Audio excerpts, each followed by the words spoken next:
Let's think that that story is real for a second, okay? Like your kid's like, oh, I would want to give the homeless people homes. And you're like, no, you're a Republican now, bitch. Fucking dumb baby, dumb bitch ass baby. Fucking dumb baby, dumb bitch ass baby. Fucking dumb baby, dumb bitch ass baby. Fucking dumb baby, dumb bitch ass baby. You wanted to help those who are marginalized? Fuck you, dude. I need you to be a fucking paleo conservative right now.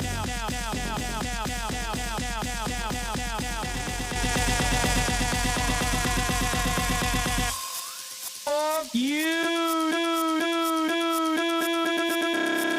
Oh, fucking own. Guess what I fucking own? My dumbass daughter who's 6 years old, dude. Stupid fucking baby. You dumb bitch ass baby. Fucking dumb baby. Dumb bitch ass baby. Fucking dumb baby. Dumb bitch ass baby. Fucking dumb baby. Dumb bitch ass baby. I'll kick you in the fucking baby face. I almost got, you know, child labor going too. Who's fucking tight. Fuck you. Oh, fucking own. Guess what I fucking own? My dumbass daughter who's 6 years old, dude. Stupid fucking baby. You dumb bitch ass baby. Fucking dumb baby. Dumb bitch ass baby. Fucking dumb baby. Dumb bitch ass baby. Fucking dumb baby. Dumb bitch ass baby. I'll kick you in the fucking baby face. Fuck the homeless. Turn this shit off. What's going on, everybody? I'm Hank Piker, and this is the Hank Piker broadcast. I've taken over. Turn that goddamn shit off. That's right. What's going on, everybody? I'm Hank Piker, and this is the Hank Piker broadcast. No more Hasanabi. Time for some real apolitical content, ladies and gentlemen, boys, girls. No more MBs. Unless we're talking about non-binary.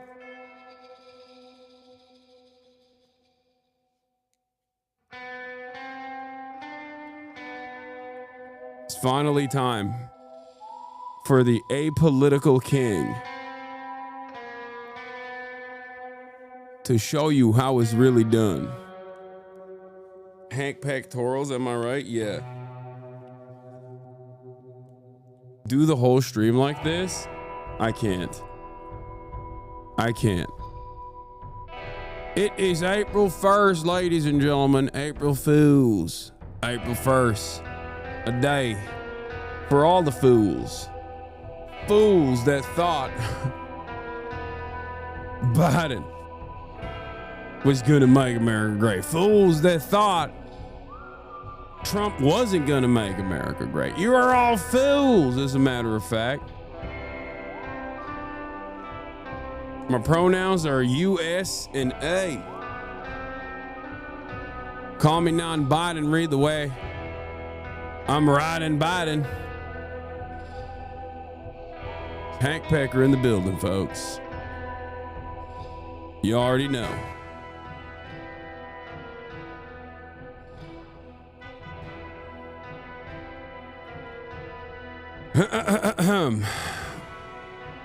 This is the part of the broadcast where I tell you about my personal news, about what's going on in the real American patriot's heart, mind, and soul, as opposed to the goddamn fakes, the goddamn phonies, goddamn lamestream media, the goddamn vaxxers who want to make all Americans autistic and gay.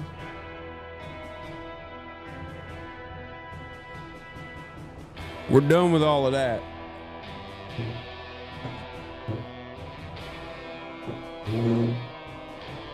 We're done with all that.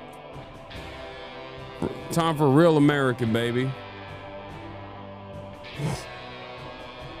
Folks,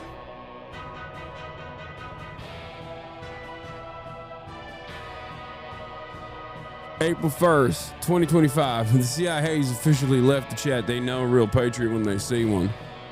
So there's no use to monitor the activities any longer.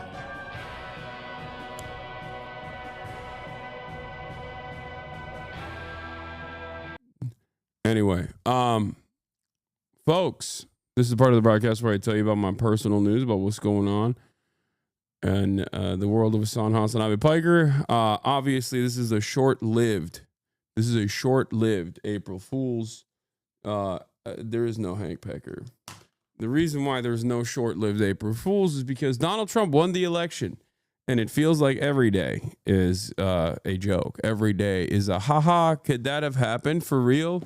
Could that have happened for real? Is that really a thing that happened? No, that's a bridge too far. And then you find out, no, as a matter of fact, it is a real thing. So I see no purpose in doing satire for being a right-winger when, basically we are the punchline. We are the punchline every day. We're the punchline. Okay? In any case, are you ready for American Freedom Day tomorrow? Why is everybody saying Peach Jar wants to come on the Fear End podcast? Like, is she in Los Angeles or something? I don't know why you guys are spamming that in the chat out of nowhere. Like, I just started. Like, what? Okay. Peach Jars wants to come on the podcast on Fear End. Great. I would love to have her on. What the fuck does that... What do you want me to, like, go to her or something? Like, what? Like, fly out to Texas to film with her? Like, what's happening? Anyway, personal news-wise, I ended the broadcast last night, and... and what did I do? Hung out with my dad. Hung out with my father, my padre. Didn't really do much. I wanted to watch Adolescence, and my dad has this policy of never watching, like, child endangerment, even in fictional settings. So he was like, turn it off. Do you guys have a situation with your dad like this, or with your parents like this, where they just, like, there's certain things that they just simply cannot see? They're like, why would you watch this? He's like, no. Why would you watch this? Why would anybody ever watch this? It's like, I don't know, because I need to know what people are watching. Like, I need to know why people think this is a good media product, you know? Like, why is it? Like, why am I don't know. I find it very strange that he just can't find it even. He can't even entertain it for a moment. Even if it's like harrowing, even if it's fictional. My dad hates sex scenes and nude. Yeah. Like, as soon as the kid gets arrested by the cops and he pisses his pants, my dad was like, turn this off. Turn this shit off right now. And I was like, okay. He's like, watch your animes. I don't care. I'll sit here. I'll sit here next to you. I don't understand what's going on, but I'll sit here. But if you watch some stressful shit like this with, like, children getting harmed, I can't be here. But in any case, yeah, I went to bed, played a little bit more Kingdom Comeys, and then I wanted to show you this beautiful angel. This beautiful angel. The most beautiful angel that I've ever encountered. Look at her. She just got cleaned up, so I'm letting her on the bed. And it's funny because she doesn't even like being on the bed. Like, she literally gets off the bed. Look at how flabby she is.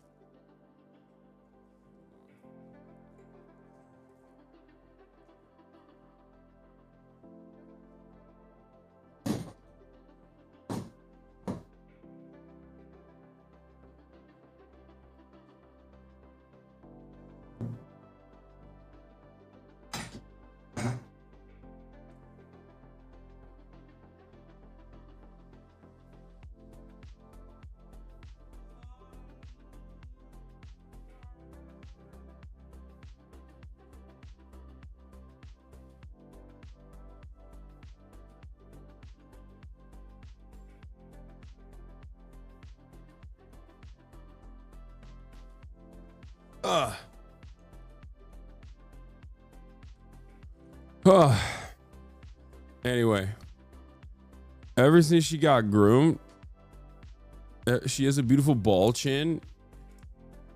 Yeah, her chin is out of control. She's so fat. It's the best. Look at those fat rolls. It's angelic. That belt ain't doing shit. Pull your pants up, son. Yeah, I'm wearing 100 Thieves sent me some new merch, and it's crazy because I think like with Jeff doing the America hat, and 100 Thieves' new merch is all American core. And I feel like once again, regardless of what people say about me, about my fashion in general, like I think I'm always ahead of the curve. Perhaps a little too ahead of the curve, because now Americana is like becoming more mainstream. Interestingly enough, obviously I've moved on to the next thing at this point. I'm ahead of the trend. So if you want to be ahead of the trend, you got to tap in. You got to tap into the Hasanabi. Tap into the Hasanabi fashion, and you got to lock in and tap into the merch. You can get it at ideology.shop as always. Also, I've been shortening them. I've been cutting them a lot up in the bottom, which has been really good for me. I really like the way it fits now.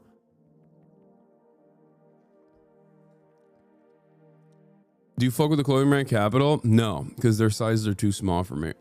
Are you circumcised? Yes. Ain't nobody getting tabbies, little bro. I wouldn't suggest tabbies. Tabbies are also on the way out anyway. Yeah. I'm Mr. Crop.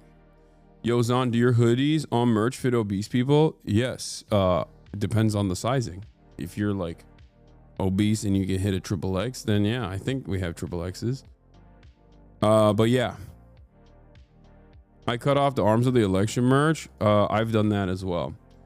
Anyway, I woke up early, went to the park, and got absolutely demolished. Okay, 3 games in a row, lost every freaking game. It was genuinely devastating, but at least I got some decent cardio out of it. I'm still not fully recovered. I'm still not at 100%. And while this video itself will show you that I actually was cooking, I still lost. Look at that. Boom, boom, boom. Quick moves, light work. What are you doing? What are you doing? What are you doing? Door gets rung and she thinks she's gonna answer the door. It's crazy. Get down. What do you think you are? You answer the door now?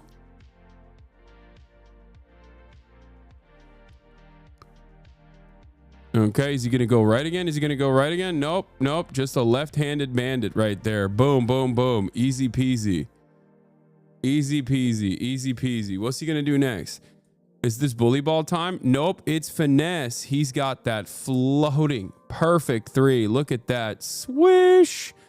Boom. Hits another one. Now, did that go in? Did that not go in? We don't know, but don't worry about it. Let's act like it did go in. Okay. Yeah. Fit pick for the day. I'm wearing the 100 Thieves jeans that they sent me. Newsmax is up 200% on stocks today. Trump is going to announce some dumb shit today for them. I'm betting. What?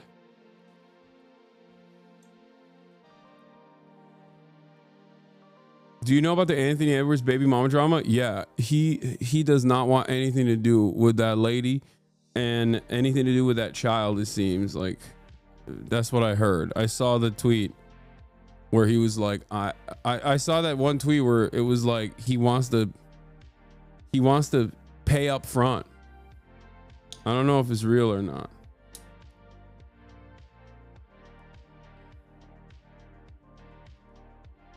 But he's got aura.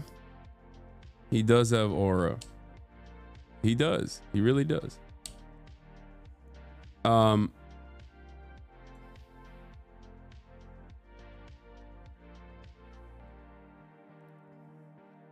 Booker is crushing Trump's longest speech record. Yeah, Booker is doing a filibuster. He's filibusting.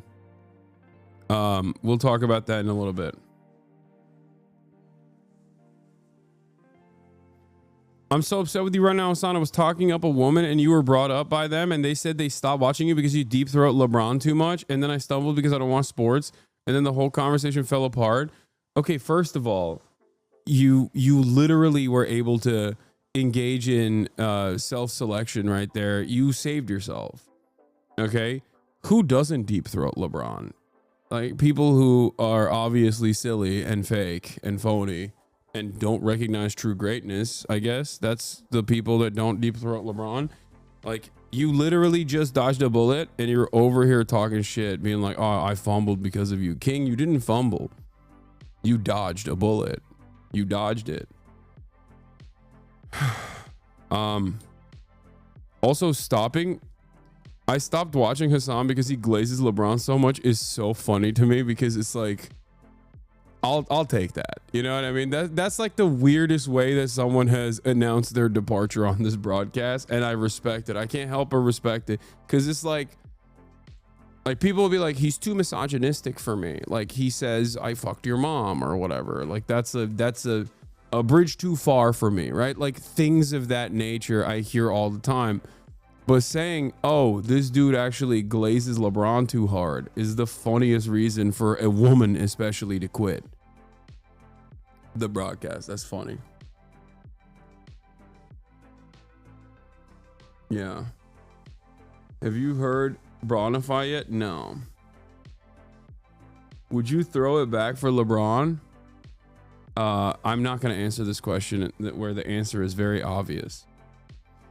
Yeah, but that's it. I worked out in the morning. I'm still a little bit under the weather. Like I haven't fully recovered yet. And for that reason, I just like have such a hard time freaking breathing on the court. Like I'm looking at my heart rate and it says like, I'm looking at my heart rate and it's saying 173, which is pretty elevated, but like I usually have it at like 180 when I'm really sprinting, you know, when I'm pumping, but it was killing me this time around.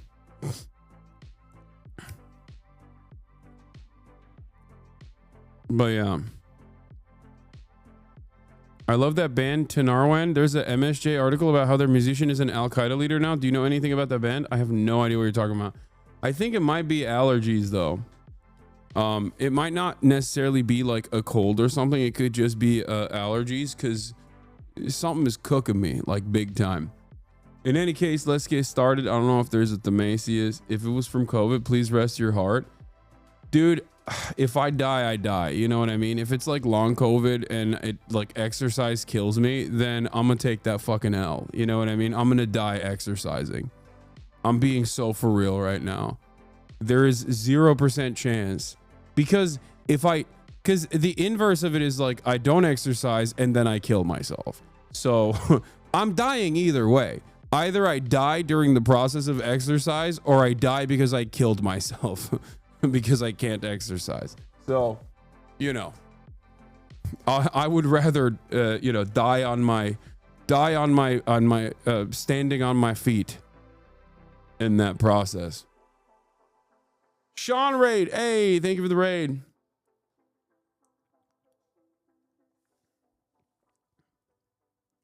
Do you still have a headache? No.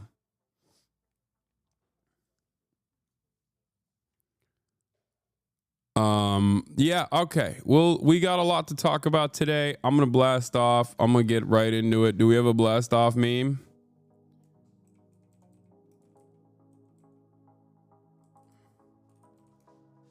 Death. Luigi Mangione death penalty. Trump. Tariff time tomorrow.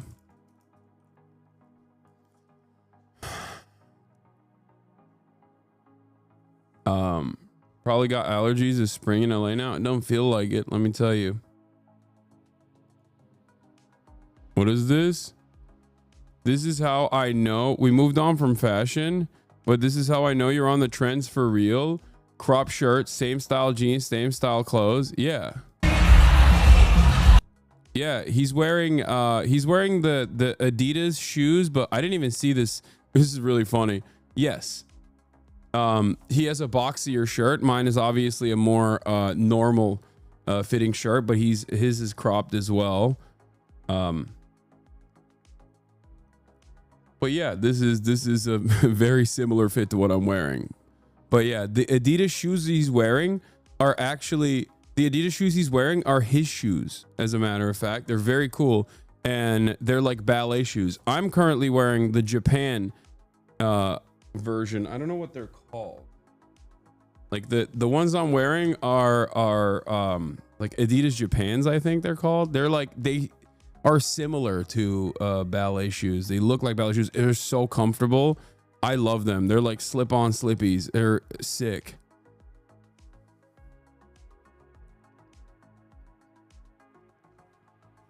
Yeah, I'm not wearing Onitsuka Tigers. No, I have Onitsuka Tigers as well, but I'm wearing the Adidas Japans. Like that's literally what they're called.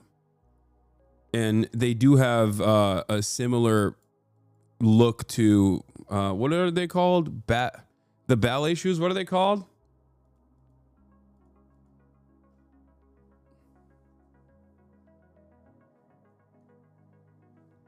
Babette. Like flats. No, not tabbies. Anyway, whatever. And ballet flats. Yeah. That's what it looks like. Get Bad Bunny on the broadcast? Yeah, dude, that'd be sick. I doubt it. I doubt he'd be interested in doing that. I don't think he's a fan of mine. I don't think he knows who I am. And even if he did, I don't know if he'd be a fan or not. I mean, he does get political about Puerto Rico, but the problem is like I don't speak any Spanish. Be quite difficult for us to talk to one another because he speaks English, but like I feel like he, you know.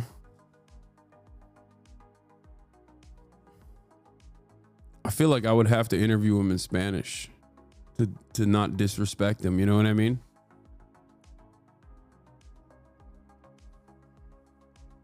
Anyway, Luigi Mangione death penalty, Trump tariff time tomorrow. Right wing infighting over Israel. Have Austin translate. That would be the most disrespectful thing on the planet. I would never do that to anybody. I would never do that to a native Spanish speaker. Are you crazy? Are you out of your dang mind? Are you out of your dang mind? You must be out of your dang mind if you think I would do that. Anyway, where was I? What was I talking about? We'll do the Wisconsin special election. What else is I gonna talk about today? God damn, there's so much to cover. Jesus Christ.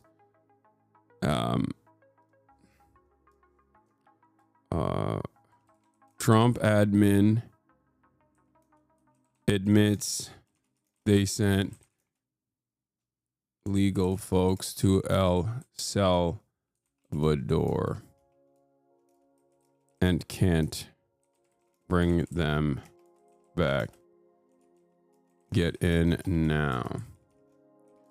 Can we watch this? Yes, I will watch the skip intro video today. Okay, I will watch the skip intro today. Assassins DEI, Enzo, first Berserker Kazan. Yeah, you want me to do gaming at a time when like, you know, shit's popping off. All right. Does anyone have a blast off meme for today?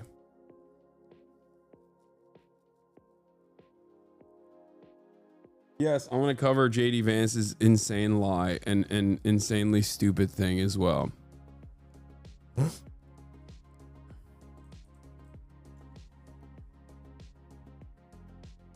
What does you being rep by WME mean? Oh, someone in my Twitter comms was mad that Phineas and Billie Eilish are represented by a Zionist management group or something, and I thought it was really funny because that person very clearly is oblivious to how any of that stuff works. Because I was like, dog, I'm represented by WME. Okay. Who the fuck do you think Ari Emanuel is? That guy's not even a fan, by the way. Yeah, I know. They just like come in and try to shit stir to be like, see, this is hypocritical. He said I was a Nazi for interviewing AOC and Bernie.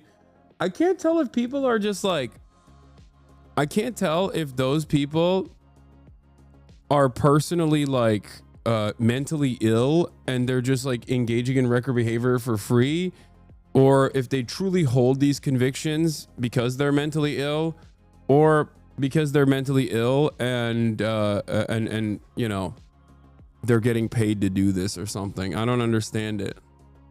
Because there's purity checkers out there that just like genuinely feel like this conviction in their hearts. They just don't understand it.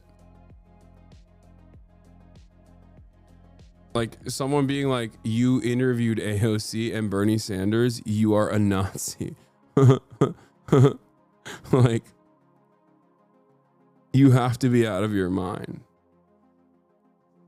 You have to truly be an insane person.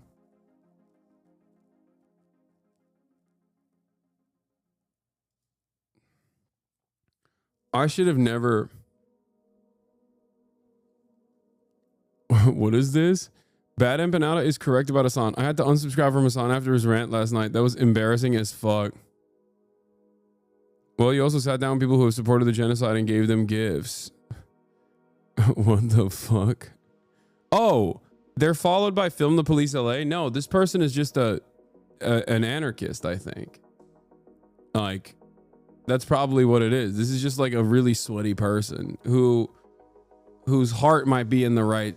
Their overall mentality might be correct on the world, but like the targets that they pick are almost always going to be other people who are closest to them.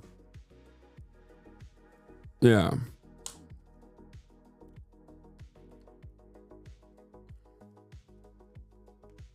Yeah, that makes sense.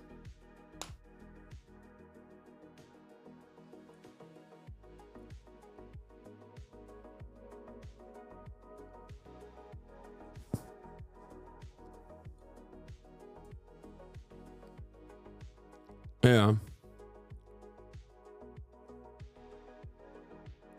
What? I'm a conservative, but I do not understand why other people call people Nazis for the simple fact of exercising their constitutional rights of free speech. I mean, I don't know. Maybe if they're exercising their constitutional right to free speech in a Nazi kind of way, then yeah, it's pretty valid. Please stop deflecting good faith criticism. What are you saying? What are you saying? None of this is good faith criticism. A lot of you are just simply babies. This is your first fucking protest. This is your first movement that you've like joined in on, and you don't know anything. You're just like a rudderless, anchorless fucking ship floating around. Shut up.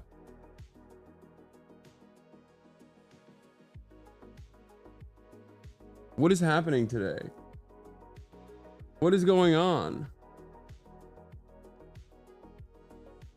Stop glazing genocidal politicians then? No, dude, I'm not going to. I love genocidal politicians. I love the genocide. Okay, that's what it is. I'm just a fan. I can't tell if you guys are doing April Fools or not, but like, what do you want me to do? Spend every day fucking talking about Bernie Sanders' liberal Zionism? I have covered it time and time again. I am critical of Bernie Sanders on this issue. I don't know why you guys fucking want me to just exclusively. You know what, guys? Today, just like yesterday and the day prior, we're just only going to talk about Bernie Sanders, okay? Finally, the sweatiest, crustiest fucking losers on the planet will maybe hopefully think, well, this guy is morally consistent and intellectually honest. Shut the fuck up, okay? Shut up. You're not doing advocacy. You're crying in a Twitch chat. You are crying in a Twitch chat. You are crying in a Twitch chat. You are not an activist. You're a fucking loser. Okay? Seriously. And if this is your worldview, if your worldview revolves around like almost exclusively fucking yelling at a Twitch streamer who you know is aligned with your worldview, that is interviewing politicians, or at least is like close to politicians that are also infinitely closer to your worldview. I'm not even talking about Bernie Sanders at this point. I'm talking about AOC specifically, who people yell about all the time, but like she literally called it a fucking genocide way before anybody else did. If your expectation is like those guys are actually in the wrong, if those politicians are the worst politicians in US Congress, you're fucking stupid. You know? Well, to be honest, I'm not here all the time. Okay. What are you, a baby? Are you a child? Are you a child person? Are you a person with a childish brain? Okay. You don't know what I do in my free time? That's what I'm talking about. Do you have object permanence? Don't you think it's up to you to go and maybe perhaps see what my perspective is instead of assuming that there is a good faith criticism here? Why call me a loser? Because you're behaving like a fucking loser.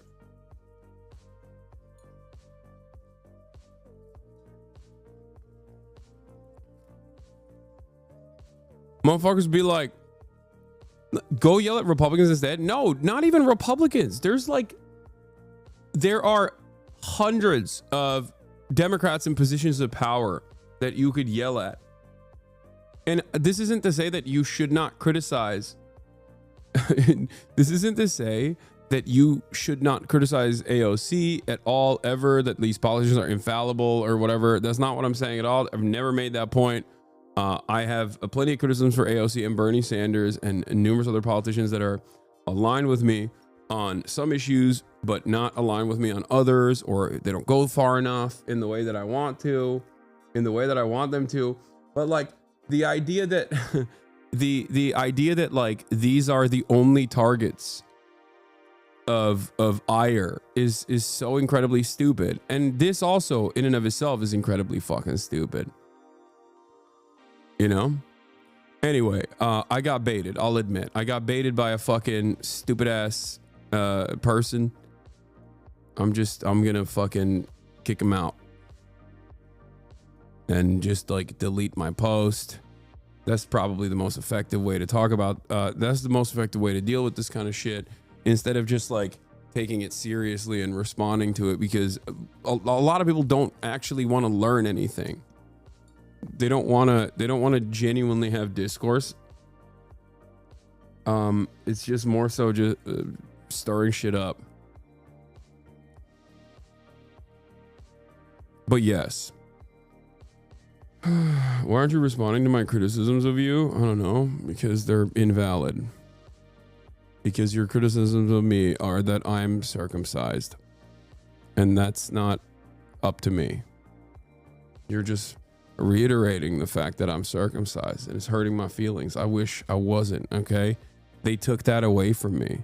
And you're out here reminding everybody that they stole something from me. You know what I mean? They chopped it up. They chopped my shit up. They took away my hoodie. It's out in the cold.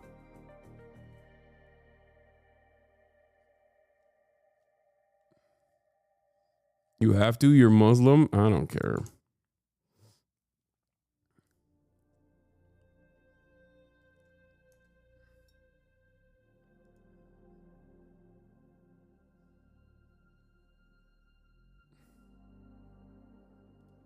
Yeah. There are 8 House resolutions to block weapons to Israel. 14 members are on all 8. AOC, Greg Kazar, Garcia, Green, Jayapal, Johnson, Lee from Pennsylvania, Ilhan Omar, Pecan, Presley, Ramirez, Talib, Velasquez, and Watson Coleman. And hella dudes are only yelling at some of these people that are just in front of them. I'm sorry. If my point always is the same. If the rest of Congress resembled even Bernie Sanders' position, which is nowhere near as critical as like AOC and some of these other people's positions are, like Rashida Tlaib, obviously, that's not even my expectation. But like, even if the majority, the overwhelming majority of Congress demonstrated Bernie Sanders' attitude about Israel, a big chunk of this violence would never be initiated. And Bernie Sanders is not the best on this either. Like, that's the other thing. Like that, we need to move beyond that as well, for sure. But in the interim, you have to work with what you have at your disposal, the tools you have at your disposal. Yeah, Bernie. This is the House resolutions. Bernie's in the Senate. Bernie has also pushed for a Senate resolution to block weapons to Israel, ironically enough. Which Green that they're referring to? I think Al Green.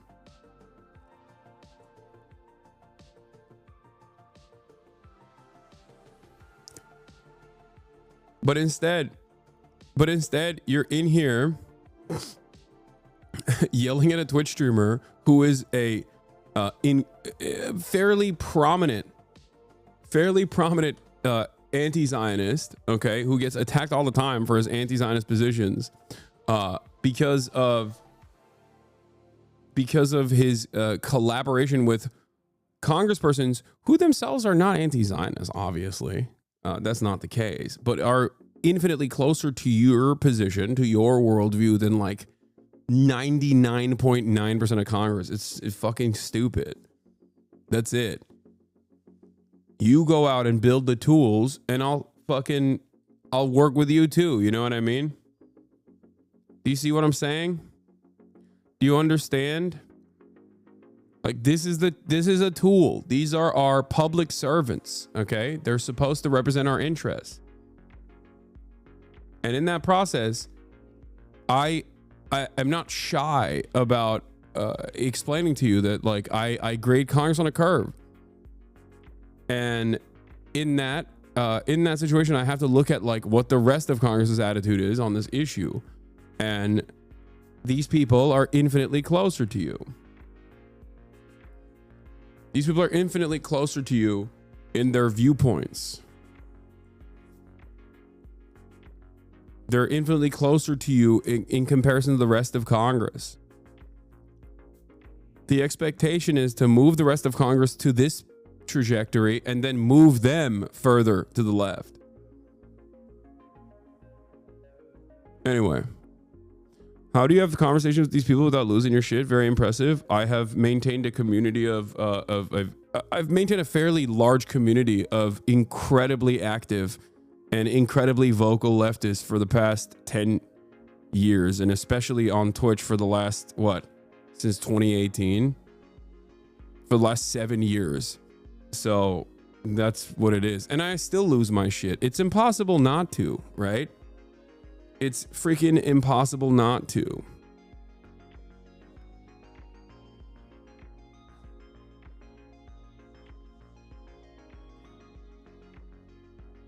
Anyway, this is just like,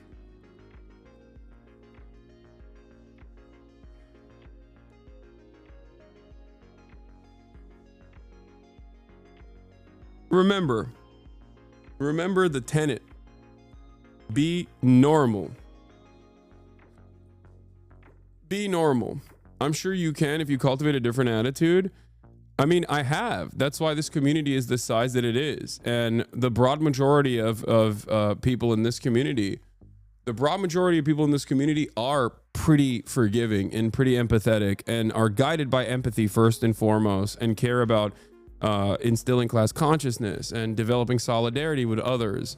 But then there's always going to be loud, brash, and oftentimes narcissistic people that may not even be doing like wrecker behavior, may not demonstrate wrecker behavior ideologically, but instead are doing it because they just want to be heard, you know? They want that sweet dopamine rush, that dopamine hit of streamer noticed me, streamer responded to me, I got something out of him.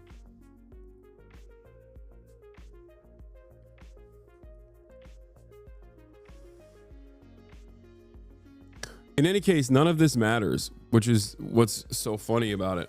Like, people will be like, what is happening with my eyes? I can't see. I'm like losing my vision right now. What the hell?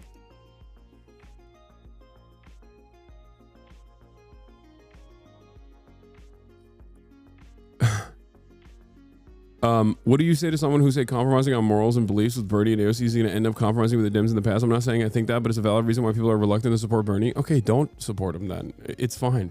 I think he's going to be fine without. I think he's going to be fine without the support of a bunch of like leftist TikTokers or whatever, or their communities. He's got fucking 34,000 people showing up to rallies. I'm sorry, he's got the motion. He's got the motion. He's got the momentum. That is the truth.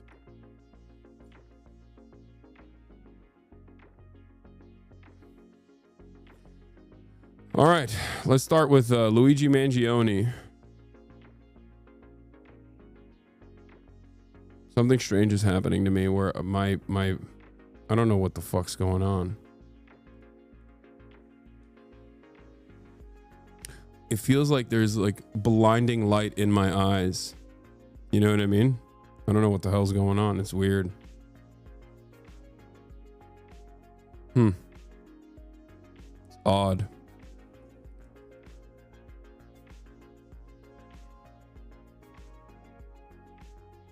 I shouldn't even be mentioning this. Spot migraine, but I don't have a migraine. My head doesn't hurt. I don't know what it is. I don't have a headache.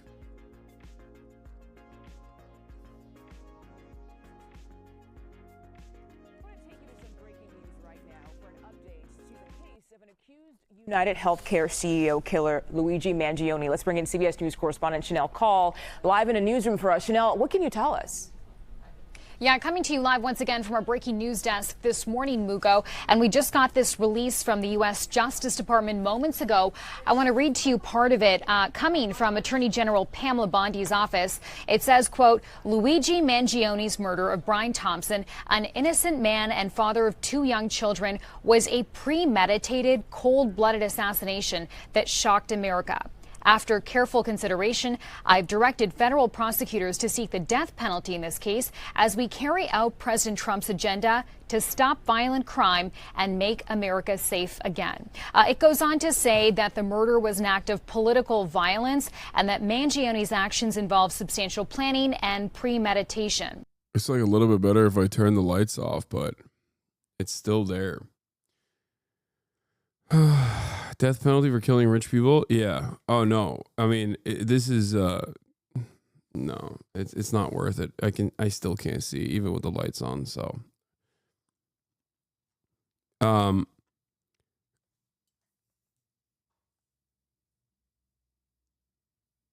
on. What the hell is going on? I feel great otherwise. I don't know why.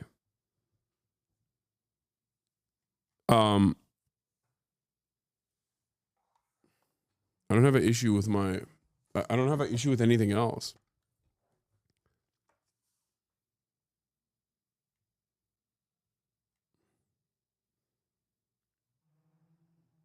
Look at my comments, please. You can have an ocular migraine without the pain. My first migraine didn't hurt. I just went blind.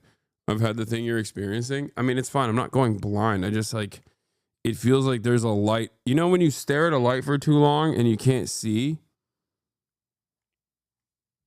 When you stare at a light for too long and you can't see, that's what it feels like.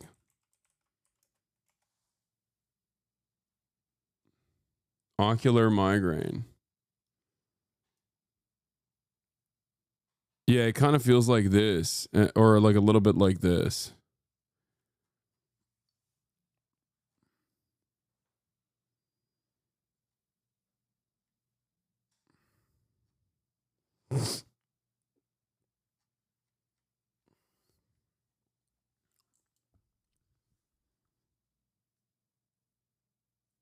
What the hell?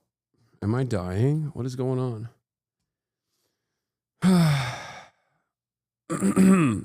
Apparently it's caused by stress.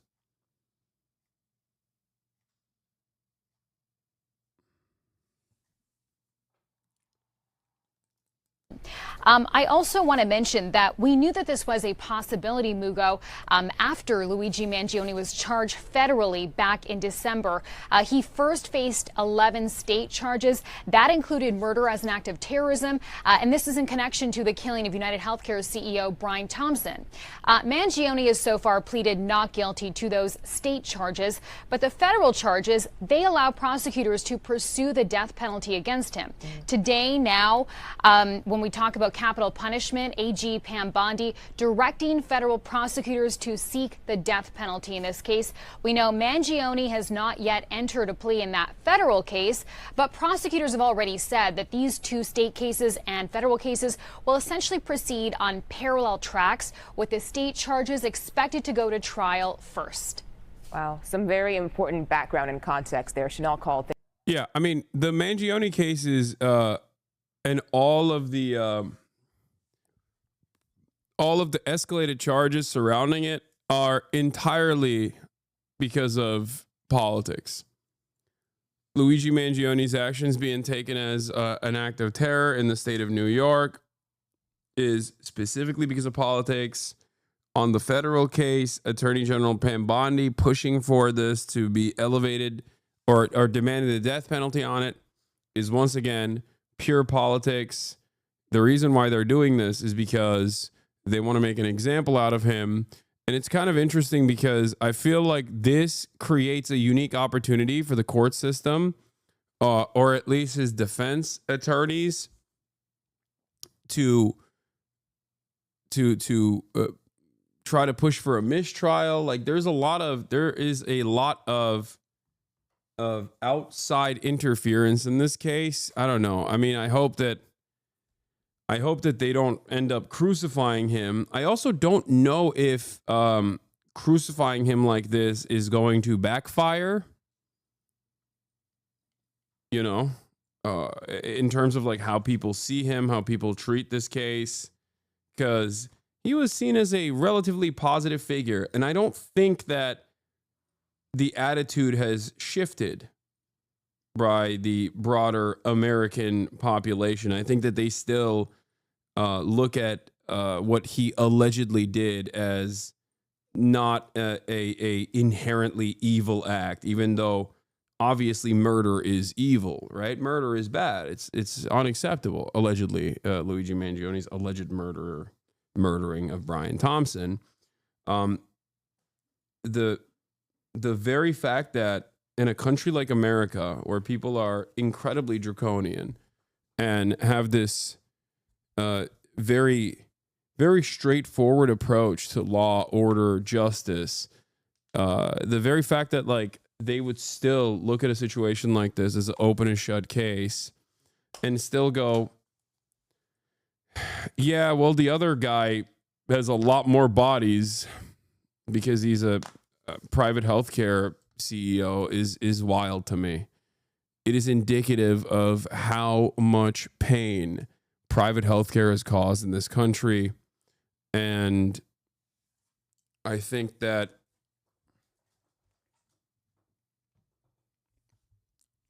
this kind of prosecutorial overreach is inevitably going to cause more of a backlash in favor of Luigi Mangione and also against the administration. But maybe I'm wrong. Maybe Americans are so hog-minded that they'll turn around and go, no, actually, we were wrong for the things that we thought and the things that we said.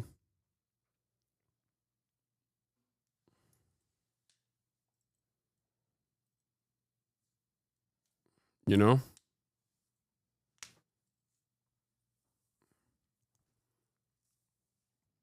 Maybe hogs will get in line and say, yeah, no, Luigi was a bad guy. He's a terrorist. He deserves the death penalty. Who knows? But he is very white, and he does come from a wealthy family. A lot of these things optically play a formative role in garnering support for Luigi's actions beyond the fact that beyond who his target was. Voters going to the polls this morning. High stakes elections in Murder Florida. Murder is never a valid excuse for anything. Yeah, it's not. But that's not what is this? He's guilty. It's open and shut. He's not positive he's a murderer. I wouldn't praise him if he murdered a parent. You wouldn't praise him if he murdered a parent of yours. Murder is never a valid excuse for anything. Yeah, the entire point here isn't whether murder is good or bad. I think everyone understands. First of all, allegedly, we don't know if he did it. Innocent until proven guilty. That's number one. Number two, I can't believe I can barely fucking see the screen in front of me, and I'm still using that limited amount of vision that I have to respond to a silly ass chatter who is refusing to understand that it is not. The interesting part about this conversation, this back and forth, is not whether or not murder is wrong. Everyone understands that. Okay, everyone understands murder is bad. If that's how people dealt with issues, I mean, society would collapse. You just go up and be like, all right, well, you know, you wronged me. I'm going to kill you now is not exactly is not exactly going to make for a stable society.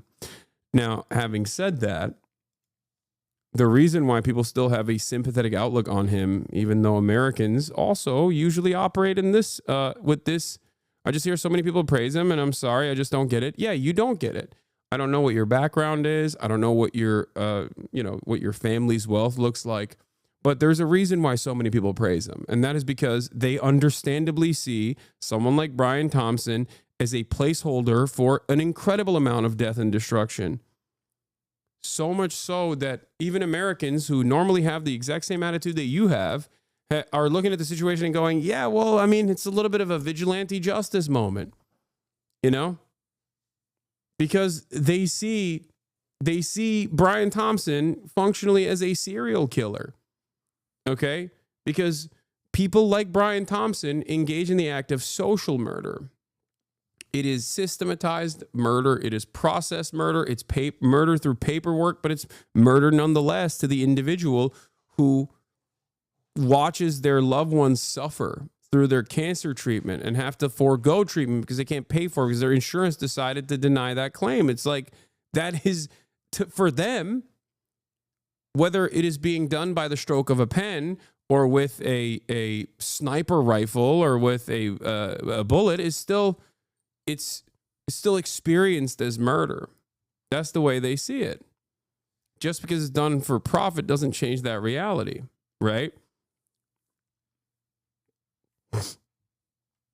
Maybe you don't live in the United States of America, though, because like maybe that's the reason why you don't understand it. But you know, that is what it is.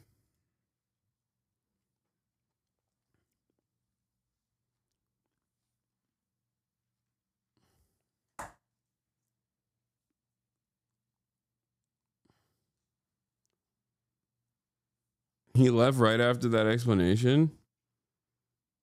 Maybe he's still in here. I don't know. You often argue that criminal migrants should be locked up in the U.S. It would be disingenuous for you to argue that allegedly murderer should not go to jail. What? Should not go to jail? Not that you are doing that. It would be I can't. Am I reading this correct? It would be disingenuous for you to argue that an allegedly murderer should not go to jail. Okay, first of all, there's a difference in the crimes. We're talking about like someone who's done like a serial rape or something. What? No sentence, convict for murder? What?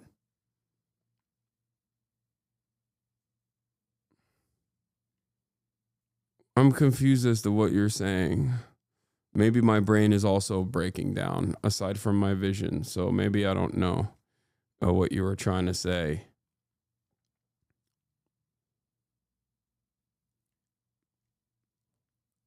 I've said if someone has gone through the legal process and has been convicted of a heinous act, a gruesome crime, a murder or a rape or something like that, I think that, yes, justice should be served. Okay? If Luigi Mangione was a undocumented immigrant, I would still have a fairly similar attitude about it all. That his citizenship status or his documentation would not change my attitude at all, because I'm looking at the individual deed. Line where Republicans have a slim majority in the House. And in Wisconsin, there's a race for a seat on the state's Supreme Court. Senior political correspondent Rachel Scott is outside a polling place in Milwaukee. Rachel, these elections are about... Okay, maybe it's a sinus-related situation, because when I do this to relieve pressure, I can see better, weirdly enough.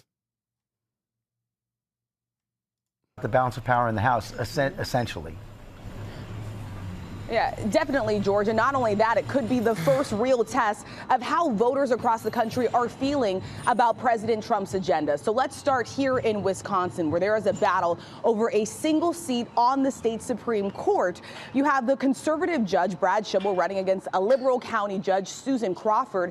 The outcome of this race will determine the balance of power on the state Supreme Court, and that could have big implications for future rulings on abortion rights, election and voting laws, but also the way the congressional maps could be redrawn in this state, which could ultimately determine control of the U.S. House of Representatives. President Trump has backed the conservative judge. Elon Musk was here handing out $1 million checks. But of course, Democrats are hoping this does turn into a referendum on President Trump's agenda. Over in Florida, there are two special elections. One is to replace former Congressman Matt Gaetz, who President Trump initially tapped to serve as his attorney general, and the other is to replace his national security advisor and former Congressman Michael Waltz. Now, both of those districts are traditionally red, but Democrats still making a play. They are keenly aware that House Republicans have a narrow majority, and what happens today could ultimately either expand that or shrink it, Michael. Yeah, big implications, as you said there, Rachel. Thank you so much. Turning now to an election in Wisconsin with big national implications for a Hey, I support Luigi, but I went through his tweets. I'm sorry that I'm being woke of the day, but his tweet on Japan really irked me as an immigrant myself. How do I cope with that? Not asking rhetorically, really asking as an honest question. I don't care. You know? I just don't care.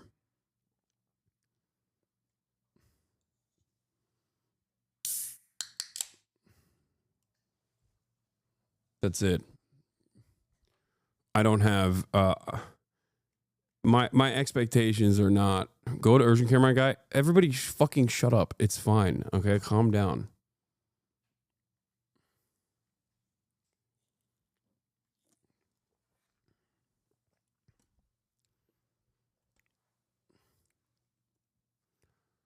All right. Let's get to the Wisconsin Supreme Court race. seat on the state Supreme Court. Check the numbers out. It's the most expensive judicial contest in. What did he say that could make you feel more empathy for a millionaire CEO? No, it's not even a millionaire CEO. It's a millionaire CEO whose entire livelihood relies on denying the average American the healthcare coverage that they paid for. Okay? That's an entirely different. That's a totally different spectrum of pain. We're not talking about like, I don't know, a millionaire CEO that fucking sells paint or something, okay? Like sitting on top of sitting on top of an empire that sells paintbrushes and paint supplies. We're talking about like a dude whose livelihood directly involves your parents getting fucked over and possibly dying.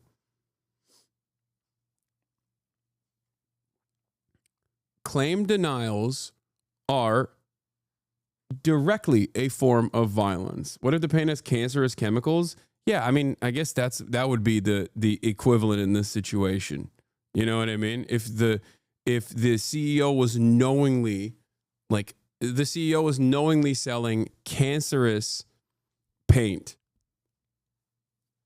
and just like tens of thousands of people every year were just dying because of the cancer in the cancer they were getting from the toxic chemicals in the paint itself or something, like that would be the equivalent.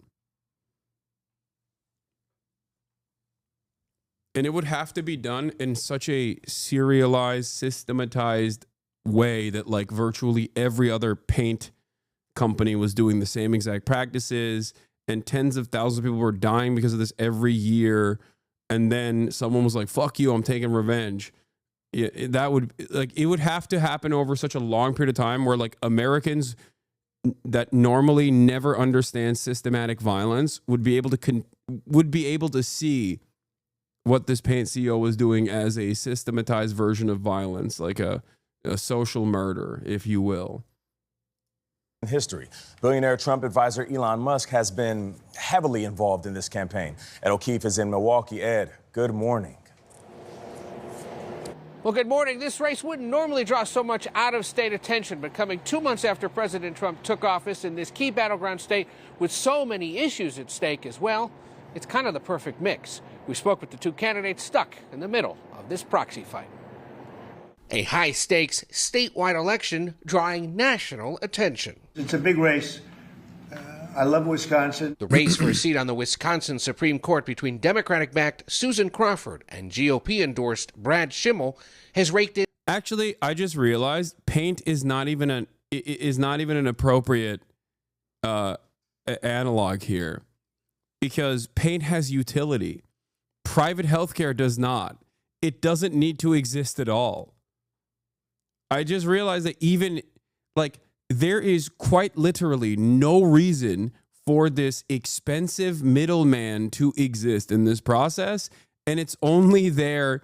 It is only there to make money for the company.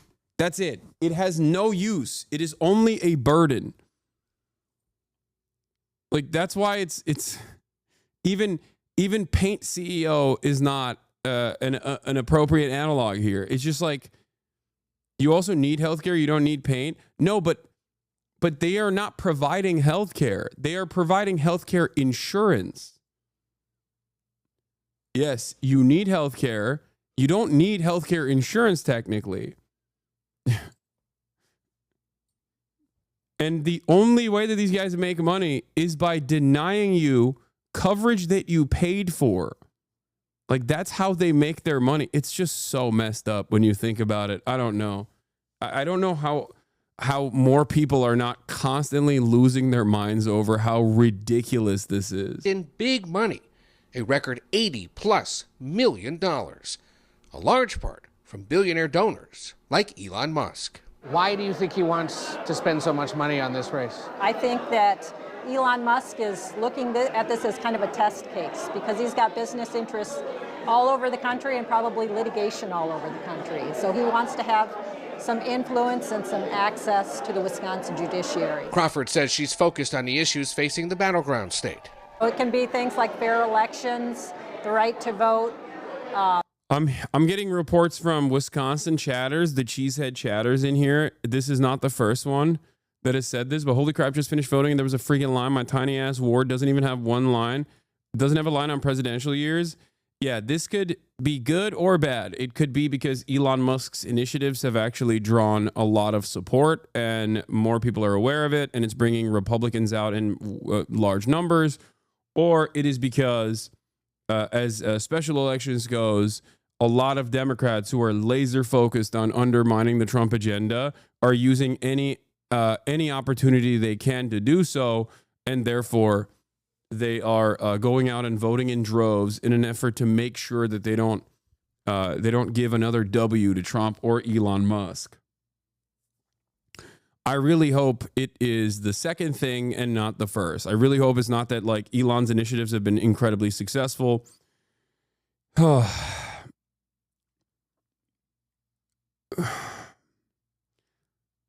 I'm going to say doomer and try to be wrong on purpose. Yeah, I really, really hope it's the second thing. It's that like people are like, listen, we don't like the Democrats all that much, but it doesn't really matter right now because, you know, we're going to do anything we can in our power to undermine the agenda of the right here. I'm leaning on the hopeful side.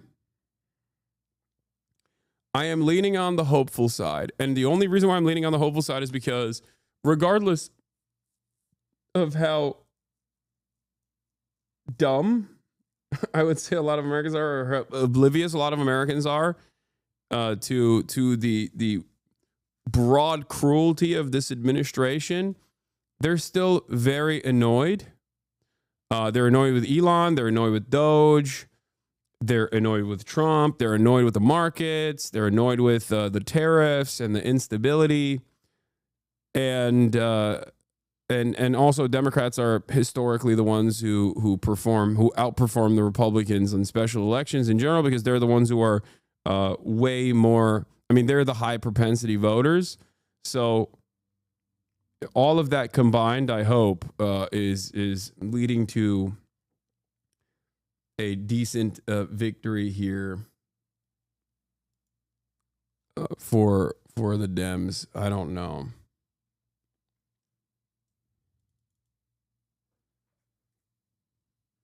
All the major indexes are red now. Yes, every single one.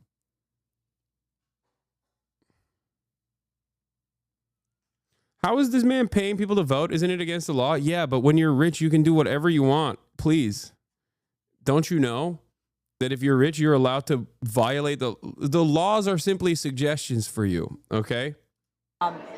healthcare, privacy, reproductive rights. Schimmel, who's endorsed by President Trump and Musk, offers a clear contrast. I'm not really running on policy issues. I'm running on the need to restore objectivity to the court. That judges shouldn't be making policy decisions at all. Chad Oldfather is a law professor at Marquette University. Why would a bunch... That also is not exactly very... That's not exactly a confident man, okay? That in and of itself is not... There's not a lot of motion there, you know? There's not a lot for the Republicans who did their job. They went out, they voted, they got the great white hope to be in power again. You need something more. You need like real harm being done to you. If you're a Republican right now, you're either riding high on the victory of Donald Trump and you think it's based, okay? Or you're looking at the situation and you're like, maybe not so based. I really thought that things would get better. It hasn't gotten better yet. I'll wait to see how this goes. But all of that,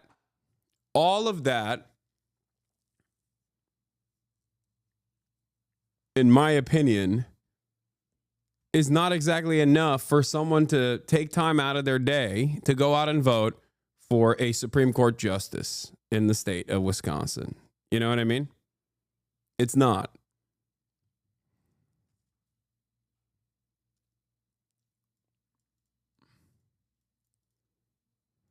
A bunch of billionaires want to pony up millions of dollars if it's only to deal with issues in this one state. I think part of it is that this is such a key state. If you believe that this court might change the congressional maps in this state, which might have the effect of altering the balance of the House of Representatives, then yeah, it could matter. There are also special elections today in a much warmer place, Florida. First up, the race to succeed Matt Gaetz, that former congressman who had been President Trump's first pick for Attorney General.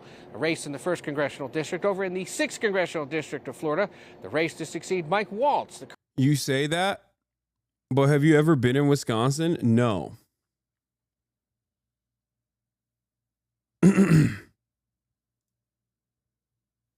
Hearing the entire FOIA office at cdc.gov has been eliminated, that is insane. Radically transparent administration, baby. Current national security advisor also being held. Republicans expected to win in both of these races, but Democrats are hoping that their margins are a little better, given all the anger directed at the president. All right, we know you'll keep watching it, and thank you very much. Appreciate it. Now, obviously, so many eyes also on Wisconsin, maybe most of all, and that's where we find NBC News correspondent Shaquille Brewster, live outside a polling place in Waunakee, Wisconsin. Shaquille, good to see you this morning. Give us the latest there. This is a closely watched, highly expensive race.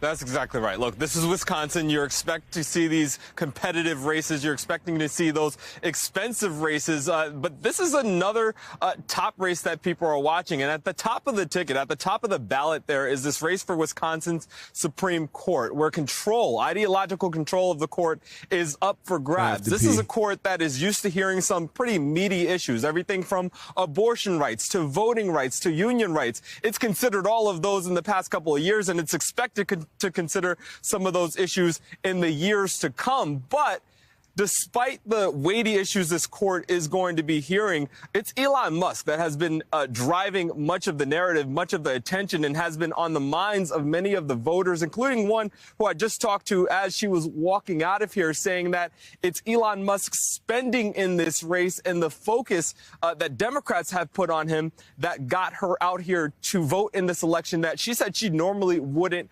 participate in. And that's because we saw, even just this past weekend, Elon Musk came here, flew to the state of Wisconsin, had that $1 million check giveaway for signers of his petition. He also gave people $100, his super PAC gave people $100 for signing that petition. He's been front and center in many of the ads from the liberal candidate in this campaign. I talked to both candidates. I went to some of their events, and I talked about the fact that, yes, there's a lot at stake with this court seat, but I talked to them about how they feel about Elon Musk being front and center. Susan Crawford, the liberal candidate, said essentially that Elon Musk is her main opponent in this race, not the conservative judge Brad Schimmel. Listen to what both of them told me when I asked about the Musk factor in this race. He has spent over $22 million and counting on this race, and it is just unprecedented. This has never happened before in any kind of state judicial race or even any state race at all that I know of. Elon Musk is coming into the state of Wisconsin to try to buy a seat on the Wisconsin Supreme Court. I think people across the country should be pretty worried about that. He can do whatever he wants with his money. That's his money. It's not my business. If there's a problem with this, that's somebody else's problem to work out. It's not mine. It's not my business. If I gave somebody $1,000, my wife would have a talking to with me. But that's not my problem. Schimmel there, also endorsed by President Donald Trump. And before today, you had about 650,000 voters across the state casting a ballot, voting early. Of course, you see the flow of people here behind me. And also on that ballot, I should mention, is a move to elevate the voter ID law in this state and put it into the state constitution. That's also been a motivating factor for some conservatives here, guys. All right, NBC's Shaquille Brewster live from Wisconsin. Thank you very much. And joining us now, politics reporter for Semaphore, Dave Weigel, and former MSNBC host and contributor to Washington Monthly, Chris Matthews joins us. Good to have you both. Not friend of the show, Chris Dave, Matthews. it is so hard to predict. There you go. You got friend of the show, Dave Weigel, and enemy of the show, Chris Matthews. Is your eyesight better? Yes, it's getting better. Anything after the election last year. And I say that because the media, Democrats, even some Republicans were highly skeptical that they could get low propensity younger male voters out. And that's exactly what they did. So, you know, would normally say those people don't vote in off-year elections, but hard to say. What are you hearing out of Wisconsin? Are they going to come out again this time to vote in a judicial race? Well, before he actually traveled there, I was in the state for early voting. We smoking that Luigi pack is so funny. This is how you know Republicans have no values and no interest whatsoever in anything other than like whatever they consider to be is the left position or the liberal position and owning it. It's like, what do you mean? Are you a healthcare? Are you a private healthcare insurance executive? Like, what are you talking about? Hell yeah, dude. Hell yeah. We're smoking on that Luigi pack. It's such a funny fucking take to have. It's like, bro, they're killing your mother. They're killing your father. They're just, when they are not going to be able to pay for their cancer treatment, you'll see who's smoking on, okay? The administration is up in arms defending for-profit healthcare and trying to make an example out of this person, especially because of all of the enthusiasm that this person received, right? In a blatantly illegal act that we don't even know if he did or not, right? Allegedly he did it. I thought this would mean he's with Luigi, Gen Z here. No, he's saying we smoking on that Luigi pack as in like he's going to get the death penalty. Hell yeah, I'm glad he's getting the death penalty.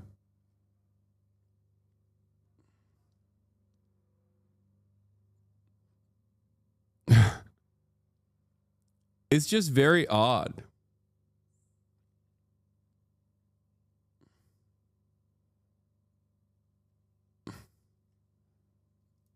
I find it strange to be siding with the admin on this. I don't know.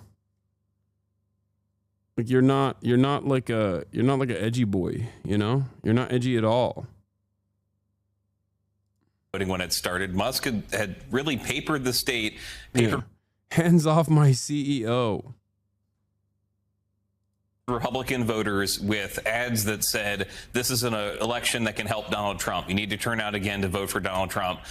You've got Turning Point Turning Point Action is in the state doing the same thing. Don Jr. was in the state, and they were trying to make this an election about Trump because you're right. Their theory was if you just get 63% of those Trump 2024 voters to show up, you win this race. And Republicans historically have been able to do that. The bullish theory on Musk going there is if you want to give him credit for some of the victory in Pennsylvania last year, if you want to say there are young men who don't pay attention to politics but love him, listen, they're invested in Tesla, etc., that he's excited them by showing up, you can. But at the same time, the Democratic strategy, and you heard Crawford say it, has been to say this is not about this Republican judge. This is not one of those races that's going to be about how they'd rule on the bench. It is an attempt by Elon Musk to buy the state. Their polling said that he's really unpopular, and their early vote, as usual in Wisconsin, they've gotten good at this. The Democratic early vote, they're very confident. Crawford won that pretty big. They're skeptical that all these men we've been talking about, who they didn't even vote for their Senate candidate when Trump was on the ballot. They voted for Trump and came home. That's just not going to be possible for them to come out for somebody who's not Donald Trump as a stand-in for him. So, Chris Matthews, we're used to these elections that come so soon after a presidential contest. We sometimes it's the Virginia, New Jersey gubernatorial races, and now it's this Wisconsin Supreme Court matter. But we're used to it being sort of a referendum of a sort about how a president's doing. But what's so striking and unusual about this one, sure, it's about Trump, but really, in many ways, it's about Elon Musk. Yeah, and I think the television pictures are going to be powerful. That the cheesehead, everybody in Wisconsin is going to see that, and they'll know what it means. And has he earned the right to wear that cheesehead? There he is. Oh, God. Blah. I can't stand it. I can't stand it. I hate how corny and dumb people are getting. I don't like it. I don't like it at all. How are people responding to this positively? How do you not immediately turn around and go, this is gross. I don't want anything to do with this. I was about to vote for the Republican until this very moment, and then I laid my eyes on this, and I realized, like, this is awful.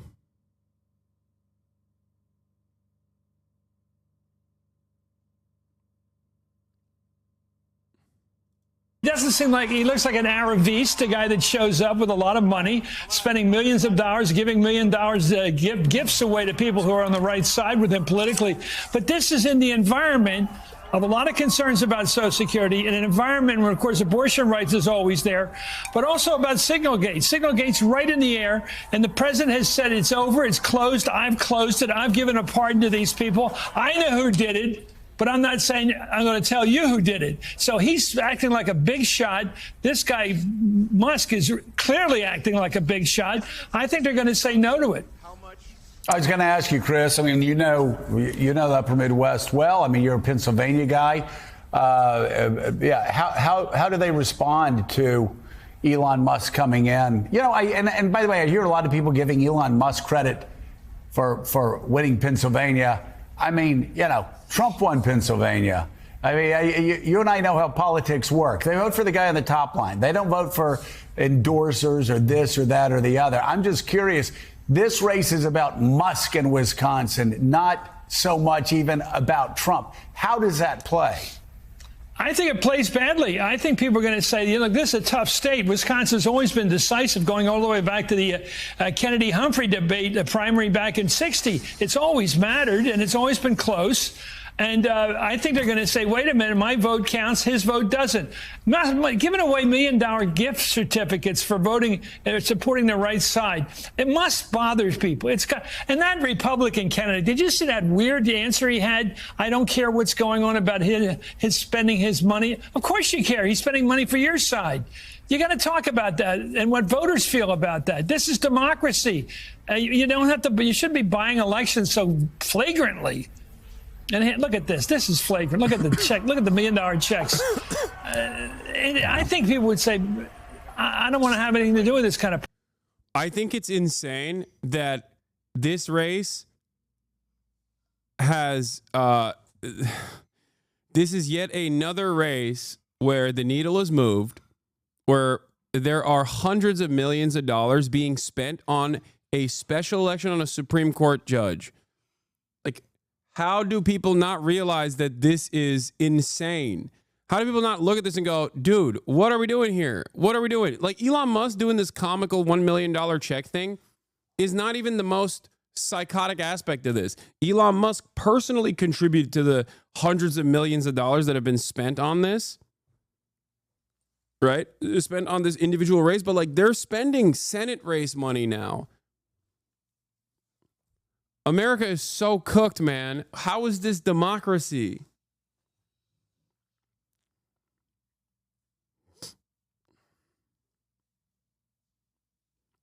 How is this democracy?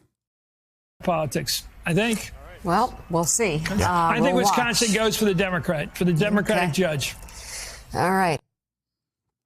Where's George Soros when we need him? George Soros has no motion. He has nothing. He is a broke boy in comparison to Elon. George Soros' net worth is like $7 billion. Elon's net worth is like 700 gorillion. What are we doing?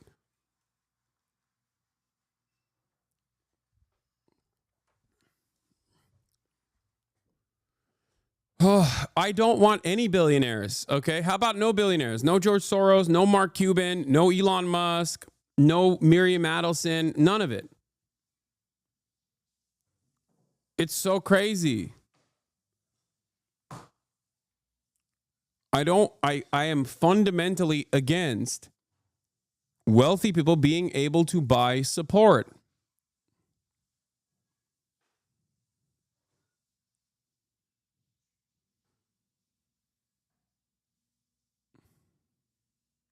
Joining me now is Charlie Kirk, founder of Turning Point USA. Charlie, great to see you tonight. Now, we have seen a lot from the Democrat Party since 2020. We've seen what they're capable of.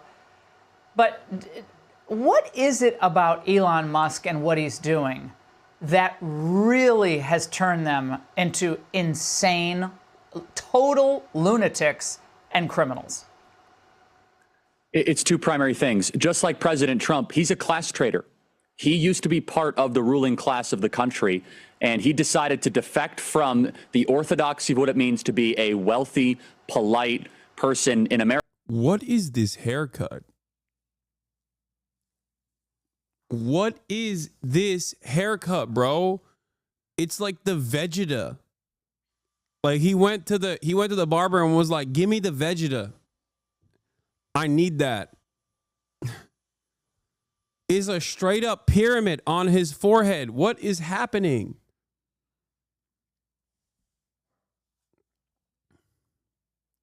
Yes, Vegeta. I know. I like saying Vegeta. It's funny.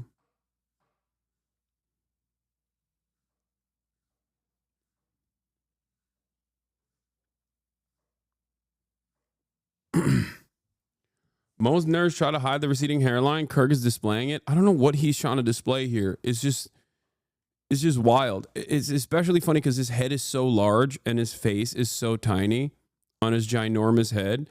So then there's way more real estate here. America and said, you know what? No, I'm not going to go along with the zeitgeist of the times. I'm going to challenge this idea that we have open borders and that we're wasting all of this money. So he is a class traitor, and President Trump is the most popular class traitor of this generation. So President Trump and Elon Musk have that in common. But number two is he used to be a darling of the left. Not as much as President Trump. I'd never say that President Trump was on the left, but he used to be loved by all these networks. But Elon Musk used to be the poster child of environmentalism, of clean entrepreneurship, of forward-thinking innovation. Barack Obama used to do cameos and newspaper articles and interviews alongside Elon Musk saying this is the best of the American entrepreneur. But now that Elon Musk has decided to use his fame and, most importantly, his fortune to uncover the hundreds of billions of dollars of waste and to support President Trump, they have now unleashed the hordes of left-wing activists after Tesla owners, dealerships, workers, even cheering on the decline of the Tesla stock. So President Trump and Elon Musk being class traitors and formerly friendly. Class traitors. Yesterday, we covered Alex Jones talking about the dialectic. Today, we're hearing Charlie Kirk utilize the term class traders. What did you think of Tesla back in 2014? I have never been a fan of Elon Musk. There's never been a moment where I liked Elon Musk. One, because I thought he was too fucking annoying. And two, because he's a billionaire. Okay? If you have an inherent antagonistic attitude towards billionaires, you are always going to be in the right. Okay? Do not trust billionaires. They will always betray you. That's it. You can't make $1 billion. You rich too? Oh my God. One, you should also have an inherent antagonistic attitude towards rich people, myself included. Okay? That is healthy. That is a healthy thing to do. But if you are comparing me to someone like Elon Musk, you are fucking stupid. Okay? Me, you, and even people who have $100 million, as a matter of fact, are closer to a homeless person on the street than they are to Elon Musk. Do you understand? Like, people with $100 million are still closer. It sounds insane. It sounds impossible to comprehend. People with $1 billion, I believe, are closer to homelessness than they are to Elon Musk. That is how much Elon Musk's wealth, that's how large Elon Musk's wealth is. You have no understanding of anything, numbers, size, anything, if you cannot comprehend this.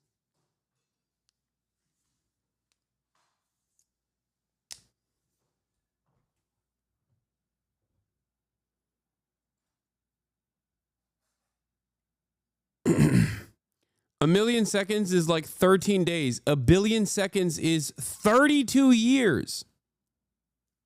Okay?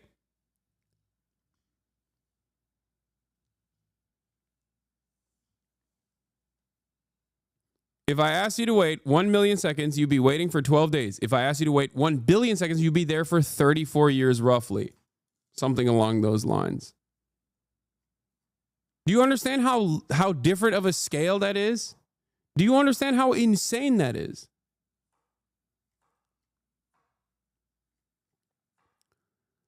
I think the problem is with numbers, people have no understanding of the difference between 1,000 and 1 million, and people have no understanding of the difference between 1 million and 1 billion, let alone hundreds of billions. Okay? The scale, the magnitude difference there is impossible to comprehend. I don't know how else to describe it. We're talking just about 1 billion. Elon Musk has 300 of those 1 billions. Here is Reckful explaining. This is a very famous thing that he did a long time ago. Rest in peace to Reckful.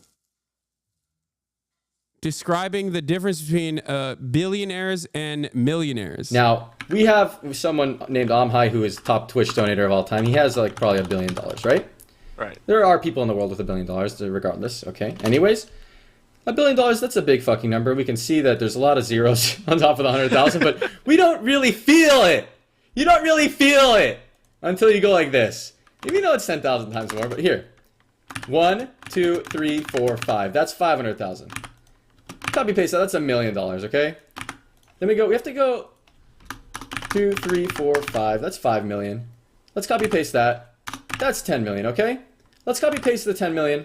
That's 20, 30, 40, 50, 60, 70, 80, 90, $100 million. Okay. Let's copy paste the 100 million. Okay. That's 200, 300, 400, 500, 600, 700, 800, 900, $1 billion. Okay. And now I'm Amhai, and I'm going to donate Soda Pop in $100,000 like this. Was that the delete key? Yeah. And now we're going to try to find the money that we're missing now. Okay? It's on the right. It's on the right. I see it. There it is. You saw it. It was right there. But it's kind of hard to feel it. If I put it somewhere in the middle, you guys probably wouldn't find it. But you know what? You wouldn't find it for sure. Let's donate $2 million to my good friend Vinruki. And he could... Actually, let's donate this... Let's donate fucking $4 million. He could probably live a swell life with $4 million. Here, I'm giving Vinruki $4 million. Real quick. $4 million. I actually do not notice it's gone. I can never find it again. It's really difficult. You know? Because it's just lines missing. I'm not going to count my lines. There's so many. Jesus fucking Christ. I don't think you guys understand. This is just 1 billion. Elon has 300 plus of these, okay? It's just, it is impossible to comprehend. People do this all the time. There are a million YouTube videos about this. Like, you got so many different YouTubers who have tried to explain this, the scale, the magnitude, how different we're taught, like how different the numbers look like.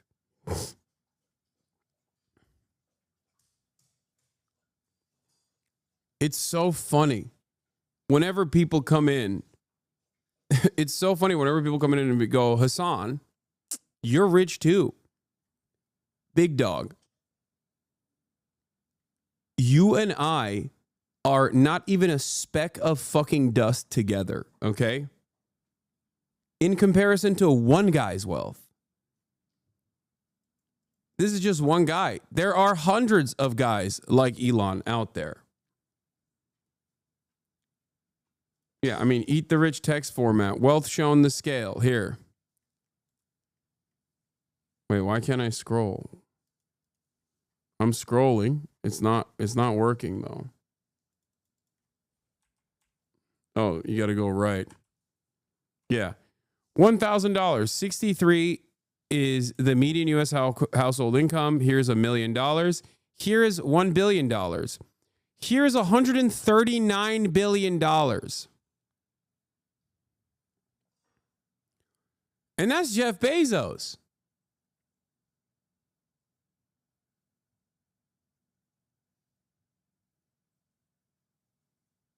It's still going. Still going. Still going. Jeff's so wealthy that it's quite literally unimaginable. Let's keep going. Still going, still going, still going, still going, still going, still going. Maybe it'll go, maybe it'll be done eventually. We rarely see wealth inequality represented to scale. This is part of the reason Americans consistently underestimate the relative wealth of the super rich.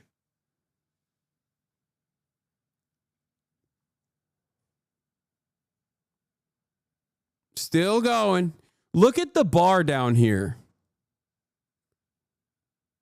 Like, I'm not going to do this. I'm not going to do this because it still goes. It's still, like, look at the bar. Anyway. And by the way, this was when Jeff Bezos had 139 billion. His wealth has gone up, obviously, since then. Please, please, please try to comprehend. This is not only one rich person. He's not the richest person. Elon Musk is almost 3 times wealthier than Jeff Bezos. Now,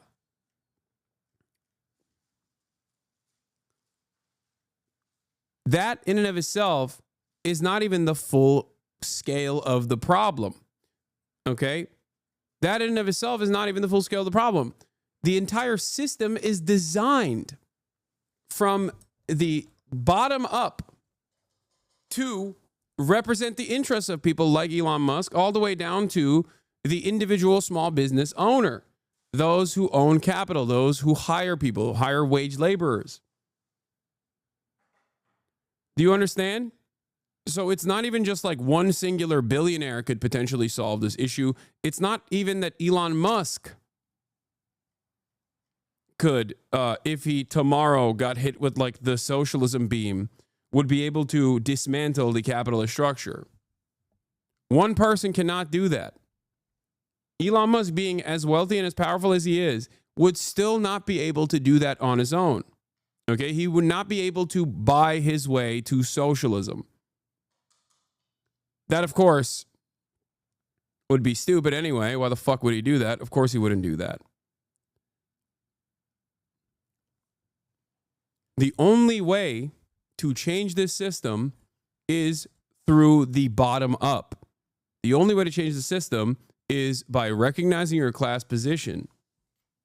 Okay? The only way to change the system is by organizing. Because at the end of the day, the one thing that you have, the one thing that we all have is numbers. If this was a truly democratic process, we would have been able to undermine this current existing hierarchy a long time ago. That's it. I could have $1 billion and it would be nowhere near, that money alone would not be able to put a dent in the structures that exist. As opposed to me doing this every day to 35,000 people. That is significantly more important. Okay? That's it. Let's continue. With the left, boy, that animates them because they're trying to say, to make an example, you are not allowed to leave the ranks of high society left-wing thought. Oh, sharp analysis, Charlie. All right. Turning Point USA, I know, spoke to some of these protesters in Phoenix. Let's watch. We need to focus on getting Musk out. And he has absolutely no right to have his sticky rich fingers in the American people's money. Elon Musk is in our Treasury Department with his 19-year-old cronies, and I'm worried about my Social Security. He should be locked up and removed from this country. He has absolutely no idea what he's doing. It is my understanding that Elon Musk does not have any kind of degree in economics. No. So I don't get it. None of those guys said anything wrong. Oh, sorry, I burped. None of those guys said anything wrong. They were correct. What's the problem here? That they just like disagree? Is that what it is? Normally, at least they try to find people that they can like belittle and claim are just like silly or whatever. But in this instance,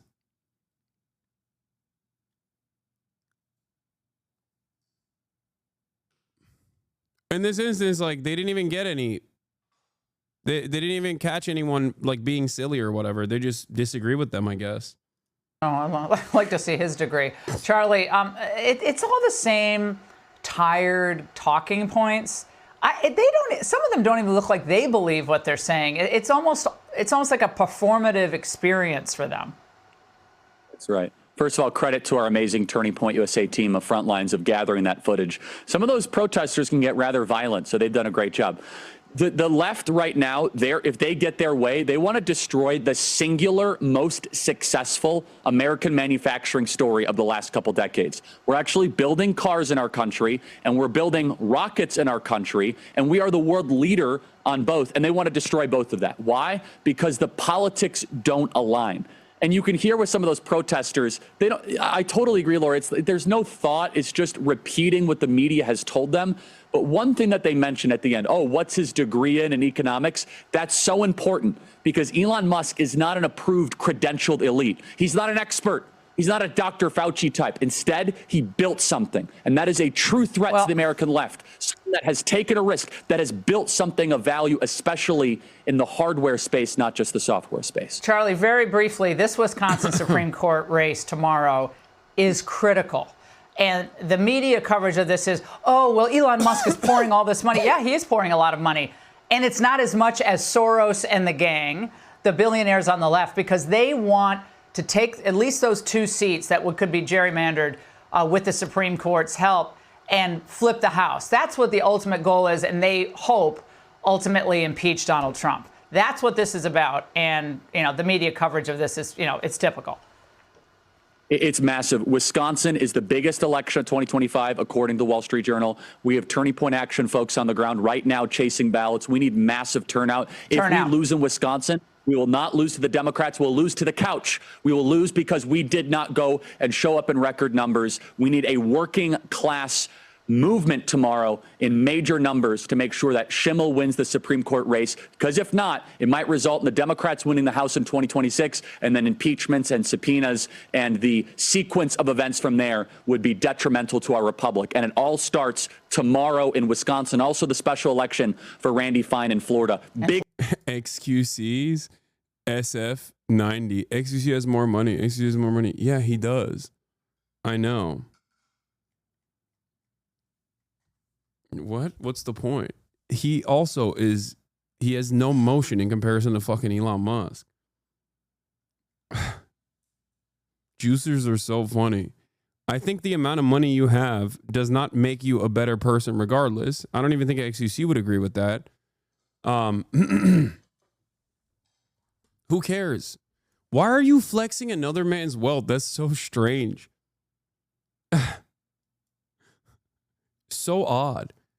I have more money than you and your dad combined. Does that make me a better person? Probably not. You know? The fuck? I would go so far as to say having more money usually, more often than not, makes you a worse person overall. You know? Big election time. I know we just got over an election, but tomorrow, big election day in Wisconsin and Florida. Go out and vote. You bet, Charlie. Everyone's got to get off the couch and get to vote. Charlie, thank you as always. Click here to subscribe to the Fox News YouTube page to catch our hottest interview. Meanwhile, it's Democrats pull an all-nighter protesting Trump and Musk on the Senate floor. Careful, there's an increasingly large possibility that Chatter is Elon Musk's kid.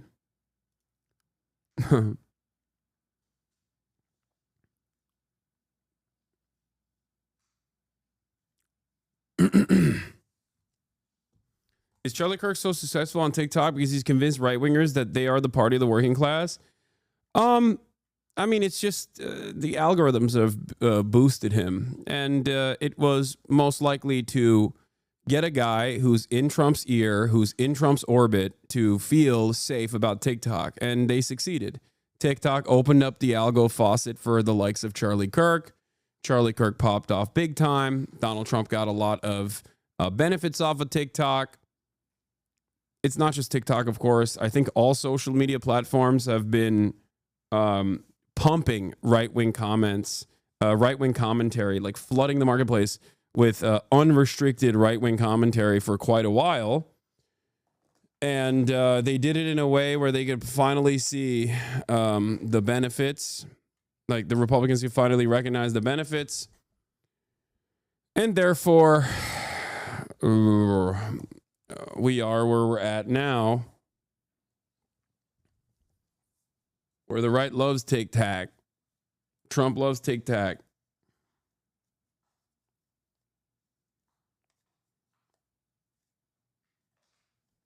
All but Reddit and the right-wing grifters are so mad about that. I mean, Reddit is also kind of right-wing from where I'm standing.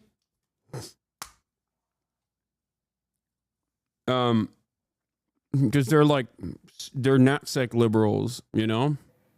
Didn't take no hero to fly. Yeah, their filibuster is getting like 67,000 views on the live stream. And I knew then and there that I really liked But him, like, because he was right. The real heroes were the buddies who carried me out. it's weird. Like, yeah, as chatters are saying, Megaphonics is right. It's not even a particular bill or nomination. They're just doing a long speech for PR. I just don't understand like why they didn't do this for the clean, for the supposed clean, continued resolution. Like if they had deployed this filibuster, if they filibustered in some bitches during the fucking CR, this would be a fantastic opportunity. All eyes locked in.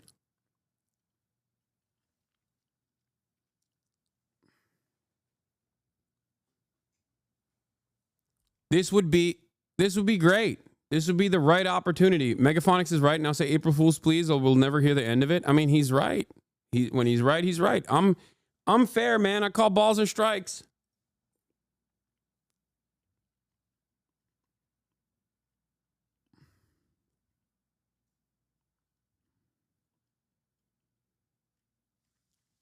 Cory Booker's anti-Trump speech on the Senate floor has lasted 19 hours and counting. It just doesn't, I don't know. I don't know what they're doing. I mean, look, I'm not going to discount it. It's not the worst thing. I'm glad that they're like fighting, I guess. But even when they are, it just doesn't make any sense.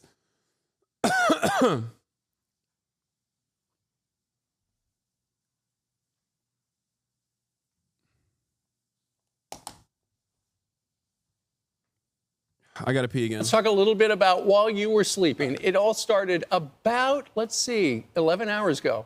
It looked just like that. Cory Booker, the senator from the state of New Jersey, started a marathon speech, and he made it very clear. He said, I'm going to keep going as long as I'm physically able. And what he's doing, and is doing live right now as he puts on his glasses, is he's talking about the actions taken by Donald Trump over his administration thus far. Not happy about any of it. But keep in mind, he's part of the Democratic leadership in the Senate, and Democrats are under pressure from their base to do more to stand up to Donald Trump. How does this work? So he's standing up against Donald Trump, even though Donald Trump is down the street. Do the senators all have to be there? Nope. They have to stay there all night? It's not even blocking any Is he speaking to anyone? Nobody. So he just wants national Maybe he attention. has a few fans. Well, there are a couple other senators who occasionally ask him questions, and he yields the floor. But by yielding for a question, then he still controls the floor. This is not a filibuster, by the way. So here's what did you miss last night when you made that dumb decision to sleep? I rise with the intention of disrupting the normal business of the United States Senate for as long as I am physically able. I rise tonight because I believe sincerely that our country is in crisis. We are not solving the deficit in what they're proposing here. They're cutting and cutting and cutting things that make no sense to cut, and they're doing it for tax breaks which disproportionately go to the wealthiest. Placing tariffs on our biggest trade partners is beyond unfair. This drives the cost of goods up, and the consumer is the one who ends up paying the increase. Even with universities got too woke and had too excesses, the antidote to that isn't to try to shut down the thought of the left. It's to try to make a fair, more competitive marketplace for ideas from all around the political spectrum. How would you do that? I mean, there's just several things that he said are just not true. He's still running on the tax cut for the rich. Not true. And most Americans understand that, and they believe that under the past administration. I really hate Fox and Friends. I really, really hate it. It might be my least favorite program on television. It's just like objecting to observable reality every day of the week. That's all they do. All they do is just up is down, right is wrong. That's all they do. They just sit there and go, everybody knows it. This is wrong. It truly is mind-boggling. There is not a single point that they make that is correct. Not a single one. Why do we even watch it every day? Genuine question. Because Fox is one of the most successful broadcasters. It's the same reason why we watch Asmongold from time to time. Okay? You have to understand what your ideological enemies are saying and thinking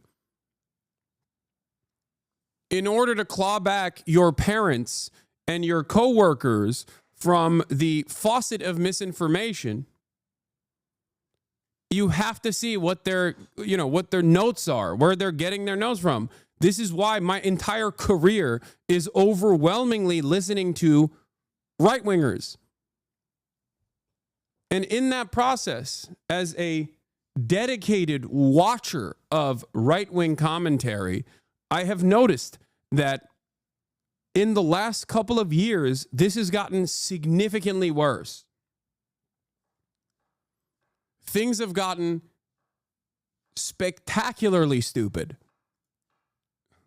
Genuinely. It's just, there's not too much you can say or do about a person that is getting their notes. A person that is getting their notes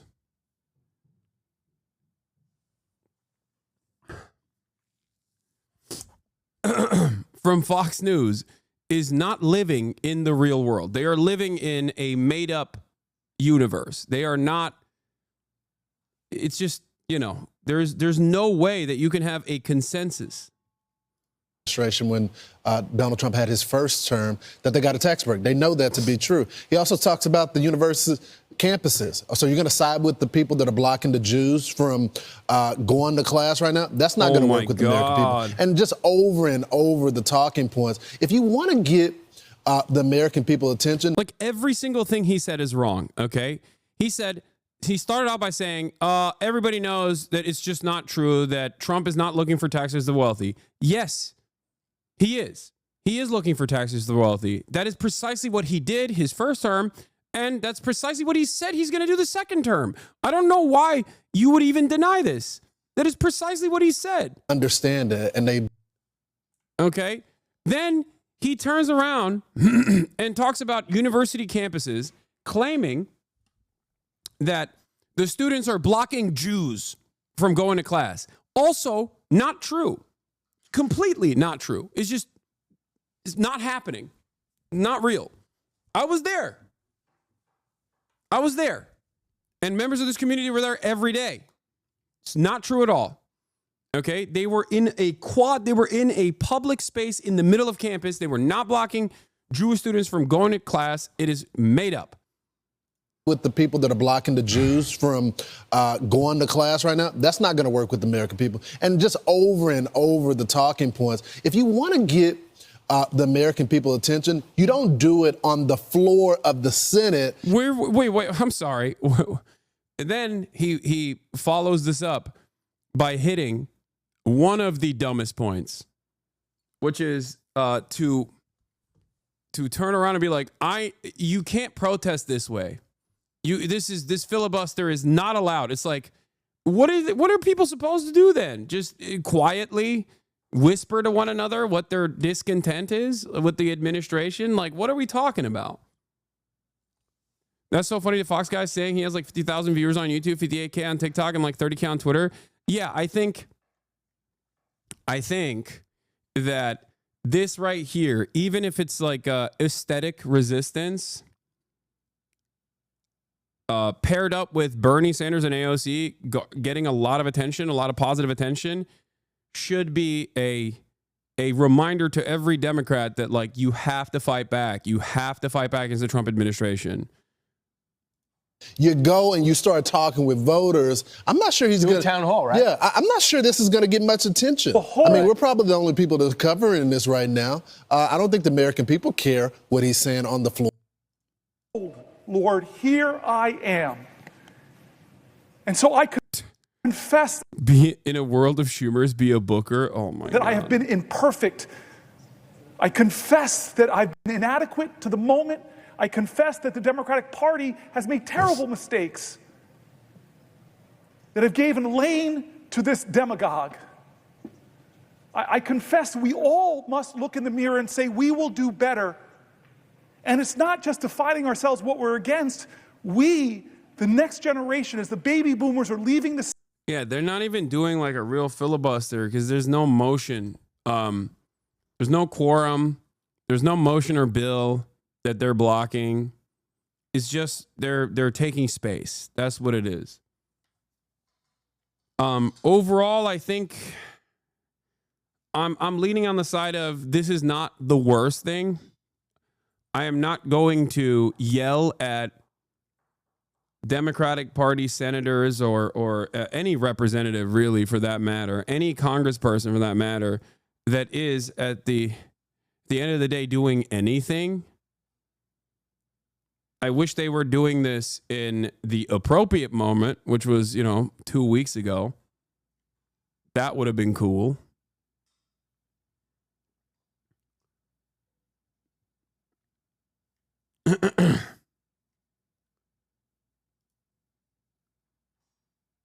And now it's our generation. We have to redeem the dream. We have to excite people again. He, in the highest office of our land, wants to divide us against ourselves, wants to make us afraid, wants to make us fear so much that we're willing to violate people's fundamental rights. We're willing to go after the speech on college campuses. We're willing to go after law firms, go after the freedom of the press. Don't let him do that. Don't become like him. Be an American that says, I look to the future and I'm excited. Yes, things are tough right now. Oh, God. Ay, ay, ay, ay, ay, ay, ay, ay, ay. Ay, ay, ay, ay, ay, ay, ay, ay, ay, ay, ay. It's just like, it's just... I'm thinking about all the Democrats that love this, where they're like, this is so sick. This is, oh my God, it's making me quiver a little bit. You know?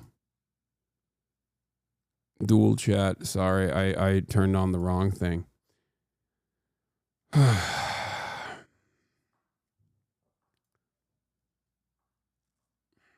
Look, I said the same thing about AOC and Bernie's rallies. It's great that they are getting people excited. It's great that they're getting people excited. It's great that they're, getting people to turn out.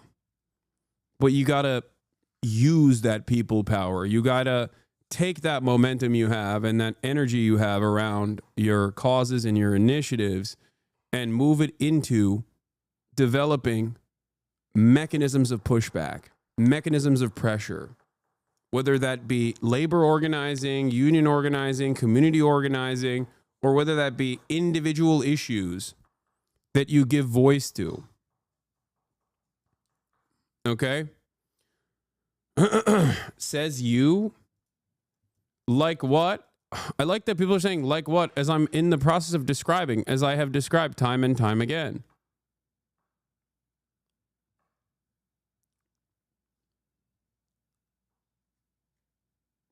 And this is a worse version of what they're doing, what AOC and Bernie are doing anyway. I'm glad that they're doing this, but we need more. Also, ironically enough, a lot of people think I'm a politician, I think, or have any sort of power in changing the outcomes of the legislative body. Like, I yell at the Democrats every day.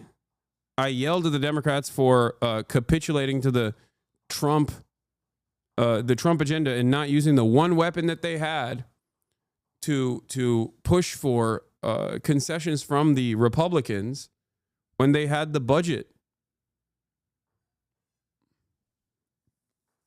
I'm not a politician. I'm not within these caucuses. I can't talk to my coworkers who are also politicians and get them to be on board.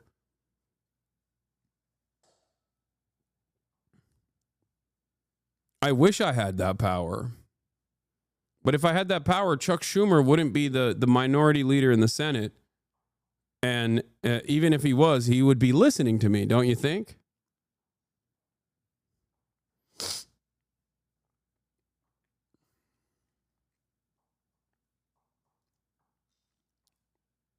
Starting Monday, I'm ending dual citizenship under the Espionage Act and all these traitors. Wait, this is not real, dude. What?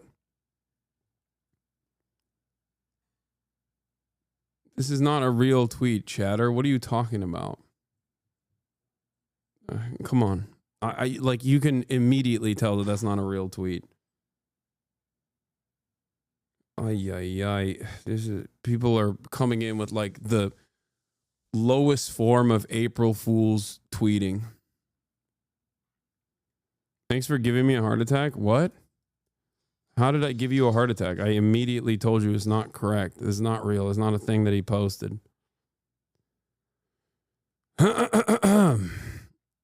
Baits are getting worse. That's a recession indicator. True. They're hard, they're scary, they're hurting, but we can overcome this. Our American history, if it's nothing else, American history, if it's nothing else, it is a perpetual testimony to the achievement of impossible things against. First of all, Trump would never end dual citizenship because that would mean he would have to end dual citizenship with Israel, okay? And he would end his own life before he would do that. Give me a break. I'm ending dual citizenship except for Israel, which is more America. It's America, extra America. It feels like if you have an Israeli citizenship, you're American plus.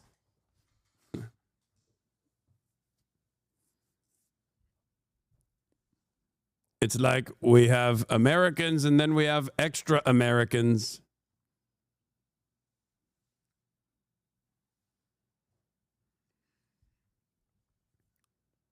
Impossible odds.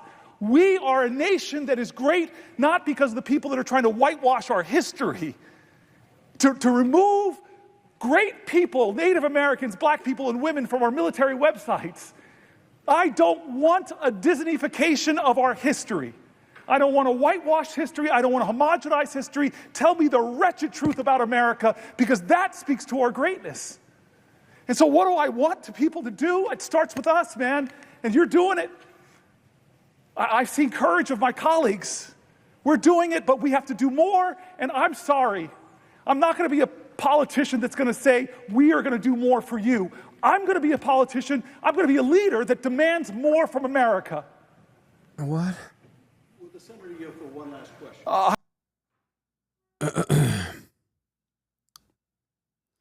MSNBC spoke to Columbia students about Trump's attacks on academic freedom. That's interesting. It's especially interesting because MSNBC itself, with like Morning Joe, was actively daggering Columbia students and demanding that this basically happen. You know what I mean? What the Trump administration is doing those were the desires. Those were the fucking desires of Morning Joe. Directly. They spent every morning talking to Greenblatt. Oh, God. My mom loves Cory Booker. She just texted me.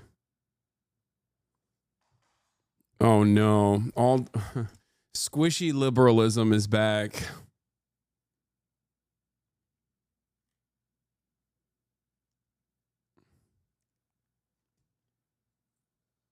Oh, man. Yep. Okay. Everybody loves. Okay. This is I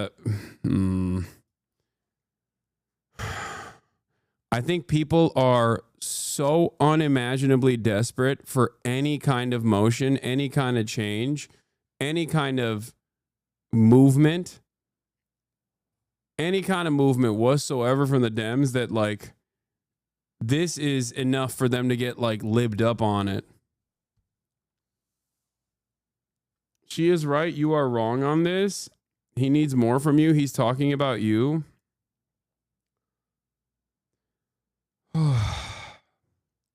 Dude, what do you want me to do? Actually, like, do you want me to do acts of violence or something? Like, what are you talking about? I go to fucking protests. I fund resistance networks in general. I actively urge my relatively large audience to also partake in this. The fuck are you talking about? I think everybody just wants someone else to do some shit. You know? Everybody's like, not me, someone else. What are you talking about? These are the people who have the power, albeit limited, to actually undermine the administration's agenda. I speak to an auditorium, a stadium full of people every day, like-minded people. Urge them to also organize. What are you talking about?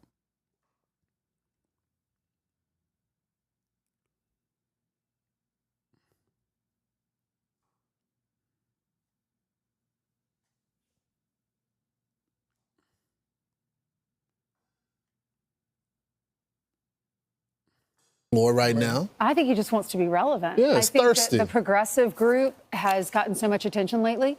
I think he's seeing like all these younger people or people who are new in Congress. It's so funny. People go, okay, you got to run for office. It's like, dude, what are you talking about? If I ran for office, I couldn't do the most effective thing I do every day. If I did anything else, I would not be able to do the thing that I'm the most effective at. Get all this attention, like AOC, she's not new, but she's always out there. Jasmine Crockett is new. We're hearing a lot from her. I think he's doing this so that we all cover it on the morning show and he gets some attention. But can I just bring up one other thing? If you want attention, Lindsey Graham showed you the template. John McCain showed you the template. Joe Manchin showed you the template. You go out and you make news and you say things that are relevant. Dude, Claudia streams every day. Come on. You're comparing me to the president of Mexico, chatter. What are you talking about? She wasn't a streamer that became the president of Mexico. She became the president of Mexico and is using the pre-existing streaming network that she has surrounding her. What are you talking about? This is not... You have to be Joe. It was a joke. Okay. Oh my God. I can't tell because I feel like people are so stupid.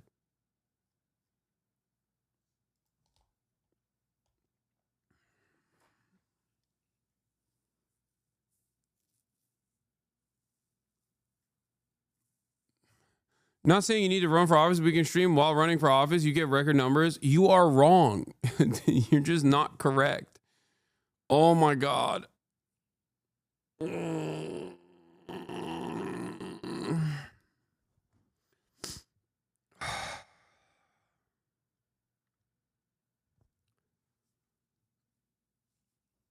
This is what I mean. People are just like,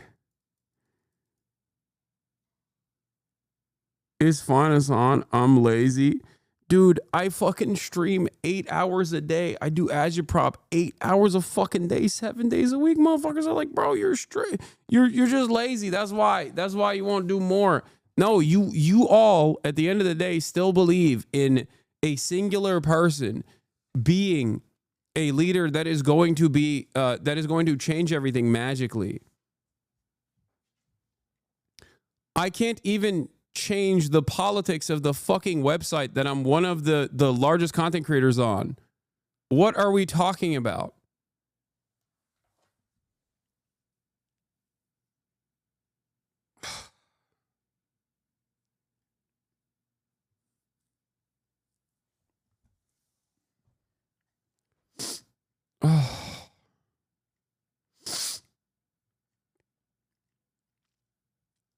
And then all the reporters follow you around, Hillary Vaughn and everybody else. They go, okay, we got to get this interview. But just doing a filibuster saying, I really have no agenda, I'm just going to rail against the administration overnight. It's like I'm volunteering to do something when no one's watching. So congratulations. I don't know who your PR guy is, but just go stay active. He has been active. He's been going at it for 11 hours and 12 minutes. Today.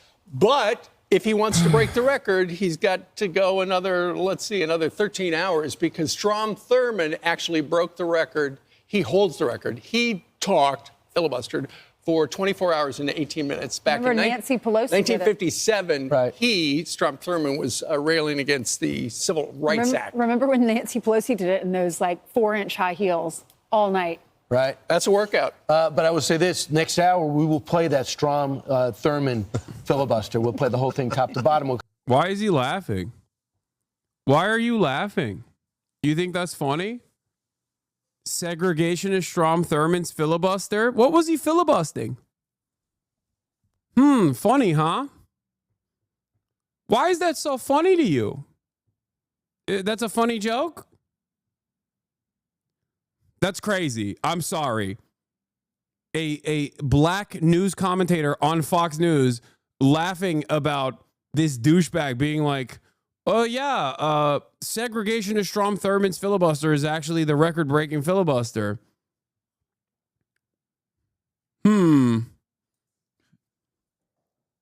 What was he filibustering? Oh my God.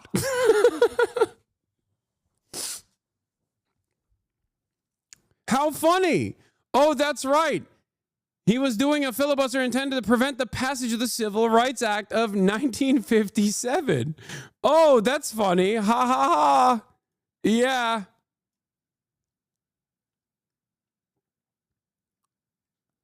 Imagine being that racist, by the way. Imagine being that fucking racist where you were just like, no thanks. Didn't Strom Thurmond also literally have a half black child too, like a secret child? Am I crazy?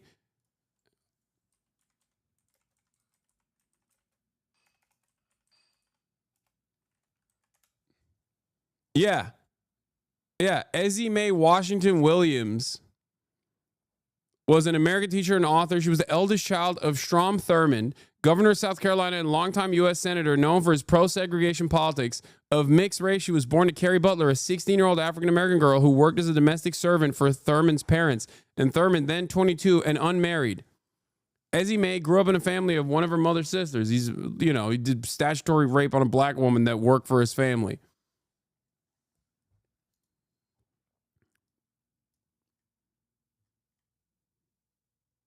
Washington Williams did not reveal her father's identity until she was almost 78 years old after Thurman's death at the age of 100 in 2003.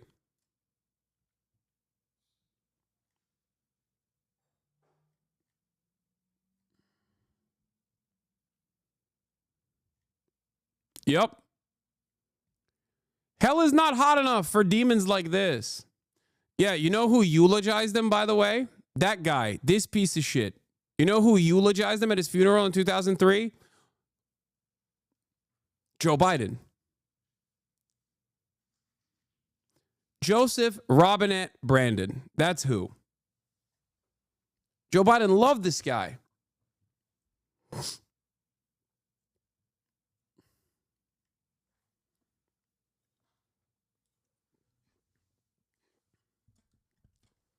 Joe Biden also wrote a lot of the draconian laws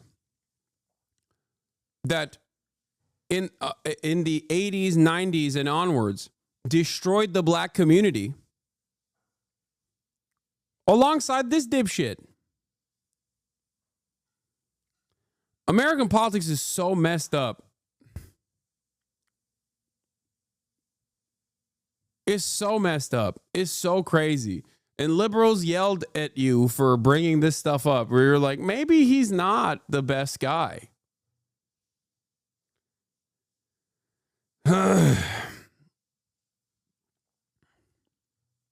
Good idea. But haha, very funny. He thinks it's funny.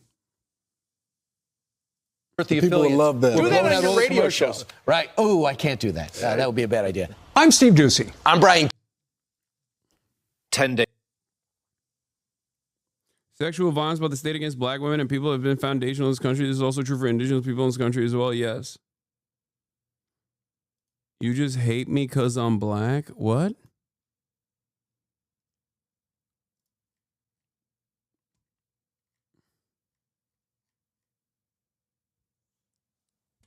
Hype train has been started.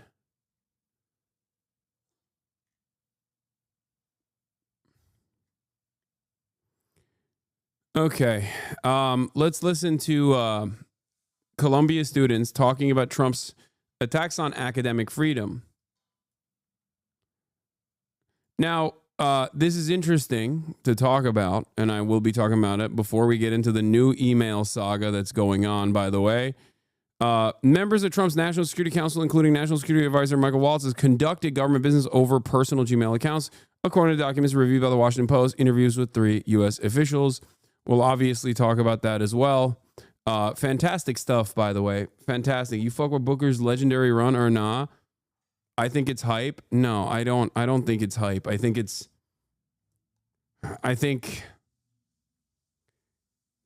nothing. That's what I think. We'll see. I mean, I'm not going to discount it. At the end of the day, it's good that they're doing anything, I guess. And I'm glad that people are excited. But if you think it's anything beyond like a performance, if you think it's anything beyond theater, I don't know what to tell you.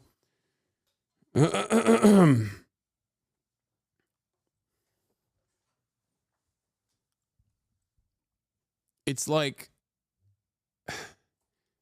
a filibuster is supposed to be directed towards a filibuster is a hurdle. Okay, it's a procedural hurdle placed upon the passage of a bill. Okay, that's what a filibuster is. They're not doing that right now. There's no bill that they're launching a procedural hurdle against. There was an opportunity for them to do that.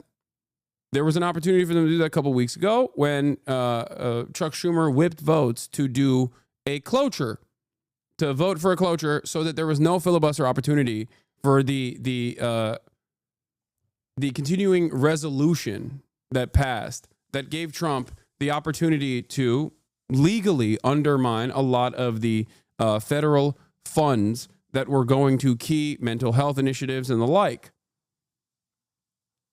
That is where they were supposed to filibuster. That was the expectation. That's what I wanted them to do. They didn't do that. And they're simply just like taking up space at this moment. I wish they had done this back then. Then it would have been infinitely more impactful. I would have been super on board. I'm still on board with what they're doing, but make no mistake, this is symbolic. It is not dissimilar to like Nancy Pelosi taking a performative knee, wearing the kente cloth in the aftermath of the George Floyd murder. It's PR. It's PR in the right direction. It's I guess, good starting point. But I need you to understand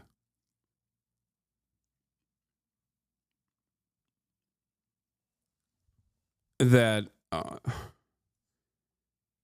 there's a reason why they're doing it now rather than 2 weeks ago when this would have been incredibly effective.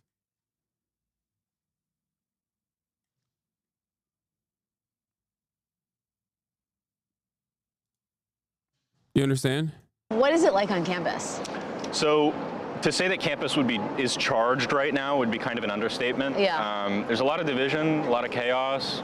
The kind of atmosphere is defined by paranoia, I would say. Everybody is afraid of other students, whether or not they're going to get doxxed, whether or not, ICE is going to show up at their dorm hall, and whether or not the administration is going to be able to stand up for them at the end of the day. You're involved with campus journalism, right? Yes, I'm the editor for the Columbia Political Review, which is our largest project in political opinion journalism on campus. We're not a newspaper, but we're just basically a venue for any students. We've got a staff of 220 to share their opinions, to share their commentary. And yeah, that mission's absolutely been threatened by what's going on. Are people freaking out on staff? Yeah, absolutely. Literally 10 minutes ago, I got an email from one of our former writers, an alumni, not a current writer. Oh, wow. Who wanted to have all of her articles taken offline because she's threatened because she's an international worker now. And that's not new. It's something that people have been trying to do ever since doxing became a problem on campus, removing articles about Gaza. But I've gotten at least 5 of these emails in the past week. And is it about Gaza or is it just about political dissent generally? It's definitely about political dissent generally. But the reality is that nobody knows what's on the table because there's been absolutely no transparency in any of the deportation processes or just what demands the Trump administration will be willing to accept capitulation on and restore our funding. So this is presumably driven by the protests here at Columbia over Gaza. But you're suggesting that the aperture could widen to include anything from trans rights to, DEI. Do you think the university would capitulate on those topics? I mean, do you think that there's a red line for them? I'm not sure. I think when you're threatening taking... The answer is no. There is no red line. It's over. There is no red line. They completely caved on academic receivership. What are you talking about? What kind of question is this?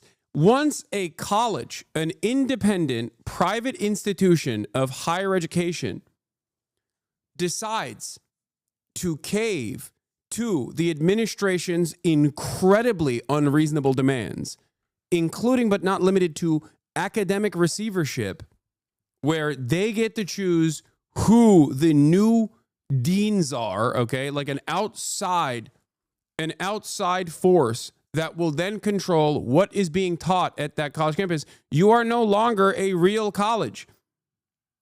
This is exactly what they did in Nazi Germany as well. It's over. It's over. It's quite literally thought policing, okay? Ironically enough, the very same people that constantly go, oh, it's 1984, George Orwell, you're trying to do mind control. It's fucking bullshit. Blah, blah, blah. All these people that say that when someone goes, hey, man, maybe you shouldn't say the N-word, okay? Those people are literally looking at the government doing that and going, hell yeah, we want more. Or they're probably oblivious to it.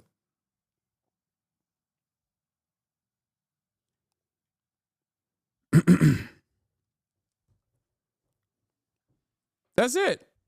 They're doing it at the Smithsonian. They're doing this to Harvard. They're doing this to every college campus right now. Harvard quietly went to the administration when they saw what they were doing to Columbia, what the Trump administration was doing to Columbia, revoking $400 million in grants as a threat to make Columbia concede to their insane demands, which Columbia happily conceded to, mind you. Okay? Harvard went to the administration quietly and said, we will work with the anti-Semitism task force. And in the process, Harvard actually fired one of their tenured professors.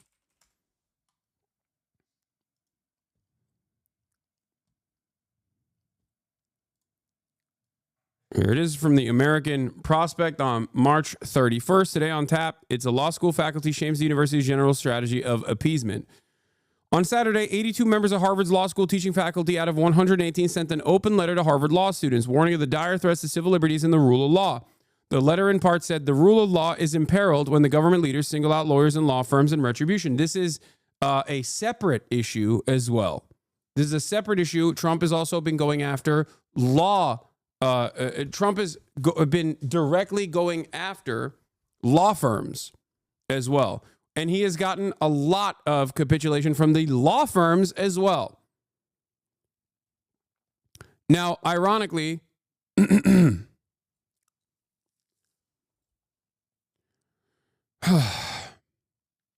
Harvard talked about how the administration is threatening law firms and legal clinics for their lawyers' pro bono work or prior government service, relent on those arbitrary threats, punish people for lawfully speaking on matters of public concern. Meanwhile, Harvard, as an institution of higher education, turned around and fired a important, I forget what he's a Turkish dude. I forget what his name is right now. Columbia forced Catherine Frank, a tenured professor at the law school, into retirement due to her pro-Palestinian stances. Never mind the fact that she was its most famous professor in legal academics in the United States.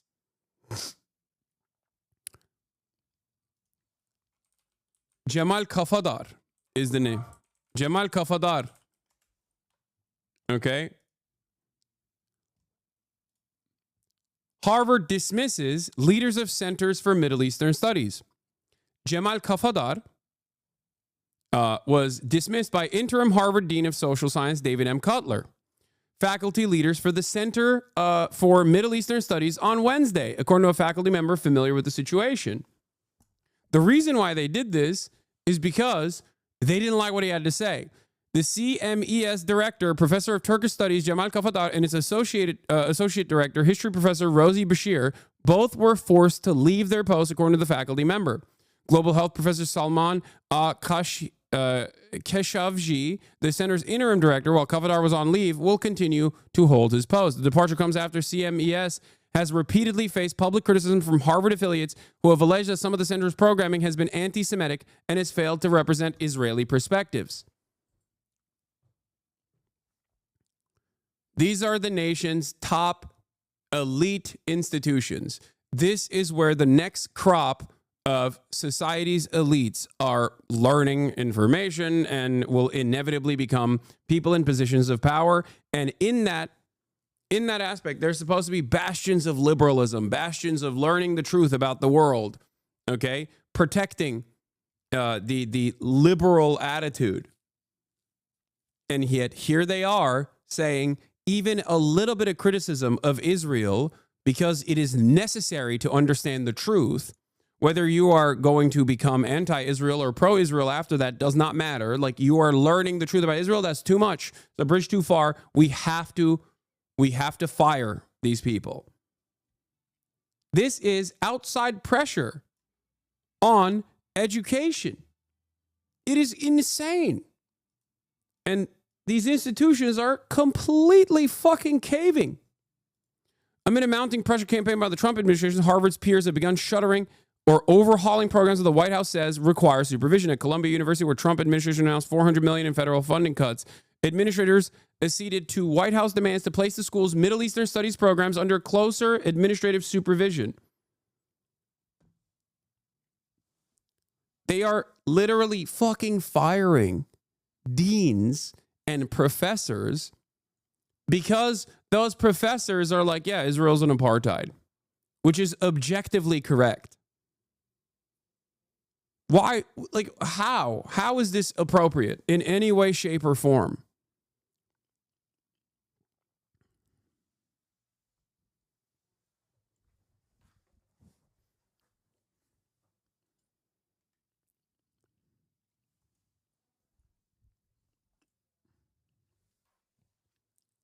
My Palestinian American friend, as a grad student at Columbia, has had her paper postponed from publication and her discussion series for teachers postponed. Both are on Palestine and education. She has no idea what to do now. Yeah. It is disgusting. It is disgusting to me. It is disgusting to anyone that cares about education, that cares about learning the truth. This is an administration that is actively suppressing the truth. They're disappearing students for saying the right thing about Israel. They're firing professors.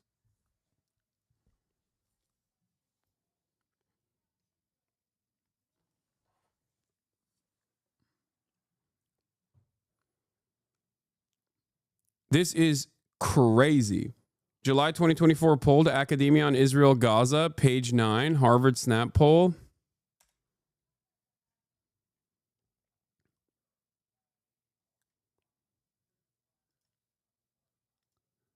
It's additionally damning considering the massive amounts of wealth that these institutions have at their disposal. Okay? Harvard's endowment is $50 billion. What the fuck are you doing with those $50 billion fucking dollars if at this very moment you're not using that to defend your students and to defend the integrity of your academic institution? What good is the $50 billion endowment? You are just a gay hedge fund at that point. And when the administration comes down and says no more DEI, you are no longer a gay hedge fund. You're a homophobic hedge fund now. Yeah, the pressure from Trump was laughable. $400 million is about 2.7% of the endowment Columbia raises every year. They could afford to lose 5 times that money and appeal to donors to back free speech and independence, but no, it suits them to obey. Part of the reason why is because a lot of the big donors there are pro-Israel or have businesses in Israel. And they have financial connections to Israel. Jewish or not Jewish, doesn't fucking matter. Okay? That's it. That is part of the reason why they're like totally on board with this.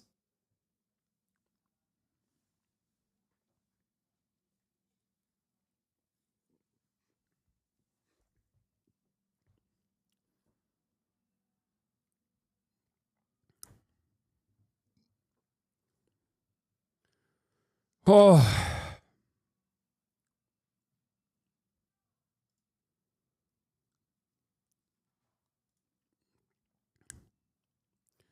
Israel and Gaza. Do you approve or disapprove of the military action Israel has taken in Gaza?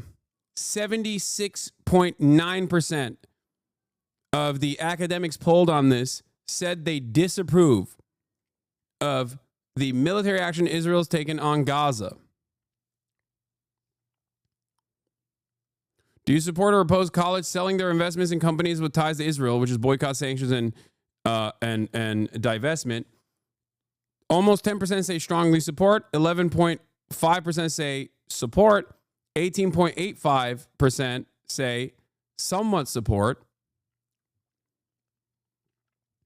16% say somewhat oppose. 14% say oppose. 14.6% say strongly oppose. 14.5% say not sure. Do you think students should have a say in what their college's financial endowments are invested in? 41.4% say yes. 41.4% say no. It's a direct 50-50 split. I mean, direct split there, perfect split, with 17% say not sure.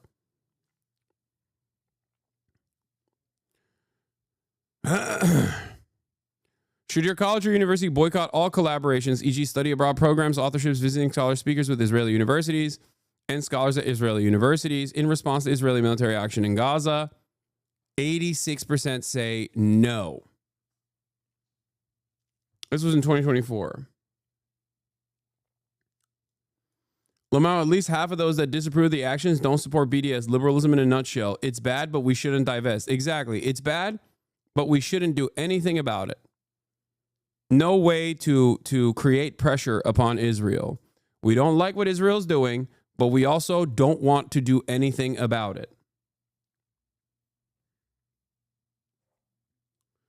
Why are your universities investing something? Aren't they supposed to educate, not do banking law? Brother, this is the United States of America. This is the most hyper-capitalist country on the planet. Every institution, every sector is a bank now, okay? Boeing is a bank. Harvard is a bank. Everyone is a fucking bank.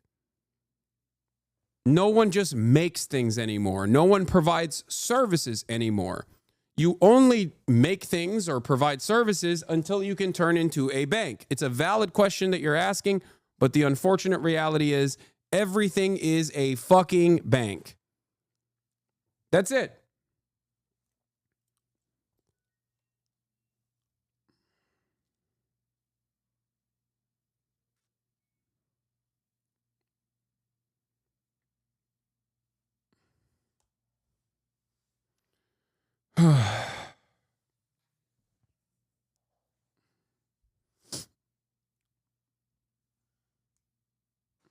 There's an argument that boycotting Israeli academic institutions hurts science. What do you think? Yeah, I don't agree with that. There's an argument that boycotting apartheid South African academics hurts science.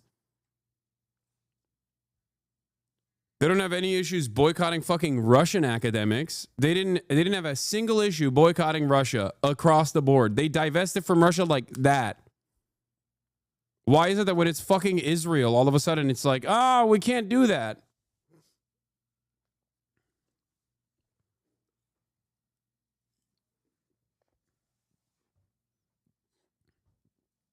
You know what hurts academia? Bombing every fucking university in Gaza and killing virtually every professor in Gaza.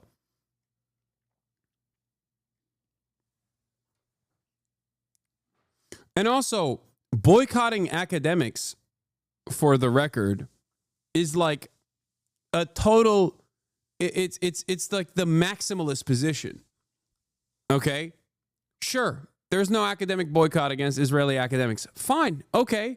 That is an area where the university and the student protesters can reach a meaningful agreement. The major point here is divestment. Divestment from Israel. Any kind of victory that you get on that front is good. It's moving the needle in the right direction. I will never make good and perfect an enemy of good, okay?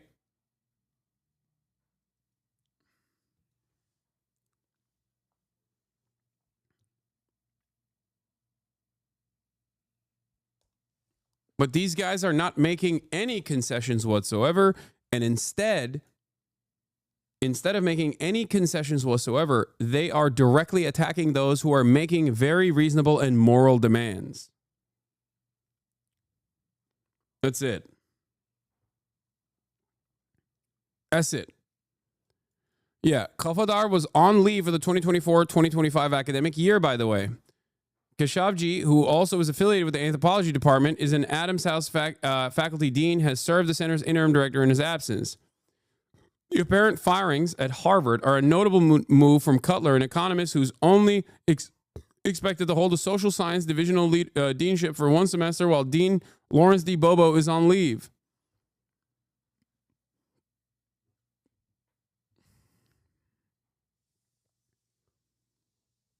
Cutler announced in an email to some center affiliates, which was obtained by the Crimson, that Kafadar would depart from the CMES directorship at the end of the year. Cutler thanked Kafadar for his work at CMES before asking colleagues to suggest potential candidates for his future leadership by April 16th. It's wild to me that you can be a straight up fucking neo-Nazi professor with a tenure and you will never have your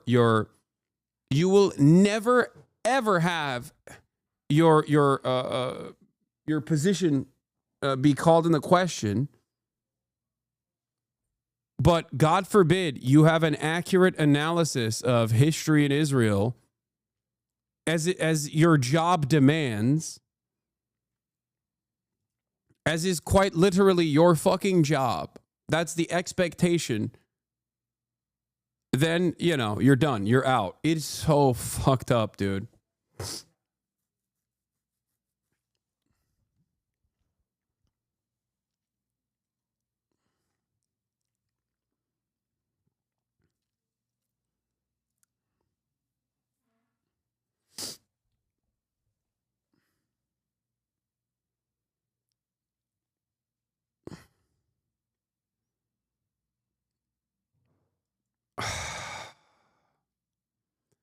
How do people not see this? How do people not see how fucking insane this is, dude? Yeah, you can be Alan Dershowitz. Harvard still has Alan Dershowitz as a professor emeritus. Like, he is he has permanent tenure, if I'm not mistaken, at Harvard. Alan Dershowitz, constitutional law scholar. Some of his formative work in terms of constitutional law was demanding that we lower the age of consent from a constitutional law argument, of course. From a constitutional framework, we must lower the age of consent. That is a real piece that he wrote, by the way. That's not even a fucking joke. Alan Dershowitz, who very famously defended Jeffrey Epstein, was friends with Jeffrey Epstein. That Alan Dershowitz. Yeah.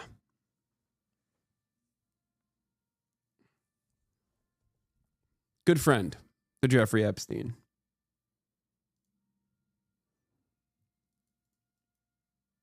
The Professor Alan M. Dershowitz is a Brooklyn native who's been called the nation's most peripatetic civil liberties lawyer and is one of his most distinguished defenders of individual rights, the best-known criminal lawyer in the world, the top lawyer of last resort, America's most public Jewish defender, and Israel's single most visible defender, the Jewish state's lead attorney in the court of public opinion. Alan Dershowitz, while simultaneously talking about free speech as a constitutional law scholar, has actively worked against free speech. Alan Dershowitz probably loves all of these things that are happening in college campuses right now where, you know, pro-Palestinian students and professors alike are being disappeared or fired from their positions. Alan Dershowitz, famously, his famous contributions to the field of free speech and free association in academia especially, was to blacklist Norm Finkelstein, blackball him, and ruin his academic career for the crime of Norm Finkelstein calling out Alan Dershowitz's horrible, plagiarized book filled to the brim with faulty information about Israel. And then also destroying him on Democracy Now! That's what Norm did. It was crazy.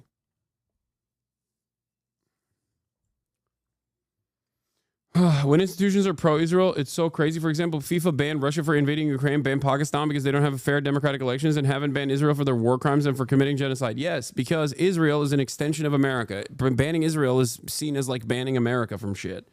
And ain't nobody's moving to do that yet.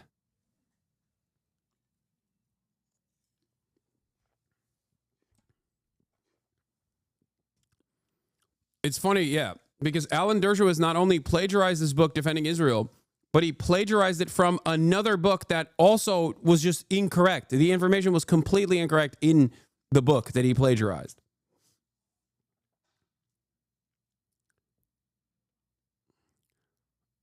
Truly horrifying nonsense. Let's see what the White House had to say about the thing that I covered yesterday, by the way. Speaking of Israel, it came out that Israel had assassinated 15 Red Crescent workers and first responders in Gaza. and then hid those murders in a, mass grave, including the ambulances that they struck, that they buried. We found out about this.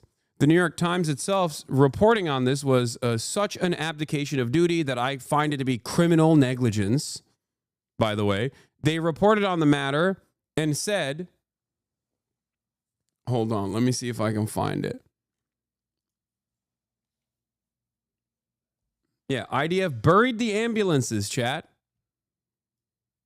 Burying the ambulances themselves along with the medics they executed is one of the elements that makes this latest crime so extraordinary and also revealing. A group of IDF soldiers collectively agreed to use a bulldozer to bury the ambulances in the sand with the men they had just killed on the apparent hope that nobody would notice 15 men were missing. Consider how far down the path of dehumanization you have to be to get there. That's what they did. Yes, they buried the ambulances that they blew up, chatters. We watched them do excavation and find the ambulances buried under the sand. Yes, the entire ambulances that they blew up, they buried those ambulances alongside the first responders they killed, that they assassinated. I need you to understand something. Red Crescent engages in deconfliction, which means that every move that Red Crescent takes in the Gaza Strip is done with the knowledge of Israel. They don't go anywhere without informing the Israeli authorities when they're in the Gaza Strip, which means that the Israeli authorities knew exactly where these ambulances were going and still assassinated them, just like they did to the World Central Kitchen aid workers, as a matter of fact.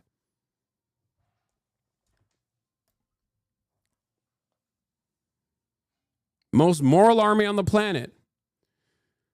Mohammed Al-Safin says the UN filmed the video at the site showing the bodies of the medics in their uniforms being dug out of a grave under their crushed ambulances, Radio Rwanda-ass newspaper. The reason why Mohammed is saying this is because, speaking of burying, the New York Times buried the fucking lead on the only coverage that they did at the time, yesterday, on the Gaza medics. Here's how they reported on it. And this is also like further down in the article in and of itself. On Sunday, the Palestine Red Crescent Society said it recovered the bodies of 8 emergency medical technicians, 5 civil defense personnel, and a United Nations employee in Rafah in southern Gaza. The medical organization said it had lost contact with 9 of its crew members more than a week ago after they were directly fired upon by Israeli forces. The Israeli military said in a statement late Sunday that its forces had opened fire on March 23rd at several vehicles that had been advancing suspiciously towards the troops without headlights or emergency signals and without prior coordination. The military added that an initial assessment had determined that the forces had eliminated a Hamas operative and 8 other terrorists without explaining any connection to the emergency and rescue crew members who were killed. The Times could not independently verify the claims of either side. They wrote the Israeli claims, okay? They wrote the Israeli claims. And they did not write the claims of the Red Crescent. Now, or the UN, mind you. Now, what's interesting about this is that this is the New York Times. It is the paper of record. Do you think that the New York Times does not have the phone number of the Palestinian Red Crescent Society or the United Nations? Do you think that the New York Times simply could not find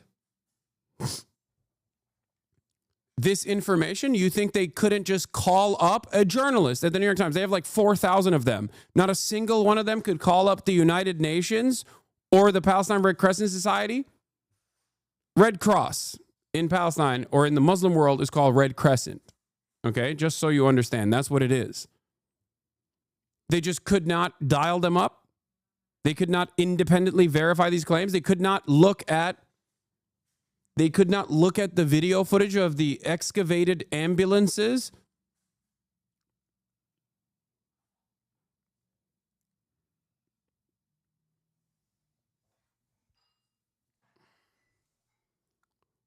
Insane. This is not incompetence. This is not negligence. This is actively omitting key information from your coverage in an effort to shelter the public from the truth. The New York Times has moved beyond being stenographers of the State Department to be stenographers for the Israeli occupying force. They do this in a way where even Israeli outlets don't do this. Like Haaretz is more critical of Israel's war crimes than the fucking New York Times is. It's insane. If there was any sort of real justice, some of these journalists would be tried in the same way that the press were tried at the Nuremberg trials. Straight up. This is fascist collaboration to the highest degree. This is crazy.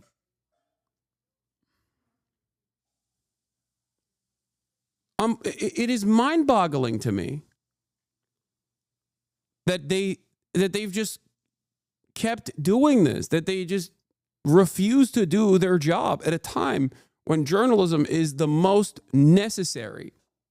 Good journalism is an absolute necessity.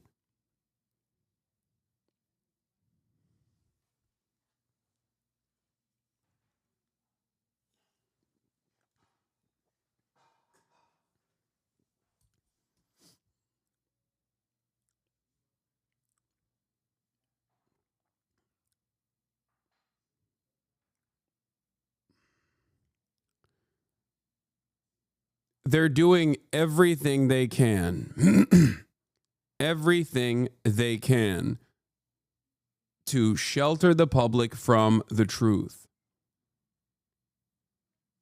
The truth that Israel is doing a genocide, and the truth that Israel will stop at nothing to complete its exterminationist policies in the Gaza Strip, and then also in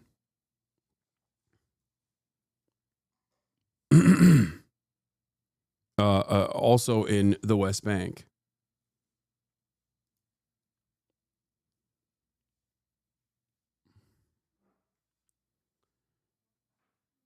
Oh my God.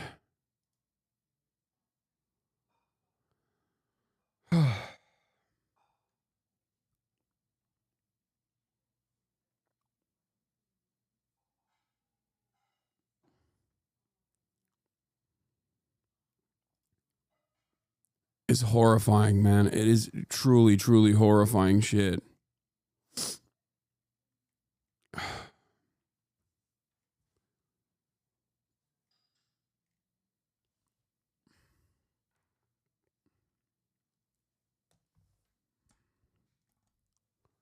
Here's how the White House responded to the reported killing of rescue workers in Gaza. Sure. Go ahead. Thanks, Caroline. Yeah. In Gaza, the bodies of 15 rescuers have been found in their sort of ambulances where they were apparently killed by Israeli forces. Just wondering if the White House is going to be calling on Israel to investigate that and to try and avoid similar casualties involving rescue workers in future. Well, as for the specific situation you just mentioned, I'll talk to the president about it and our national security team. What I can tell you is what I've spoken with the president on. He very much remains committed to backing Israel, and it was only because of this president and his team's leadership that we had a temporary ceasefire in Gaza, that we were able to bring many hostages home. And the president made it very clear to Hamas, you get the hostages out, all of them, or there will be hell. You didn't answer the question at all. President Trump's Anyway. This is why I don't hate the tariffs as much, where I'm like, we do deserve punishment. You know what I mean? As a society, we deserve it a little bit, okay? We do deserve Donald Trump a little bit.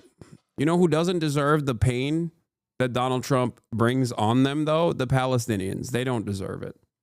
They're getting it anyway.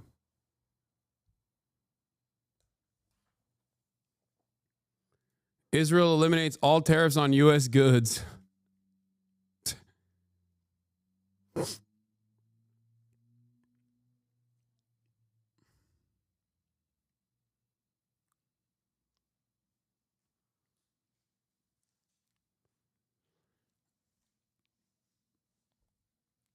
Things are getting worse and worse at an alarming rate all around the world, dude. It is crazy.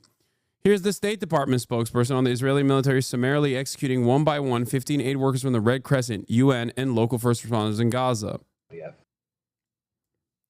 By the way, I want to repeat something that I hope people are aware of, but this answer to this question is identical to the State Department procedures when Biden was in charge. Make no mistake. The UN's Humanitarian Affairs Office has said that 15 paramedics, civil defense, and a UN worker were killed, in their words, one by one by the IDF. They have dug bodies up, they said, in the shallow grave that have been gathered up, and also vehicles in the sand. Have you got any assessment of what might have happened, and given the potential use of American weapons, is there any assessment of whether or not this complied with international law? Well, I can tell you that for too long, Hamas has abused civilian infrastructure, cynically using it to shield themselves. Hamas's actions have caused humanitarians to be caught in the crossfire. This is no different than Matt Miller, Kirby, Anthony Blinken, or even all the way down to like the lowest level of doing Hasbara, someone like Ethan Klein saying Hamas is putting command and control centers under Israeli hospitals. It is a way to justify Israel's actions against the healthcare infrastructure of Gaza. Okay? Anyone that even remotely entertains this nonsensical fucking bullshit, anyone that entertains this bullshit is doing propaganda for Israel. Whether they recognize it or not, it does not matter.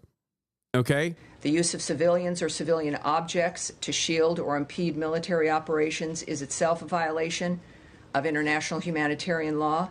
And of course, we expect all parties on the ground to comply with international humanitarian law. But there's specifically a question on any, it's a question about accounting and accountability, given that it may have been the use of US weapons. So it's a question about the State Department rather than Hamas. Is there any action to Well, assess? every single thing that is happening in Gaza is happening because of Hamas. Every single dynamic. I'll say again, I've said it, I think, in every briefing. Yeah.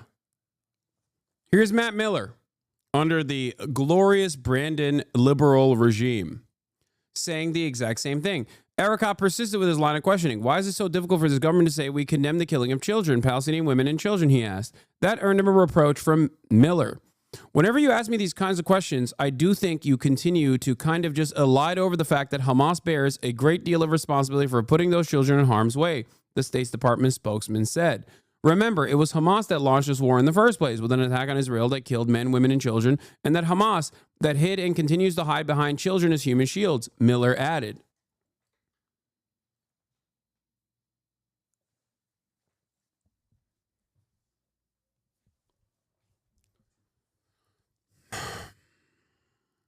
In order to construct a narrative such as this one, you have to avoid so many glaringly obvious fucking truths, which is that Israel's not doing a genocide, even though it is, right? Which is that Israel just has no other option but to bomb the children,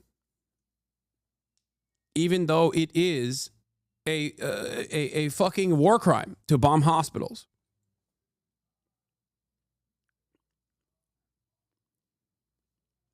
It's insane.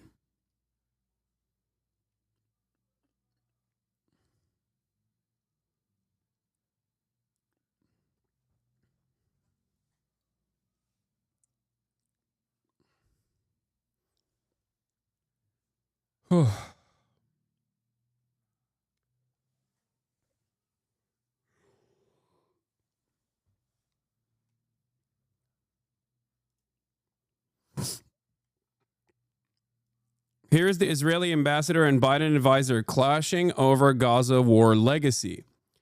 Israeli ambassador Yechiel Leiter had a tense exchange with Brett McGurk. You might remember him, former President Biden's top Middle East advisor, after Leiter condemned the Biden administration's Gaza policy in a closed-door briefing at the Atlantic Council last week, according to 4 American and Israeli sources who attended the meeting. Brett McGurk said, "What the fuck are you talking about? We let you do a genocide, and you're still shitting on us. Do you understand?"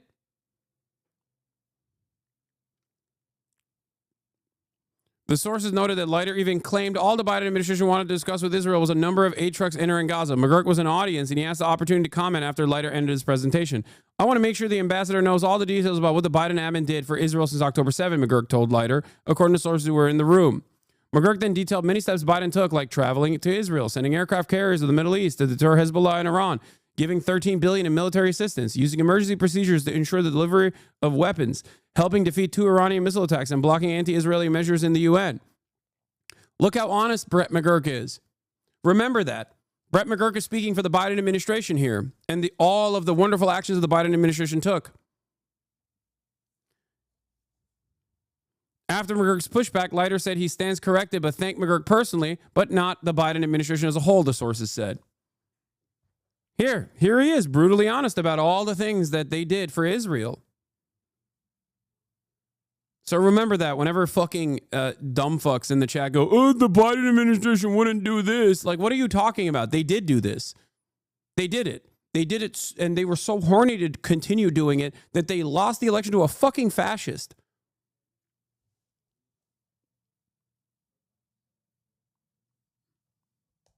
What do you mean? And this is just the sum of the many things that they did, by the way. This is just like the tip of the iceberg, I guess. So remember that whenever someone tries to tell you like, oh, it's totally different. It's totally different.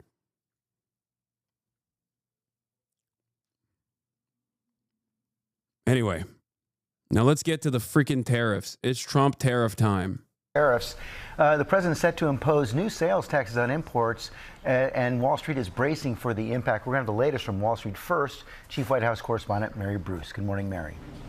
Good morning, George. Yeah, President Trump is poised to upend the global economy with these unprecedented tariffs coming tomorrow, but the details still remain unclear, creating even more anxiety for the markets and American consumers.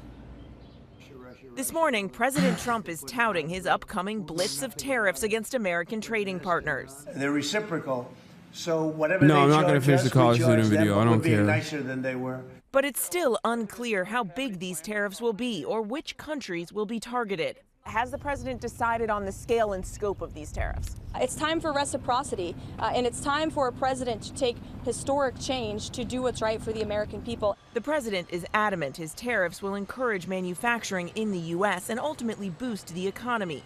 But experts caution it could take years to bring industries back to American soil. And in the meantime, American consumers will likely pay the price. Economists warning tariffs are just taxes on imported products paid for by American businesses. Those costs passed on to consumers in the form of higher prices. In just days, prices could skyrocket on everything from groceries and clothing to electronics and cars. By one estimate, the cost of a new car could go up by more than $8,000 when tariffs on foreign-made vehicles kick in later this week, sending some consumers scrambling. In Ferndale, Michigan, Karen Petke had planned to buy a new Subaru in June. Instead, she rushed to the dealership. I didn't want to take a chance that this car could go up thousands of dollars. Small businesses are also bracing for the impact of Trump's trade war. The chaotic nature of how these tariffs are rolled out and how it changes every single day. How am I supposed to plan for that? I can't plan for that. In Buffalo, New York, Dave Sheffield sells custom sports products, many imported from Canada. Now with tariffs in place and potentially more to come, he says he could lose thousands of dollars. We're having to either, take that hit on our bottom line and just at the end of the year, I make $10,000, $15,000, $20,000 less for my family, or we have to pass it on to our customers, which when customers see a higher price, then sales typically go down. So we're kind of stuck between a rock and a hard place. And a new poll from the Associated Press shows Americans aren't sold on the president's trade policies, 60% disapproving with 38% approving. And on his handling of the economy overall, 58% disapproving with 40% approving. Robin. All right, Mary, our thanks to you. Europe did not start this confrontation.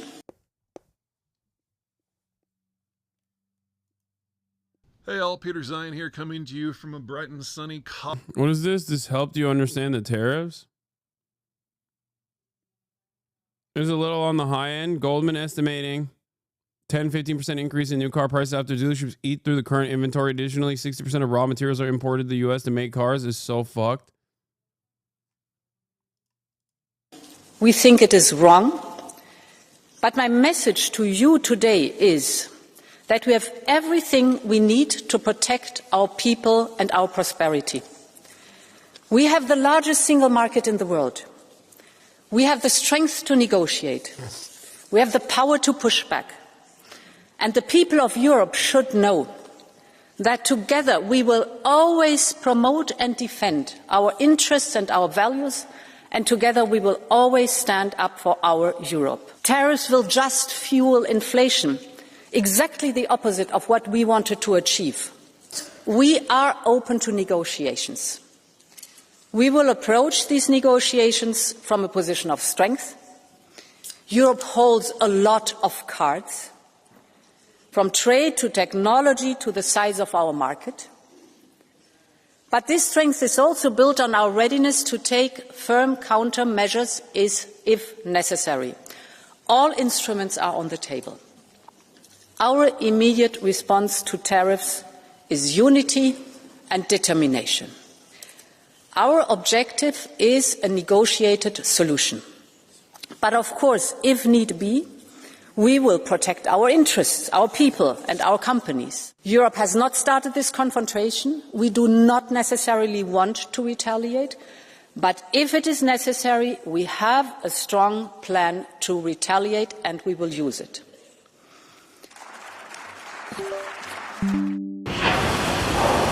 Donald Trump's blueprint for America looks something like this.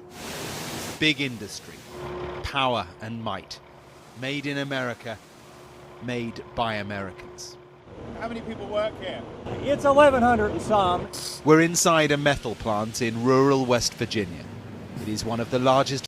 I think one of the ironic aspects of like American domestic manufacturing also taking somewhat of a hit is that like my merch is made in the United States. I'm proud of it. Okay. And it's made in facilities that have unionized workers. Okay. It's labor union made. It's American made. Having said that, the raw materials necessary for the garments, I suspect, at least some of them, are probably not sourced from the United States of America to make the garments, right? So even in that process, I suspect that the price of the actual T-shirt, like the blanks that are still produced in the United States of America in union facilities, are most likely going to go up.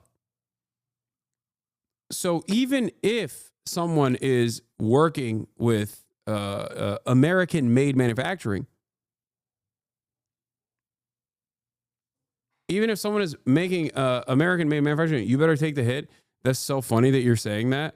Brother, I don't know how to describe this to you, but people that have tried to... people that have tried to look at the will you absorb the cost? One, yes, of course. But I don't think you understand that, like, there's a reason why people that make their shit in China sell their T-shirts for a higher price point than I do in the United States of America with union-made manufacturing. I'm already eating the cost.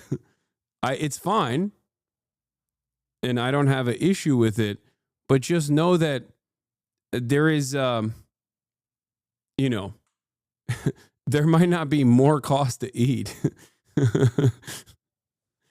I basically already sell it at cost.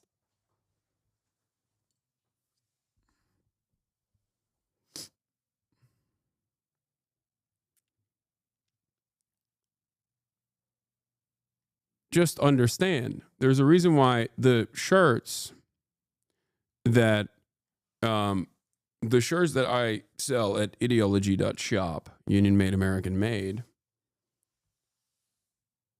there's a reason why it's cheaper than every other merchandise that you see from other streamers that are making their merchandise overseas. It's because of the fact that I have eaten the cost in terms of the profit margins. Okay? And I will continue to do so. I saw a few Twitter Andy saying the shirts are not union made because they're cheap. I know. That's what's so funny about it, is because the expectation from people is that it's virtually impossible. It's virtually impossible for someone to make shirts and sell it at $35 if those shirts are made in the US and with union manufacturing. They consider it to be fucking unbelievable. And the only reason why they consider that is because they think, well, where's the profit then? There's no profit here. This doesn't make any sense. That's it. Also, Elon Musk is on the 5. Massive amounts of money off of the federal government, like Nancy Pelosi. Please. Yes. So we've encountered, there's really so much for it. It's deciding. $35 is cheap, huh? Wait, what? Yeah. For fucking, yeah. For have you bought merchandise from any other goddamn streamer? What are you talking about?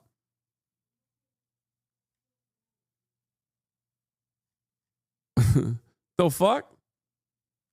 Yeah, in comparison to a product made in Indonesia at PacSun, yes.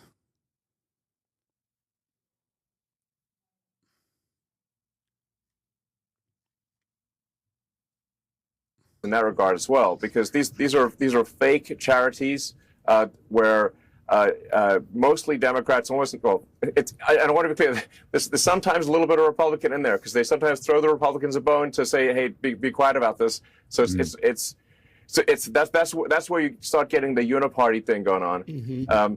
But it is overwhelmingly to Democrats, and they give give billions of dollars to NGOs run by Democrats that then go through a whole network of additional NGOs.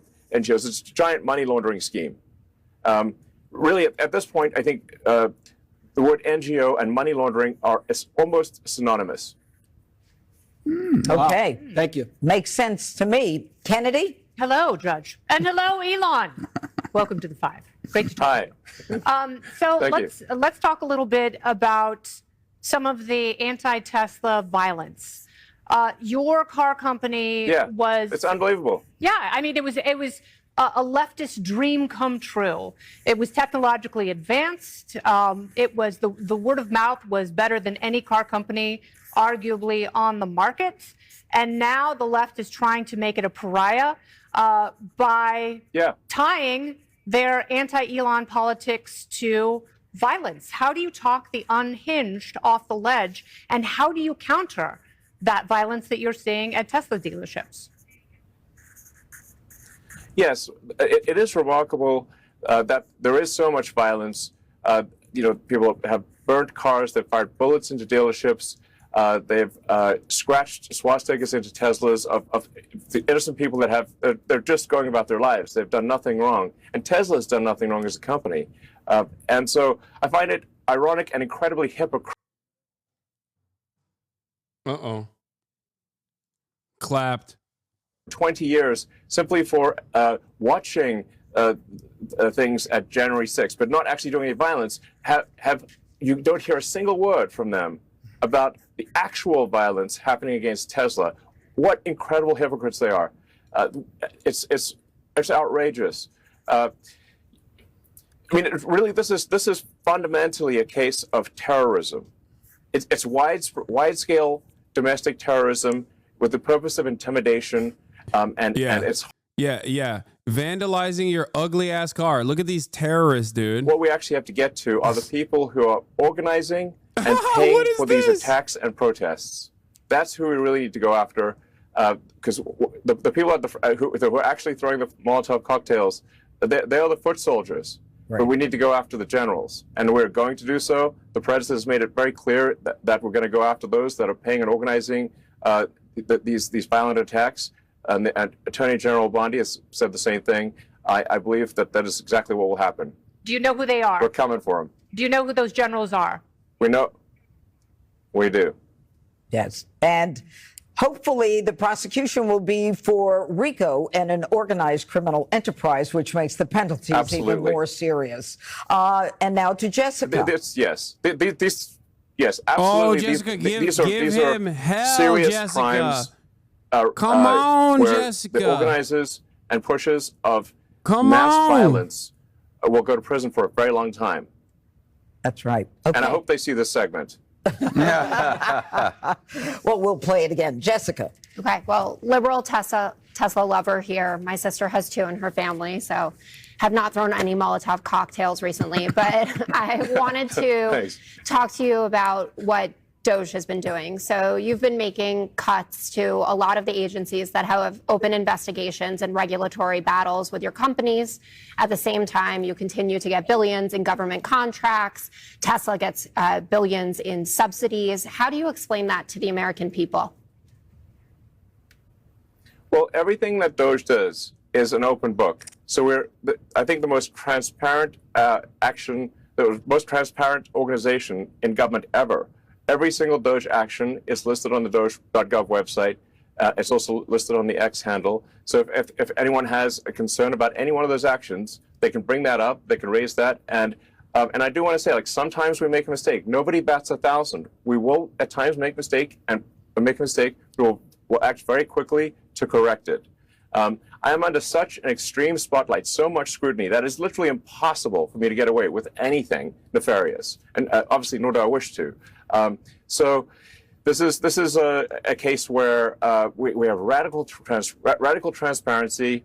We're actually willing to admit that we do make mistakes. Often people are not willing to admit they make mistakes, but we are. But we want to emphasize we fix them quickly, and we're trying to do the right thing for the American taxpayer, for the American people. And I think history will be the judge that what we've done here and what we're doing is a very good thing for the strength and future of America.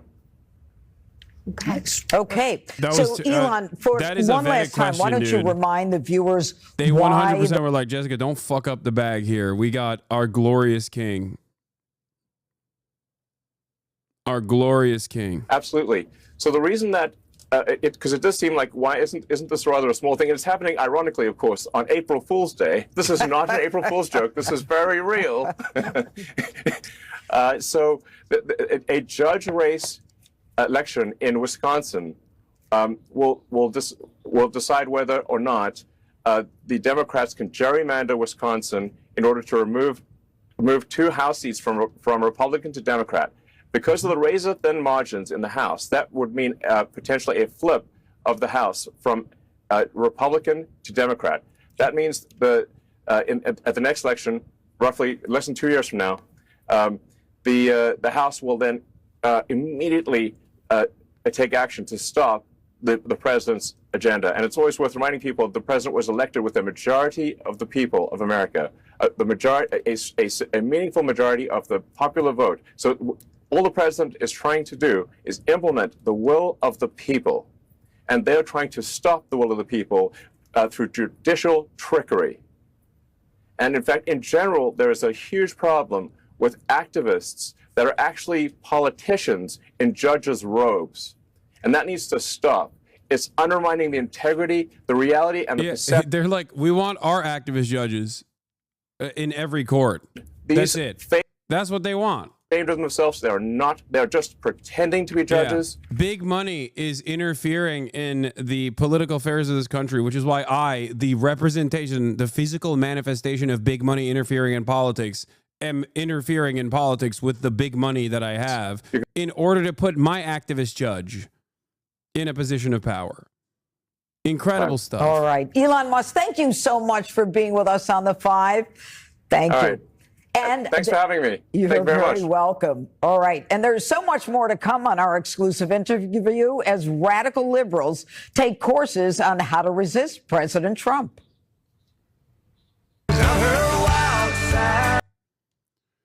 Oh, I hate this LARP so much. Anyway, let's get back to how U.S. companies are reacting to Trump's Facilities tariffs. of its kind in the world. Aluminium. They literally think he is a god. It is crazy. Aluminum, they call it here. There's a lot of power, there's a lot of force coming down on that slab. Heated, molded. It's like pastry. They're just like... It's exactly, same principle. Transformed from massive blocks into coils and sheets. It rolls through here to customers far and wide. So space, aerospace, transportation, general engineering products, military products. Well, you do get a real sense here of the president's vision. American manufacturing, American jobs, and American product. But expanding all this, that is a true challenge. Because the competition here is cheaper aluminium from overseas. From China mostly. It is a familiar story. And it's what's behind Donald Trump's core tariff plans. We believe in free and fair trade. And the point is that trade has been free but not fair in aluminum. The boss of the multinational firm that runs this plant says tariffs are blunt but necessary. There's been massive growth in the capacity installed in China, but a lot of that has been allowed by illegal subsidies. So what it means is that overall, trade of aluminum products is broken as an international system. It is clear that not all countries, not all products are unfairly traded. But there is a history of Chinese production making its way through third countries into the US. So a blunt approach was required. Blunt for sure. Blanket tariffs are causing huge angst, precisely because resets create uncertainty. Short term, pain. Gain only maybe down the line. And what about people at the other end of the supply chain that you're at the sort of top end of, the small businesses? That's going to hit them hard. How can you at the other end of this process reassure them? I'm not going to say that an increase in cost is a good thing for a customer, but I think it's important to look at things and put them in proportion. Proportion is not a luxury all can afford. In the northeast of Washington, D.C., just 4 miles from the frenetic policy decisions at the White House, the Right Proper Brewery is a dream realized for Thor Cheston, a small business owner with a thriving company. These are our grain silos. And the grain is from where? Canada. Thor relies on the international supply chain. The cans, aluminium from Canada too. The malt is from Germany and Britain. So we are always looking for the best quality ingredients, no matter where it comes from. It is a complex global web of manufacturing to make American beer, and margins are tight. A small increase in the aluminum price would have a massive impact for you. We don't have the luxury of just raising our prices. We're in a competitive landscape. You could face some real increase in costs if they start tariffing from Germany, from UK, Canada. It could have a really existential impact on you. Yes, absolutely. And so, we've dealt with major problems like this before. There are some products that once tariffs hit, people may just adapt to buying less of that item, so there would be permanent deflation in demand. Yeah, but that would also mean layoffs, job cuts. What is it? Hasan, do you attribute your success to your rich parents? Yes. They're no longer rich. I'm the rich one. I take care of them, but yes. Many times over, as a matter of fact. I've talked about this quite a bit. Are you happy with the answer that you got? Oh, nope. Still spamming it. Got it. Okay. He admitted. He admitted. We've had to pivot a lot. We have survived the global pandemic.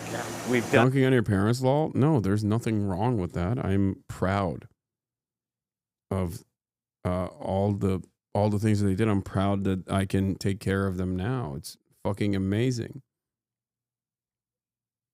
I'm an endlessly fortunate individual who comes from a loving family who now has the capability of taking care of my loving family.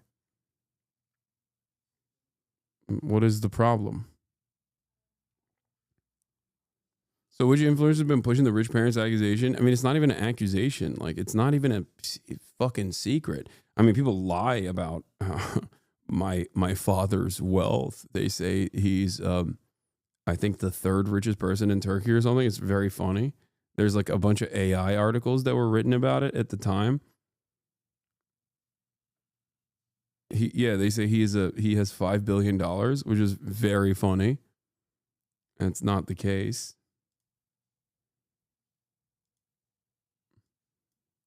36K viewers and I'm living in your head rent free? Wait, what? I don't think you understand what rent free is. Chatter, I don't think you understood. I treated you like a human being and not the bot that you are. I will forget about this interaction as soon as I'm done, as soon as I'm done responding to you. You should be endlessly grateful that I took you as a human being with a question and responded to it.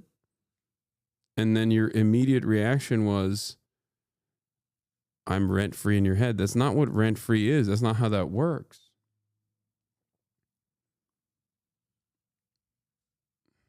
I hope you get better, chatter. Oh, my new Vox.com article / podcast hit came out. Done it before, we just need a break. I guess the government's argument is buy American, but it's not as simple as that. It's not as simple as that,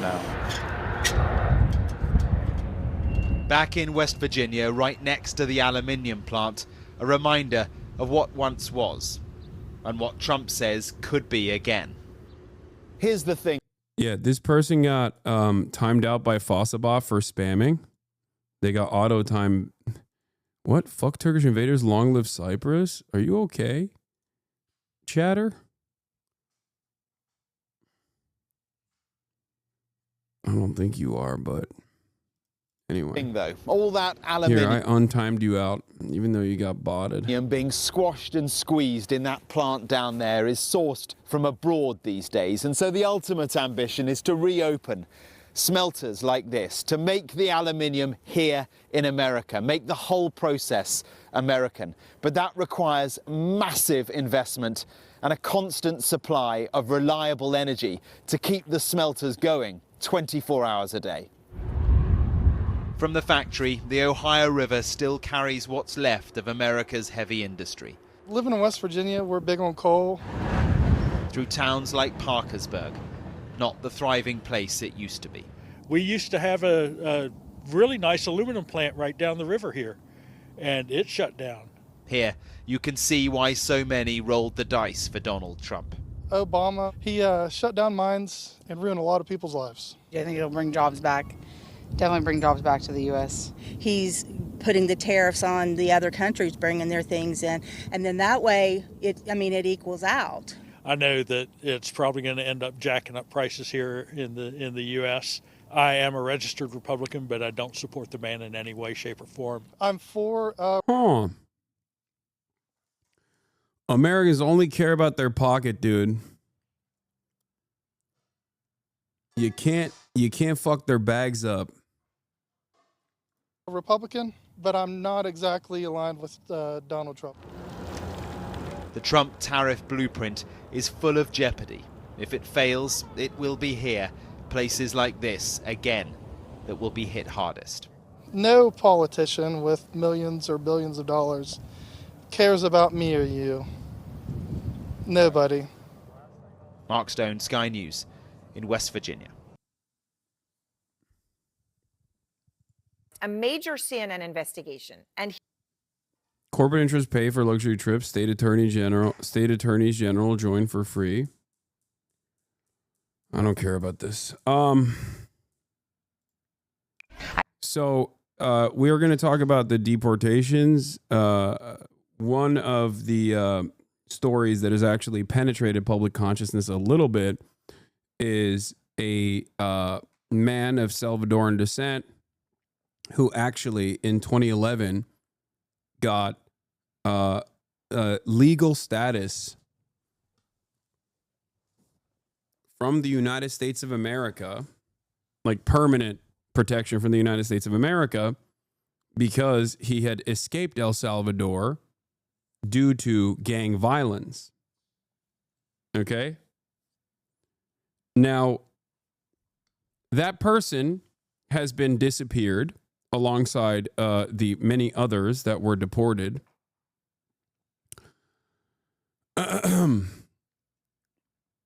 And we're going to be talking about this because J.D. Vance actually replied to Jon Favreau. My moots are fighting on Twitter on this issue.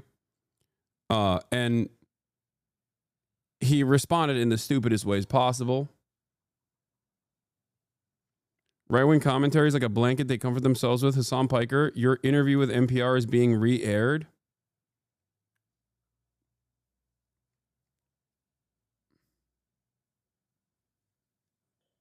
J.D. Vance is not my moot, but Jon Favreau is. My moot is fighting with the vice president, which I find to be odd. Because why is the vice president getting into Twitter beefs? But also, I guess I'm not too upset about it because, you know, more of this, please. We'll cover all of that in a second.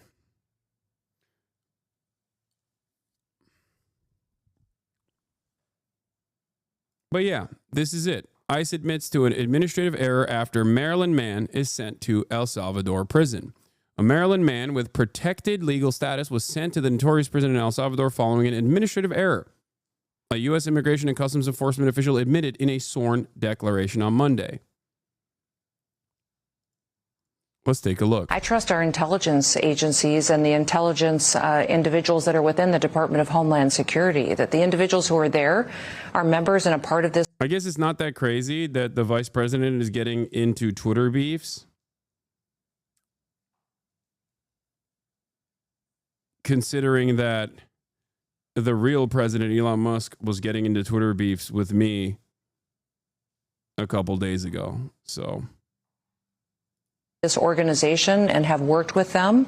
And while we were there at that prison, we not only talked about how to identify these members of these terrorist organizations, but what they did, their actions they took, the case files we built on them, and how we verified that those individuals should be there in that prison. I am very confident in the fact that those individuals that are there should be there, and that by belonging to these organizations, they were choosing to be on the side that wanted to destroy the United States of America. Homeland Security Secretary Kristi Noem expressing confidence that her agency is only removing criminals from the U.S. On Sunday night, 17 additional men were deported to a notorious prison in El Salvador. According to Secretary of State Marco Rubio, the U.S. military only transported violent criminals, including murderers and rapists with gang affiliations. El Salvador's president posted another video yesterday showing the men in restraints as they were let off a U.S. Air Force plane. According to a senior State Department official, 7 of the men are Venezuelan citizens, while the other 10 are citizens of El Salvador. Meanwhile, the Trump administration acknowledged in a court filing yesterday it inadvertently deported a Maryland man to El Salvador because of an administrative error, but that U.S. courts are... Now, he's not the only person that has been deported, even though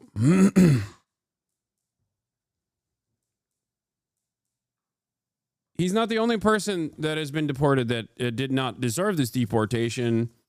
He's just the only person that ICE has taken responsibility over so far. Even though ICE has taken responsibility and then doubled down and said, sorry, nothing we can do about it. No way to bring him back. Now, what is completely psychotic about every part of this process is, ironically enough, if these deportations that are being done without due process were conducted with due process, that person would not be trapped in a slave labor prison in El Salvador right now. That's kind of the whole point of my argument that I have been talking about nonstop. And I don't think people understand how devastating this is. No amount of Cory Booker filibustering is going to change this reality. The Democrats need to take stronger action than this. This is changing the very fabric of American society. Okay? This is the most pressing issue with this administration. I need you to understand this. It is more important than the tariffs. It is more important than Doge layoffs. It's more important than fucking Elon Musk being annoying. This is the number one issue. And I'm not saying that because I have a soft spot in my heart for migrants or whatever. Okay? Because this is not even just about immigrants. This is about eroding an incredibly important part of the judicial structure in this country. This is the number one issue with this administration, if I were to rank them.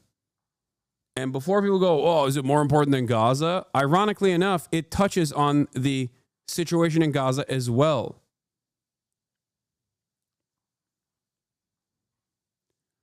When due process is eroded, nothing else matters. Do you understand? Nothing matters. They can just kidnap you and put you through the system without any sort of recognition or any care or consideration because you have no defense. Anyone and everyone will be harmed by this.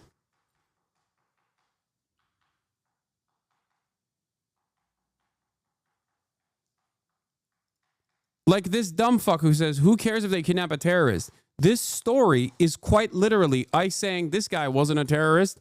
This guy was a legal resident in the United States of America. Oopsie, we fucking kidnapped him and shipped him off. But that's not the point. That's not even the point. The point is, you will be considered a terrorist tomorrow and you will have no defense.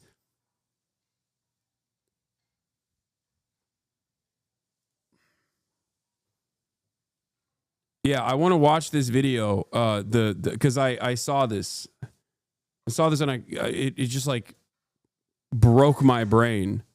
Powerless to order his return.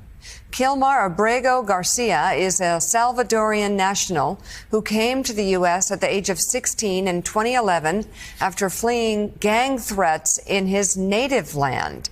According to Politico, he was deemed by an immigration judge in 2019 to be a likely member of the MS-13 gang, a decision he sharply contested and that the government credited to information. Yeah, except guess what? That was a claim made by another prisoner, okay? And guess what? The judge found that the claim was erroneous. It was made up. As in, he was able to contest successfully a false claim that was made against him in a court of law when there was fucking due process. Gleaned from a confidential informant. But the court also agreed at the time that he should not be deported to El Salvador, finding that his fear of being persecuted or tortured was credible. On Monday, attorneys for the government admitted that Abrego Garcia was deported accidentally. Although ICE was aware of his protection from removal to El Salvador, Abrego Garcia was removed to El Salvador because of an administrative error. Trump lawyers said For those of you who at this point still don't know what due process is, I'm going to tell you. Okay? The principle of the due process guided the framers of the U.S. Constitution. The Fifth Amendment and the 14th Amendment, for example, prohibit federal and state governments from depriving people of their life, liberty, or property without due process of the law. As in, if your freedom is going to be taken away from you, and it's understandable in certain instances, obviously, if you're like a fucking violent criminal or whatever, innocent until proven guilty matters. You must be able, you must be found guilty beyond reasonable doubt in a court of law. As in, there has to be an investigation. Your side will defend the claims being made by the prosecution. A jury will judge you. A judge will adjudicate.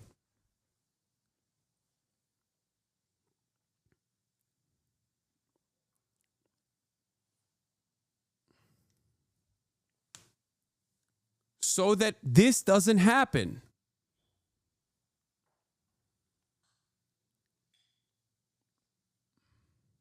Do you understand? Here is directly from the Cornell Law School Legal Information Institute. The Constitution states only one command twice. The Fifth Amendment says to the federal government that no one shall be deprived of life, liberty, or property without due process of the law. The 14th Amendment, ratified in 1868, uses the same 11 words called due process clause to describe a legal obligation of all states. These words have as their central promise an assurance that all levels of American government must operate within the law, legality, and provide fair procedures. Most of this article concerns that promise. We should briefly know, however, 3 other uses of that word have had in American constitutional law. The Fifth Amendment's reference to due process is only one of many promises of protection the Bill of Rights gives citizens against the federal government. Okay, it's there to protect you from the government, from government overreach. That's what the Constitution does. Originally, these promises had no application at all against the states. The Bill of Rights was interpreted to only apply as against the federal government, given the debate surrounding its enactment, blah, blah, blah, blah, blah. Okay? But substantive due process. The words due process suggest a concern with procedure rather than substance. And that is how many, such as Justice Clarence Thomas, who wrote the 14th Amendment's due process clause is not a secret repository of substance, are guarantees. Okay, this is like boring legal interpretations coming from Supreme Court justices. But basically, the clause reflects the Magna Carta of Great Britain, King John's 13th century promise to his noblemen that he would act only in accordance with the law and that all would receive the ordinary procedures of law. It also echoes Great Britain's 17th century struggles for political and legal regularity. It is at the heart of what like Western liberal democracies have maintained. Okay, it's like other countries and other cultures have had similar versions of this as well, but it's like long-standing precedent. It is one of the most significant aspects. That's why when you watch like historical fiction or whatever, and those guys are wearing the wigs, even all the way back in the fucking 13th century, there is some kind of legal work being conducted. Because every man has a right to a fair trial. Because without that, you can just go up to a random person and say, I'm a member of the law enforcement. I'm a member of law. I am a law enforcement officer. And I have declared you to be engaging in illegal acts. I do not have to prove any of those things. I can simply claim you did so, and you have no recourse. I am now kidnapping you, I am putting you in jail, and I am deporting you. In that process, you have no way of going, no, I'm an American citizen. No, I am innocent. Nothing. That's what that fucking means. It's insane. And that's precisely what's going on.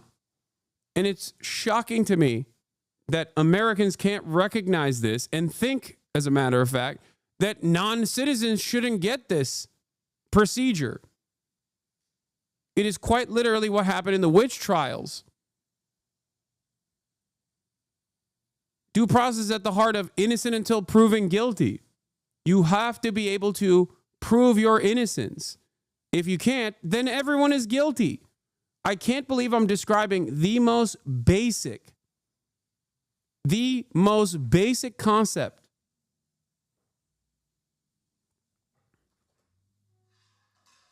Because guess what? If due process does not exist in this country, and currently as it stands, the Trump administration is actively eroding this constitutionally protected right that everyone has. If due process is eroded, then all of us are non-citizens. You understand? Every single person in this chat, no matter how fucking white or rich you are no longer a citizen. You are a terrorist. It is entirely up to the person that brands you as a terrorist. If you think it won't harm you, you are wrong. Giving this unimaginable amount of power to a bunch of fucking psychos is insane. Conservatives know this, but they think constitutional rights are only reserved for citizens and non-citizens are exempted. It doesn't matter because you can't prove your citizenship if due process doesn't exist. That is my point. There is no citizen and non-citizen if there is no due process. Your citizenship is now entirely in the hands of the person who's apprehending you. That's how this works.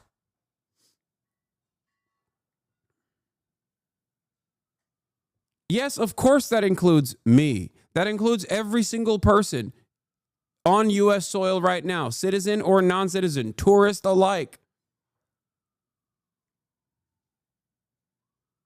Jewish last name hack? What? No, that is not a hack, chatter. You will not be spared. The fuck? That chatter wasn't, he wasn't being anti-Semitic. That chatter is most likely Jewish themselves. He's just...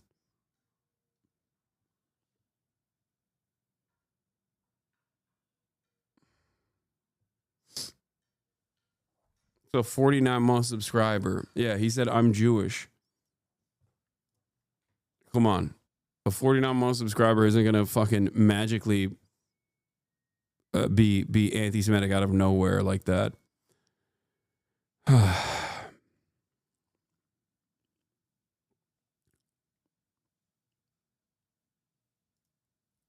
By the way, this just also this is breaking news, but judge rules that Mahmoud Khalil's a habeas case should go forward in New Jersey because that's where he was when the petition was filed. They poured over 67 pages of analysis on the issue.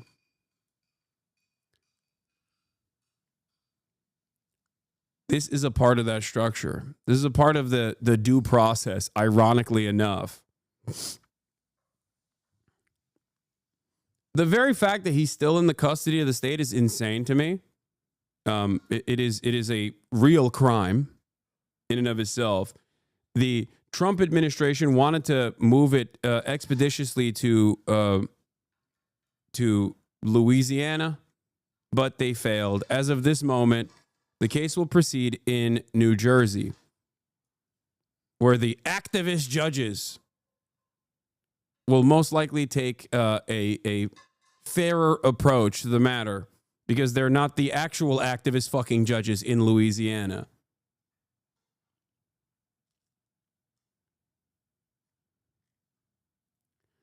Are you going to cover Senator Booker making history right now on the Senate floor? I am going to make history by Brian Kilmeeing on a live stream. I feel like you should be boosting his speech right now. No, man, I don't care about fucking Lin-Manuel Miranda-ass speeches on the fucking Senate floor while I'm talking about constitutional rights being shredded, okay? Shut the fuck up. He's making history, he says.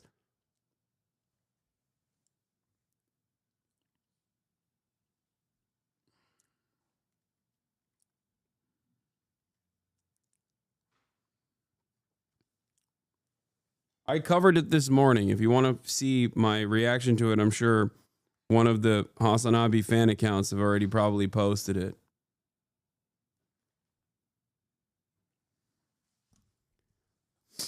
Ay, ay, ay. Libs literally don't fucking care about this at all. It's insane. I know.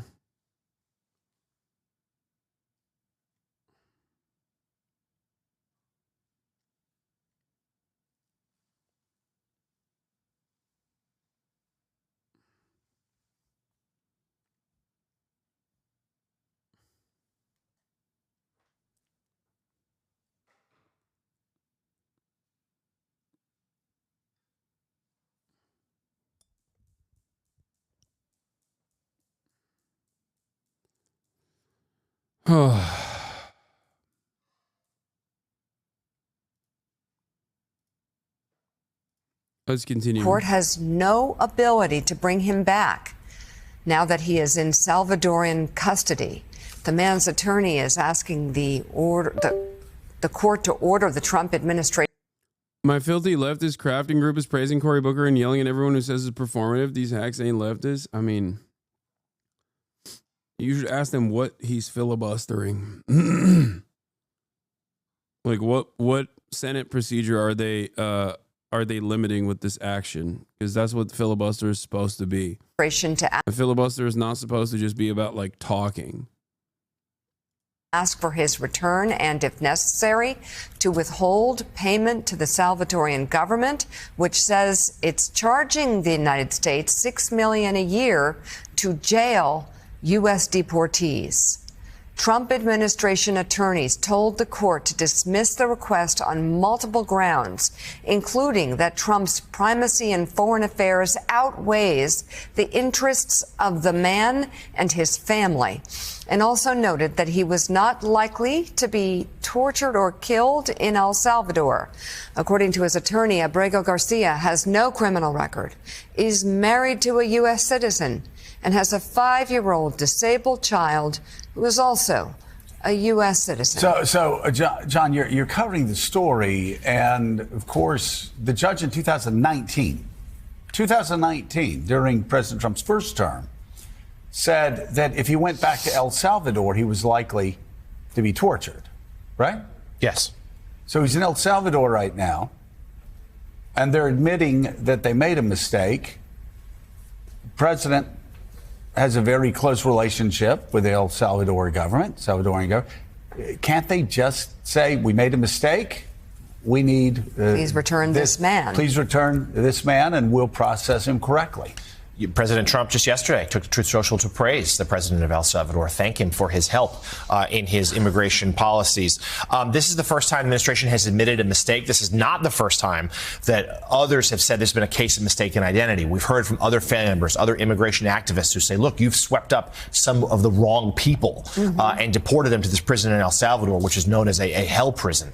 And this, though, the Trump administration is saying, yes, we shouldn't have deported him there, but are claiming, and again, let's make clear, claiming that they have no ability to get him back. Now that's the crux of it now. The families, this man's attorneys are pushing to say that's ridiculous. Of course you can withhold payment. Reverend Sharpton, this is something where this man needs to be returned. He's committed no crime here in the United States. He has no criminal record.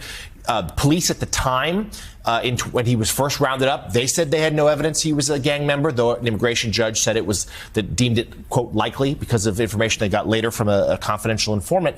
But the fact of the matter is, this is someone who has not committed a crime here in the United States other than being here illegally. And in defiance of court recommendations, the Trump administration put him to El Salvador and claims they just can't get him back. And I think that this is the kind of example. Bro, it's crazy that they can't even fucking, they still, when they're covering the story in a critical tone, they still have to hand it to the Trump administration a little bit, where they're like, well, he might have been a criminal. There's actually some veracity to these claims. It's like, no, there isn't. There fucking isn't.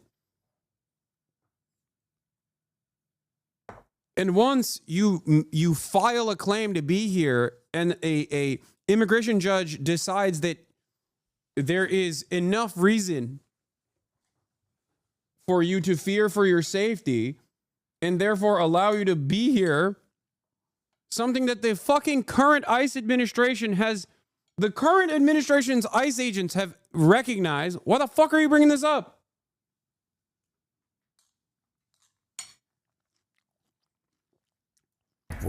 That those of us that resist this administration ought to really be amplifying, because you have to make people in Wisconsin, in Florida, understand that could be you. This guy has no reason to be in a jail in El Salvador. He's only there because of Trump's policies. And now the Trump people are saying we can't do anything about it, whether we believe that or not.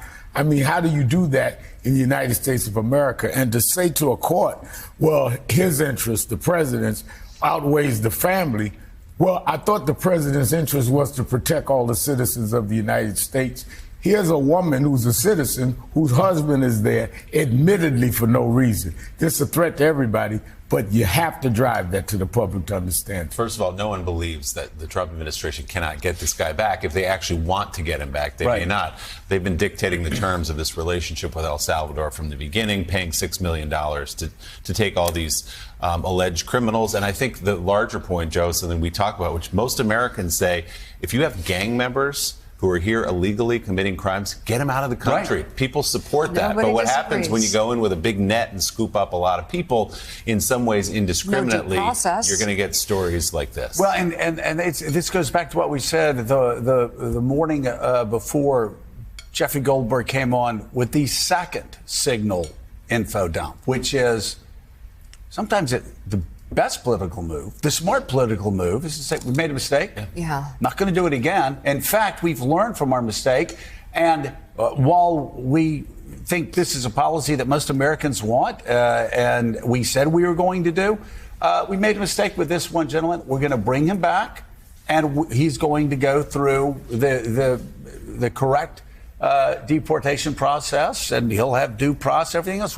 So, yeah, but to say we don't have the power, nobody believes that. So, again, sometimes it's just best to say, hey, we're doing a lot of stuff. We messed up. We're going to bring this guy back and do the right thing. The problem is... And Americans will say, okay, this policy, I support the policy, and they're admitting when they make a mistake. The entire flights are in question because these people did not receive due process, and the judge, so there's a bigger issue going on about the entire group of men that were sent to El Salvador, and more being sent now. And now they're saying a mistake, but we can't fix it. My God. We'll be following this. We'll have much more But again, tomorrow. the thing is, this is something that, first of all, was promised on the campaign, but it was promised for criminals, right? Number one. Right. Number two, it is a policy that the overwhelming number of Americans support. So carried out in a way. This is the voice of the opposition, dog. We're in Nazi Germany, okay?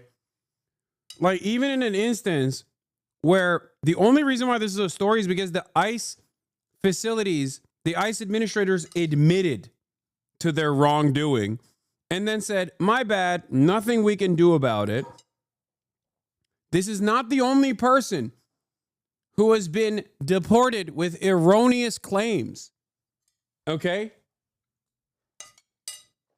This is the only person so far that they have recognized they've deported with erroneous claims.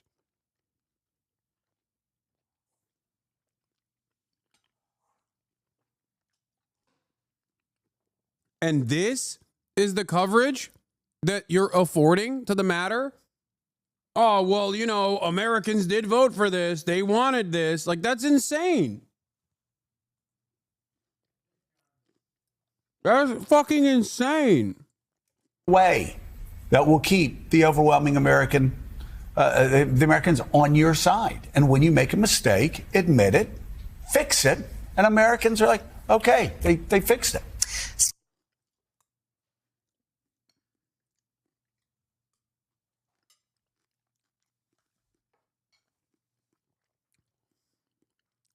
I'm losing my mind. El Salvador recognizes that these gang members are members of a terrorist organization, which is exactly how President Trump is approaching MS-13 and TDA as well. That's Department of Homeland Security Secretary Kristi Noem on her recent trip. She joins us now. Thank you for having us at the department. Absolutely. Thank you for being here today. First, I want to ask you about President Trump. He said the attacks on Teslas. Do you see that as domestic terrorism? I do, and it's an act of violence, and it has ramifications on community members, and at times has risked people's lives. I do see that as an act of domestic terrorism, and we certainly have a president who's willing to use his full authorities to go after people that choose to destroy people and communities and businesses in the way that people have. I want to talk to you about your trip. El Salvador, Colombia, Mexico. What did you take away from that? Well, my task as Homeland Security Secretary is to secure the homeland of the United States of America. So I have jurisdiction over every person that comes in and out of this country, every product that comes in and out of this country, and everything that transpires over the internet. Talking to these presidents of these three countries was very productive. I had a conversation with the president of El Salvador about the TDA members that he accepted and took into his CCOP prison. We toured that prison, which I'm sure you are well aware of, and that was saw some the of the most conditions striking images from that trip, Yeah. of you touring that prison. Just the image alone, was that sending a message? Yes, people need to see that image. They need to see that the United States is going to use every tool that we have to make our communities safer, that is a consequence of someone who is a terrorist. The president has declared Tren de Aragua and MS-13 as terrorist organizations, and the president of El Salvador has as well. The only people allowed in that prison are terrorists. And to tour that and to look at that was giving the American people the transparency that they want out of their government. They were able to see exactly where we're sending these people who have murdered and raped Americans, that have decimated communities, and there's going to be consequences for individuals who continue to do that. My conversation with that president was, will you take more of these terrorists? And he said, absolutely, we will. We will take the worst of the worst and make sure that they're facing consequences for what they've done to your country. I think there's a lot of people who look at this, Madam Secretary, and say, yes, get the bad guys out. But they want to make sure that the people that are rounded up and taken out are really those guys. There are some allegations from activists and media and immigration attorneys that a few of the people you sent to El Salvador via the Alien Enemies Act are not members of criminal gangs, or that they might not be. Do you see those as credible at all? And if you found out, would you work to take them out of El Salvador? I trust our intelligence agencies and the intelligence individuals that are within the Department of Homeland Security, that the individuals who are there are members and a part of this organization and have worked with them. And while we were there at that prison, we not only talked about... The activists he's talking about are literally the legal counsel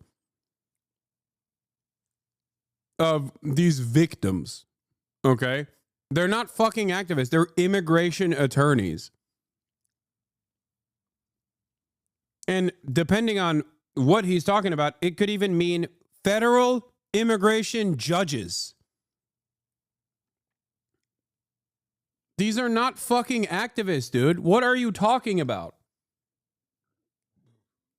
These are people who are trying to defend their clients, as the federal government is actively taking away every point that they could defend their clients, including due process. How to identify these members of these terrorist organizations, but what they did, their actions they took, the case files we built on them, and how we verified that those individuals should be there in that prison. So you're pretty we'll confident. continue to do that. I am very confident in the fact that those individuals that are there should be there, and that by belonging to these organizations, they were choosing to be on the side that wanted to destroy the United States of America. Immigration enforcement is one of the biggest things that is a positive for President Trump right now, yet Democratic lawmakers talk about it a lot. Take a listen.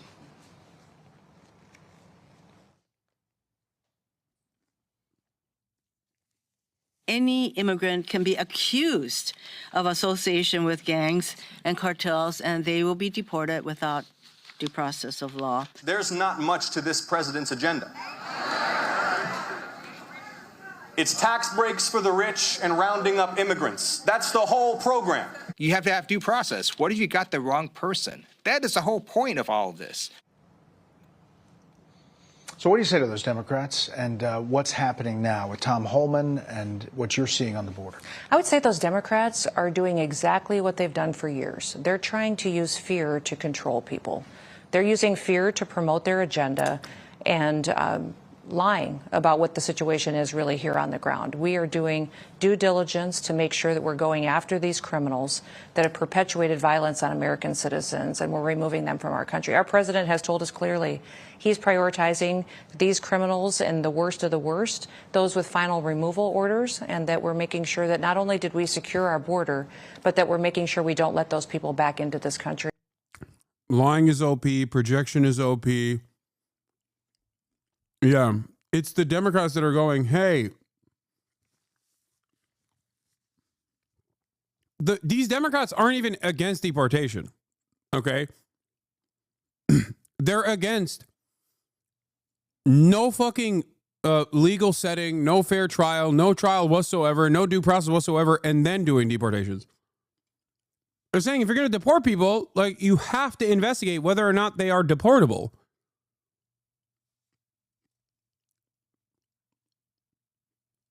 It's fucking insane.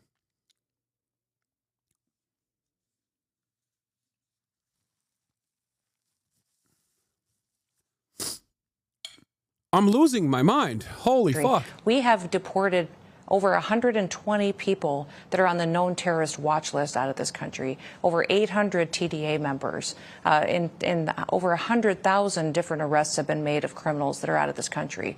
Every single family that can identify with Laken Riley's family, Jocelyn Nungary's family, people who were devastated by these criminals are thankful that they're gone, and President Trump is on the right side of history. Do you think the Mexican president, you talked to her, is doing enough to defeat the cartels down there? You know, we talked extensively about that. I gave her some options of more she could do. She's participated a lot on our southern border, but we want her to secure her southern border with Guatemala. We want her to share some more information with us. Right now, we don't scan every single shipment that comes into this country over air freight. We have some information sharing that could happen on criminal background checks. So I gave her a list of things that President Trump would be very happy to see, and she was remarkable. It was supposed to be a half-hour meeting. We met for almost 2 hours. Very productive. She did sign some of those agreements with us, and I asked her specifically to share biometric information with us, and she's willing to discuss that, even though that in her country would be a little bit controversial. But she's putting a good faith effort. But President Trump is clear. He doesn't want people to keep talking. He wants to see action. And she has an opportunity to do some things that I will give a report to the president on and see if we can deal with the tariff situation that may be facing her people. Madam Secretary, you talk about the terrorist watch list and the people rounded up. We are removed from 9/11, but the terrorist threat is still there. What do you tell people about what you see every day, knowing what you know, about the terrorist threat facing this country? That it's very real. It could happen today. It could happen. She's like, yeah, these loony leftists are complaining about due process being violated, which I just defended and I think is awesome. But also, they're doing it with, they're trying to spark fear through erroneous claims. Also, immediately after, I'm going to tell you that a 9/11 can happen at any given moment.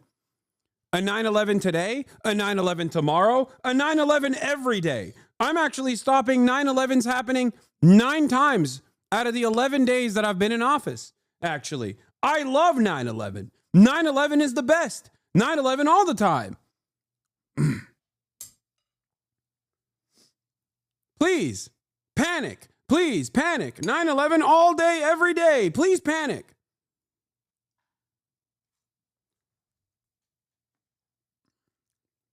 Psycho.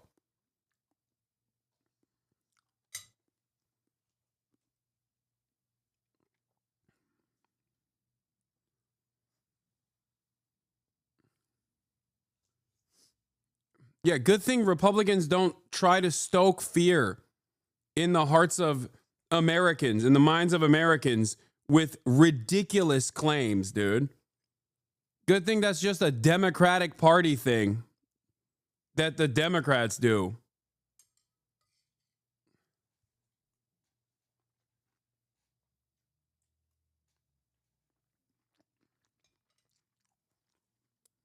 happen tomorrow. We have people in this country that would do 9/11 all over again if given the opportunity. And we have to have a strong president that stays dedicated towards securing not just the interior of our country, but the exterior, and using every tool that he has to fix what Joe Biden broke. Joe Biden purposely broke this country and our democracy and put us at grave risk. So I'm so thankful that we have a president that recognizes the threats that we have and lets me do my job to follow through on what task he gave me. You know, we had a lot of focus on the Doge interviews I did with Elon Musk and members of that Doge team.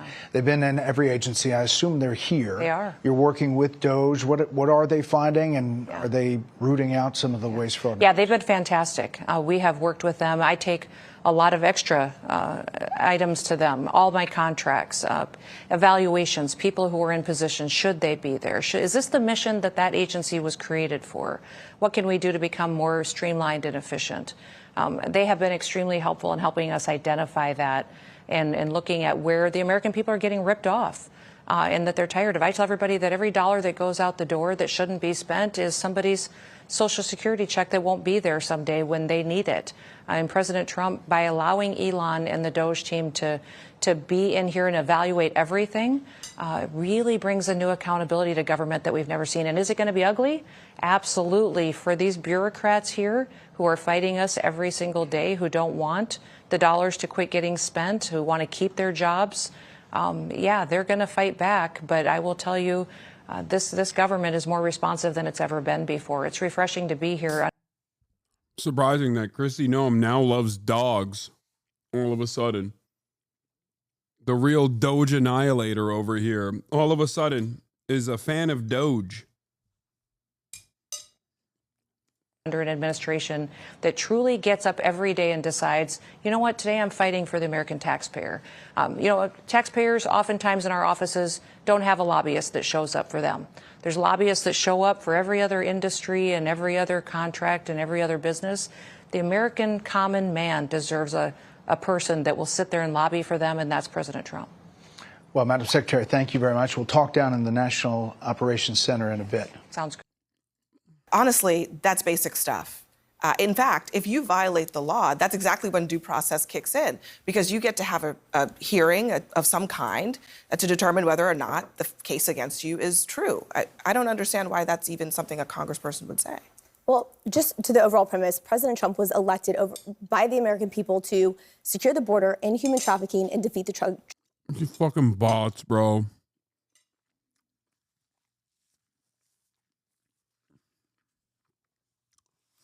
Every conservative spokesperson for the admin is a goddamn bot. They just straight up repeat the same points over and over again. President Trump has the heavens mandate. God ordained him to save the American people. And that's why we have to kill every Guatemalan. You don't understand.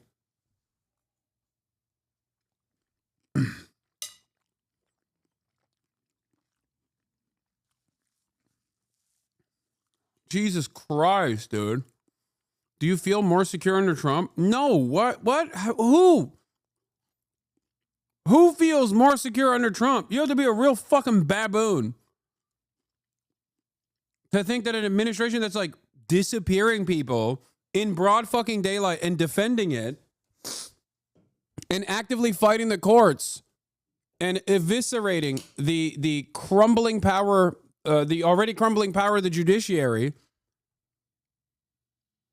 Like, people go, oh, they're white, but dude, you don't understand. White people are not safe either.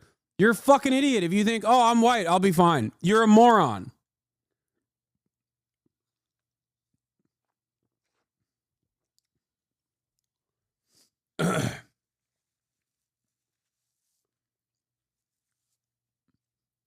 Due process goes away. It doesn't matter. They just go, you're a non-citizen. What are you going to do about it? You can't, there's no court system. There's no mechanism where you can just go, hey, I'm going to prove my whiteness and citizenship. Drug cartels, hands down. That is what the American people are expecting from him. Just last night, there was 17 additional illegal aliens that were deported, 6 of them who were had raped children. Like, these are people who need to go. The administration has made it very clear I that they are agree. prioritizing criminals. I'm going to interrupt because I want to make sure we're staying on the premise here. It's not about actually those people who, you named the 17 of them, had final orders of deportation. They had actually had their cases adjudicated. They were using basic immigration deporting tools to deport them because they did have their day in court. We're talking about the people who didn't. But the bottom line is that, first of all, they're doing it very quickly. They're deporting illegal alien criminals. The one thing that I will say is that there's a lot of information that we don't know that Department of Homeland Security does have. They're doing their job. They have the intelligence. No. It may not be shared publicly. No, they're not. You know why I know that? Because when they reveal the information that they do have on the people that they're deporting, we very quickly find out that, no, they don't have fucking any information. They're just making shit up as they go along because the goal was never to deport criminals. The goal was to deport brown people. Enough brown people that will make the dumb fucks feel like, you know, we've done enough racism. That's why I kept repeating in the beginning when they kept saying like, oh, we're deporting all the criminals. I was like, what are their crimes? Because the notion that the average undocumented migrant living on U.S. soil that has done a heinous crime that never got their day in court is so idiotic. That would imply that the entire police system, the entire court system was just actively letting undocumented people do fucking rapes and murders. Like, you're out of your fucking mind. That wasn't happening. But some of it may not be able to be shared publicly at this with point. the courts either. Go ahead. They're not doing that. The person that Joe Rogan was talking about, and I actually think he might have been conflating multiple cases, is the story of a gay makeup artist named Andre who had some crown tattoos with the name Mom on them. There's still so much we don't know about that. Are you suggesting that the gay makeup artist is a member of Tren de Aragua, which was the accusation? That was the stated claim. And by the way, there are many more of them. There are three. The reason why I think Joe Rogan is a little bit confused, he mentioned a gay barber. It's actually a gay makeup artist. He might have also been a barber. I found in a 5-minute Google search 3 separate barbers who were sort of rounded up because of their tattoos that were apparently Tren de Agua tattoos. One of them is the Nike Jumpman logo. Another one, multiple crowns. I mean, you know, LeBron has a crown tattoo. Is he a member of Tren de Aragua? Like, this is ridiculous. Caroline Lovett was asked about this because there was a document that the administration submitted in court that basically said, if you have a tattoo, you have clothing that might be associated with this gang, you're in the gang. She was asked about it. Here's what she said. You can get classified by simply having certain symbols in your tattoos and wearing certain streetwear brands. That alone is a... By the way, the process of revoking people's citizenship, declaring people who are legal permanent residents, the people that have proper documentation to be on U.S. soil, the entire "you are no longer a citizen here" attitude is literally what the Nazis did. Okay? That's it. Like, Jews became non-citizens after the racial laws were passed. That's it. They did not deport Jews or put Jews in concentration camps over any other metric. That was the legal standing that they utilized. That was the pre-existing legal construct that they utilized. German folk were real citizens. The white Germans were the real citizens. Jews were not considered citizens.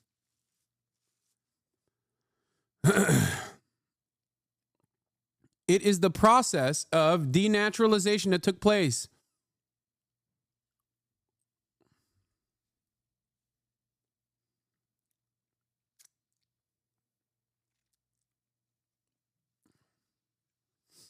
What?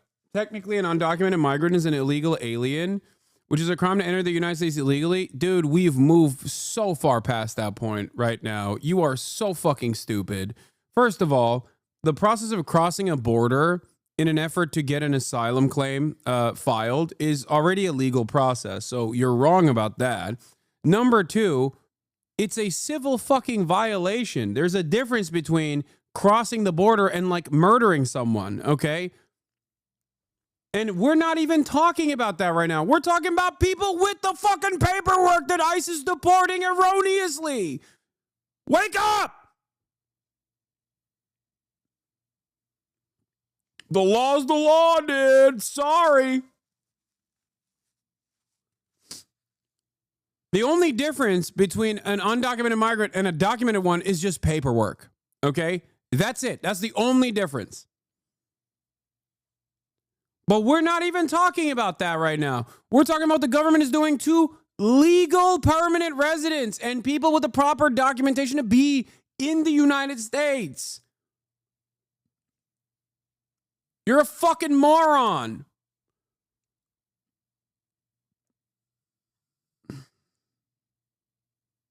Enough to get someone classified as TDA and sent to El Salvador. That's not true, actually, Andrew. According to this document, it is. Shame on you and shame on the mainstream media for trying to cover for these individuals who have. This is a vicious gang, Andrew, and you are questioning the credibility of these agents who are putting their life on the line. That is what the document said. Yeah. Can we go back just? Yeah, the agents putting their lives on the line while they deport the fucking gay hairstylist who has no criminal record whatsoever after going to his permanent residence as a person who keeps telling the fucking government where he is at all times. You understand that, right? The people that they're going after are the easiest targets. They're not even going after undocumented migrants. They're going after documented non-citizens, documented migrants, because they have to constantly tell the authorities where the fuck they're at. So these lazy, fat, piglet pieces of shit in the fucking Department of Homeland Security are like, oh, well, you know, there's not really any criminal gang members that we can find, so let's just make it up. They're doing dragnets across the board on legal residents here, okay? They're doing it to people who are constantly telling the federal government where they're at, collaborating with the federal government because they were silly enough to believe that America had some semblance of fucking morality. Do you understand that? What happened? I thought these were the scary criminals that we're deporting. Read the ICE document for yourself that Caroline Levitt refused to answer questions about. It says exactly what Andrew Feinberg said. All it takes is 8 points on a made-up rubric, and that can be just a tattoo, 4 points, or displaying logos or symbols, 4 points. And those tattoos are insane. One of the people that they decided was a Trinidad gang member was a dude who is a swimming teacher, a swimming instructor for autistic teenagers, because his cousin is autistic. And because of that, he had an autism ribbon tattoo, an autism awareness tattoo. That was enough to be like, yep, nope, this guy's a fucking real criminal. Get his ass out of here.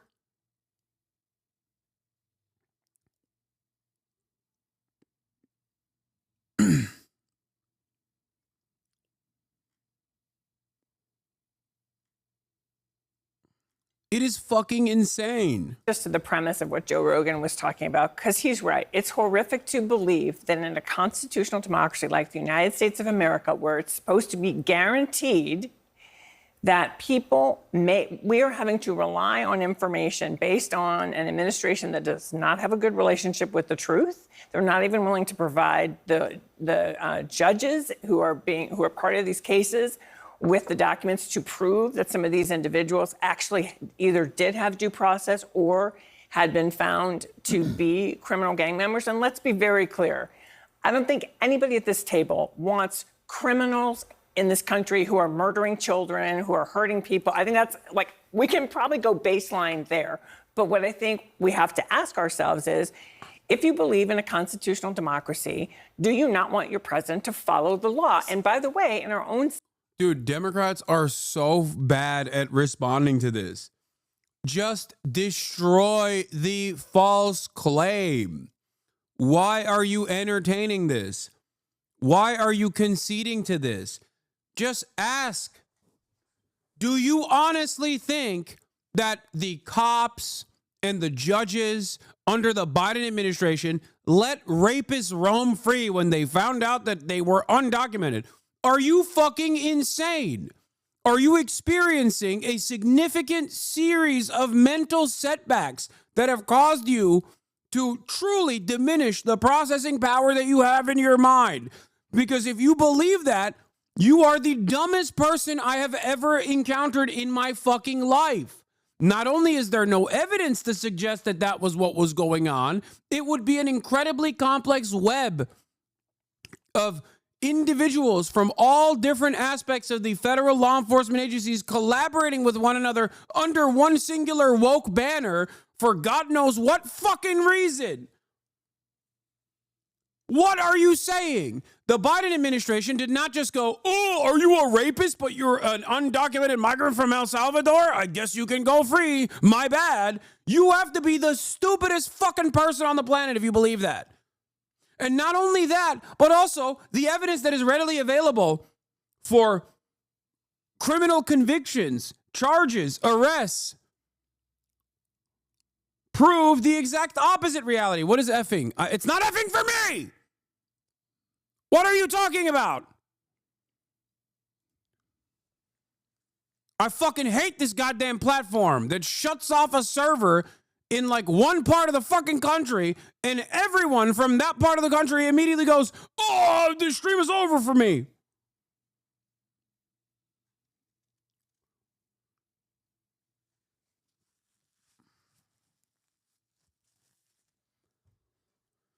Oh.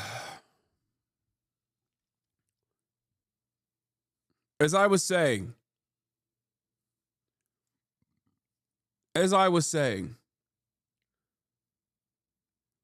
there has never been a moment in the United States of American history where the government has gone, oh, you've done a crime, but you're undocumented. Oops, nothing we can do about it. You're free to do more crimes. That's not real. And not only that, but also there is a process that takes place, of course, when you are an undocumented, when you are a non-citizen across the board, documented or undocumented, you do a crime on U.S. soil, you get prosecuted, you go to jail. And in that process, there is information that's readily available for all of you at the Department of Homeland Security's website, at the Customs and Border Patrol website, where you can fucking look for yourself. The rate of criminality amongst undocumented migrants is far lower than natural-born U.S. citizens. Far lower. Undocumented migrants are responsible for less crime per capita than natural-born U.S. citizens are. You are a fucking moron if you don't recognize that. That's just the truth. So my statement to Karen Finney, former senior advisor of the Hillary Clinton 2016 campaign, is, what the fuck are you doing? What are you saying? Why are you conceding to the made-up hysteria of a white supremacist psychopath? The fuck is wrong with you?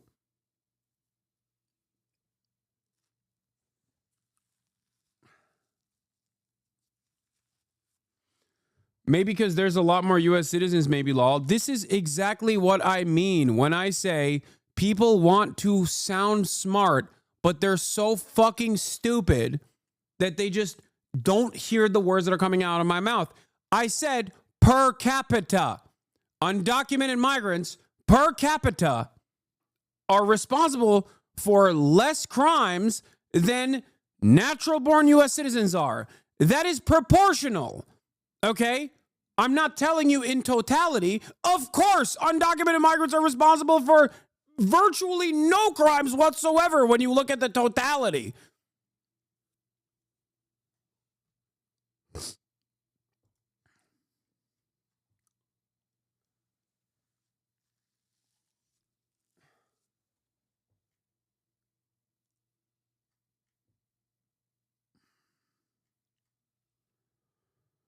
Oh.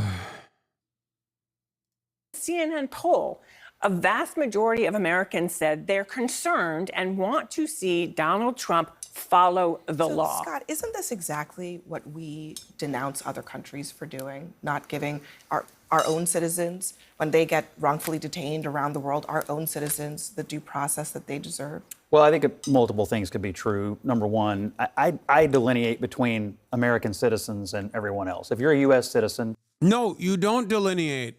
That means you don't care about the Constitution. There's no delineation in the Constitution. Non-citizens, okay?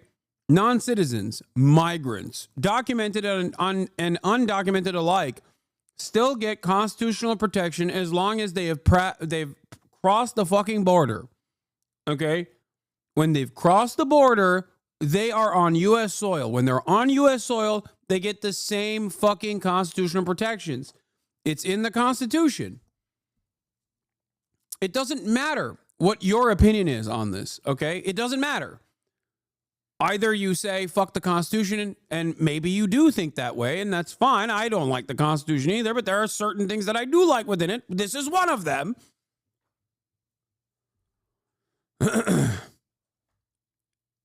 Every single person on U.S. soil, citizen and non-citizen alike, have constitutional protections. And one of those protections is obviously a free speech protection from the government taking action against them, which the government is currently violating. And another one is the 5th and 14th Amendment that requires there to be a fair trial. There is no delineation that you can individually make. Unless you want to say, yeah, I don't really care. Some of these non-citizens, yeah, they shouldn't get any fucking due process. They shouldn't get anything. The problem with that argument is that if that is what you want to entertain, if that is your argument, if you are making this argument, you can be one day branded as a non-citizen because now there's no due process. That means they can do whatever the fuck they want to you.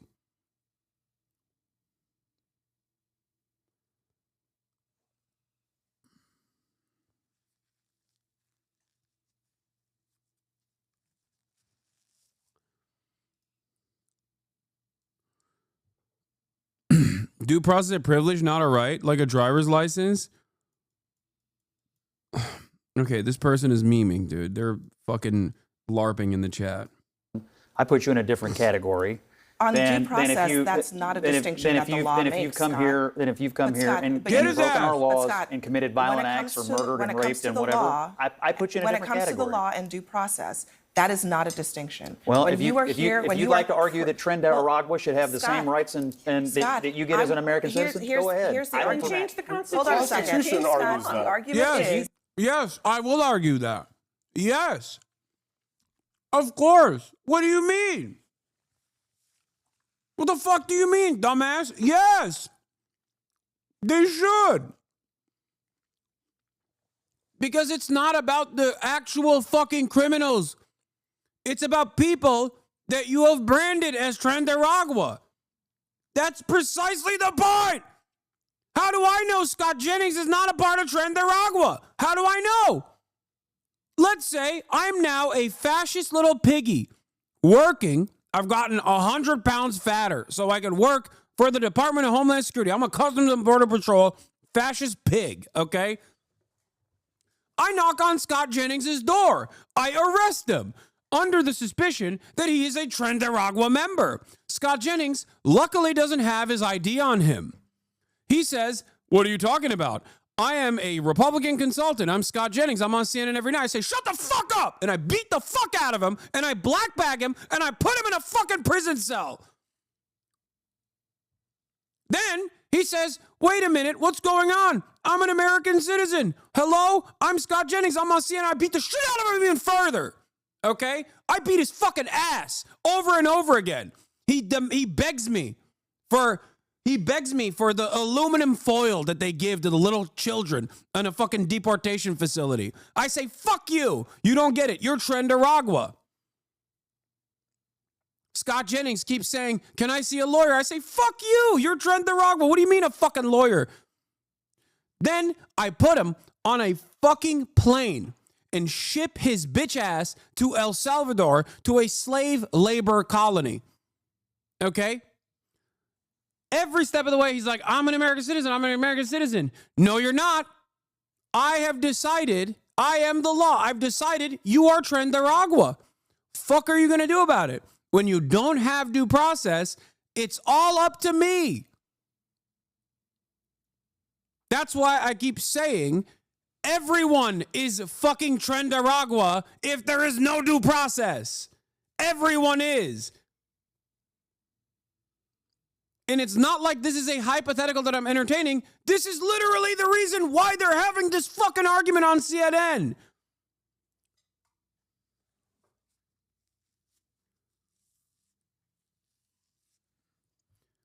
Due process gives you and every single other person the opportunity to defend themselves, to make sure that we're just not nabbing random people and then claiming they're Trent Nicaragua.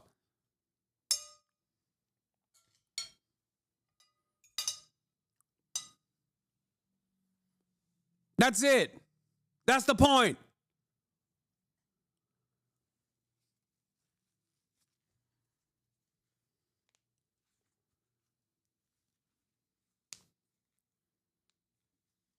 But I'm not illegal. That's the answer. That's the only answer these fucking dumb fuck Republicans have. I'm not illegal. Okay. You can't prove it, though. You can't prove it. If there's no due process, you can't prove that you're not illegal. I say you're illegal, so you are fucking illegal. That's how it works. You're saying that a terrorist can walk across the border and become effectively a U.S. citizen? That's not what I'm saying. Hold on. Scott, look at me. Okay. Yeah, let's give the host you and I are talking. respect. You and I are Let's give her talking. respect. Okay. Not What I'm saying to you is that the law does not make a distinction between U.S. citizens and everybody else when it comes to being accused of crimes. Are you saying that that should not be in place? That if you happen to not be a citizen, you get to be thrown into a jail with no process at all? I'm saying that these people are effectively terrorists. They walked across our borders illegally. Okay. They are violent. And I don't really want them but here. But doesn't the government have to prove that they are who they say they are? Correct. That's all we're saying. That's all. I think. I mean, you can say it. Eventually, it's not a concession that you like Trent Nicaragua. It's just a question of the basics of civics in this country. I think eventually the government will have to show all of its cards on everybody that they have detained, deported, or done anything to in this arena. But there is no doubt. Eventually. There is no doubt that the Trump administration is rounding up effectively terrorists who came across here illegally, committed horrific acts. Not yet. But eventually they'll have to. But also, I will defend their right not to do so. Yeah, what eventually. They'll do it one day. Don't worry. You fucking coward. Goddamn Nazi piece of shit. Scumbag. Why should they? When there's loyal propagandists like Scott Jennings on CNN, on liberal media, turning around being like, oh, well, you know, I just don't want any Trent Nicaragua in the country over and over again, when the conversation itself is about due process, because without due process, turns out there's innocent people being fucking deported under the suspicion that they're Trent Nicaragua. That's the whole point. You can't just like avoid that point by repeatedly saying, oh, well, what about Trent Nicaragua? Okay, you're fucking Trent Nicaragua now. Suck my dick.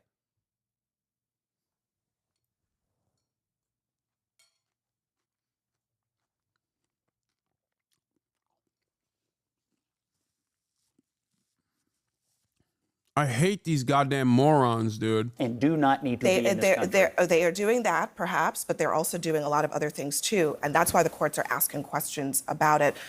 Of course, if anyone's harassing Jews on campus. How this rabbi's argument actually hurts Jews? Steven Crowder? Oh, my God. Schumer breaks news to Booker on the Senate floor. The Republicans are planning to sidestep parliamentarian on current policy. They don't care anymore about norms, about rules, and even about going nuclear, he says. Booker says it's further breaking of the Senate. Next time around, there's no going back now. Wow, that's crazy.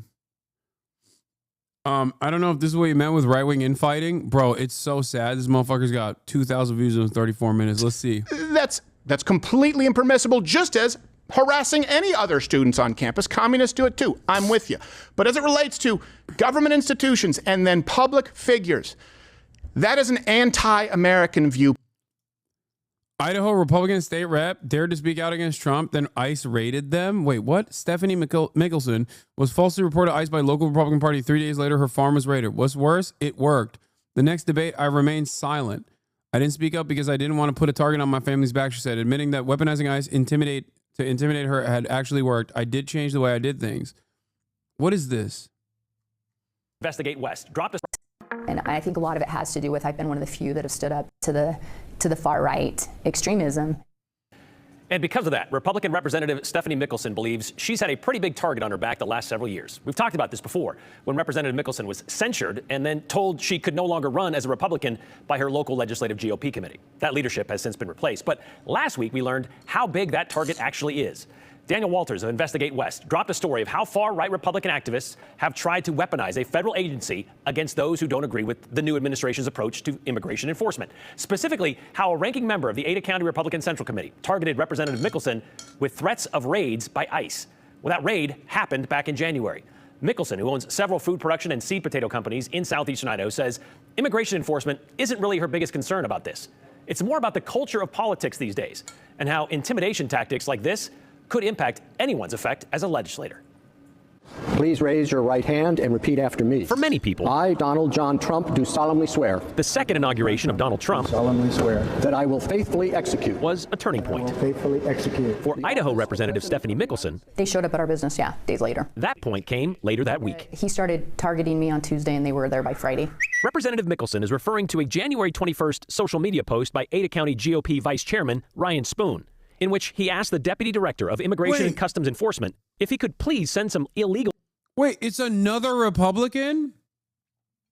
Hey, yo, these people are fucking crazy, bro. It's Republicans doing it to one another. Oh my God, bro. It like not even a random guy, like actually a Republican in a position of power, like a party representative. Like, I thought, yes, they said it like 12 times. No, I thought it was just like fucking random Nazis online. Not the Republican in her own district. Immigration raids to the businesses owned by Idaho State Representative Stephanie Mickelson. She's been bragging about how many illegals her businesses employ. Representative Mickelson says, So I was actually home that Friday. It was an off day during the early legislative session when ICE showed up at one of her eastern Idaho farms. And then when they couldn't get a hold of me, then they start texting 911, Mom, which means I have to call. Not coincidence? I don't think it was coincidence, but, could have been, but I doubt it. Yeah, they keep pointing to something you said during last session, though. So what it was is we were having a discussion, and it was a Texas force style bill, which was already tied up in the courts. This right here is another key component to us protecting and defending the people of Idaho, and that is protecting the very borders of our state. So on this particular case, and I feel like this has been happening a lot lately, is we target a certain ethnicity or a certain group, and we want to... Bro, this is why it's so funny when people go, nah, this won't be an issue for me. Bitch, she's a Republican state representative with not one, but multiple farms. A rich white lady who is in the Republican Party. You're so fucking stupid. Be for real if you think it's not going to actually hurt you. These people, herself included, don't even give a fuck about you. You don't have any money. You have no motion and you have no bitches. Okay? You're gonna fucking die alone and you're never gonna be able to retire. You think these fucking elites give a shit about you? They don't even care about one another. And you're like, no, dude, no, this won't happen to me. Due process, fuck it, violated. Who cares? Fuck it. It's fine that the ICE is, the Immigration and Customs Enforcement is basically the personal Gestapo force of the most right-wing person that you've ever encountered at any given moment. You're fucking cooked, dog. You're cooked. demonize them. For debate on motion, Late 32. It was during the House debate on last session's immigration enforcement bill. I think you need to remember that every food processor, probably in the state, from the large food processors to the small ones. But I stood up and I said, I think we need to be really thoughtful before we're passing some of these bills because I think they have unintended consequences. So if you guys think that you haven't been touched by an illegal immigrant's hands in some way through either your traveling or your food, you're kidding yourselves. So because of that, then they claimed that I had admitted to something which I had never admitted to. Which is likely what Spoon referenced on January 23rd of this year, calling Mickelson a, quote, plantation mistress, and said, we're going to take your farm slaves away. However, Spoon told Investigate West, quote, her own testimony drew attention to herself. And the fallacy in all this, every employer out there has to follow the law. But the law is very narrow as far as what we can get, what we can ask, and what we can do. If we don't follow those laws, and if we were knowingly hiring undocumented workers or illegals, you can get a fine of up to $27,000 per employee. For Representative Mickelson, her biggest worry isn't necessarily her family business, double checked, but the chilling effect this had on her ability to do her other job, like when a similar immigration bill came back this session. When this came around for you to stand up and speak your mind on a topic like this, did that change? This year, I didn't stand up and talk about it. Why not? I felt like that I didn't need to make myself and my family and our businesses a bigger target than it needed to be. And so I simply stayed quiet on the issue. So you've had to change the way you do things? I did have to change the way I did things, and I had a lot of sleepless nights where I said to myself, if I can't be effective anymore, then maybe it is time, then maybe I need to not be here. I need to do something differently. Or my choice was, I'm going to have to. Republicans will ignore the Senate parliamentarian. I know. We covered it earlier. Shocking, guys. Shocking. To stand up and find my voice again. And so I finally decided that I'm going to do the best I can do while I'm here. I represent my community. I represent my constituents. I represent the people of Idaho. And if we lose good statesmen in this body, then where will we be? Is this a bigger problem in this building or in this realm of politics where people feel like they can't say something because they'll get a target on their backs? I think you're seeing more and more of that, especially in the last couple of years with the rise of social media and confrontational politics. You see this situation where people really think about whether or not they're ever going to make a public statement. Part of the problem with these extremist groups is they've come in, a lot of them have come in from another state, and we welcome out-of-staters to come in and move into Idaho, but to come in and then tell us that they know the Idaho way.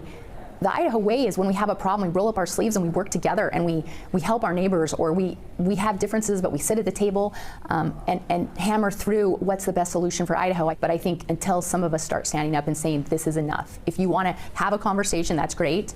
Let's not be an. They sound nervous. Am I just projecting?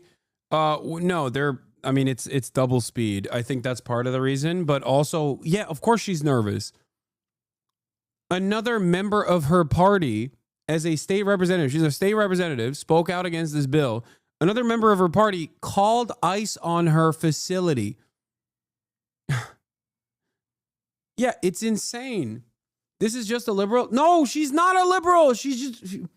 Dude, no, she is a fucking Republican. She is a Republican state rep. Hello, she is a Republican state rep.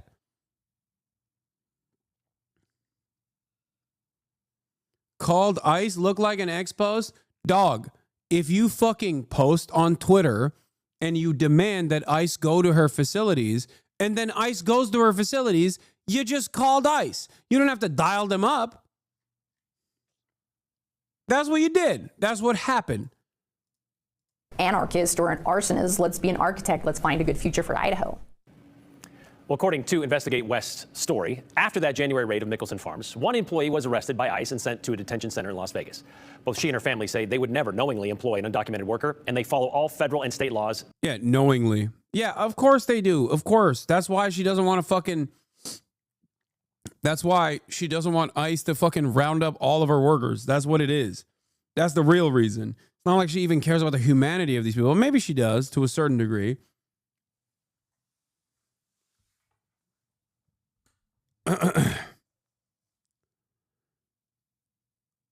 It's so funny that chatters looked at a Republican from Idaho, a place where liberalism does not exist in theory or in practice, sorry.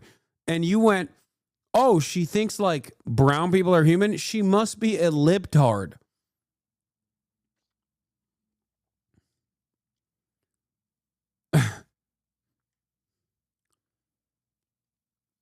No, she's just a Republican who has a disagreement.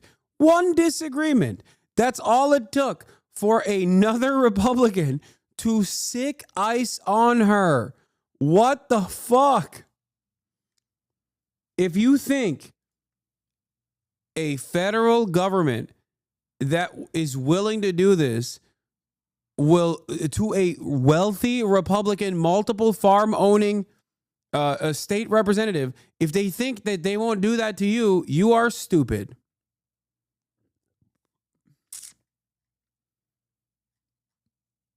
To be in compliance.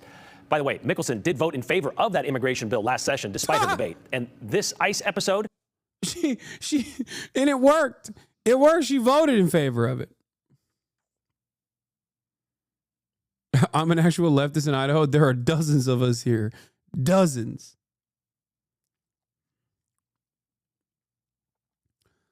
Yeah. This is what's going on. Donald Trump will become I want to watch the fucking right-wing infighting that's going on. When Donald Trump won the US election in 2024, it was something of a shock to the system. As I've explored on this channel before, commentators described it as the great vibe shift, a sense that Trump's populist vision was now victorious in America. But his victory also had an effect in other countries. In the UK, it was another boost to Nigel Farage and his party Reform, with speculation, not least from him, that he could even become the next Prime Minister. In Germany, with elections approaching, the momentum was with the far-right AfD. In Canada, Pierre Poilievre seemed on course to become the next Prime Minister, and generally the news was... What's the difference between a sponge and you? Nothing. A sponge? Like an information sponge? Is that what you're trying to say? Is this like a weird way to compliment me? Like I'm just sucking up all the info? This is an old video. Dog, is from 4 days ago. Was full of commentary about the inevitable rise of the far right. But since then, things have changed a bit. We are likely just days away from a federal election campaign, and the winds in Canada's political sails are changing course. I cannot think of a swing that happened as quickly. Europe is in shock just days before the German federal elections. Sparked anti-US demonstrations. Farage's run of good news seriously stalled this weekend. From Canada to the UK and other European countries, the seemingly inevitable rise of the populist right seems to be faltering. Some are even speculating about whether this is the twilight of the populists.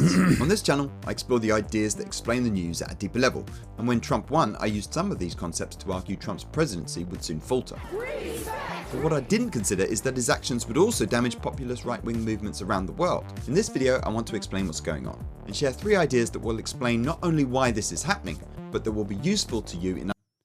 Sometimes it calls me and just bullies me on the phone. This is real. I can confirm.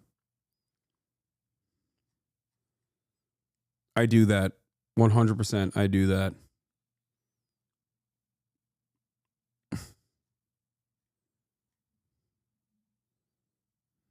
And it's valid.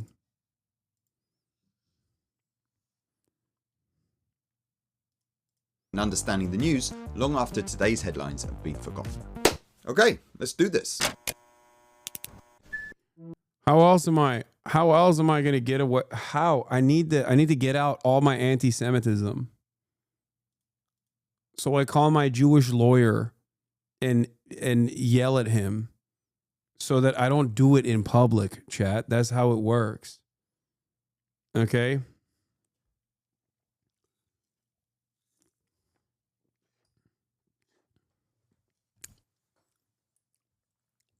Yeah.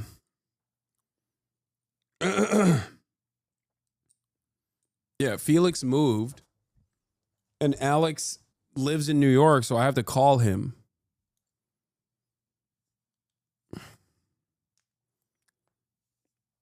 And because he's my lawyer, attorney-client privilege.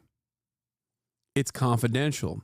So all my anti-Semitism to my Jewish lawyer is confidential. The state can't use it.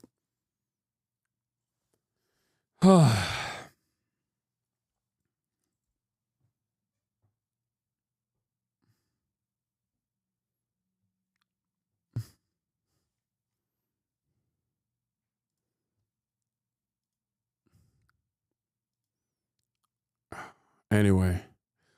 Wait, hold on.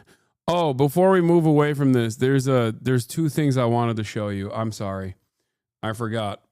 Number one, Tarlov, does anyone have the clip of this? Because I want to show you how fucking disgusting this little cretin is. Here is Jessica Tarlov talking about the Venezuelan hairstylist / makeup artist, the gay one that was deported. Okay? Every day. And I'm going to... You are probably... I was about to say you are probably not going to believe what Jesse Waters has to say, but honestly... I spent 2 hours pulling up clips to prove that you weren't anti-Semitic or racist because of those clip chimps, bro. Yeah, I ruined it. I spent years on this. Ethan Klein be like, I spent months compiling all of the Redditors' posts to make an argument that this man is anti-Semitic, and he just came out and said it. It's over. All that work. Years of work, and he just tweeted it out.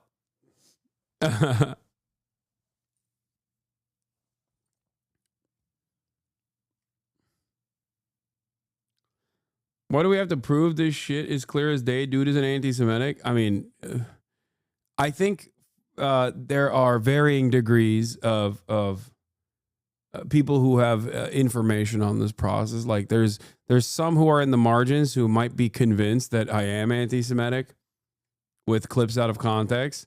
And then there is a ginormous number of people who are out there who just will say it even though they don't believe it themselves. They don't really care about the truth. If you find someone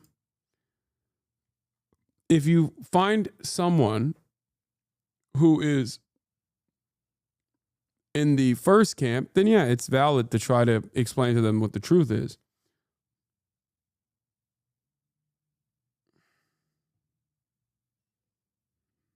to continue because getting an assurance from the El Salvadorian government that they're not going to torture anyone who they haven't confirmed is a gang member is not the same as not putting these people on the flight in the first place. And there was an interesting back and forth with Caroline Leavitt, the press secretary, and Andrew Feinberg earlier this afternoon, because Andrew Feinberg was trying to talk to her about this new guidance that shows that you need 8 points. Then there are a bunch of different ways that you can qualify for points to prove that you are a TDA member. And you can get 8 points alone for a tattoo that they say is a gang tattoo. And we now know of 2 separate cases of people who have tattoos that met that criteria, but it was just for one of them, a crown that said mom above it, and another one, another crown tattoo. So that's obviously something they're looking for. But it turns out that that guy had a crown tattoo because he got matching tattoos with his ex-girlfriend, and they had done that. So those people have been sent to this El Salvadorian The prison lesson, camp. do not get matching tattoos Correct. with your I girlfriend. agree. Parents everywhere I'm are not taking notes. very pro-ink,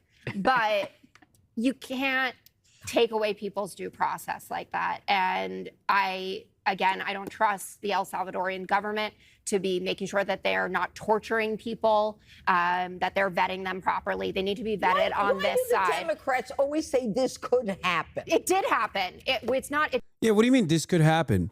She's giving examples of what has happened thus far. It didn't could They're happen. torturing them? Did you watch the video? Torturing? Yeah. Did you? Yes, CCOT, unironically, is a torture slave labor prison. That's what it is. Human rights groups have been criticizing CCOT since its inception. Yes. It is happening. Yes. Did you read the shaving Time their magazine? heads. Time magazine was there when the gay barber from Venezuela who had a crown tattoo that said mom was being processed coming into the El Salvadorian. Oh, am I boring you again? I'm sorry. No, but you've been talking about this gay barber from El Salvador with some stupid tattoo for weeks. Yeah. Weeks, Jessica. Come on. That's a person, man. That's a human being with a life, with friends, with loved ones, with family. And now all of that has been stripped away from him for no reason, literally no reason whatsoever. And the way in which that was stripped away from him was also illegal. He wasn't. The actions of the government is. And he's like, oh, come on. I want to jerk off over the thought of brown people being rounded up, and you're ruining it for me by constantly yapping in my ear about how a lot of these people are innocent. It's just a gay barber. He's not into you. He's an innocent guy who got swept up in a deportation, and hopefully we get it figured out and straightened out. But a lot of people in this country, Jessica, get arrested for things that they didn't do, get falsely accused, falsely convicted. I'm also against racial profiling. Yeah, Lemon Towel is correct. Imagine if someone told Jesse Waters, man, shut up about Lake and Riley. You talked about her for an entire fucking year, you know? Like, if someone had said that, these people would go to that person's house and kill them, okay? They would assassinate. They would assassinate that person. There would be round-the-clock coverage over the horrific monster that said this thing. And eventually, someone would do a lone wolf-style assassination. Stochastic terrorism.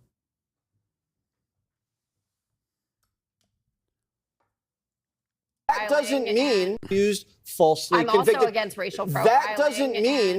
That doesn't mean you just stop arresting people. That doesn't mean you stop arresting. Yeah, that's not the argument, you fucking asshole. That's not the argument at all. No one is saying, no more arrests, please. Innocent people get arrested sometimes. No. She's saying, once an arrest has taken place, there has to be a mechanism to make sure that this person is innocent or guilty. Otherwise, everyone can be arrested and everyone can be shipped off to the fucking slave camp. Criminals because one guy was arrested who was innocent. It just means you just try to do it better the next time. And I have nothing against the gay barbers. Gay barbers usually give the best haircuts. So we should bring them back just for that. That's a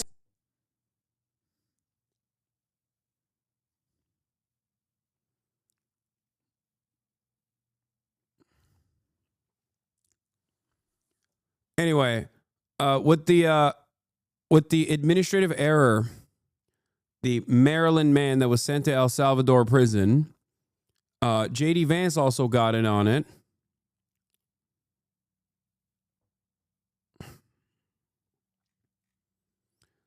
Here's what kickstarted the process. Vance here, mocking John Favreau for not reading the court filing, says the deported man was a convicted gang member. The court filing does not say that. It says he was denied bond in 2019 over an informant's claim that he was in MS-13.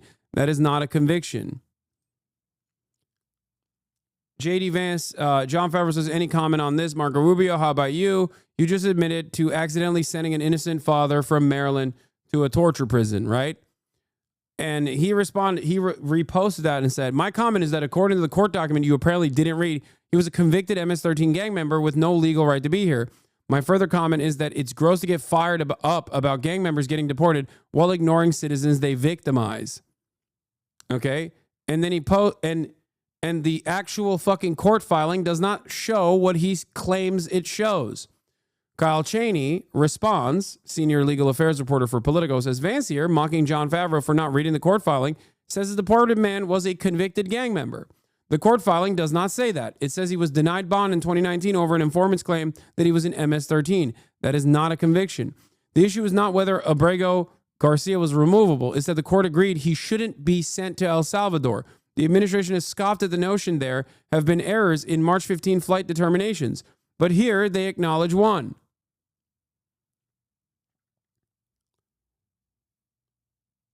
Now, of course, considering that this administration also moved forward with the Lake and Riley Act, something that people must understand is that they don't care. They don't fucking care. Because someone else claiming that they're fucking MS-13 is all it takes.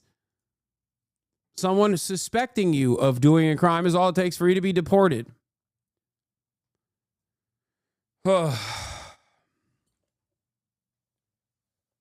Here's how the Republicans are defending it. Let's tell the story of Kilmer Armado Abrego Garcia, the Maryland father. Reed, likely member of MS-13. No, he's not. Who was removed to El Salvador and who the Atlantic and apparently the entire political left are demanding be returned to the United States. First, his detention. He was detained in March 2019 and charged with removability. Abrego Garcia is a native and a citizen of El Salvador. He crossed the border illegally in 2012 and thus was removable totally independently of whether he was an MS-13. The finding that he was a member of MS-13 only came up because he asked for bond. The immigration judge reviewed the evidence and found that it showed he is a verified member of MS-13. It did not. And therefore, that Abrego Garcia did not demonstrate that his release from custody would not pose a danger to others. The immigration judge also found that Abrego Garcia was a flight risk, noting his only history of failing to appear in the proceedings pertaining to his traffic violations. Thus, on 2 independent grounds, the judge denied his bond. Abrego Garcia appealed the Board of Immigration Appeals, which affirmed the immigration judge's finding on the dangerousness, thus dismissed the appeal. Fast forward 6 months with a new tactic. Instead of challenging the finding of removability, Abrego Garcia filed a new claim, 1 for asylum, 2 for withholding of removal from El Salvador, and 3, protection under Article 3 of the Convention Against Torture. And what happened after that? We have to remember the situation that Abrego Garcia is in. He's facing imminent removal given the ruling of his first immigration judge. I like that he only posts positively about judicial decisions that he agrees with, but not ones that he disagrees with, where he just makes up excuses. Yeah. Please pay no attention to the judges that looked through all of this information and still decided that he should not be deported. What does that say about the previous decisions that were made? Perhaps it maintains the position that the previous decisions that were made were erroneous, which is precisely the fucking reason why the goddamn Department of Homeland Security openly admitted that they made an administrative mistake. They openly admit it. These guys are outflanking the DHS by saying, oh, well, the one time someone claimed he was MS-13, that's all that matters. That's all that matters. Don't look at anything else.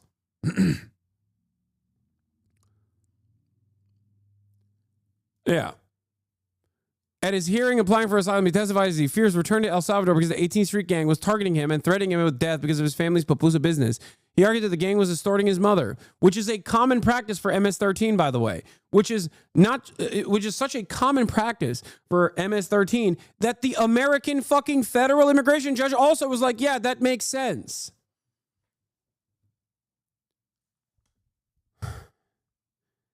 A fact that gave him protection from deportation in this country until ICE black-bagged him and kidnapped him and sent him to El Salvador anyway, which is ironic because then the Department of Homeland Security turned around and said, yeah, guess what? We fucked up, actually. Sorry, oops. But this guy's still defending the decision.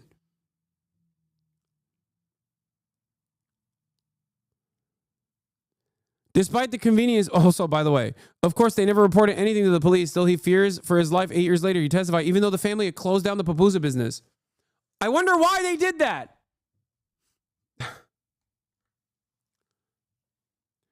Despite the convenience of Abrego Garcia's claims now being made 8 years after the fact while facing imminent removal, and despite the lack of corroborating evidence from beyond affidavits from his family. Wait. Okay. So there is corroborating evidence. You just don't like the corroborating evidence that exists. Okay. Cool. The new immigration judge found Abrego Garcia's account credible. Even after his finding, the new immigration judge could not grant Abrego Garcia asylum claim that was obviously time barred.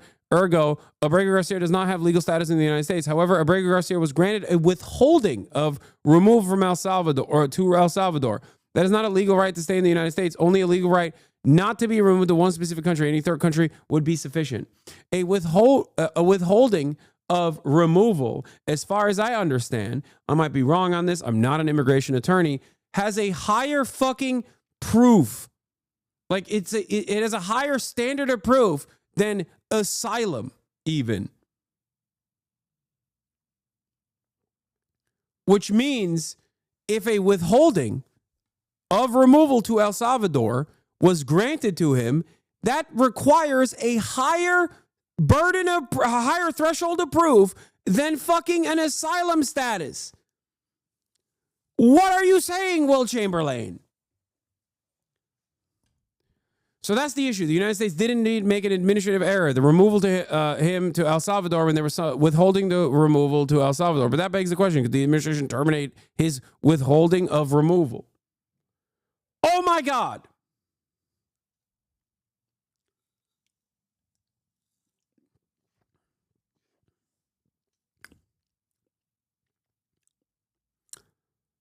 Fuck.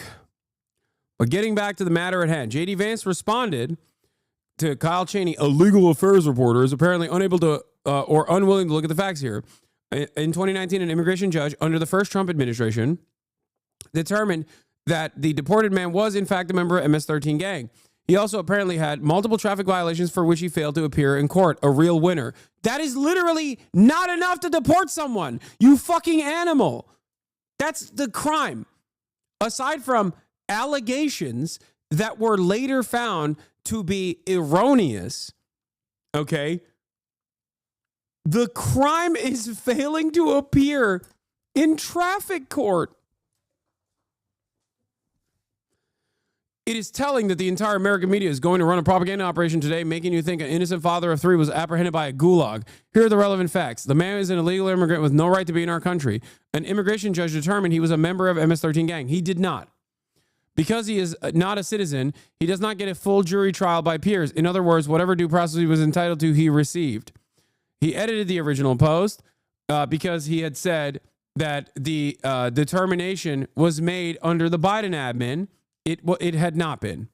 He initially wrote, "Oh, your own fucking Biden admin actually made this determination."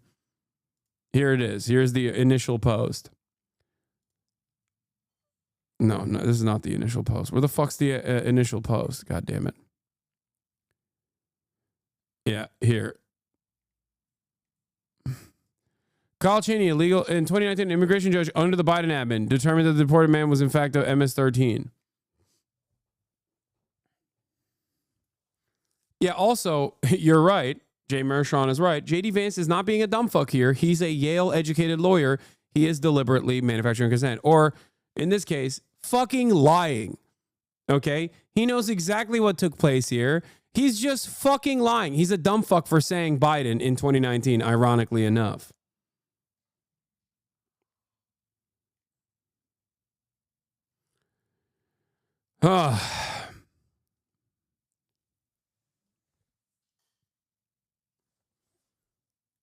Yeah. This person replying is correct. He is not a convicted MS-13 gang member. That is a fucking lie. But you can do that. You can lie about whoever the fuck you want. Here's how he was even ID'd as a MS-13 gang member in 2019 in the first place. Yeah. Alberto Garcia is not a convicted gang member. He's never been charged or convicted of any crime. The only thing he's done is fail to show up to traffic court, chat.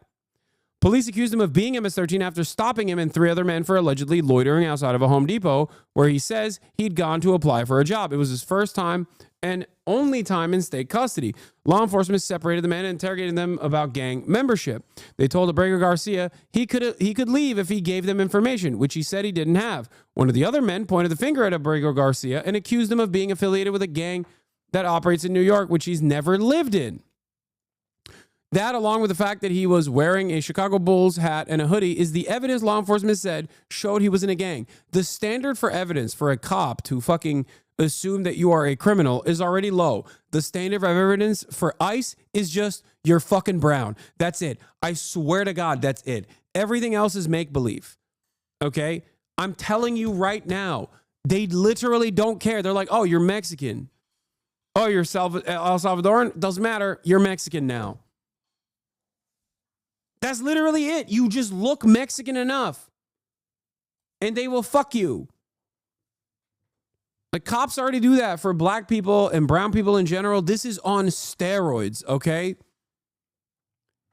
When his lawyer went to find the police report for the Home Depot incident, Abrego Garcia wasn't even named on it. And what about the subsequent gang evaluation? The investigator who authored it was suspended. In late 2019, Abrego Garcia won his case and was granted protected status and was released from custody. He has had no arrest since. Those are the facts.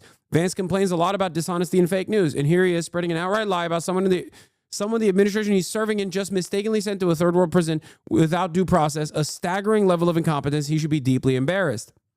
But Abrego Garcia was denied bond. That is because the law requires that judges view ICE allegations as inherently trustworthy when the agency submits someone for deportation. Worse, ICE erroneously noted on its form that Abrego Garcia had been arrested as a part of a murder investigation instead of a loitering investigation. Being denied bond does not make you guilty under law. Conservatives used to define themselves with a skepticism towards government, blah, blah, blah, and then the rest of it is because he's a fucking libertarian Reason Magazine Reason Magazine writer. So he's just fantasizing about how conservatives used to be.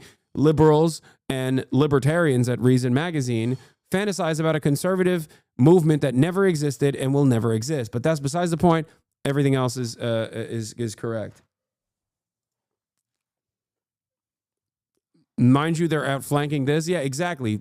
That's what's so crazy about it is that the administrative apparatus that is responsible for mass deportations unironically came out and said, we actually made a mistake. Holy fuck. These guys are literally just trying to play catch up and defend. They are outflanking ICE. They're saying, yeah, ICE is some woke nonsense, actually.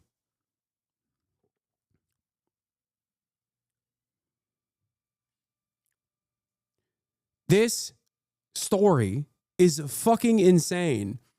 It's insane because it's indicative of the attitude that the administration has demonstrated towards their mass deportation policies. It is insane because it's even happening. It's insane that... What? You got banned again? What do you mean? No?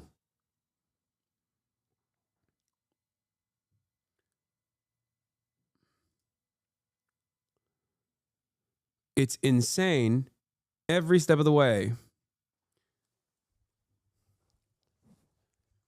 Are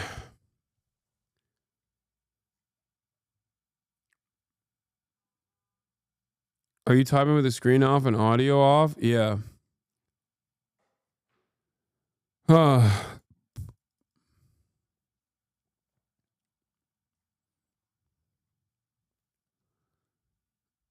any case, here is Cory Booker. Deficits in the trillions and trillions of dollars? Or are we going to do something different like John Lewis would call us to do? He would call us... We're in the final 5 minutes of Cory Booker breaking the record that previously was held by segregationist Strom Thurmond against the Civil Rights Act. John, don't hate each other. He is now at 100,000 live viewers. Hate them. I said this about the presiding elder. Different parties, but he showed me an act of kindness during this speech. He and I have talked about energy policy. He has amazing ideas. I want to partner with him. Don't hate anybody. Did the folks in Birmingham, Martin Luther King, Fred Shuttlesworth, Dorothea Cotton, James Bevel, did they bring bigger dogs and bigger fire hoses to match the sheriff's? Bull Connor, thank you. I've been standing here a long time. They didn't do that. They were creative artists of activism.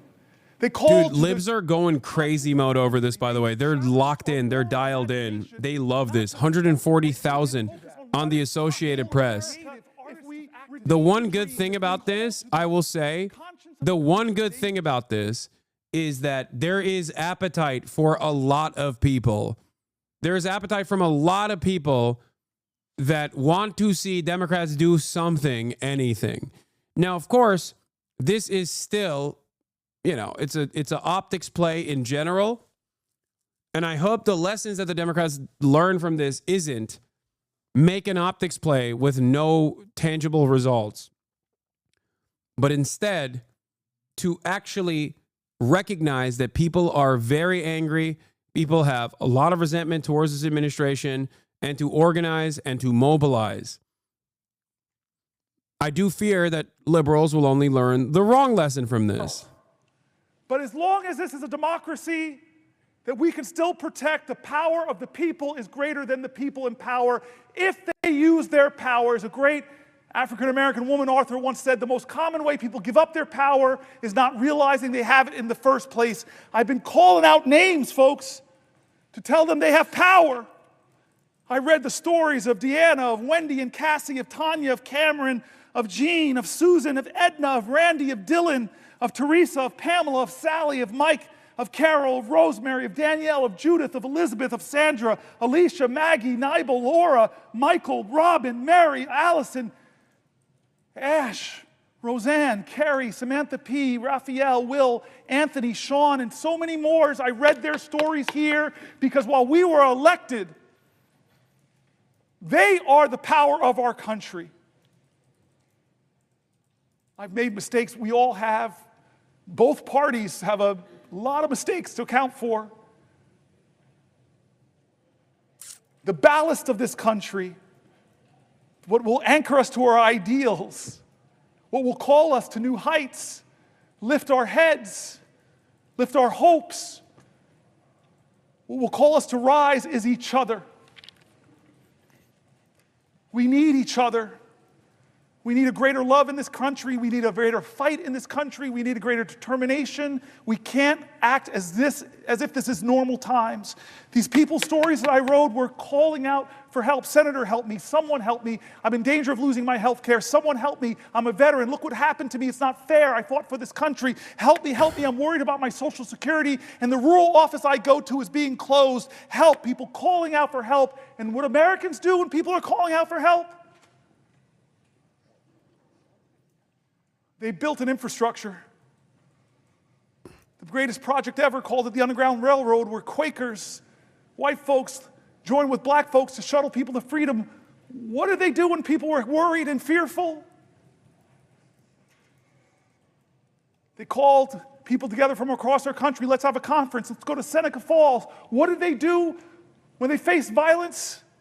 Well, look at the people at Stonewall who stood up, who pushed back, who organized, who won. What do they do when the dogs are unleashed on us, the fire hose are unleashed on us? Look at what they did in Selma. He's loving this, dude. I'm getting close to a record, folks, but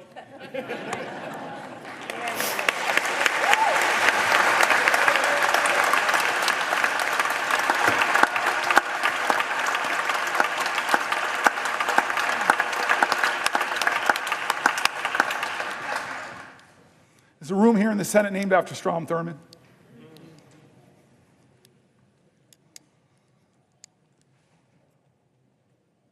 To hate him is wrong. No, it's okay. Maybe my ego got too caught up that if I stood here, maybe, just maybe I could break this record of the man who tried to stop the rights upon which I stand. I'm not here, though, because of his speech. I'm here despite his speech. I'm here because as powerful as he was, the people were more powerful.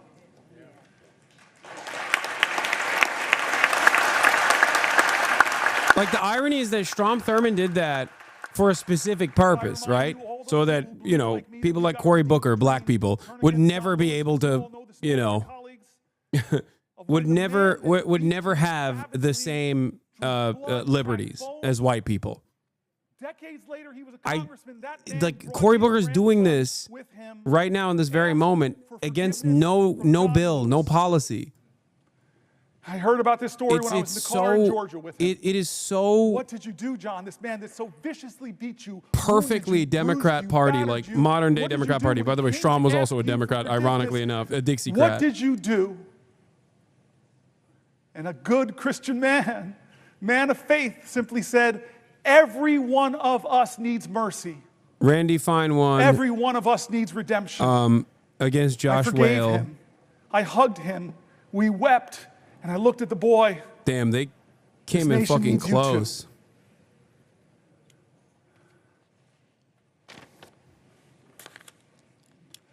John? Would the senator yield for a question? Chuck Schumer, it's the only time in my life I can tell you no. I just want to tell you a question. Do you know you have just broken the record? Do you know how proud this caucus is of you? Do you know how proud America is of you? All right, search Rosario Dawson on Twitter. Cory Booker just asked his girlfriend Rosario Dawson why his girlfriend likes Bernie more than him. This is the throwing themselves on the railroad tracks they promised? No, it's not, because there's no train. No, this is Democrats throwing themselves. This is Cory Booker throwing himself on the railroad track after the train killed like 30 fucking families and then passed by, and he knows there's no new train coming.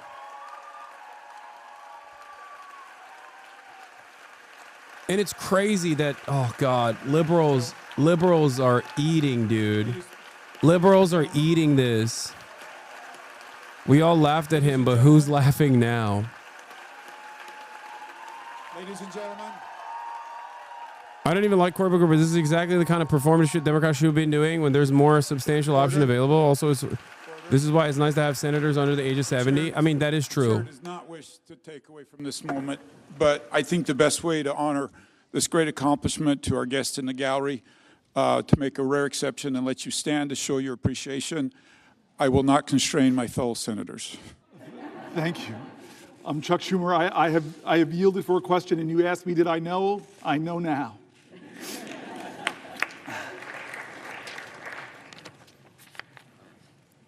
I want to not quite wrap this up yet.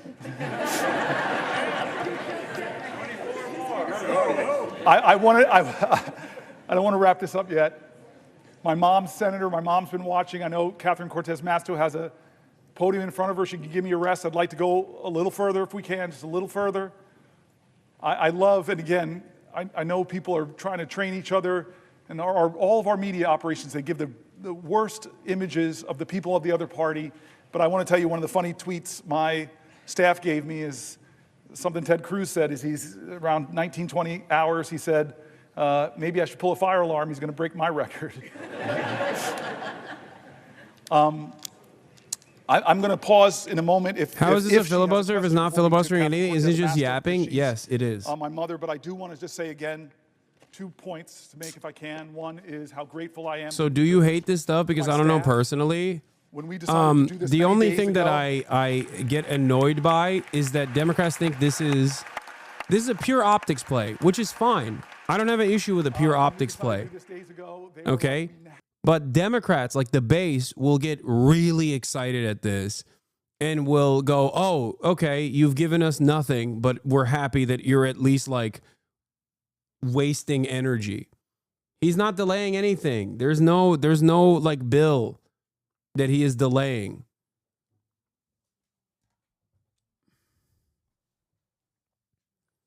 I mean, if he goes long enough, maybe he can fucking eventually they're going to have to pass a bill. He'll delay that. Funding goes below 90%. They stopped the Medicaid expansion. My staff really worked hard to not make this just Democratic voices, to make it people in our country, that Republicans and Democrats, you heard mentioned in the speech, the Cato Institute, the Manhattan Institute, all people who are honest arbiters and are saying that what Trump is doing is wrong. That No, Manhattan Institute is not an honest arbiter. What the fuck is wrong with you? They are literally responsible for Christopher Rufo, DEI, CRT. All of that shit came from the Manhattan Institute. God damn, I hate liberals. Oh my God. You don't have to hand it to the Manhattan Institute, man.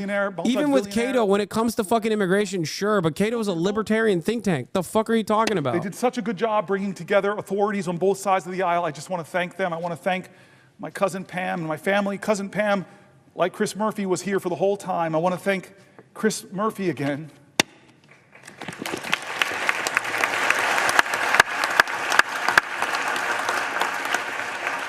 Who never stopped telling me we could do this, we can do this, we can do this, and said, I will stay with you. He's been with me on the floor. I hope you don't look as tired as I look, because you look beat, man. Do I look that bad? No. All right. I want to go a little bit past this, and then I'm gonna deal with some of the biological urgencies I'm feeling.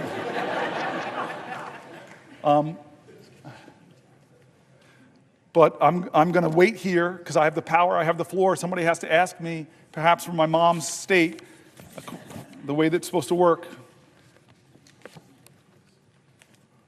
So will the good senator from New Jersey yield for a question? I don't think it's a net My mom negative. would be It's so a upset. net negative if Maryland, my uncle. it's a net negative if the Democrats are like, this is the way, which is a filibuster without any real direction, any bill, okay, and just simply an optics play. Then it's a net negative. It's a net positive if the Democrats recognize the popular momentum behind even fucking optics plays like this that causes them to go, okay, we have to resist. We have to resist no matter what. Like, we have to do something, anything. So as it stands, it's a net neutral, I will say. It's positive because at least the Democrats are doing something. Holy fuck. But if the lessons that they learn from this, which is likely to be the lesson that they will learn from this,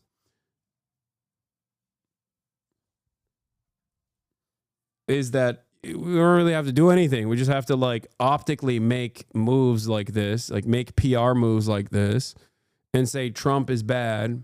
We're against Donald Trump, but never at a moment when they actually have to do it. And I know people are going to fucking yell at me and say, Hasan, you're such a fucking leftist nuisance, blah, blah, blah. Like he is doing something bold and brave or whatever. But you have to understand this should have happened last week or 2 weeks ago. This should have happened. Yeah, everyone is so proud. This should have happened against the continued resolution. That's where they should have filibustered. A filibuster without a bill that they're stopping is not a filibuster. It's just yapping. For it to support caregivers and their families. And Congress just reauthorized this funding.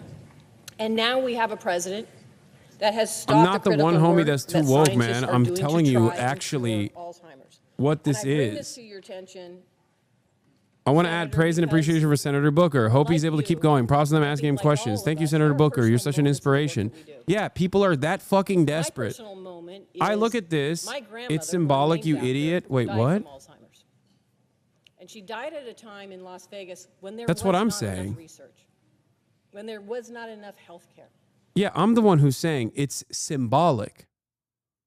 I'm saying it's symbolic. If it's pure symbolism and the Democrats only go after pure symbolism and not direct action, then it's just symbolism. Why are fucking liberals literally still doing this after Donald Trump has put his dick through every orifice of the fucking federal administrative state? What are you saying right now? This is in a way, maybe it's not as Herculean of a task of Nancy Pelosi kneeling because she is physically incapable of doing such things, but it is an analog to Nancy Pelosi kneeling with a kente cloth. You understand that, right? That's symbolism. Las Vegas. And he's continued to cut the grant for essential research for so many reasons. We've seen these funding cuts, we've seen mass layoffs, and the impoundment of grants that have already been proved by Congress. This is a violation of the rule of law, and you have been talking about that for the last couple of hours. President Trump is forgetting that this is personal. It is happening to so many families. So my question, Senator Booker, to you is, what do you think families and caregivers of those impacted by Alzheimer's, how they are feeling about what is happening right now? So this bothers me for two reasons, and the first you've already mentioned is this is the points of bipartisan work that we do. I talked about Chris Murphy. Part of Booker's comms job as Senate Dem leadership is to help his caucus gain exposure and traction in D.C. dominated by Trump GOP. Seems like a mission at least somewhat accomplished. My state is that some of that community violence intervention money that I worked so hard to get in that bill is being clawed back by a president. There are people in this room, I know so many of you, and I know on the other side, that have done such great work to work with our colleagues to find common ground and get really important programs passed that bring resources to families. And it's being clawed back by a president, not with consultation, not with a hearing, not with a discussion of even why you would target Alzheimer's research. That is a violation of the separation of powers. And I wish my Republican colleagues would hold more hearings about that. These are programs that they like. I saw that with USAID. I worked with Marco Rubio on some of that programs and those investments that are now been cut and clawed back. Yeah, I wonder why.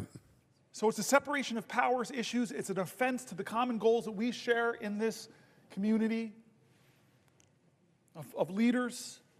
But the second reason it bothers me is an article I read hours ago by Fareed Zakaria. You want Schumer's spot so bad, this has to be at least just a little selfish to push for that leadership spot, right? I mean, that cuts so dramatically what is one of the best taxpayer investment dollars. he's not filibustering anything, chatters. He's not. He's just filibustering some bitches, okay? He's not filibustering anything. You invest, you would get $5 back for your economy. Folks would be invested in that vehicle. Well, that's NIH funding. Every dollar you invest, who would cut a profit center? It's not just a profit center, though. The outcomes, the discoveries. My analysis of Congress is that every single one of them, even the ones I like, okay, and there's not many, is that they're all a bunch of vultures, lecherous sharks, okay? And therefore, that is the framework that I analyze their movements through. For me, right now, there's a knife fight behind the scenes in the Democratic Party for who will lead the way in 2028. That's why Chris Murphy is doing what he's been doing. I'm sure he's not very excited about what Cory Booker's been doing as well, because it kind of takes away from what he's been trying to do. And that's why Cory Booker's been doing this. Okay? That's it. It's not the party propping him up. He's using the influence that he has as a senator to be able to do such things. That's it.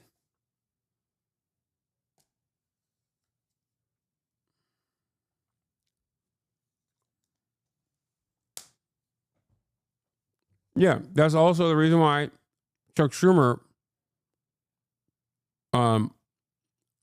inserted himself in that last moment to tell him that he was there for the record break. Will they be democratic values, or will it be the values of the country that's competing with us to beat us, and right now we're giving them a head start? And then the final reason that question bothers me is because my father died of Parkinson's. Chris Murphy's been with him all night. No, I'm saying Chris Murphy probably hates this personally because he's like, damn it, he took the spotlight away from me. And my mom, we were in the movie theater. I assume always that they are in contest with one another for party leadership. It's in Georgia. And so many people here in this room have had the same experience. I'd be fucking seething. We're in a movie theater, and Did you hear his love for Israel rants? Oh my God. You need to take your dad to the bathroom. I never imagined the years of my dad as a 2-year-old and 3-year-old taking me to the bathroom, that one day I'd have to take him. And so in this Atlanta movie theater, in the middle of a movie, which I was like, okay, it's time for me to do this ritual that so many families know. So the chatter's asking, yes, he loves Israel, chat. Yes, he fucking absolutely loves Israel. I'm not seeing any light in his eyes that he's there. I'm just letting him hold me, and he's shuffling into the bathroom. He literally welcomed Yoav Gallant, okay? He personally hung out with Yoav Gallant, the war criminal, when he was in America. So many families know this, and my ego, I'm sorry, I was leaning over and I'm saying, wait a minute, I'm in a public bathroom, leaning over, I'm buckling another man's pants. Please, please, God, don't let somebody come in. And as if God heard my call, someone walked in. And I hear the person walk, and I'm like, just please keep walking. Go into a stall, please keep walking. And then suddenly I hear the feet walk past me and stop. And then the man turns around and says, oh my God, Cory Booker. And then I look up at my dad, and I see the clarity in his eyes. There he is. He is 100% there. There he is. I saw an unmistakable bald head or balding head. Christopher Murphy. Alzheimer's. It's devastating so many American families who are watching the loved one of their lives diminish. And we're cutting funding. Donald Trump is cutting funding. Democratically, bipartisanly approved. So forget the separation of powers. It's important. It's so important. If that doesn't get you, then maybe think about the competition with China. If that doesn't get you, if those two don't get you, America. Oh, think about how much more we can do for Israel. Think about the millions of Americans struggling with Alzheimer's. The struggles it does to those families. This is a moral moment, America. This is going to define the character of our country for years and years to come. Has the Senate called a hearing on your bipartisan funding, Senator? No. Have we done our oversight responsibility? Have we checked, as I read from the Federalist Papers, as our founders wanted us to do, is to check the executive, be the check at the executive that balances our governmental powers? No, we're not checking that executive. With Signalgate, I have heard from Republicans that serve in Congress, of the 535 with us, I know other colleagues here have heard, they're mortified. You talked about that. Mortified about that. And again, this is not partisan. The Biden administration made foreign policy mistakes. Obama made foreign policy mistakes. Reagan, when I was growing up, I was hearing about the Iran-Contra scandal. So I'm not going to be one of those people that the pristine, perfect Democrats. We've made mistakes. We've made failings. We've let the public down. We have some reckoning in our own party that we're working on right now. But that doesn't say that you should just be one of these people that says, well, Biden did it. No, you should be a leader of character that says there's something wrong here. And in fact, it could point to real problems in the national security of our country and the laws that we established. One of those laws is very simple. You're supposed to preserve records. How can a signal chain that disappears not be a violation of the law of this land? Is there a hearing on that? Head of the Intel Commission, not a hearing at all. Where are the checks and balances spelled out in the Constitution? We are derelicting our duties here in the Senate. We really are. And the consequences of that is the very national security of our country. How many times do you think this was the first time they created a signal chat? Or is this a pattern of practice? You're a really rational man. I keep looking at you, Mark. You're my leader on these issues. Or Jack Reed. No, this indicates a real problem, and the Senate, the United States Senate, should get to the bottom of it.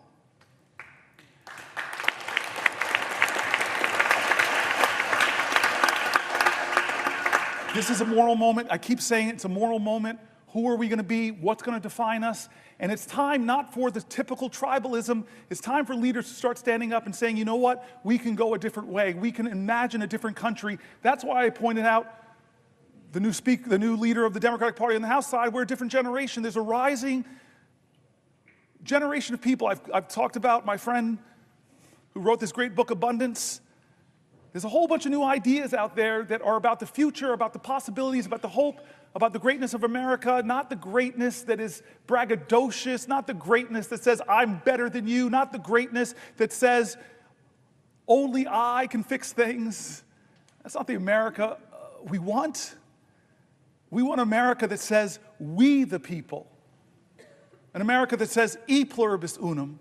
An America says that our history shows that rugged individualism and self-reliance are important values, but rugged individualism didn't beat the Nazis. It didn't take us to the moon. We did that together, America. We need bigger visions that can unite us beyond our narrow partisan divides to get a real mandate. And you know what a real mandate should be? It should be government efficiency. It really should be. God, I have heard from so many of my colleagues on this side of the aisle that have said, if they formed a commission of former executives in this body, I see you, Maggie Hasan, it was hard, but I had to cut 24% of my budget, 1 out of 4 employees. It was really hard, it caused a lot of pain, but we had to reduce my government. There are a lot of people here, there are executives on both sides of the aisle that would have said, pick me, let's form the most exciting team possible. Because Jack Reed knows that the military of the United States of America could do things more efficiently. It's a little bit of waste over there, because they haven't passed an audit. Where's Maria Cantwell? The Commerce Committee, so many ideas about how to create profit centers in the American government. You have talked to me about them. You're brilliant on some of these ideas. I look around here, but I could look to the other side of the aisle. Yeah, Cory Booker has received $750,000 from the Israel lobby. For the record, just pointing that out. There's a reason why, apparently, in the 24 hours that he was doing this record-breaking filibuster against nothing, he mentioned Israel as well. We passed a big bipartisan bill because people like him, like the presiding officer, I've met with you, you still have big ideas. You still have big ideas that aren't partisan. He also never went to Congress to vote in 2020. From his inaugural address to his first speech before a joint session of Congress said enough. He's making up for it. He's making up for it now by being inside of those hallowed halls longer than anyone else should be without taking a single piss or dookie. In America for all Americans. I trust the genius of America, the kindness and the decency, but this president doesn't do that. He violates all of our common senses of decency. And don't say it doesn't happen, folks. Yeah, Don't this is say what I was that. talking about. I listen to him. I listen to how he talks about people. We have a government now, In front of Frederick as I said Douglass earlier, is nasty. that isn't ask not what your country can do for you, but what you can do for your country. We have a country now where a president says, ask not what your country can do for you, ask what you can do for Donald Trump. And you're seeing who gets the special treatment. Some law firms are really threatened right now with being bankrupted by Donald Trump targeting them. Others have decided a different path. I'm not hating on them, but they said we're going to go to Trump and we're going to offer him. Why? Hate on him, pussy. Hate on him. Give him the fucking smoke. Say capitulating to fascists is exactly what happened in Nazi Germany. Say it. In my city, what are the standards here of our government? You want a merger? Well, maybe you should put a lot of money in Donald Trump's meme coin. I read the document, there's something word called emoluments. And we sit by and act like, oh, no big deal. He's made millions and millions of dollars from who we don't know. We haven't held one hearing of oversight to know who is giving him millions of dollars to that meme coin. Is it the Turks? Is it the Saudis? Is it the Chinese? Whoa, whoa, whoa. Chill. Is it the Russian oligarchs? Chill. Hey, yo. Should we know? Why you Yes, say fuck America, me for? Stop falling into tribal lanes and closing your eyes to things that should not be normalized. Why are we normalizing these things? They're wrong. They're patently on the face Calm of it is down, wrong. man. If you use signal to discuss a military attack, the time of the attack, the weapons that are going to be used, and you do it on a commercial app and decide to include a reporter, there should be accountability. Am I crazy?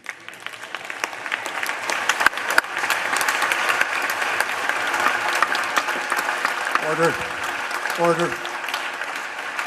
Ladies and gentlemen, let me just remind you, expressions of approval and disapproval are not permitted by the gallery. Thank you. He was forced to say that. Look at you, defiant man.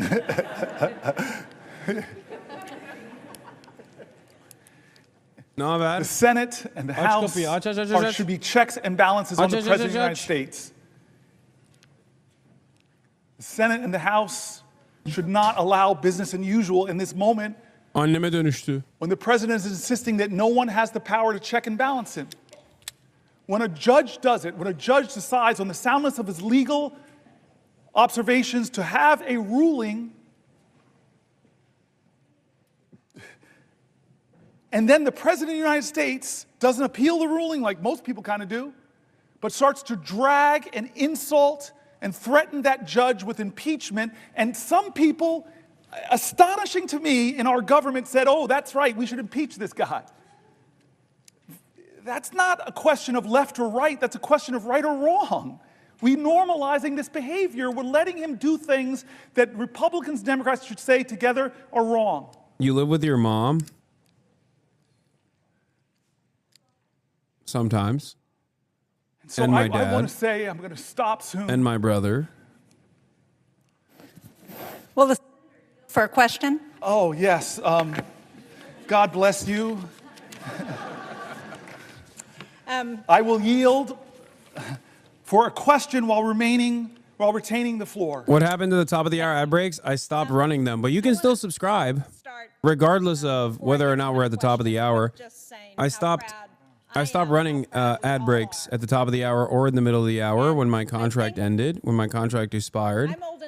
That was the only reason why I was running ads to begin with, because I had a contractual obligation. But you can still support the stream by subscribing for $6 or for free with the Twitch Prime, or by getting gifted a sub. Subscribing will allow you to use emotes all around the platform, be able to send me links, be able to avoid the follow time limit or the slowdown time limit, things of that nature. It will also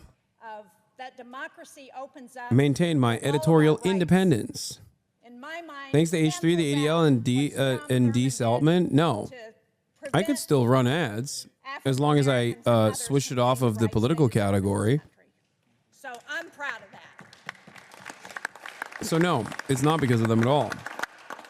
I stopped running ads before all that shit happened anyway. Earlier this afternoon, I stopped running ads when my contract expired. rule of law and the overreach of this administration. And as part of that, you went through a litany of agencies that Congress had established. Say April Fool's, man, you're running ads. Get in the mood. True. I'm going to run an ad break right now. If you want to avoid those ads, all you need to do is subscribe. I just wanted to point out that For $6 or for free with Twitch Prime, or by getting gifted a sub. But Twitch Prime is free. the U.S. Agency for International Development. And earlier today, we had a shadow hearing. Bro, these motherfuckers love USAID so much. It's like the most significant Foreign thing. Relations Committee. It was on the dangerous consequences of funding cuts to U.S. global health programs. And I know that as ranking member on the subcommittee on Africa and global health policy, you would have really been interested in this. I'm glad you were here on the floor, but I wish you could have heard what we heard from the people who testified. We heard from Atul Gawande, who used to be the Someone in the chat said, it's because it employs all their nephews. It's so true. We heard from Dan Schwartz, who is the Vice President of Management Sciences for Health, that's a contractor that works on global health programs. And we heard from Nick Enrich, who's the former Assistant Administrator for Global Health at USAID. And they started out by talking about what global health has accomplished through USAID. The reason why Cory Booker is doing this filibuster is not to actually fill time to prevent the passage of a bill. But the reason why he's doing this is because he wants the media cycle that has been dominated. This is his own comms team, okay? Gene Shaheen's ass, I know. His own comms team has said that the reason why they're doing this is because they want to dominate, or they want to fight back in the messaging space that has been completely dominated by right-wing sentiment. Now, I agree with that initiative. I think this is something that you have to do. It also has to be associated or tacked along with like real direct action. When you're in power, it has to also follow up with real policy that you can push through. Or when you're not in power, it has to be disruptive. It has to be directional. It has to stop a bill from passing. Or the platform that you're using and the messages that you put out there have to be disruptive against the Trump administration's dangerous agendas. A big part of what they were supposed to do in this process is a call to action, to mobilize, to remind people of all of the fucking awful things that the Trump administration is doing in terms of like erosion of due process, attacks against colleges, attacks against education across the board, attacks against law firms, which he briefly mentioned as well. Outside of that, it just turns into a circle jerk. Through USAID has been $9 a household in America in a year. $9. Think about what we've done with that. This person only cares about USAID And is crazy. As they were going through the litany of programs that have been cut, the one that caught my eye was 75% of the pandemic threat comes from diseases jumping from animals to humans. That program has been terminated. 75% of the threat of future pandemics.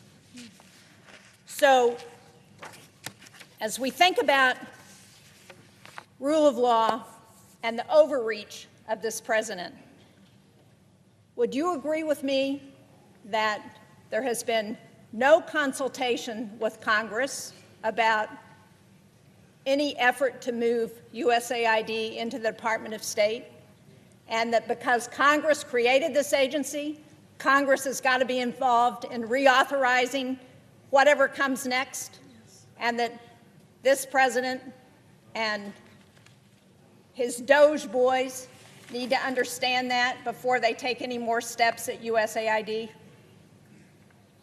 Yes, yes, yes. You and I both know that in a bipartisan way, we created some of these programs principally to keep America safe. Many of us remember that dramatic hearing where Trump's Secretary of Defense, James Mattis, sat before the American people when they were discussing the budgets for USAID and the State Department. And John Mattis knew the power of those programs to keep us safe. You mentioned infectious diseases. Well, we live in a world where an infectious disease anywhere is a threat to public health everywhere. So pulling our scientists out of the fight against Ebola, pulling our scientists out of drug-resistant tuberculosis fights, it makes no sense. And then, in terms of our safety, he just simply said, Hopefully this is a changing tide. Have you ever tried not being a hypocrite? No. A true socialist would send me to Tokyo. A true socialist would pay off my debt. Do you ever think you'll be true to your word? That was rage bait, forgive me, but I will do it again. Have you ever tried not being a hypocrite? Lord, forgive me, I will rage bait again. I've done it once, I've done it twice. I will do it 3 more times until I get banned. Catch me in the wrong moment, because right now I'm not angry. I sat in meetings in a bipartisan way with ambassadors from other countries where we had the moral authority to tell them you're not doing enough. And in the Myanmar crisis right now, as Chris Coons said, who's standing there? Not Americans. We don't have the capacity anymore to help in a horrific crisis like that, but the Chinese government's there. Again, it's what defines us. I keep saying this is not a left-right moment. This is a moral moment, and we tell our truth with what we do with our resources. And here's the thing. When you poll people and ask them how much money you spend on USAID, they say, oh, it must be 10% of the American budget. It must be 5% of the American budget. It's around 1% or less. A penny of what tax dollars you send down to Washington goes to help us make sure that around the globe we're countering the hard power of some countries with the power of our light and our soft power. We have been the envy of the world, where people see and know how special America is because we live the value of every major religion, that we're going to love our neighbors, we're going to be there for you in your times of need. And we all know, with a terrorist group from far away to the most horrific attack, that in a lot of these countries, terrorist groups are trying to counter the democratic governments there. Look in the Sahel region. Look what's happening. When I was in Nigeria, I was shocked to say what they're talking about: instabilities in the north, the threats of terrorism in the north. I'm going to go for 7 more minutes and stop, but I want to use these last 7 minutes to return one more time to the people of my state and actually other states who demanded we do things different, who asked for help. Before I do, I just want to thank Mike Lee today. He's my partner in antitrust, a specialty of my friend. Why did you vote for Trump? And I texted, he's I don't know if you making got my America text, great, but God you got damn it. That's why. Where I said to you, I'm kind of going to the floor to hold it for as long as I can. And I may not make our first subcommittee together on antitrust where we have a lot of common ground. So I'm sorry I missed it today. I know you'll fill me in, but I know my friend filled in. Thank you. So I want to close back where we started, about us, about why I'm here.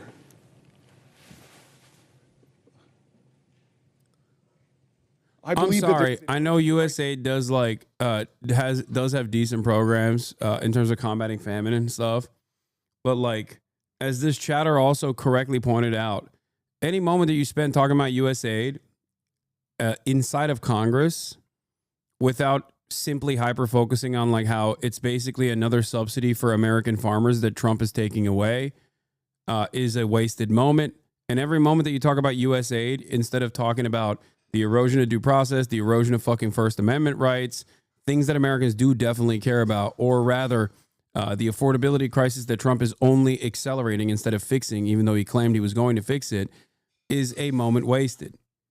I don't think Americans broadly give a fuck about USAID, despite the fact that Democrats have talked about it endlessly. And the average American's mind, USAID is just like, you know, trying to trans little kids in Baghdad. That's what they think is going on with Trans Sesame Street. Like, that's what they think. And obviously there are benefits of the program. You could talk about that if you want. That's understandable in order to combat the misinformation. But overall, it is not something that Americans by and large care about. Americans do, however, care about First Amendment. Americans care about free speech. Americans care about due process. And they can be made to care about the First Amendment and due process. They can be made to care about, you know, the upcoming economic collapse. Being a fan of MAGA merch is so lame, Hasan. Take off the fucking hat. Hasan wearing the MAGA hat meme is the equivalent of Kanye and his hood. I don't know what you're talking about. I'm apolitical. Who's Hasan? I'm Hank Piker. There's no other way that I can signal to people that are watching me. There's no other way to signal to the people that are watching me that I am not political. I am an apolitical man, if you know what I mean, if you catch my drift. I'm apolitical. Rake up trillions and trillions of dollars in debt that our children and our children's children are going to have to pay for, passing the bucks that will grow. Also, every single 85-year-old, every single 85-year-old Democratic senator is going to think Cory Booker is the greatest social media monster of all time, since he posted on TikTok and he kicked off his record-setting speech on the Senate floor last night. Now he has almost 500,000 followers overnight. And the live video on TikTok has received more than 360 million likes. So obviously, they're going to say he's brilliant. He's a genius. He's a social media genius. That's the other side of this. Not all. Let's not use hyperbole. But most will go to the richest people in our country, who I promise you, I celebrate people who've brought their ingenuity and their expertise and their grit and their tireless work, who've built wealth in this country. Should not be us versus them, but I'm telling you that those folks do not need another tax cut. And the corporations who came here, you all remember, and said we would like a 25% rate. The people I read said that when we kicked it to 21, not even what they were asking for from 35, it exploded. One of the main reasons it exploded our debt. And we read from conservative groups who just said all these promises that we would grow our way out of our deficit, they didn't materialize. All the promises that were made. Trump, for those who don't remember or weren't here when I read it, was going around telling folks that, oh, my tariffs, this is 2017, my tariffs, the money that I get, that will be what we could pay down the debt. The math that they did was that would account for about 1/750th of the debt at that time. But he used that money to try to compensate the farmers that he was hurting with his tariffs. This is a moral moment, and people are getting hurt, and people are afraid because of the threats to Medicaid cuts. There were people writing in and said $880 billion would devastate me, but even small cuts to services, my whole family, fragile architecture of our finances, if you just pull out the transportation money that my disabled child uses, that will crumble my financial world. And so when you talk about the bigger cuts, we know the math. Many states who expanded Medicare have a trigger that if it goes below 90%, all the Medicare expansion goes off in that state and millions of Americans will be hurt. That's not right, guys. That's not right. And so this is the choices we have before us. Our veterans and the VA. I'm mad at you now. You made me get very emotional with your story. We read John McCain's story. We read the stories of the poems of the unknown soldier looking over us and saying, what are you doing to the Gold Star families? What are you doing to the veterans? Are you living up to your promises that you made? Well, right now, with the cuts of tens of thousands, over 80,000 veterans who work for the VA, but even more, because about 20% or so of all federal workers are veterans. And we read stories from veterans in America who are shaken by what's happening, who are losing their jobs but yet all they want to do is serve. They're not what they're being called. They're not leeches. They're not criminals. They shouldn't be degraded for wanting to continue to serve their nation. This is what we're talking about, our veterans, our seniors, our health care, our financial security going forward. I asked the question to all those people who voted for Donald Trump, who believed in him that he would lower your grocery prices. I asked you, look at your financial self. Are you better off than you were 72 years ago financially? Well, the answer for most people who believed in him is no, because he didn't set out to do anything to lower prices. He set out to rename the Gulf of Mexico, to threaten Canada, to say I'm going to take over Greenland. He's done a lot of things, 140 executive orders. Many of them actually drive up your costs, make it more expensive to enroll in the ACA, reduce a lot of the tax credits there. He's increased your costs. He's taxed your bedrock services. Stock market tumbles, your 401k accounts are less. Inflation is up. Consumer confidence is down. This is what the voices we brought into this chamber, the voices of our constituents, red states, blue states, the voices of Democrats and Republicans, Republican governors, Democratic governors. We brought all the people that are saying, no, this is a moral moment, not left or right, right or wrong. And so I've tried over the last 25 hours and 1 minute to center the conversation back on what will we do of good conscience. People who are saying, I served this country, I risked my life, shouldn't be able to keep my job. People who are saying, this country once made itself the envy of the world because we invested in high quality education for every child. I don't like what's going on at the end of the Department of Education. People who are saying, I worked harder than I ever have, but the prices on everything in my life are getting higher. People who are saying that the America I learned about in school, the one where people's rights are protected, the people are saying that why are we yet again going through another healthcare battle that threatens millions of people, the people are saying that I'm worried about the financial security and the future of my country, the voices of folks. Why would any normal person watch this? I mean, abnormal television-loving libs love this. Look at this. They love this shit. I don't know how to stop us from going down this road. Chuck Schumer's now told me that they're greasing the skids to do these things. I'm sorry, but I know who does have the power. The people of the United States of America. The power of the people is greater than the people in power. It is time to heed the words of the man I began this whole thing with, John Lewis. I beg folks to take his example of his early days where he made himself determined to show his love for his country at a time the country didn't love him. To love this country so much, to be such a patriot that he endured beatings savagely on the Edmund Pettus Bridge, at lunch counters, on freedom rides. He said he had to do something. He would not normalize a moment like this. He would not just go along with business as usual. He wouldn't know how to solve it. But there's one thing that he would do that I hope we all can do that I think I did a little bit of tonight.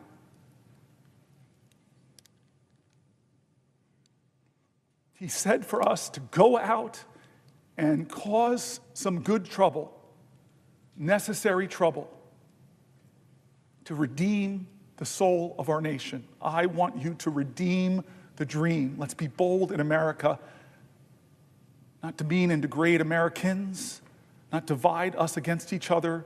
Let's be bolder in America with a vision that inspires, with hope that starts with the people of the United States of America. That's how this country started. We, the people. Let's get back to the ideals that others are threatening. Let's get back to our founding documents, that those imperfect geniuses had some very special words at the end of the Declaration of Independence. was one of the greatest in all of humanity declarations of interdependence. When our founder said we must mutually pledge to each other our lives, our fortunes, and our sacred honor. We need that now from all Americans. This is a moral moment. It's not left or right, it's right or wrong.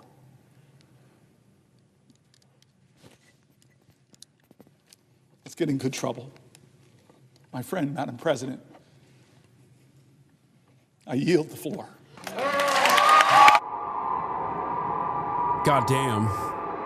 Powerful moments from the Senate floor as Democrats erupt in thunderous applause after 25 entire hours of Cory Booker protesting against the Trump administration by doing a 25-hour filibuster that was not actually filibustering against or delaying against any sort of bill that was going to pass. Thank you to the pages. Thank you to the parliamentarian staff. And now he's now he's calling out the gift subs. 25 hours. Least yappy vegan. So, as I've said already, and I tweeted about this on my profile, I think ultimately it's not a bad thing that they are doing these kinds of optical actions rather than no action whatsoever. I said, I do like that the Dems are finally doing something and it's clearly popular, but this filibuster should have been a real one against the CR that Schumer whipped cloture votes on. There's a lot of real appetite from the base for resistance. Hope it's not just for optics. Overall, I'm not going to criticize Democrats for finally doing anything. And clearly the analytics show that the base wants this. If it doesn't go beyond optics like Nancy kneeling with a kente cloth, the Dems are going to get pummeled again. That's it. Show maid Hasan? No, I will not be showing myself as a sexy maid. You've seen it under my replies every single time. Now, there's a lot that gets lost. And before people say, because I saw some liberals on Twitter being like, you would love this if Bernie did this. Dog, I've also criticized and demanded more from Bernie Sanders and AOC as well, as they go out all across the country and do these kinds of demonstrations, these meetings, these rallies. The people need more.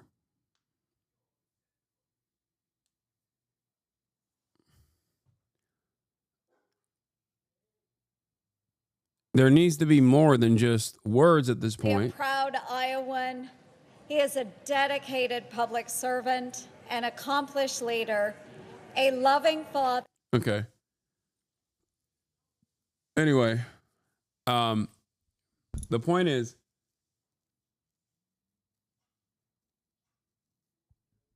the point I'm making is that this is good. The bar is in hell, and Cory Booker today cleared it. Okay? He cleared it. And the Democrats are giving a tremendous amount of praise to him for clearing that low bar that is already in hell. Why do people keep saying that about you? Saying what about me? That I'm a sexy maid? Is that what you're talking about? Or that the bar is in hell? What are you talking about?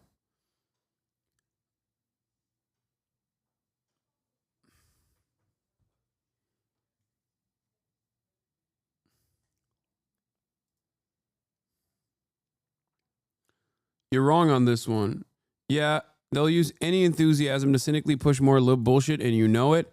No, that's my suspicion as well. But I don't want to be fucking angry and cynical all the time. Okay, give me an opportunity to hope, please.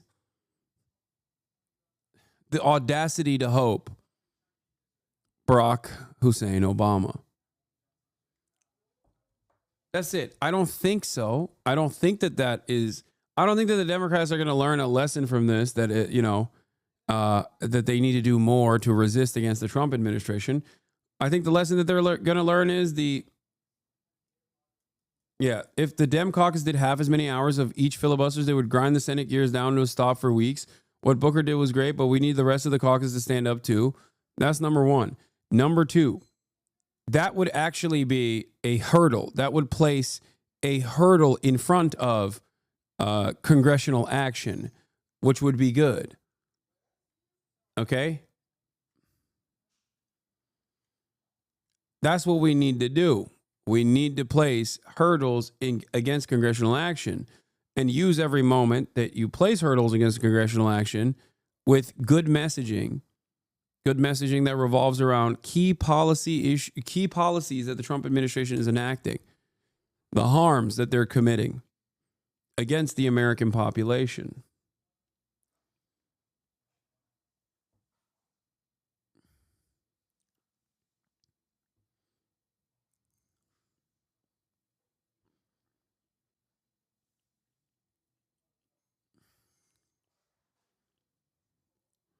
No politician is perfect. This is what annoys me against some fellow leftists is y'all can't create coalitions if you're unwilling to give flowers where due. Most people are not courageous, and Booker's filibuster is objectively an act of courage and protest. Okay, I wouldn't go that fucking far. What do you mean? It's an act of protest for sure, but what do you mean it's an act of courage? The person that you're talking about got $750,000 from AIPAC, entertained Yoav Gallant, is an unimaginably pro-Israel congressperson, and is directly in the pocket of Big Pharma as he's a New Jersey state senator, and Johnson & Johnson is a major donor for him. Okay, calm down. I might know a little bit more than you do about Cory Booker's background, perhaps, especially considering that I am also originally from New Jersey. Having said that, as I've also maintained, as I've also repeated over and over again, it's not a bad thing. What he did was objectively good. But I also must caution folks. To not think that this is it. You know, we need to do more. That's it. Rare Hasan L. Oh, okay. Many of you that have liberal leanings and liberal tendencies have said this to me time and time again. There's a reason why you're still in here, and there's a reason why you go, okay, maybe you were wrong, maybe you were right on this, and maybe I was wrong on this. Okay? My fear and my caution here is simply, and it's not even about the fucking Yoav Gallant pro-Israel dick riding shit, okay? My fear here is that the Democrats have two options. They look to left populism coming from Bernie, and they look to what Cory Booker did here today. Both are optics focused. Both are not direct, tangible action, okay? I love Bernie Sanders and AOC, and they're the closest to me politically, even though I have many disagreements with them, including Bernie Sanders specifically on Israel. Having said that, I have great respect for them, and yet, I have also cautioned that the rallies that they hold all around the country are good. It's good at getting people excited. It's good at getting people enthusiastic. But if it stays there, then it's not enough. If it's not associated with some kind of organizing initiative, then it's not enough. Then all you're doing is experiencing catharsis. So if I have that same criticism for Bernard Sanders and AOC, then of course I'm going to have that same criticism, if not more, for someone like Cory Booker. It's good that he did this. I hope the takeaway from the Democratic Party for these actions isn't, oh yeah, we can symbolically stand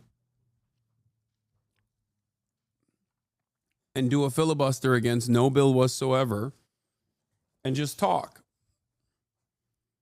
And then people will get excited for us once again. People will give us money once again. If that's the takeaway here, then this country is cooked. Because it doesn't meet the standard of what the Republicans are doing. It does not meet the standard of what the Republicans have done so far and what they plan to do. It's a shit ton of violence that they're enacting on a daily basis.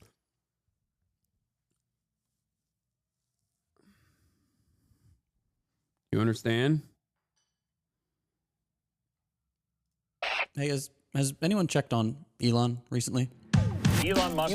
Here, let's watch Elon Musk's plan for Europe from friend of the show, JT, aka Second Thought. Essentially bought Donald Trump an election? It's impossible not to. The guy is everywhere. Here he is in the Oval Office, in every interview next to his buddy. And now he's in Europe?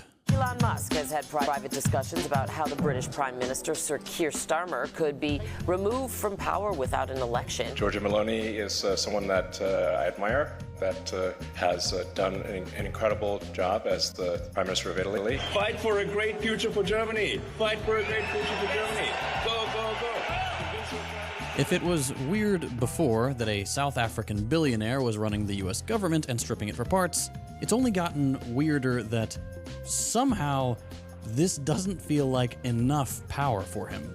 Just why is he here? These past few months, we've heard about Europe a lot, and for good reason. You might have seen this already, but back in February, a group of all the major far-right parties in the EU got together in Madrid for the Patriots for Europe summit. Its banner? Make Europe Great Again. Since the Trump victory and after their massive gains in last year's elections, the far right in Europe is emboldened like never before. Or almost never before. We know this already, and we've seen this coming for a while. The European far right is doubling down on anti-immigrant politics. They're more explicitly anti-trans and anti-LGBTQ than before, and they're now firmly, unequivocally doing climate change denialism. They've fully adopted the American political strategy. Unlike before, does Elon still have motion in Europe? Aren't they torching Teslas more than the USA is? Yes, Europeans hate Elon Musk for good reason. Because I don't think Europeans are as comfortable with billionaires openly interfering in their affairs in the way that Americans have been whipped into shape on. Like, Americans are servile little piggies. A billionaire comes in and says, I'm going to give you money, go vote for my candidate. They go, yes, sir, please, sir, could I have some more? Europeans, on the other hand, although they still have the same exact lobbying influences now, more so than ever before in the past decade, are by and large very angry and resentful towards wealthy people coming in and interfering in their affairs. The fact that Elon Musk is also an American South African probably plays a role in this as well, because they associate him with like American dominance over Europe, and every single European nation state would understandably be resentful towards a country that demonstrates such little care for the sovereignty of European nations. This is the reason why the European population hates him. Having said that, and this is the scary part, Elon has more money than God. And therefore, as someone who is more powerful and wealthier than fucking God, it doesn't really matter, because he can just try to figure out ways in which he can manipulate European politics, either by way of Twitter or direct cash infusions. You know what I mean? So yes, Europeans hate him, but European politicians on the far right love him. They're not really watering down their politics or trying to be vague about things they used to avoid talking about. After all, most news outlets and the majority of the political spectrum in countries like France, Germany, the UK are now completely okay platforming fascist talking points just to seem reasonable and pragmatic. And instead of bringing voters back to establishment parties, centrists jumping on the bandwagon of anti-immigrant politics opened the door for the far right to start saying the quiet parts out loud and harden their stance. But something else has changed too. Nowadays, rather than just comparing themselves to and supporting Trump, like with this summit, European patriots are also directly inviting Republicans into European politics. After years of telling people that American foreign influence was to blame for all of Europe's problems, that wokeness was being parachuted in from American colleges or whatever, the far right is sending out a very clear message. Just come on and intervene in our politics. And we look across the Atlantic with envy. We see President Trump in the Oval Office signing off executive orders, and we want some of that in Britain. We want a Trump revolution in Britain. Disgusting. We want Elon and his nerd army of muskrats examining the British... You know what's ironic? You know what's ironic about this? They got it. It's just not going to be the Conservative Party. It is going to be Nigel Farage and the Reform Party. This dumbass that lost to a head of lettuce got her wishes after assassinating the Queen of England with one handshake. Deep state. If this seems surprising, it really shouldn't be. Much of the European right can see that the conditions for fascism are ripe, and that the levees won't hold if there's a big enough push. That means more and more people on the European right are hoping that someone like Musk can be the final straw. But we've jumped to the conclusion here. Let's back up and focus on Elon specifically. What is Elon doing giving keynote speeches for a neo-Nazi political party in a country he's not even from and doesn't live in?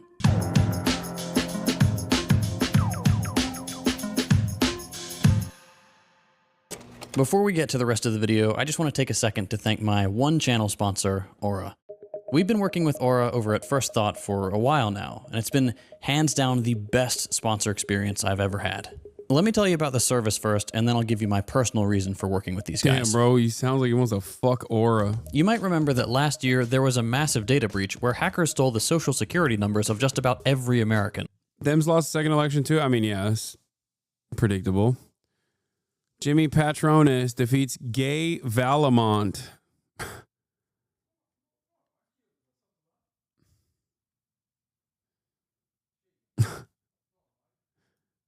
Both of the special elections in Florida were lost. Florida is lost territory to begin with.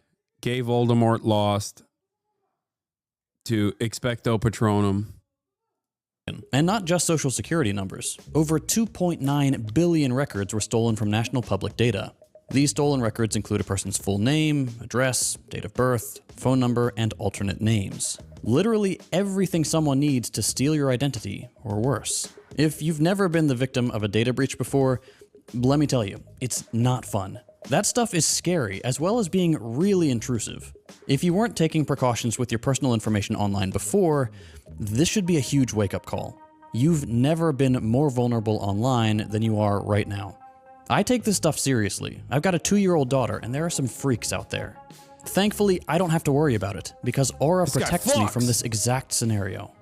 Aura alerts me if I find my phone number, email, or social security number on the dark web. They let me know immediately if anyone tries to use this information to access my credit or bank accounts. And for added peace of mind, they provide up to $5 million in identity theft insurance should the worst case scenario happen. They also have a bunch of other features to keep you and your kids safe online, all inside one app, so you don't need to go looking for a bunch of different services for your VPN, your antivirus, and your data security. You can use my link aura.com/secondthought to try 14 days for free. That's plenty of time for Aura to find out if any of your personal data has been exposed. I highly recommend you do this right now, because not only is national public data not going to do anything to help you, they probably aren't even going to face any repercussions for this leak. I'm not leaving myself and my family vulnerable to data breaches, and if you don't want to either, you can go to aura.com/secondthought to try Aura for 2 weeks absolutely free. And because I promised to give you my personal reason for working with Aura, besides it being a genuinely useful service that I use in my day-to-day life, when one of our First Thought videos got back to the video. Georgia Maloney. No, it's been going on for a while now. A couple years ago, Elon Musk was tweeting in support of AFD because AFD was opposing, these campaigns to help migrants who were coming across the Mediterranean and landing in Italy and other kind of southern European countries. He has been, developing relationships with the government in Hungary of Viktor Orban, which is, a right-wing illiberal government that's closer to Russia, for example. He has this really good relationship with Giorgia Meloni, who is the prime minister of Italy now. and she comes from a party that has its roots in Mussolini's fascist party and things like that, right? And, in general, he has been increasingly speaking out in favor of far-right movements across the European Union, whether it is in Ireland, whether it's in Germany. I have little doubt that we'll see a bit more of that in France as France gets closer to an election as well. In the UK, he has been increasingly active, particularly since Keir Starmer and the Labour Party returned to power last year, where he has been, kind of really... Henry Ford type shit is 100% correct. You're absolutely right. Henry Ford also famously maybe wasn't interfering, but more so getting his notes from a far right party in Germany. Was awarded for it too. Explicitly calling out that government and Keir Starmer directly. And how would I say it? Basically amping up conspiracy theories that the far right in the UK have, attached themselves to for a long time, to make the case that on the one hand, this government is doing things that are woke and bad for the country and, letting these immigrants destroy the UK. So why is Elon in Europe? What is he saying is the reason? Yeah, obviously we don't know what is going on inside Elon Musk's head, and I think it would be a scary place to be if we did, enter in there, right? It seems like a very confused area, but I think it plays into his broader political goals, right? Some of his companies do operate over there. He has a Tesla plant in Berlin, or outside of Berlin specifically. Just wanted to stop by and say I miss you so much. Can't wait to see you next week. Don't lie. Don't lie in front of the children. You abandoned them. And you abandoned us. You said you were leaving to go and get milk. Just a carton of milk. And now you come back on April 1st, April Fools of all days, in front of the children and say, oh, I'm coming back. Can't wait to see you next week. But, I think that this fits into some of the talk that he has been, making about the Great Replacement theory and Western civilization and, these more cultural concerns that he seems to have. So he does very much seem to embrace this kind of racist narrative that white culture and white people are under threat from these hordes of immigrants who are entering these countries. And then, of course, on top of that, he does the same way as in the United States, where he benefits economically, his power and his wealth benefits from having this right-wing party in power that is not going to challenge his companies, that is not going to hold them to account. There is something similar playing out in Europe too, right? Where he knows that if these right-wing parties are in power, like we're seeing in Italy, for example, that, it's going to have beneficial outcomes for the companies that he runs. Following what's happened over here, it might seem like Elon is just taking a page from the playbook he's perfected in the US. If you'll remember from our last video, Musk took the long history of cyber-libertarian and eugenicist politics of Silicon Valley. Oh my God. Someone in the chat said, he's also an immigrant that's taken our jobs, and it never clicked until this moment. But oh my God, the only undocumented immigrant that is actually taking American jobs is Elon Musk. He lied on his visa application. He dropped out of college, and now in the United States of America, he is eliminating tens of thousands of fucking jobs. Joke older than the election? Wait, really? I didn't even think about that until this very moment. Tell Cutie she's doing to you what Taylor Swift is doing to her with Reputation TV, and she'll understand. Cutie, what you are doing to me is what Taylor Swift did to you with Reputation TV. I don't know what that means, but that chatter made a convincing argument. And let them run wild as soon as the Biden admin started pulling back from the tech industry. And he wasn't the only one.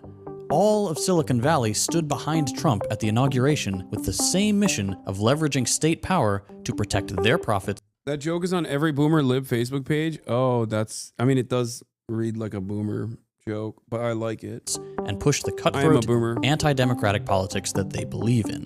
But Europe isn't the US.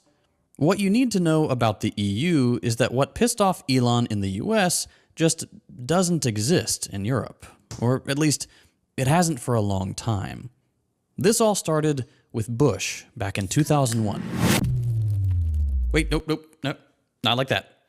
It's something else this time. For around 20 years now, the US has completely destroyed the EU's antitrust process. Back in 2001, the already massive company GE tried to merge with and absorb another huge manufacturer, Honeywell. The merger would have made GE an undisputed global monopoly in things like aviation parts manufacturing, and that would have meant things like more expensive plane tickets for everyone. On the face of it, this merger had nothing to do with Europe. GE and Honeywell, these are two American companies doing what American companies do, monopolizing. But the EU had a rule. Because these companies were making billions of dollars of revenue in Europe, even though the companies were based in the US, the merger had to be approved by the EU to protect European customers. And in 2001, this merger was blocked. See, back then, the European Union used to have this kind of power to protect its citizens from gross corporate extortion, and it meant that both Europeans and Americans had a small extra safety mechanism on their side. Unfortunately, the EU using this power actually made the American political establishment pretty upset. The idea that the EU could stand in the way of American capitalism was a pretty big middle finger to the post-war US-led global order. So for the next 20 years, the US went about destroying the EU's antitrust program and remodeling it after its own, which at the time was incredibly lax and based on the neoliberal Chicago School of Economics. And they did it. The US was successful. By 2004, the EU completely remodeled how it handled corporate mergers based on the Chicago model and essentially dropped the kinds of policies that prevented the GE-Honeywell deal from going through.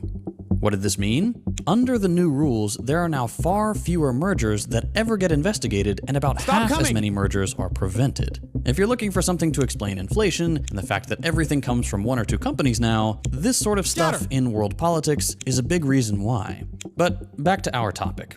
This shift that happened in 2004, it turns out, has been incredible for American companies and one sector in particular: social media and tech. Google, for example, has pretty much a complete monopoly over the online ad business. And to get there, it's slowly but surely vertically integrated every step of the process through mergers and acquisitions. Like in 2008, for example, when Google bought DoubleClick. This merger probably would have been blocked back in 2001. But under the new system, American companies can pretty much do whatever they want with very little regulatory oversight back home or abroad in one of their biggest markets. Until recently. Today, there's one area where the EU still has a little muscle, and that's how social media platforms treat their users. While the EU can't really prevent X from becoming the Everything app, it can do something when the Everything app steals your data and blasts Nazi propaganda right through your frontal lobe.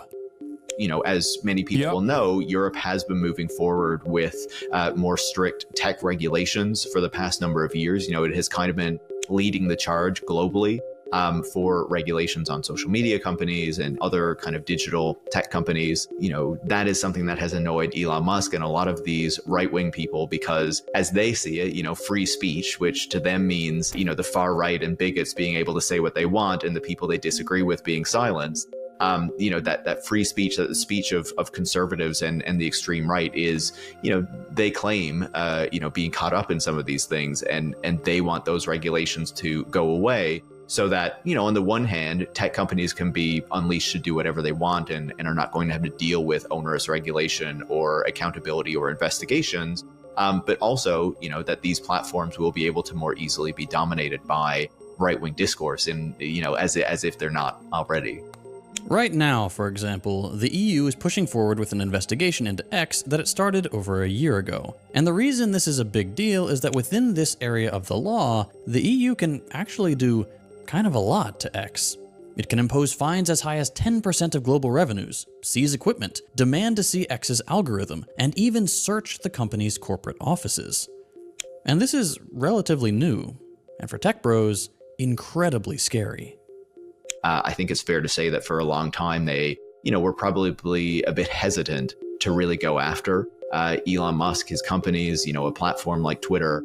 But as Elon Musk has been embracing this political project, their concerns about that have really diminished, especially as he's targeting more and more governments around the. I do think it's wild. One of Aiden's fans said he shouldn't stream with you because you're a brand risk. It's funny. What was I going to say? Oh, I do think it's wild that we just live in a world where almost all of the interactions that take place, all the interpersonal relationships that happen, that get cultivated, are happening online. And it's just like a select handful billionaires that own these mechanisms of discourse, information dissemination, collaboration. It is truly wild. And I guess I was a little bit more oblivious in the past because I felt as though like these guys would not step out of line.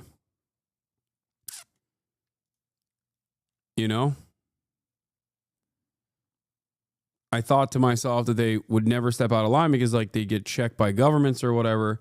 But Elon Musk has shown me that no, they actually will dominate governments if they choose to do so.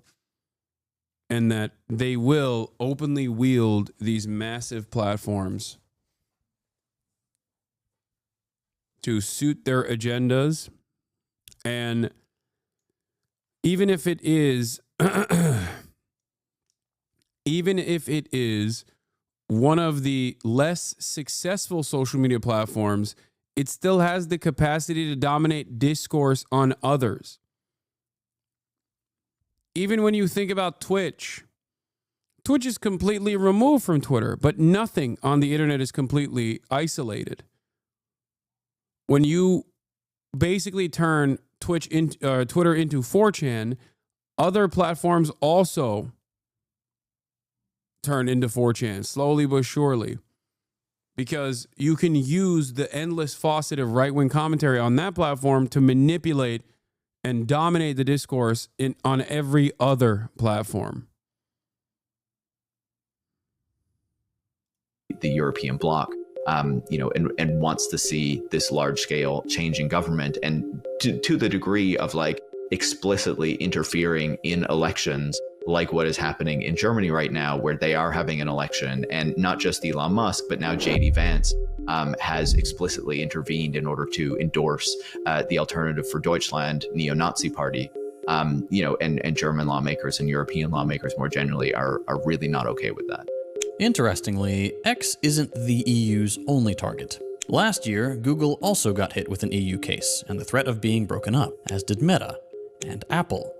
The EU is actively looking after Europeans in this one way by limiting what American monopolies can do. And this is becoming especially relevant as they're all racing towards dominating the AI space, breaking as many laws as they can along the way, and just hoping that the government will be too weak or too slow to stop them from burning our planet to the ground.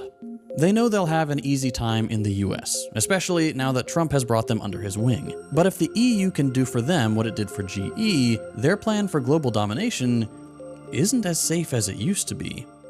And that means getting in with the fascists. And so what we're seeing there is that Europe wants to regulate these platforms. Europe wants to make sure that these platforms, abide by the rules that it has and the expectations that it has. But at the same time, these companies and their CEOs are very empowered, not just because they are very wealthy and control some of the largest companies in the world, but also because of this new alliance that they have directly with the American government, and their expectation to use that power to push back against any countries that try to bring forward regulations that are going to stifle the types of things that they want to do. And we saw that very clearly when J.D. Vance went to Europe recently and spoke in Paris and in Munich, where he basically said to the Europeans that the United States will not be okay with Europe bringing forward strict regulations on AI and other tech companies, and they will push back against that very vigorously. He also, quite explicitly spoke out in support of far-right parties in Europe. But why far-right parties? The whole European mainstream is pro-America, pro-capitalist. Why are all these tech bros, Musk first and foremost, currying favor with the fascists? Obviously, it's a huge amount of ideological affinity, for one thing. We talked about this already. Silicon Valley was always an anti-democratic eugenicist cesspit waiting for its moment. But there's a more pragmatic political reason right now. The far right is especially good at taking this idea that tech bros love, that regulation is bad and anti-freedom, and tying it together with their more reactionary anti-immigrant project.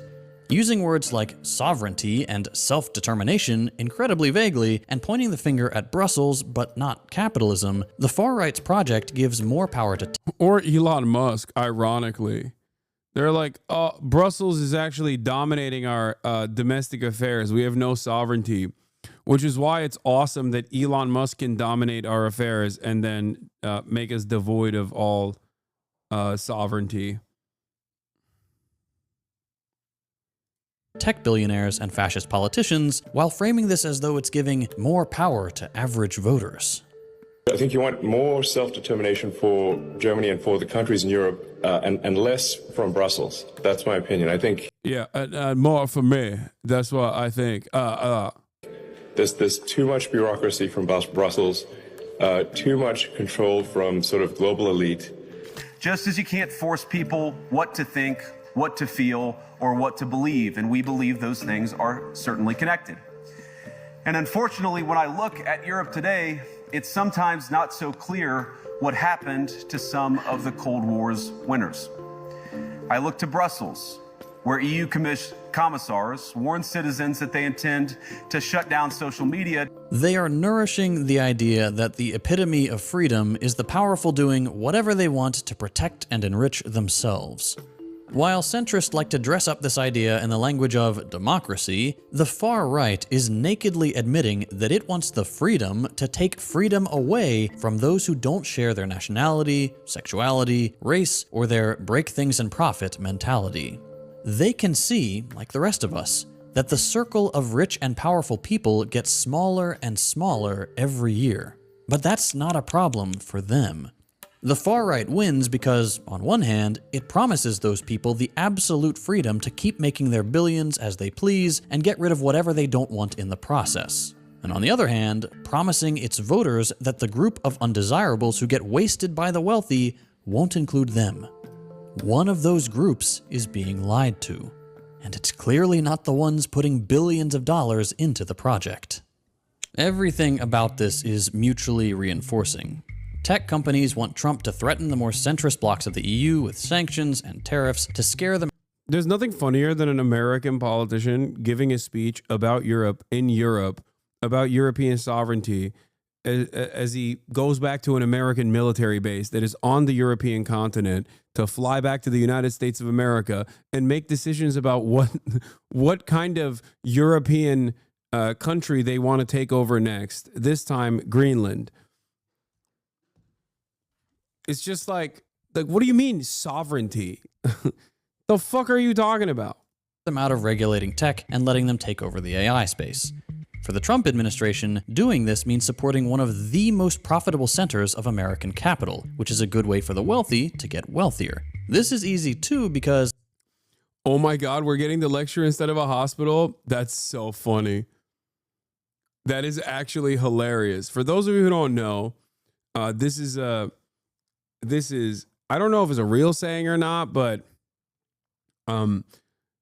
it's a claim on the internet that African leaders will often say, when China comes here, they give us a hospital. When Europeans and Westerners come here, they give us a lecture. And It is literally happening to Europe now, which is funny because it's normally directed at Europe and also other Western nations. The real saying from the DRC president is a real quote from a BRI event. And now Europe knows what it feels like. A hospital and also long-time debt. See? The lecture came in right on the money. Look. Yo, I swear to God, Westerners can't fucking help themselves, dude. Right on the fucking dot. One frame, dude. He just had to see a head and click on it like he's tens. It is so funny because, like, this dude is not, you're not a government official. You know what I mean? You just couldn't help yourself. You had to hit the lecture button. Yeah, as a Canadian official put it, every time China visits, we get a hospital. Every time Britain visits, we get a lecture. Maybe, but how will Kenya be obliged to pay this investment back? No such thing as a free hospital. Here comes the lecture. Oh, amazing.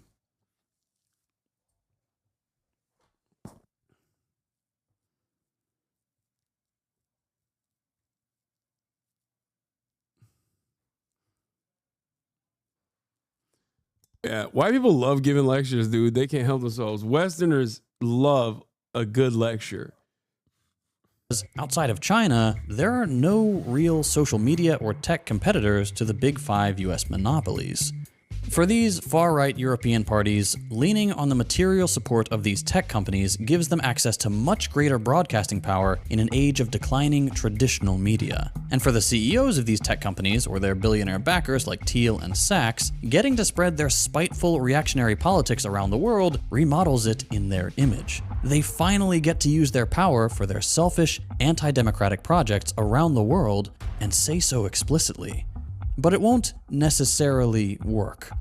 As we just saw in Germany, the AfD got a predictable second-place spot in the Bundestag. It's not great for the rest of us, but just having Elon there doesn't get you a landslide or automatically hand you the keys to power.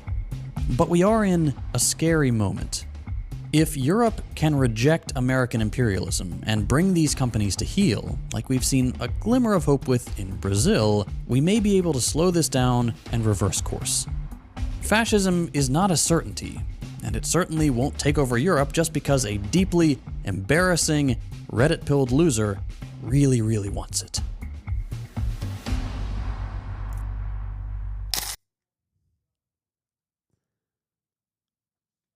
How China killed America's middle class? Oh my God, Patrick but David.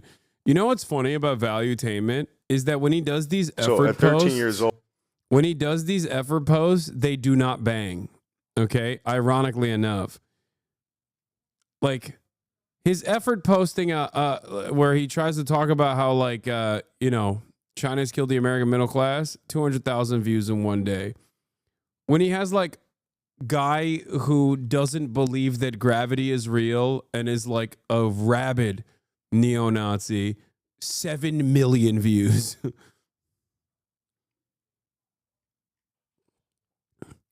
Our own corporate greed did this to us, not China. Don't blame China. Blame American politicians for failure. Our own corporations did this to us. China didn't do this to us. We did it to ourselves. What is happening? What is happening? Are you kidding me? China did not destroy America. Wealthy Americans destroyed America. LMFAO. Nice try, pal. Bro, this is the type of shit I used to say, and people would say I'm a fucking woke libtard super socialist. Why am I seeing this? Why am I seeing this in the fucking YouTube comments of Patrick Bet David? Why is Patrick Bet David's YouTube comments more fucking woke than Asmongold's YouTube comments? What is happening?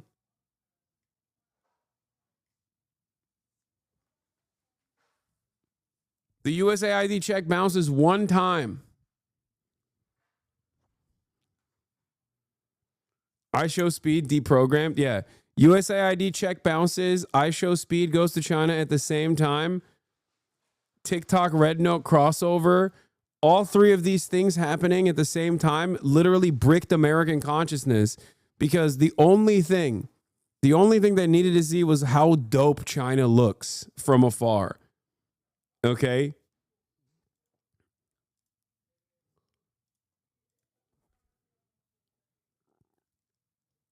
That's all it took. They just saw a couple sick things. Chinese regulators grant the country's first ever approvals for 2 companies to operate autonomous passenger drones flying taxis.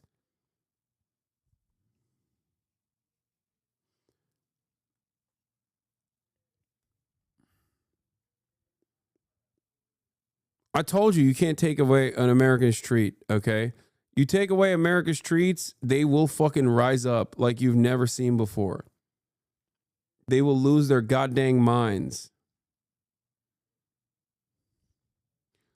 You will never catch me in one of those, Chinese or not. I agree. I agree. The dangerous side of unrestricted, unfettered propaganda is unironically when like TikTokers read the Osama bin Laden note for the first time and were like, damn, this guy has some good ideas. Okay? That is the dangerous side of unrestricted propaganda. If you only entertain the notion that like every Arab looking, Arab sounding Arab person is like a barbaric monster, and Osama bin Laden committed, heinous acts. Don't get me wrong. And he was also America's guy regardless. But if that's the way that you have justified the war on terror, then all of a sudden when a dude looks like he can fucking write normally, everybody goes, wait a minute, this guy can read and write? What the fuck is this? It's dangerous. That's what happens. The good version of that is basically, Asman does that. He talks about how smart Hasan Nasrallah was. Yeah, I doubt it. I think you're making a joke about me, I suspect. Okay? I don't think Asmongold knows who Hasan Nasrallah is. That would be very funny if Asmongold weirdly was like, no, he did say that? Wait, really? Wait, what? Someone give me the link right now.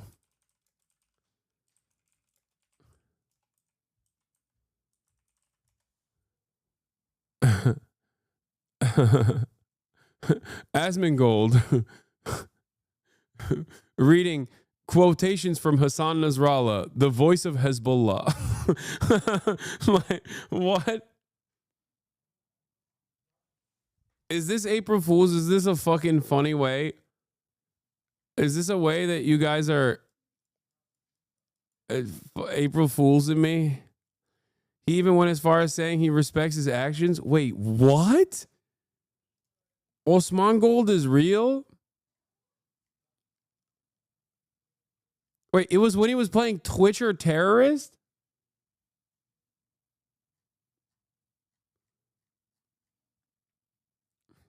How come he gets to say that and Ethan doesn't yell at him?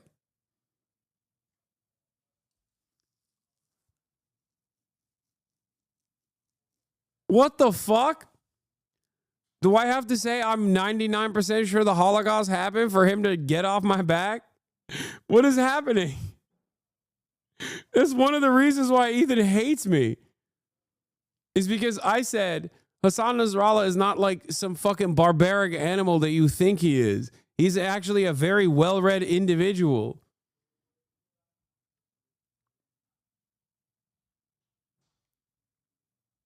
Here's the link. I'm risking another ban. I'll tell you. 100% terrorist. Like, I'll tell you, freedom and human rights in America are doomed. The U.S. government will lead the American people and the West in general into an unbearable hell and choking life.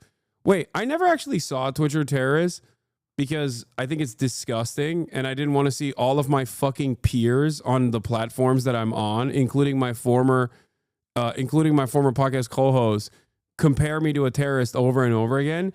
But these are the quotes that they fucking compiled as like bad quotes. Okay. Yeah, he's right.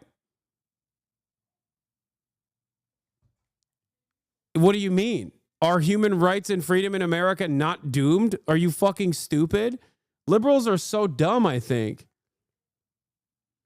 Immediately. It's not even a question. Like, look at how well spoken he is. I tell you, freedom and human rights in America are doomed. The U.S. government will lead the American people in, and the West in general, into an unbearable hell and a choking life. You really think that a Twitch streamer said that? Absolutely fucking not. We knew this was a terrorist all along. It's not even a question. Oh, God. Somebody says in chat, some terrorists are actual philosophers who'd have known. Keep in mind, I preface that by saying somebody said in chat. I didn't say that. Somebody in chat said that. Anyway. Dead of Kills 100. Hamas terrorist. Epic based. Almost 1 million views. I love that the big difference between Twitch and terrorists is that the terrorists are more articulated and well-spoken. Very ironic. Hasan calls someone a racial slur. Hasan gets called a racial slur. What?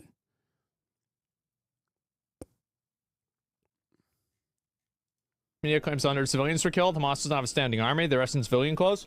I know. Cooking. This is. America deserves 1 million January 6s. When did I say that? I mean, I don't remember, but it's pretty funny. I cooked on that one. What is this? So long as there's imperialism in the world, a permanent peace is impossible. Okay. Wait. Was this to fucking glaze people that you have declared terrorists? What the fuck?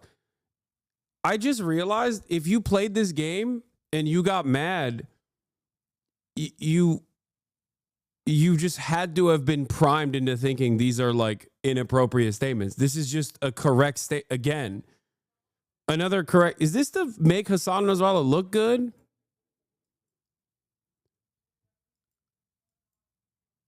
Leftists preach and foam at the mouth of the thought of a revolution happening in America, but as soon as it happens in the Middle East, what they're doing is wrong. Oh, it's Frogan.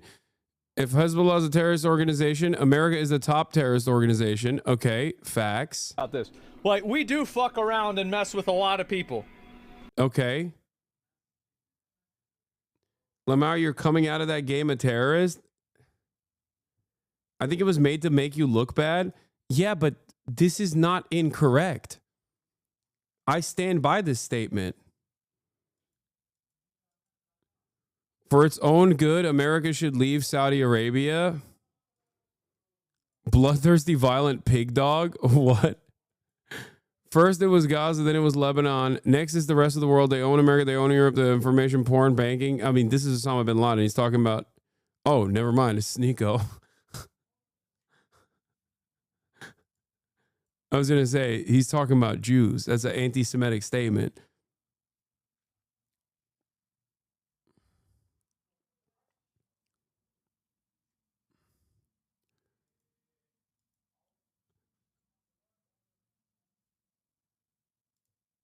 What is this? Content nuke. Hasanabi reacts. 1.9 million views. 151.25. What is it? Right here. Let's see. These Orientalist perspectives, I feel like it's pretty easy to say not to kill gay people, right? I mean, like, damn, it's like, I don't. Yeah, between me and Asmongold, I think he's the pro LGBT guy, not me. Like, yeah, that's definitely what I was saying. I'm saying it's Orientalist to ask that, ask not to kill gay people. That was the point I was making. I'm glad that these guys understand all of these points very well. I don't think that this is really that complicated. Yeah, it's just bad to do. It's bad to kill gay people. I mean, shit. Like, what the fuck? What are we talking about? Woke. Motherfuckers are better read than you by a million. Well, so are the Nazis. The Nazis were really smart too. It doesn't mean that they're right. I think Hassan Nasrallah was extremely intelligent and very educated. Same with Osama bin Laden.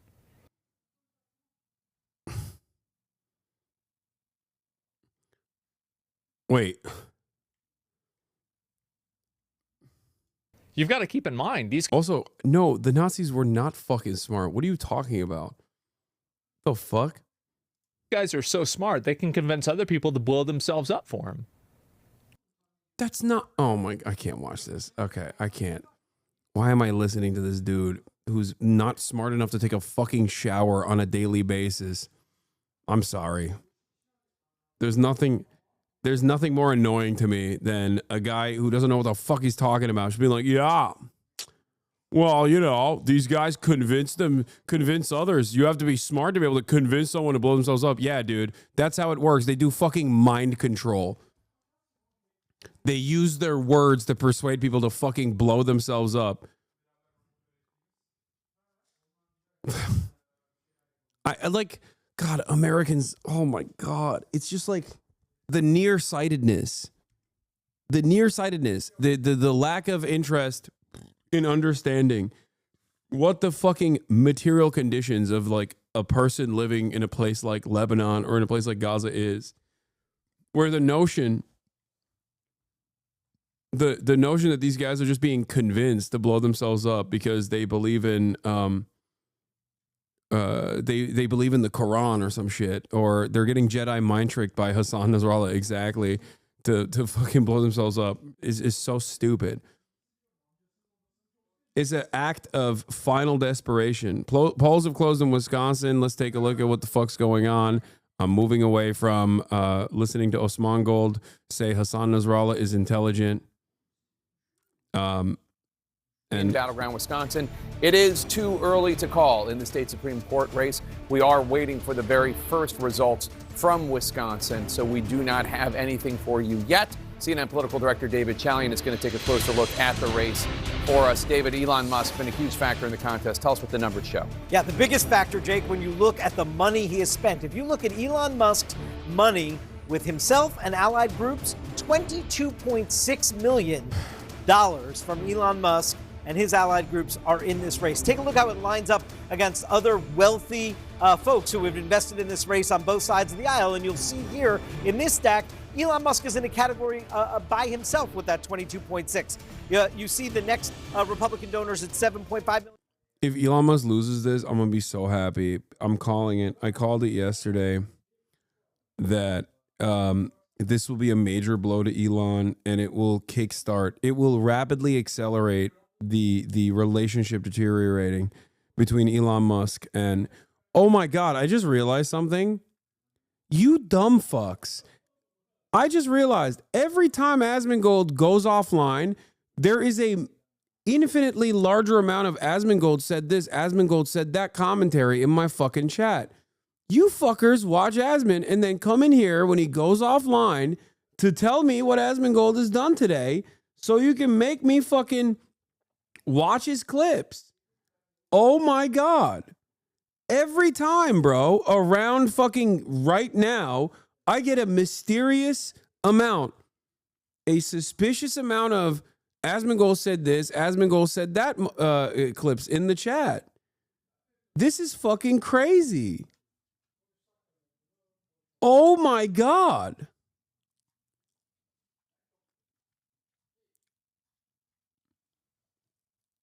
What the fuck is wrong with you, dude? Actually, what the fuck is wrong with all of you? Find God.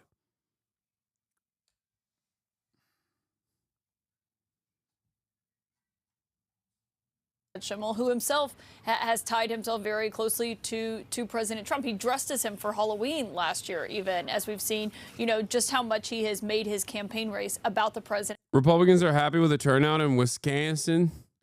We are seeing presidential level turnout in Waukesha County. There are awards in Pewaukee that are over 1,000 on pace with November 2024 numbers before 5 p.m. CST. Zanesville, Heavy Red, Ozaukee County municipalities over 1,200. We are on pace. That's what the National Enterprise Director of TP Action said. Turning Point Action from Turning Point USA. Anything on the Florida races?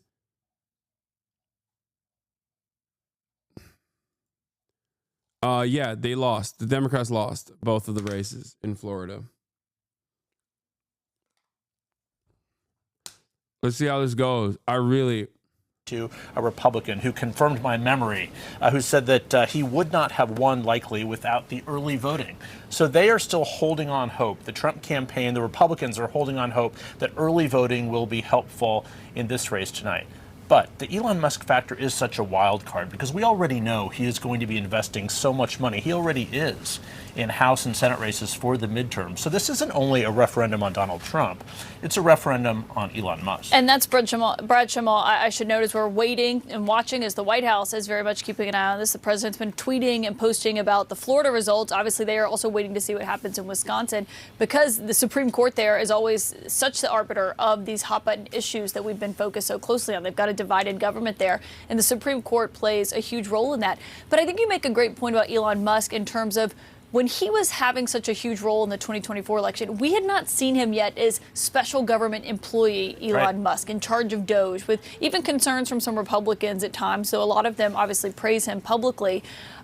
This is kind of maybe the first time to get an indication of that. And the president obviously has such a strong political acumen that when it comes to reading the tea leaves, there is a question of how much he'll be looking at that. I think without question, but for Trump, it's sort of a win-win because if they do lose tonight, he can sort of blame it on Elon Musk. But at the end of the day, at the beginning of this Trump administration, my question is, as we've been talking to advisors here all day who've been watching this very carefully, we heard from Ron Johnson, the Republican senator from Wisconsin earlier tonight, raising questions about the president's economic agenda, the tariffs that he's going to announce from here at the White House that really affects dairy farmers. It affects the manufacturing sector in Wisconsin. So that's what this race is also about. So I think I'm a hobbit in the Shire, Wisconsin, and I have a feeling that Crawford is going to win. You should totally guest star me so I can be your Wisconsin Edinger Mentum. A hobbit in the Shire, Wisconsin. Cutting of programs in Washington have been local issues because things are being cut in their neighborhoods, research facilities and other things. So that is also what is so fascinating by this, sort of an early look at the first quarter, if you will, of this administration. Yeah, and could see what it means for the role he plays in the midterms, where obviously his unlimited funds could have a major factor in that. Jeff Zeleny, thank you for that. Anderson, back to you. Yeah, Caitlin, thanks very much. Elon Musk was on Fox earlier today talking about the money he has put in to Wisconsin and why he's so involved in Wisconsin. Let's take a look at that. The House is currently Republican by a razor-thin margin, which means that losing this judge race has a good chance of causing Republicans to lose control of the House. This is so bad. If you lose control of the House, there will be him being the spokesperson for the National Republican Party is not a good idea. That the American people voted These guys are fucking letting this billionaire dickhead do whatever he wants. It's fine to pump and dump money into the races, but the moment that this uncharismatic charlatan is the spokesperson for the National Republican Party, I'm sorry, no matter how right-wing and stupid the average Republican voter is, they are going to look at this and go, this is a dork-ass loser with a foreign accent. I don't fuck with this. And he has gay-ass electric vehicles. I don't like that either. Because a lot of us live in liberal enclaves. And in liberal enclaves, they love Elon Musk. All the right-wingers here are groiped up fucking dorks who are constantly getting into cryptocurrency schemes. Okay? That is not representative of the broader Republican Party in places like Wisconsin, in places like Idaho. Can you imagine a fucking 65-year-old dude in Idaho being like, yeah, I love this weird dork-ass loser with a fucking stupid accent. I think it's great that he is just like trying to describe what the Republican Party's next steps should be. Well, Democrats have billionaires too. I guess it just depends on if you get the right politics, it's okay. You know, I think the reason he's using these... Shut the fuck up, Scott Jennings. There's never been a Democrat billionaire donor that has been this active in manipulating elections. If there was, you would have advocated to assassinate that person. Shut the fuck up. George Soros is not even remotely comparable to what Elon Musk is doing. George Soros is 858 years old, okay? He is not running around America across the country associating his face with the Democratic Party. You're out of your goddamn mind. And George Soros and the amount of money that he spends as a 7 billionaire, which is nothing in comparison to the 300 billionaire that Elon Musk is marginal in comparison to Elon Musk. Okay? In a presidential race and then inserted themselves in the daily affairs of governing. And we're looking at the $20 million that Elon Musk has dumped into this campaign, which dwarfs spending by even other rich Republicans, let alone the $2 million or like $3 million combined from J.B. Pritzker and Soros. This is not comparing apples to oranges anyway. This is a grape and a watermelon. And so people in Wisconsin... How much is acceptable? What's the limit? Well, I think we should get big money out of politics. I am very clear about getting big money out of politics. I think there should be contribution limits, and I think that a person who is it has always been clear that people that donate 1% at of that votes level have in, it. and nothing from Madison yet. 1% of votes in, and it's all from Waukesha. It's Jover. Isn't Waukesha where Kyle Rittenhouse came to? That's where Waukesha is, right? Or is he from Waukesha? Waukesha is incredibly right wing, chat.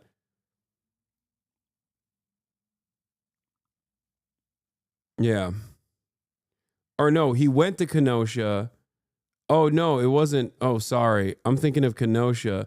But wait, Waukesha is also fucking a place where there's like constantly neo-Nazi rallies and shit, no?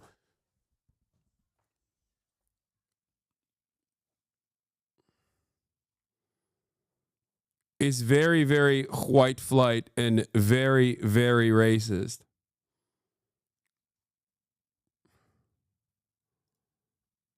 It's patriot country. Elon Musk, which is something Trump's fine doing. Yeah. Let's go back to Jake. Thanks, Anderson. We have a key race alert for you now. The polls closed in Wisconsin about 11 minutes ago, and right now we have some votes. Not a lot, but conservative Brad Schimmel is ahead with 63.9% of the vote. It's over! Liberal Susan Crawford has 36.1% of the white vote. flag. Schimmel It's is over. up by This is just like the election night all over again. votes. Obviously, this is a mere scattering, a sampling Where are the mules? Of votes. John King, where is this? I don't know what you would call them. It's a little sprinkle, a little dusting of votes. A dusting of votes. Where are they coming from? It's a first sample, Jake. They're coming from where Brad Schimmel calls home. They're coming from right here in the suburbs west of Milwaukee in Waukesha County. He is a Waukesha County judge. Susan Crawford, the liberal candidate, again, one more time, I'm going to explain this. Well, I'm going to explain it more than one more time. You're used to seeing red and blue at home. I know that. So this is going to be confusing for a lot of people. On paper, judicial elections in Wisconsin are nonpartisan. So we list them as purple. Again, with all the money going in here, all the politics. Come on. Be for real, CNN. Be for fucking real, dog. Republican statewide attorney general, but this is where he is a county judge in Waukesha County. So he is winning there by a decent margin early on, but it's a tiny percentage of the vote. But this county will be absolutely key. It always is in Wisconsin. Wisconsin has a pretty good code. So I'm going to look and show this up here. You're looking at all the blank map right now. I'm just going to go back to the presidential map to show you Wisconsin has a pretty predictable code for its very, very, very competitive election. So let's pick 2024 and let's bring up the presidential race. Again, Donald Trump, both times he was elected president, narrowly won Wisconsin by almost 30,000 votes. This time it was 22,000 before that. But where were we a minute ago? Waukesha, just west here of Milwaukee, right? So you see right here. For Democrats, you have to run it up in Milwaukee, run it up in Dane County. That's Madison. That is where Susan Crawford is a county judge in that county. Democrats have to run it up there. And then it almost always comes down to what are called the WOW counties, which is Waukesha, Ozaukee, it's over, and Washington. That is the suburban loop around there. And what happened in 2024 is Donald Trump won them. He also won them in 2016. Harris actually did a little better than Biden in 2024 in these counties. So here's one of the questions, right? Trump is popular there. Trump won those counties. The question is what happens in this judicial race when there are both critical state issues, abortion rights, voting rights, and so on. And of course, the nationalized climate, including Elon Musk being out there. You see right there. Someone asked, why is this so regional? This is so regional. Why is this so pivotal? It's regional because it's about where the racist white people escape to. Okay?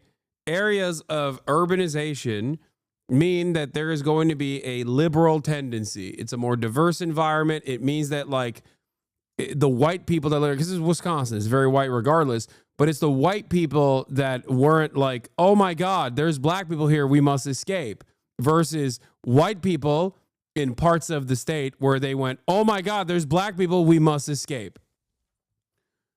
It's white on white crime. It's the normal kind of white person who's just like, yeah, I don't really, why would I move away because I have black neighbors, versus white people that are like, oh my God, there are black people here. We have to literally build an enclave instantly.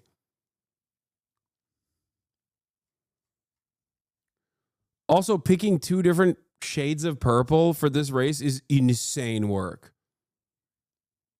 Especially when the liberal one is the darker shade of purple. What the fuck are you guys enormous doing? consequences because of the issues at stake in the state, let alone the national conversation. And they also had like a recall election of the governor or something like that, right? Or something. There were others. Attempts. Yeah, right. Attempts against to Scott Walker. Yeah. Anyway, only 1% of the vote in Wisconsin, but the votes are coming in, Anderson. Yeah, long way to go watching that. Jake, thanks very much. Back here with the team. Again, I mean, this is a Supreme Court race in Wisconsin, $100 million being spent. It's insane. It is insane, and it's not good. It's not good for the future of American democracy. Wow, we just could do that for nothing to child see hunger, here. You know, like what a country this would be. But I want to pick up on a point that Scott made in the last segment about the Republicans really leaning into this being all politics is national. I actually think that is true for the low propensity voters that you have in your party. They connect the political experience right now to Donald Trump, this national figure. This is a challenge and an opportunity for Democrats right now because the national narrative of Donald Trump is what it is, right? We all know it. The reason why those low propensity Trump voters need to care about the local impact is that when Donald Trump makes implies tariffs across blanket tariffs, it impacts you locally. When he does things to Medicaid and Medicare, it impacts your local office where they won't be able to pick up the phones. All of these national politics have local consequences. And so I think it's been a challenge in different eras for both of our parties. But right now, based off of the election in November, 2% estimated Republicans vote, were able to seize and on that. I don't even Democrats think they've done really Madison nor Milwaukee yet. National impact to their local pocketbook. Yeah, there's no votes from Milwaukee nor Madison. Costs are going to go up for the American people. And it's over, dude. Way of going about let me it. tell you something, okay? With tariffs, but these are just at a certain point in this night, you are going to look at this map, and the map is going to be all red. Make no mistake, that doesn't mean anything because land doesn't vote, okay? We need to make it mandatory to show like population density maps where they show like where actually the people live in comparison to other places. Other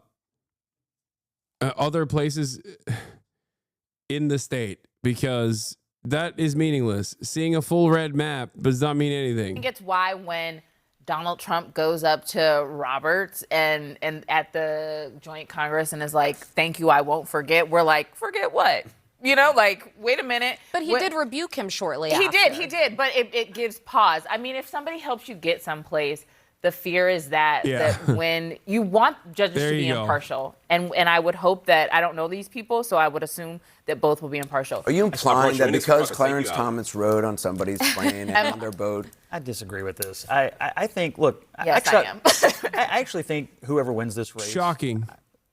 I mean, one is a liberal jurist, one is a more conservative jurist. I would expect that most of the time they would wind up adhering to their, legal and perhaps personal political ideology on most cases. I actually think we are a little cynical about.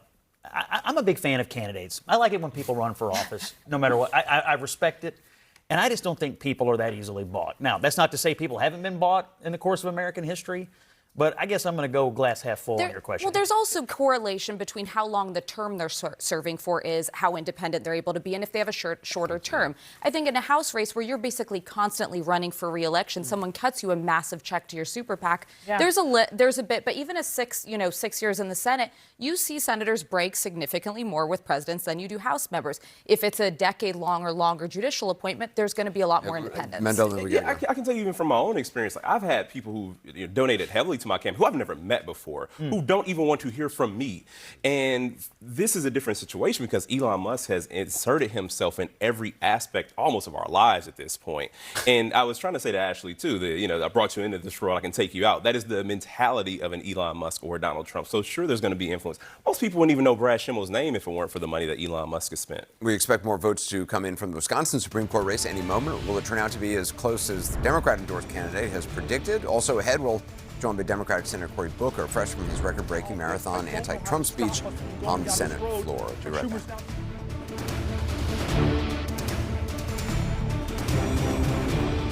Feeling anxious? I don't know what's going on. Don't worry.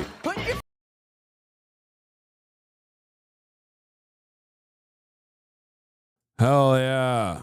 Hell yeah. Feeling anxious.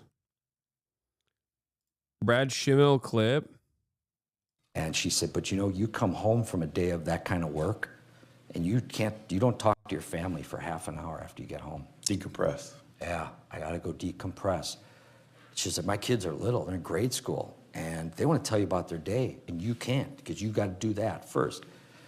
And she said, you don't talk to your kids, you interrogate your kids. It's like, what? But she reminded me of an example. We had picked up my older daughter, she was 7 or 8 at the time, and she had told a lie, the kind of lie an 8-year-old tells. It's nothing. But we're driving home from picking her up at her friend's house, and I adjusted the rear view mirror in the truck so I can see her in the back seat. So I got her, boom. And we're driving. Thank you. This is exactly what I was looking for. About this story she's telling, I start catching. This is a population density map. And I got her. All of a sudden, I get a Perry Mason moment. You don't all know what that means, but I get a Perry Mason moment. All of a sudden, she's confessing on the witness stand in the back seat, and I'm feeling good, like next witness. She's crying. My wife's looking at me like I'm a monster. And she reminded me of that. She said, Brad, it's not right. It's not healthy. You don't. Susan Crawford. Oh, no. Oh, no. Dude, the vote dumps. The vote dumps. Chat, the vote dumps are coming in. Student Susan Crawford has pulled ahead of Brad Schimmel. Oh, no, the mules, they're working. And we still don't even have Milwaukee. Oh, no. Dane County vote dumps have shown something scary, that the Democrats indeed have the mules. The mules have arrived. The vote harvesters have arrived. Real talk, do you think she can win? Oh, yeah. I do. I do think that. I mean, I hope.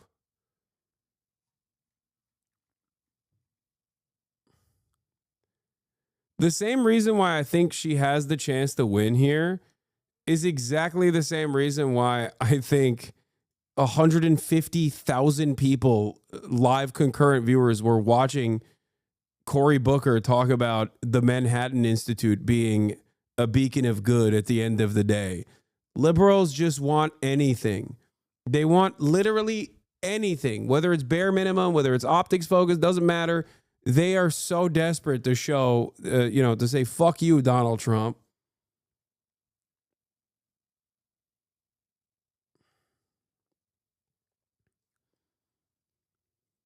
That's it.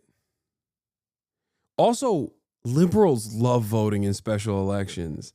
They love voting. Off-season voting is the favored liberal pastime.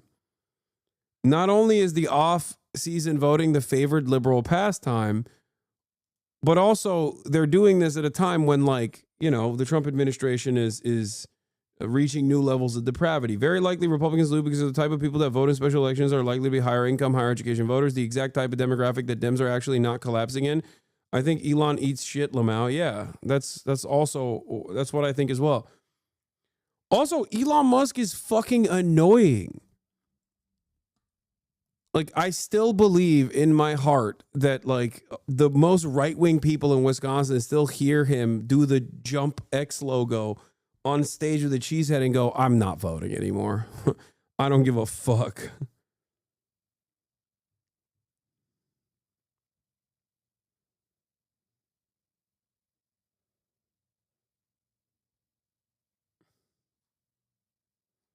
No! No, it's over. It's over. Stop. Count the votes. Count the votes. Count the votes. With conservative Brad Schimmel with 49.7% of the vote.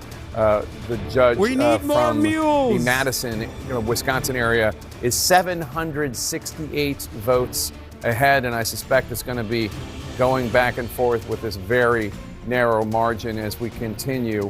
Only 7% of the vote in, and it is neck and neck. And Senator Klobuchar, we were mentioning, you were just in Wisconsin rallying the troops, as it were, for the liberal judge, Judge Crawford.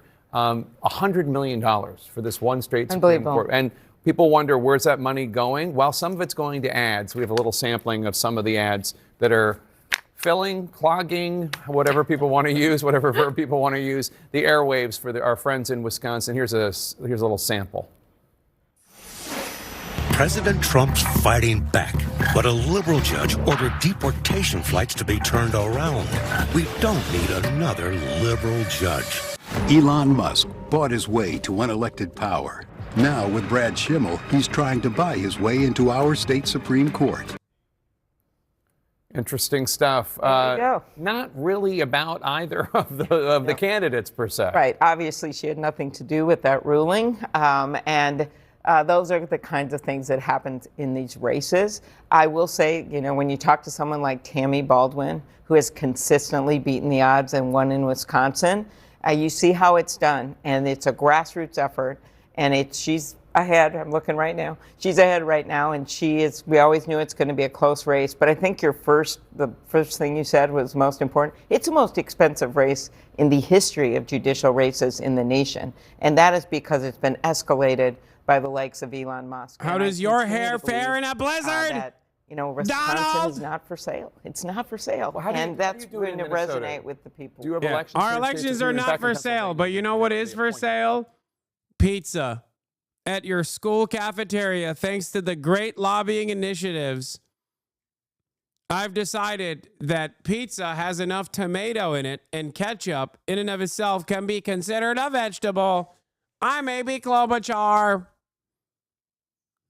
Beyond this fine judge, she was a prosecutor, circuit judge. Imagine being her. She goes from being a circuit judge running, and suddenly Elon Musk is wearing a cheese head in her state and giving away $1 million checks. That's what our politics has become right now. But I think what you're seeing is that we are in this fight in a big way. And that's why you saw the race turnover in Pennsylvania, where you see these tightening numbers in deep red districts in Florida, where we're beating the odds by double points from before. People are turning out and voting. It seems like the nationalizing of the race, though, is so much more important for Republicans than it is for Democrats to a degree, because they really do need, Schimmel is basically like getting as close to Donald Trump and Elon Musk as he possibly can, even though he doesn't have an R next to his name, because the voters that he needs to come out really need those people to mean something to them, to get them out of their homes. I think the Democrats, in a weird way, in Wisconsin might be benefiting from not having a clear leader. Like, there's really no one out there that they can tag her with. And she can run whatever race she wants to run. She can run a little bit against Elon Musk and run on some of these other issues. It's a different dynamic than you typically see.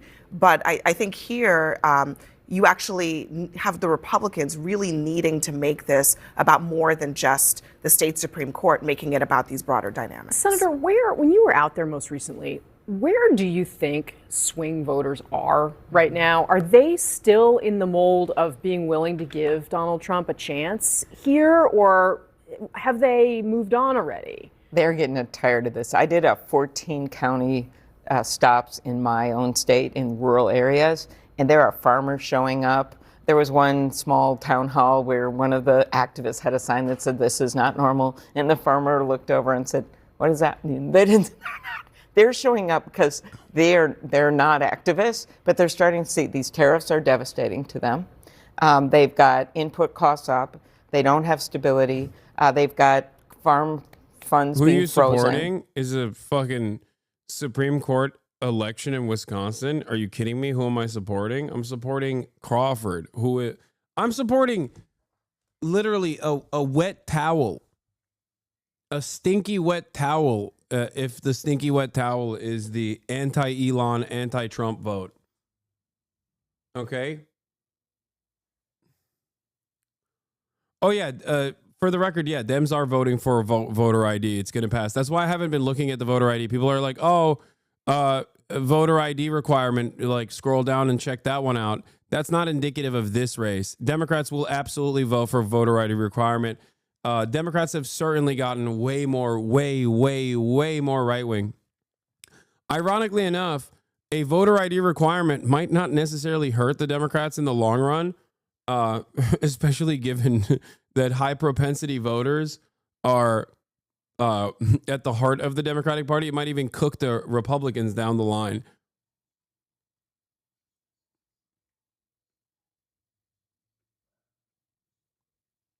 So, yeah.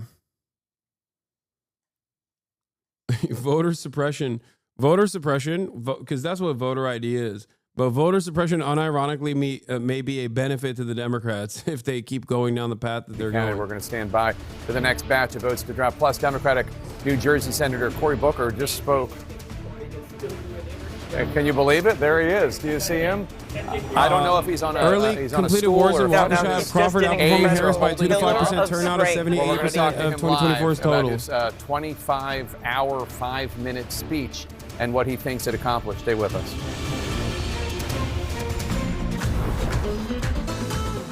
Cory Booker. Yeah.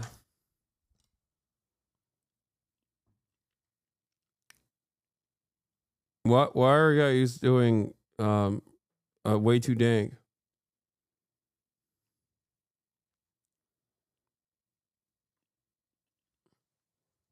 Wait, there was talks about requiring a passport to vote. That's hilarious. The Democrats and the Republicans together are going to cause the 10-person vote. Finally, only 10 people get to vote, and it's all Democrats. Who is more likely to have a passport? Most Americans don't. But who's more likely to have a passport, you think?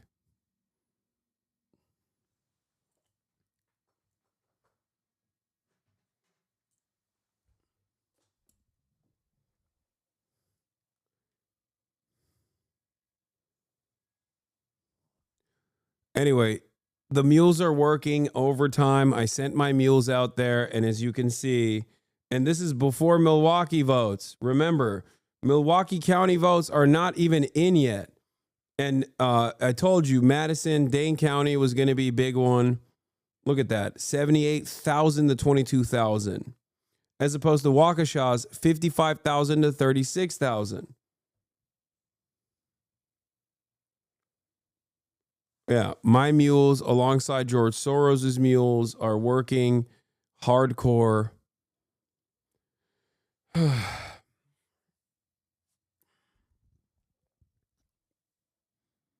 guess some Madison dumps are. I saw the Wisconsin voter ID would be free. Is it automatic as well or nah?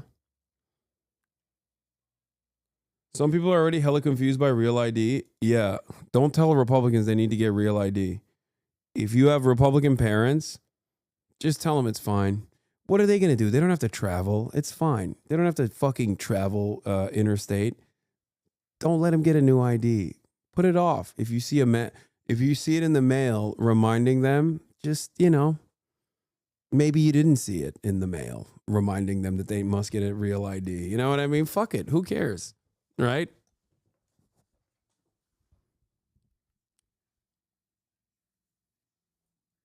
Yeah.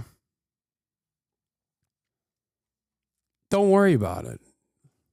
Let them not get their real ID.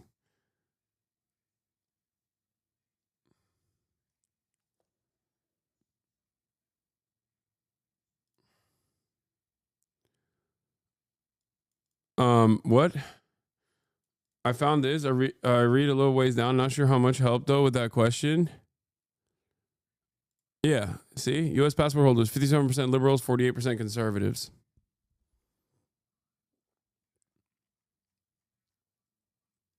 Also, this is liberal versus conservative, not Republican voter versus Democrat voter. I'm willing to bet that even a big chunk of those conservatives are still Democratic Party voters.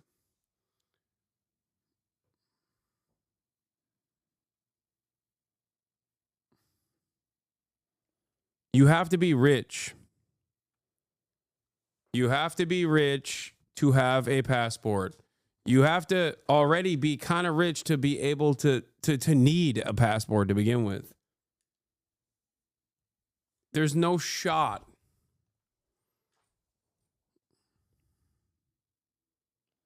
No, you don't, lol. I think you discount how poor the average person is in comparison to you. You're like, I have a passport. I'm not rich. Come on, dude.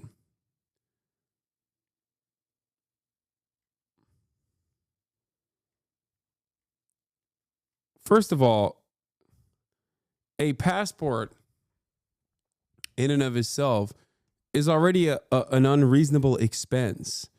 Why do you need a passport? To travel outside of the fucking country. This is a ginormous country. Most Americans don't travel outside of the country. Why would they? America as a continent is large enough as it is. So no, most people never get a passport. What's the percentage of the population that has a passport to begin with? I want to know. Does it say here? Liberals in the survey are more likely to have college degrees, slightly more likely to have household incomes above 100,000. But regardless of the underlying reasons, data speaks to the fundamental differences.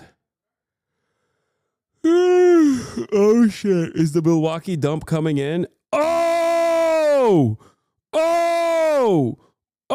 Big booms coming in from Milwaukee County. 118,000 votes for Susan Crawford. Susan Crawford versus Brad Schimel with 46,000. 72% in the first. Dude, I think they might call this soon.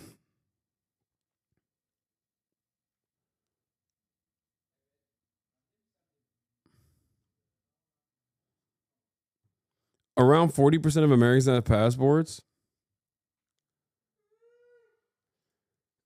Elon is coping with voter ID. Breaking. Wisconsin question 1, which adds a voter ID requirement to the state's constitution, is passed.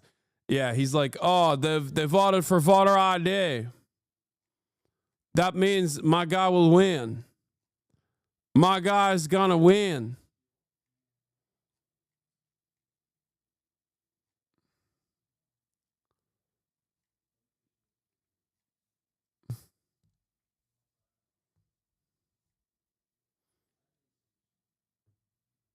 Even Waukesha County has shifted +3 in the Dem direction in these early counts. All right, let's hear what Corey, some very moving speeches, and then some of my colleagues came on the floor and just told them very emotional stories too that really sourced me through the whole challenge. It was obviously a very emotional experience. Just one more question on the physicality of it, which is, you were a football star at Stanford University. You're 56 years old now, but you were a football star 20-something years ago. Was this more difficult than being a football star and taking some of those hits on the gridiron? It was just different, my friend. It was just different. This was real, physical challenge. I had to think of a lot of strategic things to do in order to prepare for it. And then, and you're right, I'm a lot older than that football player, a lot less hair too. So it was a challenge, it was a trial, but I really felt lifted by the energy as Congress people started coming over, a lot of my CBC, Congressional Black Caucus friends. It just turned out to be, when the gallery started filling up, it was a lot of folks' energy that really carried me to try to do as I sort of framed the whole speech with John Lewis's demand to all of us. As his spirit just talked a lot about doing good trouble and necessary trouble. That was a very moving part of your speech. We should note the previous record was set rather ignominiously by then Democrat, eventually he became a Republican, Senator Strom Thurmond, who was filibustering the Civil Rights Act in 1957. You weren't filibustering anything. You were giving this speech, so not to block legislation, but I want to know, what do you say to somebody who says, well, why were you doing this? Other people have done it to block legislation. Ted Cruz did it to try to stop Obamacare. I think he was doing it in 2013, maybe. Your friend, Senator Chris Murphy, who was there with you the whole time, did it to try to get some anti-gun legislation votes. Tell us the purpose of this. I think we're really at a point in America where things are happening that don't sit right with people of both sides of the aisle. I did everything I could to read from Republican governors, from the Cato Institute, from the Manhattan Institute, all talking about just the insanity of trying to pass a budget right now that's going to blow the biggest single president record for creating more debt, more deficit, giving tax cuts that are disproportionately going to go to the wealthiest Americans who don't need that tax cut. And then all the while gutting things like Medicaid. It just makes no sense. There's so many things going on by this president who is trashing our allies, bullying Canada, who is in many ways just violating judges' orders, trampling on our Article 1 powers. So I just wanted to give a speech that said that this is not normal and we can't normalize it. And all of us have a responsibility to do something different, to take some risks, to be there for each other and to try to ignite a larger movement in our country, the kind of movement that stopped Donald Trump from taking away the Affordable Care Act. And perhaps together, collectively, if we all speak out, Republicans, Democrats, Independents, to the absurdity of some of this, perhaps we can make changes and change some policies and get some other Republicans to change their votes to stop bad things from happening. Just to play a little bit more of your speech, you did acknowledge Senator Strom Thurmond and his record-breaking until Dave Wasserman called it already? Dave Wasserman called it already? Told you. Told you. I told you they'd call it quick. I've seen enough. Susan Crawford defeats Brad Schimmel in the Wisconsin Supreme Court election, preserving liberals' 4-3 majority. Oh, what a glorious moment. Oh my God. Let me tell you something, okay? This is, I mean, does this offer a stay of execution for the state of Wisconsin to a certain degree? Surely. Marginal victories like this are ultimately very consequential for the lives of average people. But I will say this. If you are not celebrating this because you think, fuck the Democrats, who cares? They're all, genocidal, Zionists or whatever. That's fine. But you should absolutely celebrate this because this is a direct shot across the bow on Elon Musk. This is a turning point for the relationship with Elon Musk and Donald Trump. Donald Trump will come out and say he is fully confident in Elon Musk in the upcoming days, if not immediately after this election. Okay? But make no mistake. Understand that will be fucking bullshit. Donald Trump will probably say something along the lines of like, oh, I'm more confident than ever in Elon. He's great. He's great. He's so good. He's so beautiful. Believe me. Buy more Tesla. Everything computer. Buy more Tesla. Okay? But deep down inside, he fucking hates losers. He hates losers. And Elon Musk is a proven loser on this day. A loser that spent a shit ton of money. Stop yapping with Cory Booker. Please. Please get to the goddamn commentary.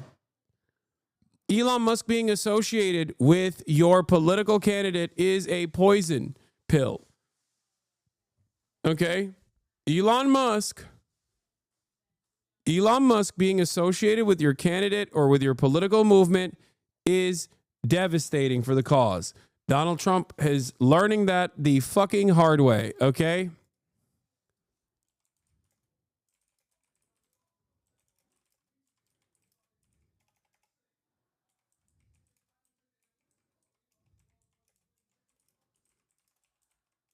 So for that reason, I will be celebrating this.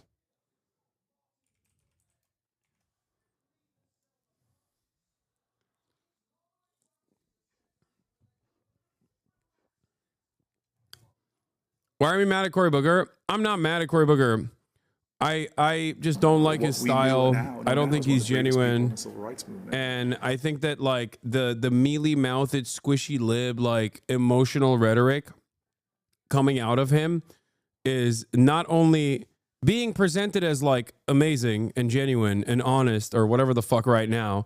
And a lot of you libs are gonna fucking love this shit. But in a couple months, just like with Kamala Harris, you're going to turn around and say, okay, Hasan, you were right. This kind of stuff doesn't read positively. And I know you're going to think that it reads positively because a television man is going to tell you that it reads positively. And it's okay. It's all right. Go on. Have fun with it. Have fun for the moment. Talk about how great it is. Talk about how awesome he is. It's all good. It's better than nothing. So it is the best we got for the time being. Okay? I'm telling you right now, though, his rhetoric, his sentiment, it doesn't match the energy of the fucking the crowds. Make no mistake. People are desperate for any kind of resistance whatsoever, so they'll tack on to this. They'll associate themselves with Cory Booker. But Cory Booker inherently is not a winner, okay? He does not have the charisma, and he certainly does not have any sort of ideological conviction that will make up for his lack of charisma. Because Bernie Sanders is not a very charismatic individual. But Bernie Sanders has ideological conviction. Bernie Sanders is an annoying, stubborn brawler in the eyes of the base. So for the time being, Cory Booker will have his moment in the spotlight. He wants to run for office. But I'm telling you right now, it's not better than nothing, though. I disagree. This is him using the filibuster uselessly and basically spitting in the face of everyone. No, I don't care about that. No, that I don't have that level of, no, that's not the resentment that I have. The resentment that I have is that Cory Booker is a representation of the establishment Democrats. Okay. He is the party man. He represents the party line. And what he's doing here is an optical victory, but not a real victory. An optical victory that is not associated with anything but maybe elevating Cory Booker's career. If this lights a fire under the ass of all congressional Democrats, then fantastic. That's good. If they start like obstructing everything, no matter how silly it might seem, whether it's an appointment or whether it's like judge appointments, whether it's an appointment for a cabinet seat, if they do that, fantastic. Okay. And some are doing that. Adam Schiff came out and said he was going to do just that. Having said that, Cory Booker's style, Cory Booker's demeanor, Cory Booker's rhetoric overall is still from the perspective of like a national, from the perspective of the National Democratic Party, like what the people want. They want liberal Trump. Ironically enough, Brace is not wrong. They want liberal Hitler, okay? That's what they want. The Democrats want a fucking fighter, I think. And Cory Booker is far too mealy-mouthed, far too, oh my God, I'm in my fifis to be that guy.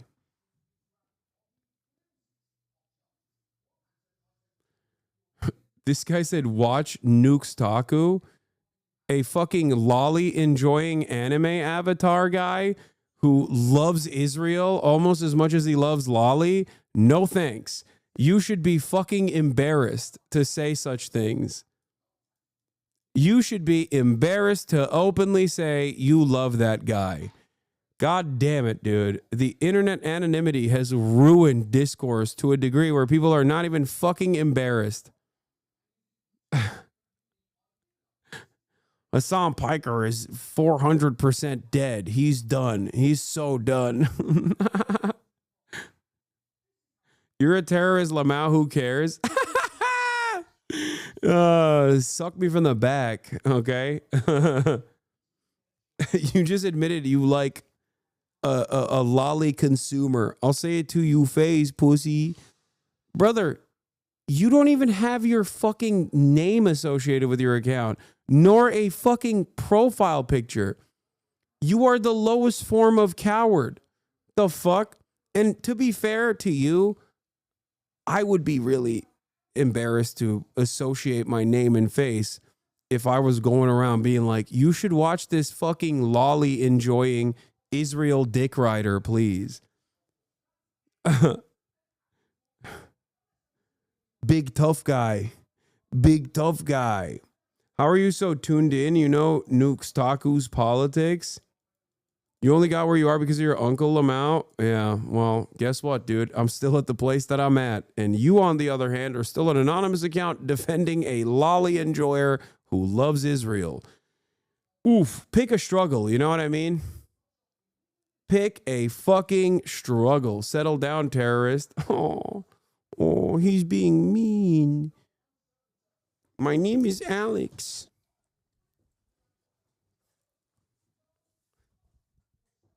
In the words of Khabib Nurmagomedov, send me your location. Here, you need to get shaken like a baby. I'm shaking it. I'm shaking the baby. Get over here. Come here. I think this is hilarious. Yeah, you're not fucking seething at all. I promise. These are the words of a man who is not seething. These are the words of a man who's like, I think this is funny.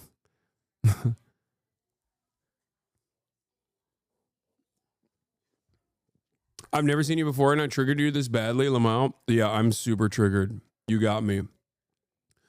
Notice how between you and I'm not anonymous, and you could, if you weren't so brain broken, you could probably understand from my facial expression and my demeanor that I am not, what you are assuming I am. Genuinely frustrated and angry. No, chatter, there's an entire fucking Madison Square Garden full of people in here, and they're all laughing at you.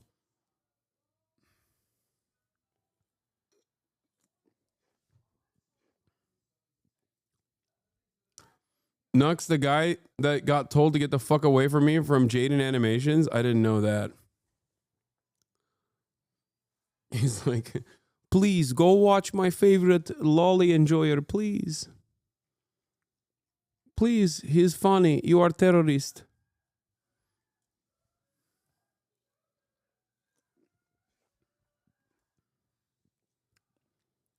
Wait. Hasan Piker is 300% fucked now. Asmongold and Nux are pedophiles. Wait, why did he own himself?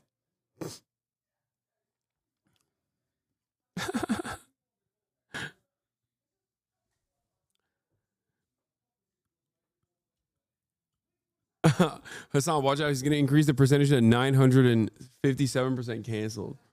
Yeah. By the way, for the chatters that don't know, this is the account this guy wanted me to watch. Oh my God. He's like, you have to watch this guy. Yeah, the pedophile angle is what I expected type beat. He's been making a video about you every day. Don't worry, Hasan will go down due to his relations with Mitchell. Mitchell? Who the fuck is Mitchell? Anyway, let's get back to this. In there. So that's your building block if you are the Democrat or the Liberal candidate, as Susan Crawford is. I have no idea and who again, the fuck 61% Mitchell of the is. vote, so more to come there. Then the key test is the suburbs. I'll move the map up a little bit around. Mitchell, and this is where it gets Mitchell interesting. McConnell. This is where Brad Schimmel is from. He's the conservative candidate. He is winning in his home county. He's the Waukesha County judge here. He's winning, but he is winning right now. At the moment, he is winning by a smaller margin than Trump beat Harris here. Harris actually overperformed Biden in the Milwaukee suburbs. She still lost them, but she overperformed What the Biden. fuck is And this? Schimmel at the moment is winning. We got a ways to go. That looks like a big, healthy margin, and it is, but it's a smaller margin than Trump beat Harris right there. And this What one, the we come up fuck is here, this? in Ozaukee County, Schimmel has just pulled ahead. She was ahead a moment ago. This was a 10-point win. This was a 10-point win in this county for Trump just 5 months ago. And so you see right now That's it's fake, essentially right? even in that county. So this is one of the questions, right? There's no question Elon Musk's role here was huge. Democrats have made him the new villain. They've made him their turnout monster. A lot of people who came there say the last event when Musk came out, who's the cheese head Mitchell? might have backfired. Even Republicans say that. Why he made it too personal out there. But remember, this is an evenly divided What did Supreme he Court. mean? A Democrat just left the court. A liberal just left the court. I shouldn't call her a Democrat. But so the winner here, well, the ideological balance of the court will go to the winner. Will it go to the conservative? Will it go to the liberal? Wisconsin has an abortion law that could be before the court. Voting rights, drawing legislative districts, right? The suburbs. The abortion issue in the suburbs. So yes, we're going to talk about Elon Musk. Yes, we're going to talk about money. Man, it's We good. should. It's good to feel happy for a second, you know? I mean, this is like a brief moment of happiness, but goddamn. Suburbs when we get to the end of the night, and we're looking I'm at in a spectacular mood all of a sudden. Not even a joke. Like, so just imagining how this will unfold for Elon Musk, the amount of money he spent on this race, the amount of time he spent on this race. Oh my God, I done did it again. Bro, I don't even need to leave my fucking house. Based on interviews with Wisconsin voters we will publish soon, it was abundantly clear that Elon Musk's presence and money upset voters from both sides of the aisle. They almost uniformly said Musk tried to buy the election. Ooh, this is why you pay me the big bucks. And by that, I mean subscribe to me for $6 a month. Voluntarily. If you don't want to, you don't have to. Or for free with a Twitch Prime. Fucking locked in. From this goddamn $2.7 million house in West Hollywood. I somehow can understand the fucking consciousness of the average American in fucking Milwaukee, even though I've never stepped foot in that goddamn state. People don't like this dork ass loser. He's way too foreign. He's way too neurodivergent for the average person to fucking take note of and go, he's charismatic. He's my charismatic leader. Do not listen to the shit online. They fucking hate him. He reads like a dork ass loser. He's too foreign. He's too foreign. Americans go, oh, what the fuck is this? I don't care about this guy. Why is this fucking rich asshole with a weird, possibly German accent talking to me wearing a fucking cheese head? I told you. I fucking told you. I told you his presence would be a burden on this election. I fucking told you. Goddamn. I do gotta go to Wisconsin eventually, though, to see my boys. Bargos, thank you for the 50 big ones. God damn. USA. It's fucking dumbass.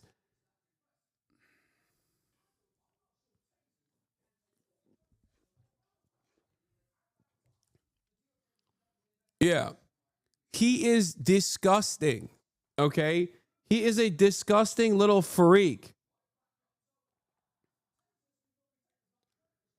He is a disgusting little freak. He's a monstrous little cretin. I'm telling you fucking right now. I'm telling you right now. I promise you. Logs. Come to my mansion in Wisconsin. Okay, T-Pain.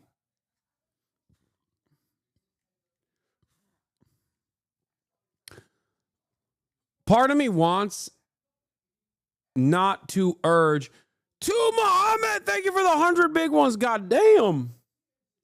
Listen. Part of me doesn't want Elon Musk to go away because his presence undermines the Republican Party agenda. His presence and overall disgusting vibes will truly destroy the party. Okay? But also at the same time, I can't stand seeing his bitch ass, which is why I selfishly and in a short-sighted, nearsighted manner want him to go away really bad because he fucks the vibes up really bad.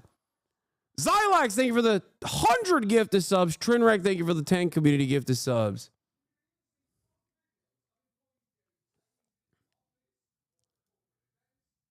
Elon Musk's Wisconsin stats as of 10 days ago. And so Mr. Musk is largely sticking with the formula that worked last time. Door knockers lost lots of money, and even a similar petition meant to identify and turn out conservative voters. Mr. Musk's Super PAC America has laid out $6.6 million so far. The group has assembled a canvassing operation of over 500 employees who knocked on doors. With about 40 paid active canvassers in the Green Bay area, roughly 70 in the Madison area, and more in Milwaukee and rural parts of the state, according to the 3 people briefed on the operation. The Super PAC told its canvassing firms to cut their worst performers. The group declined to comment on its internal workings. Canvassers, most of them pay $25 an hour or $150 a door, have flooded Wisconsin neighborhoods wearing white America lanyards with a badge that shows a photo of Mr. Trump raising a fist after the assassination attempt in Butler, PA last summer. The group has knocked over 1 million doors during this blitz. Some of the people said this week the Super PAC informed several of his door knocking firms that it was cutting back on his overall targets and what Musk's group described them as a reallocation of resources.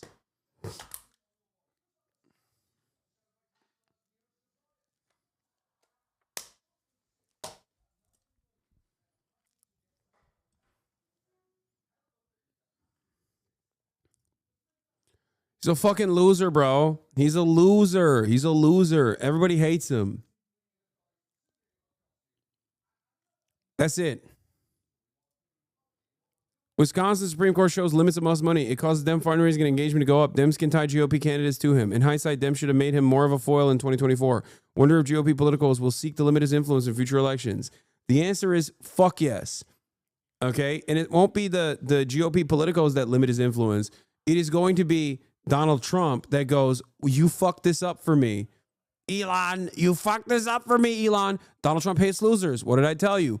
Just like I fucking called it, that Elon Musk's presence was going to be a burden on this race. Whoo, I can't wait to see the copium. Oh my God, except tomorrow's tariff day. Save America Day starts tomorrow, so we won't be able to celebrate for too long. Or I guess if you're a JD Pons style guy, you will probably look to the red markets, the bloody, what is tomorrow? Fucking Wednesday, the bloody Wednesday of the markets, and maybe appreciate the demise of America. But having said that,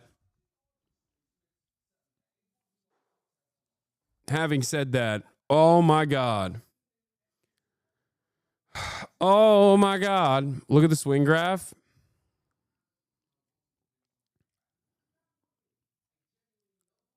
Yeah, the officially nonpartisan, I love that they also maintain this, officially nonpartisan contest between Republican-backed Brad Schimmel and Democrat-supported Susan Crawford will determine the balance of power on a court split between 3 conservative and 3 liberal justices. The winner could become the deciding vote on cases dealing with abortion, unions, and voting.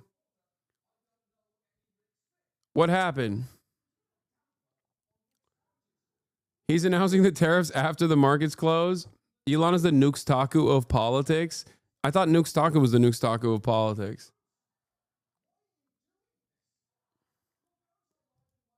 Election fraud should be investigated. Hell yeah, baby. Oh, they're back to their ways, dude. Oh, that's so awesome. I forgot what this feeling felt like. If only the Democrats weren't such fucking losers so I could feel this entertained by Republicans collapsing under their own fucking weight and nothing else, as a matter of fact. God damn!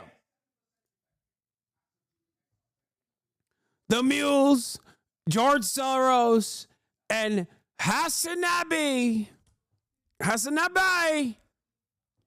He took away Elon's attention in a moment where Wisconsin needed him the most. Stop the steal.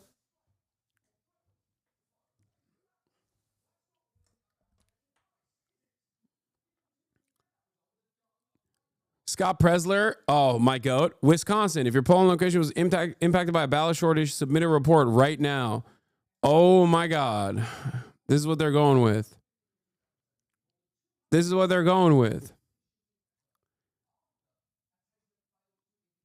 You joke, but one day will be in his mouth, I bet. What? No, my name will never be in Trump's mouth, I hope. This is your most liberal moment in a while. Dude, I just love the idea of Donald Trump fucking parting ways with Elon Musk. I'm sorry. Let me have a moment of appreciation, okay? This douchebag spent millions of fucking dollars. It's nothing to him, by the way. It's literally nothing to him. But he spent millions of dollars, went into these fucking big rooms, thought that he had an opportunity to fucking swing this election. And this is a really important moment for him because it's a test of his approval ratings. His approval ratings are in the shitter, by the way. Everybody fucking hates him. His stocks are tanking. None of these goddamn Republicans want to buy Teslas. In Europe, it's significantly worse. They're just firebombing Tesla stations. Like, everybody hates him. It's great. Richest man on the fucking planet. Biggest loser on the fucking planet. You know he's going to go on a Twitter storm.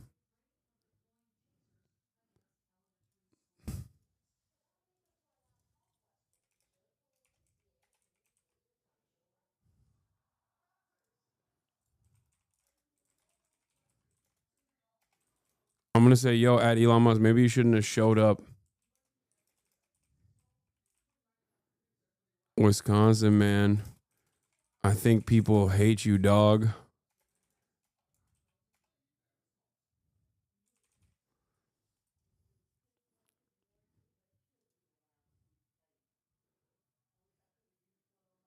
You should tweet something to bait him for another ratio.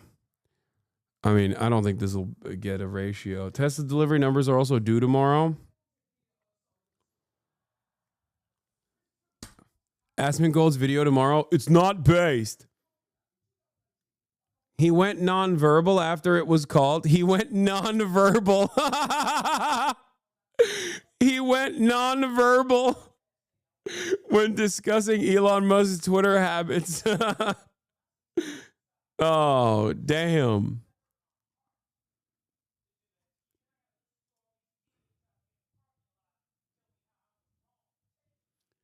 I'm telling you, I fucking told you. Aside from obviously the high propensity voters showing up big time, especially against a right-wing administration, which increases the likelihood that people will go out and vote against the administration because the winners stay home. They're like, why the fuck would we vote? I already did my job. Trump is winning. Trump is running the country. He's doing great. I think Elon was a key factor that made this margin the size that it actually is.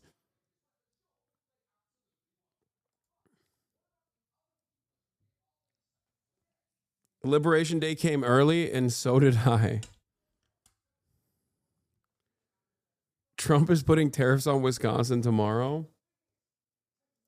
Please send Elon Musk to all the close races. Yeah. Yep. It's true. Just send his ass out there, dude. Send him across town.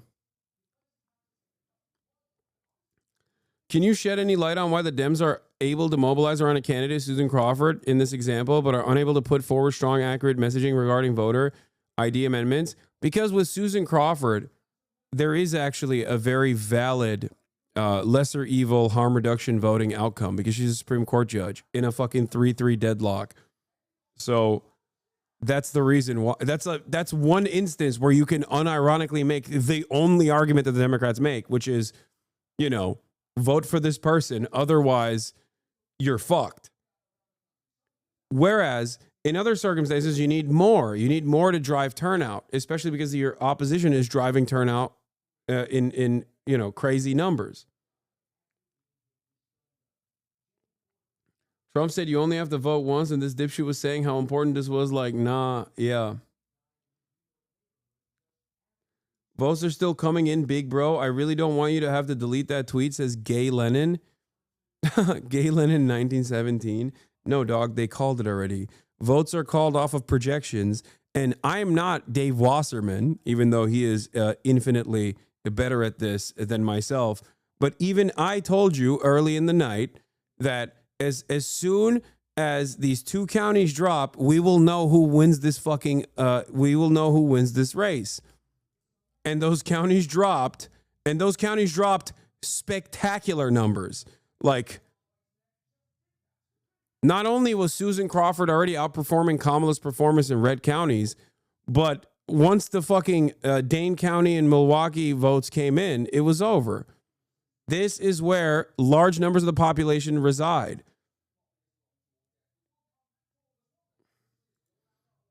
The lib got it right. Brutal result here for Elon Musk, who dropped $26 million in his race and still got his ass handed to him. Money can't cure being politically toxic asshole. Yeah. CNN has also called it. They're projecting it. Let's hear what they have to Supreme say. Court race, keeping control of the court in the hands of liberal judges and defeating conservative judge Brad Schimmel, who had the backing of President Trump, Elon Musk, and Republicans. Crawford's win gives her supporters in the Democratic Party a significant victory after they worked to turn this contest into a referendum on both President Trump and Elon Musk, who had deep involvement in this race. Democrats obviously trying to harness voter anger about Musk's role in slashing the federal government and about the Trump administration. What a spectacularly stupid thing to do. Literally the least popular political figure in the cabinet, less popular than fucking J.D. Vance, going there and actively involving himself in this race because he's such a narcissistic moron that thinks, because he's surrounded by fucking sycophants, that everybody loves him. And he just fucking ran over there and be like, USA, this is the most important election. George Soros. He put a fucking rally together and got booed in his own political rally. You're a cook, dog. You're a fucking cook. That should have shown you that you should have gotten the fuck out of Wisconsin ASAP. Candidate will defeat the conservative candidate. This is now ensuring that the liberal majority on the state Supreme Court will stay in control.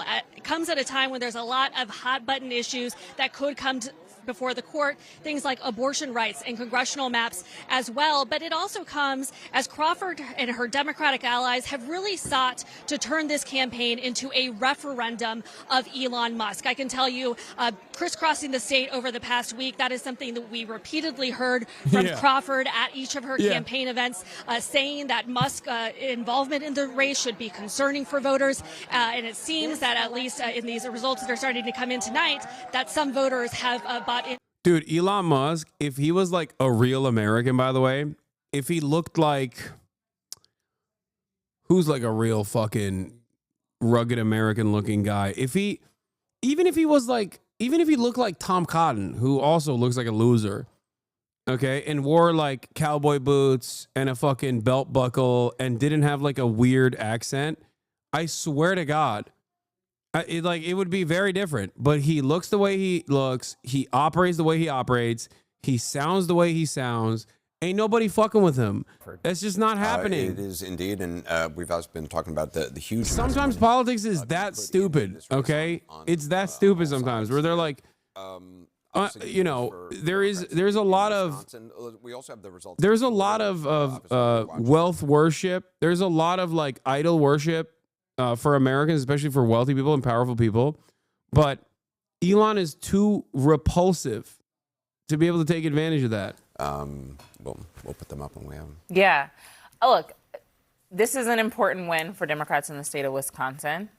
It is not an indicator of where the overall country is in terms of political alignment, but it is a testament that when you continue to organize, you have a clear message, you can win campaigns. And I think in a moment like that, right now, Democrats need to remember that and continue to cultivate what their message is ahead of the New Jersey and Virginia elections this year. Scott, chime in.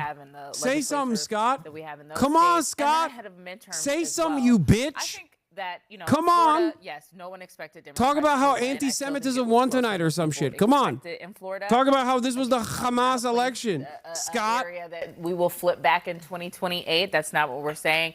But it is giving an opportunity for Democrats to say, well, who are these voters? Are they low or high propensity voters that showed up and that's why it was closer? It gives you some data to examine beyond just in previous races in Florida, the Republican had it was won a blowout, by 30 some points, right? So you want to find who are those voters in the difference in that margin between, and maybe you get draw some conclusions and maybe you don't, but data beyond just a presidential outcome, I think is important. Yeah, do I think it would have gone different if Elon Musk didn't involve himself in this election? No, I don't.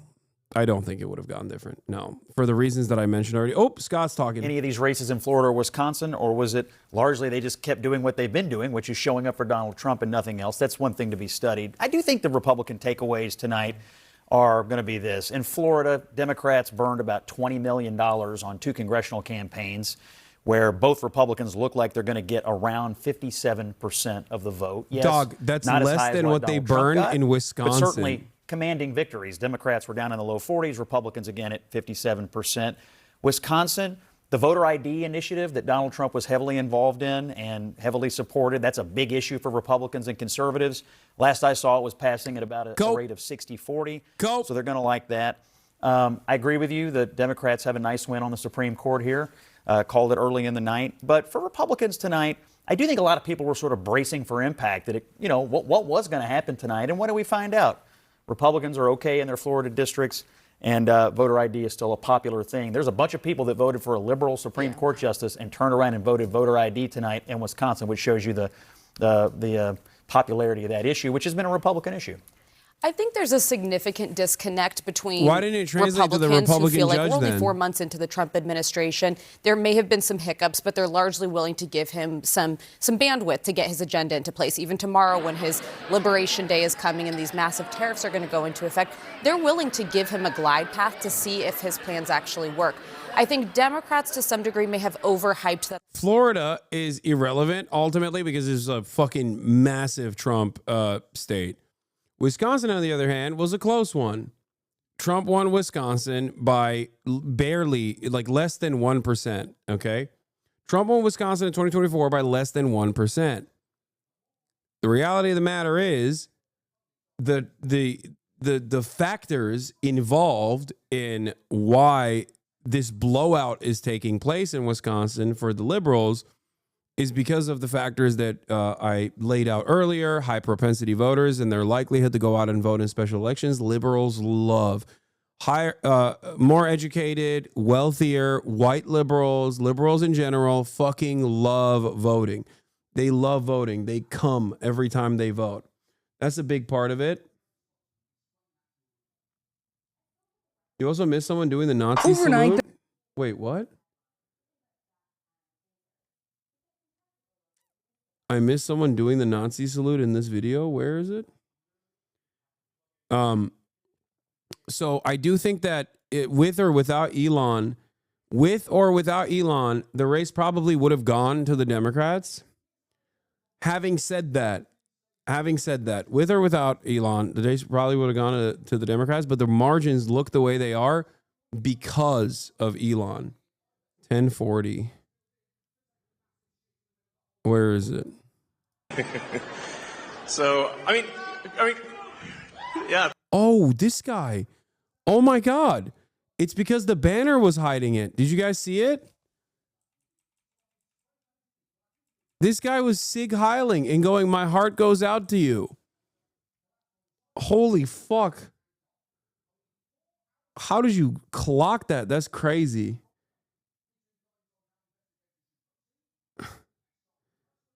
Yeah. Gross. Fucking gross. Yeah, I didn't have time to listen to the Vox article or read the Vox article or listen to the Vox podcast that I was on. We'll probably do that tomorrow. I just wanted to... A recall election, you brought me up to speed. I said this was the quickest a race has ever been called in Wisconsin because it usually lasts days. And you noted that, no, that was not the case. Your recall failed pretty quickly. Yeah, less than an hour. Yep. So give us your analysis of what went right for Judge Crawford and what went wrong for Judge Schimmel. Yeah, I think two things, and I've said this for months. I thought, one, the turnout model was always going to be at the disadvantage of Schimmel over Crawford because there's about 200,000 voters that voted for Donald Trump last November who just historically don't vote in spring elections. And so part of the reason why we wanted the president and others to be involved was to try and connect the dots, to make that connection. And some of that happened, but clearly not enough if you look at these results. The other thing was money. Obviously, a lot of attention of late to Musk, but if you look at the financial advantage, Crawford's campaign spent twice as much as I did in my first election for governor. So that shows you how much the stakes have been elevated considerably more than the Schimmel campaign, and about Yeah, Milwaukee except paper, at least it was estimates about dominated by 3/4 of right-wing that came from out of funding. the What are state. you talking about? So there was a lot Elon of spent emphasis because the more hopes money that this new than court would every take other action on the fucking group congressional map. combined You heard maybe on this Mandela race. Barnes and the other panel in New York saying that he thought that this was in a lot of ways, Mandela Barnes, for people who don't know, former lieutenant governor of Wisconsin, Democrat, saying that in a lot of ways he thought this was a referendum on the involvement of Elon Musk. And we saw Judge Crawford basically making Elon Musk her opponent, not Judge Schimmel, saying like, I didn't know I was going to be, I'm just a humble caveman. I didn't know I was going to be running against, a little nod to a Saturday Night Live skit. That's not a slam on the judge. I didn't know I was going to be running against the richest man in the world. And as has been pointed out, this is a state where your own citizens own the football team.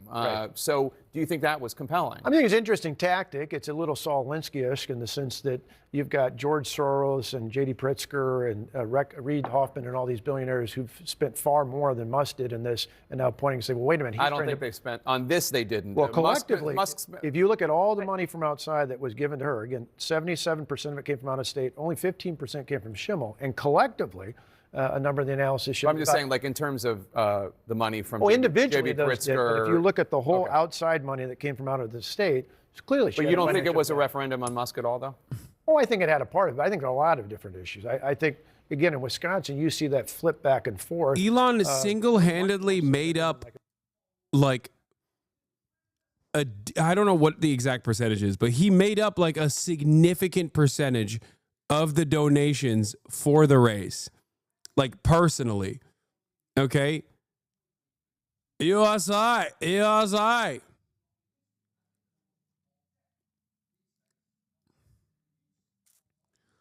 Oh my God, I hope he keeps trying to fucking manipulate elections, actually. I really do. I fucking really do. Mearsheimer fan, Crawford got 23 million while Schimmel got 11 million, but sure, keep pretending Democrats aren't the party of lobbyists and big donors. First of all, I fucking never said that Democrats are not the party of lobbyists and big donors, but it's so funny that Mearsheimer fan responds to me making fun of Elon Musk, who was the biggest outside billionaire donor. He's the biggest donor. This is the first thing he retweeted since his last post. In case you missed it, Vietnam has cut all tariffs on American goods in response to Trump's reciprocal tariffs.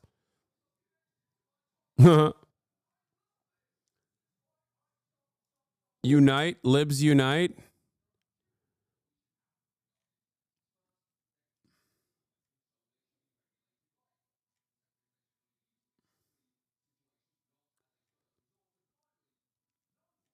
Yeah.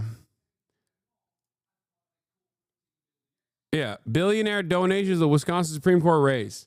I mean, this is not the entire picture. It's just billionaires that have donated to the race, but come on. Come on, dude. Come on, dude.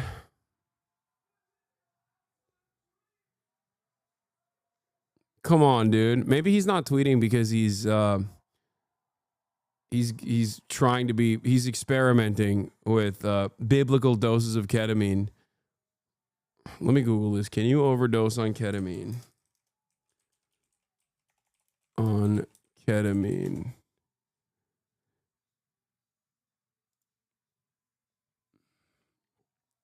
It's an injectable medication that's FDA approved, uses surgical anesthetic. Ketamine is a controlled substance. Overdose on ketamine is more likely when it's used at home.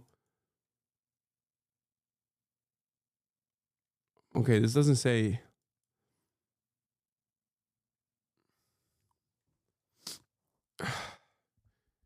It fucks with your kidneys. Permission to live out one night, sir. Permission granted, soldier.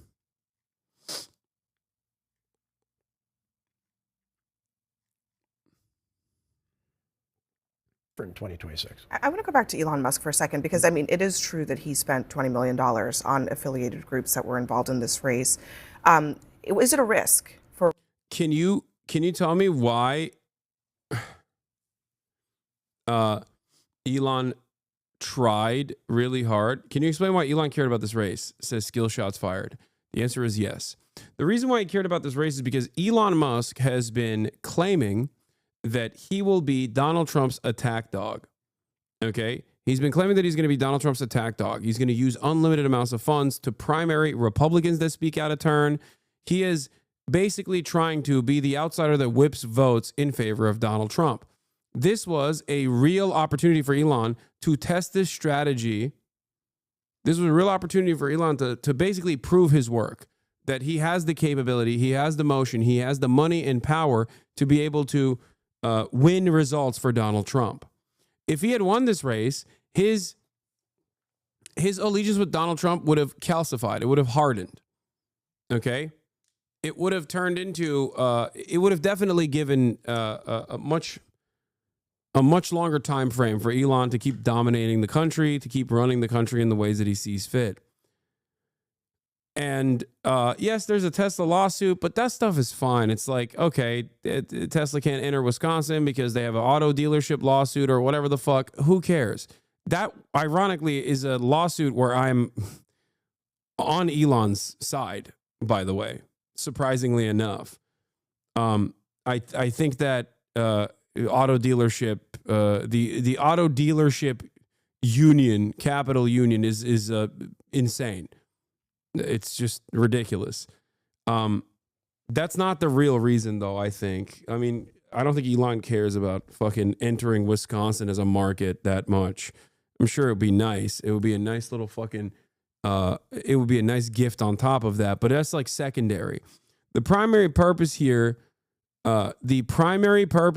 was because Elon wanted to prove his work. Elon wanted to prove to Donald Trump that he had motion, he had money, and that with money he could dominate races and win them for Big Daddy Trump. He failed. If he had won, he could say, see, I got the money. I dumped the money there.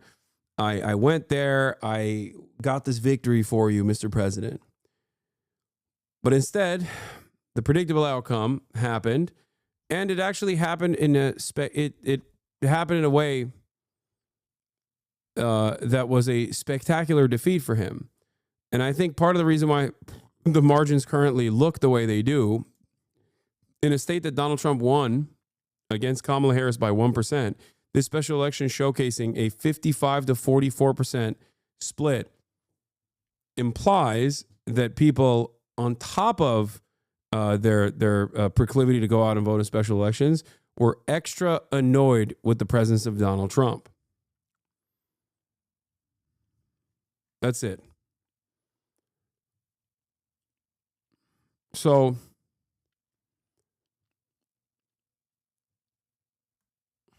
that's it. People don't like Elon Musk, and Trump hates fucking losers. So I think this will look like a spectacular defeat in the eyes of Donald Trump. And he likes to lay blame on others. He doesn't want to fucking say, Trump will come out and say, hey, look, the ballot measure that I wanted, voter ID, it won bigly. It won by wide numbers. But, you know, I shouldn't have brought that South African to Wisconsin. He shouldn't have gone there. You know, he's too busy with his cars. He should go back to his cars. He shouldn't deal with it. He shouldn't deal with Wisconsin. It's okay. We still like him.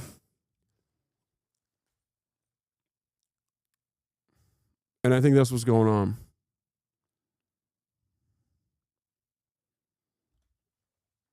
And yes, this is also not incorrect. The best part is Trump is going to ask Elon to back down publicly but keep funding the elections. But Elon is such a petulant man-child, he will take his toys and go home. Yeah, two big egos, two narcissistic assholes in one room. It was destined to fail. And I'll be honest, and I will admit, I was wrong. I thought that this relationship would have crashed and burned a long time ago. I forgot how much Trump loves money. Okay? He loves money so much. He is such a big fan of money.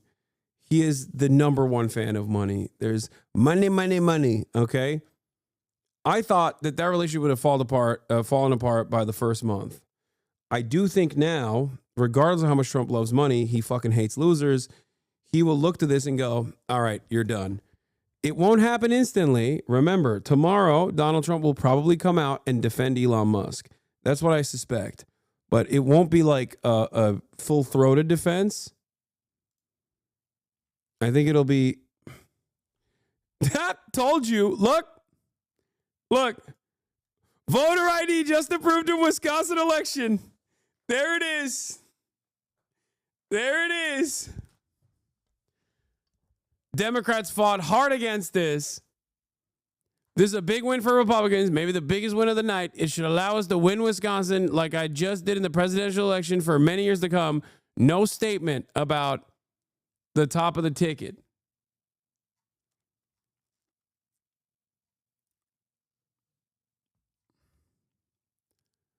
No statement about what's happening at the top of the ticket.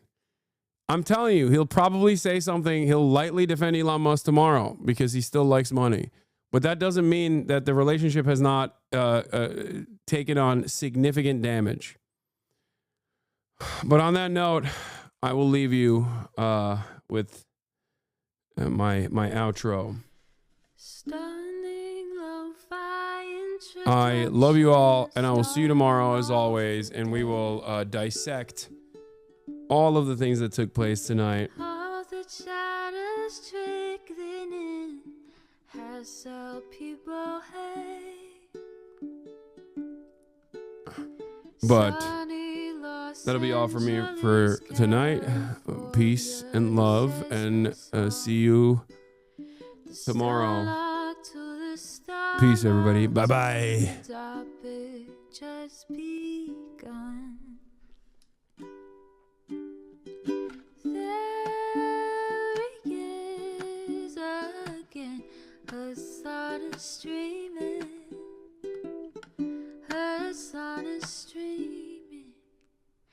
There he is again, Hasan is streaming,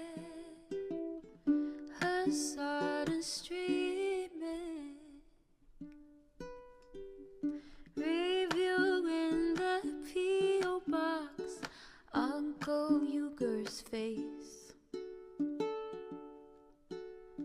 Sudden discord agitprop, great names take embrace. Tiny Bernie Sanders, LGBTQ Air Force.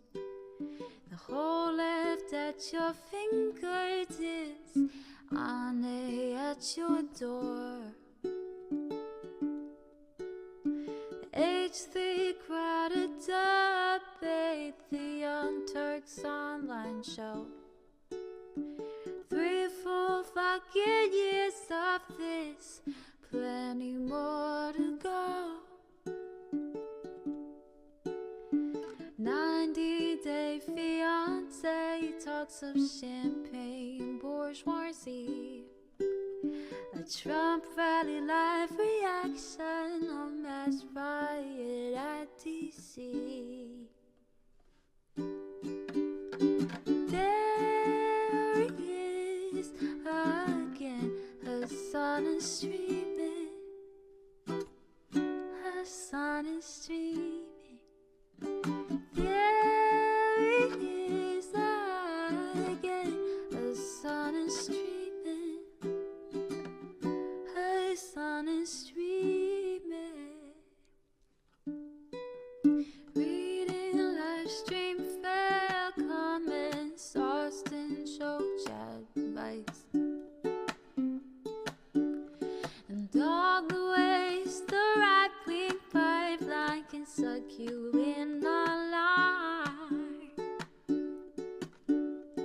JCS react, Lord frame gets broken, cover blown. A full-blown mass pandemic, monster streaming at your home. Total radicalization coming out to find. The system you were taught to trust in was broken the whole time.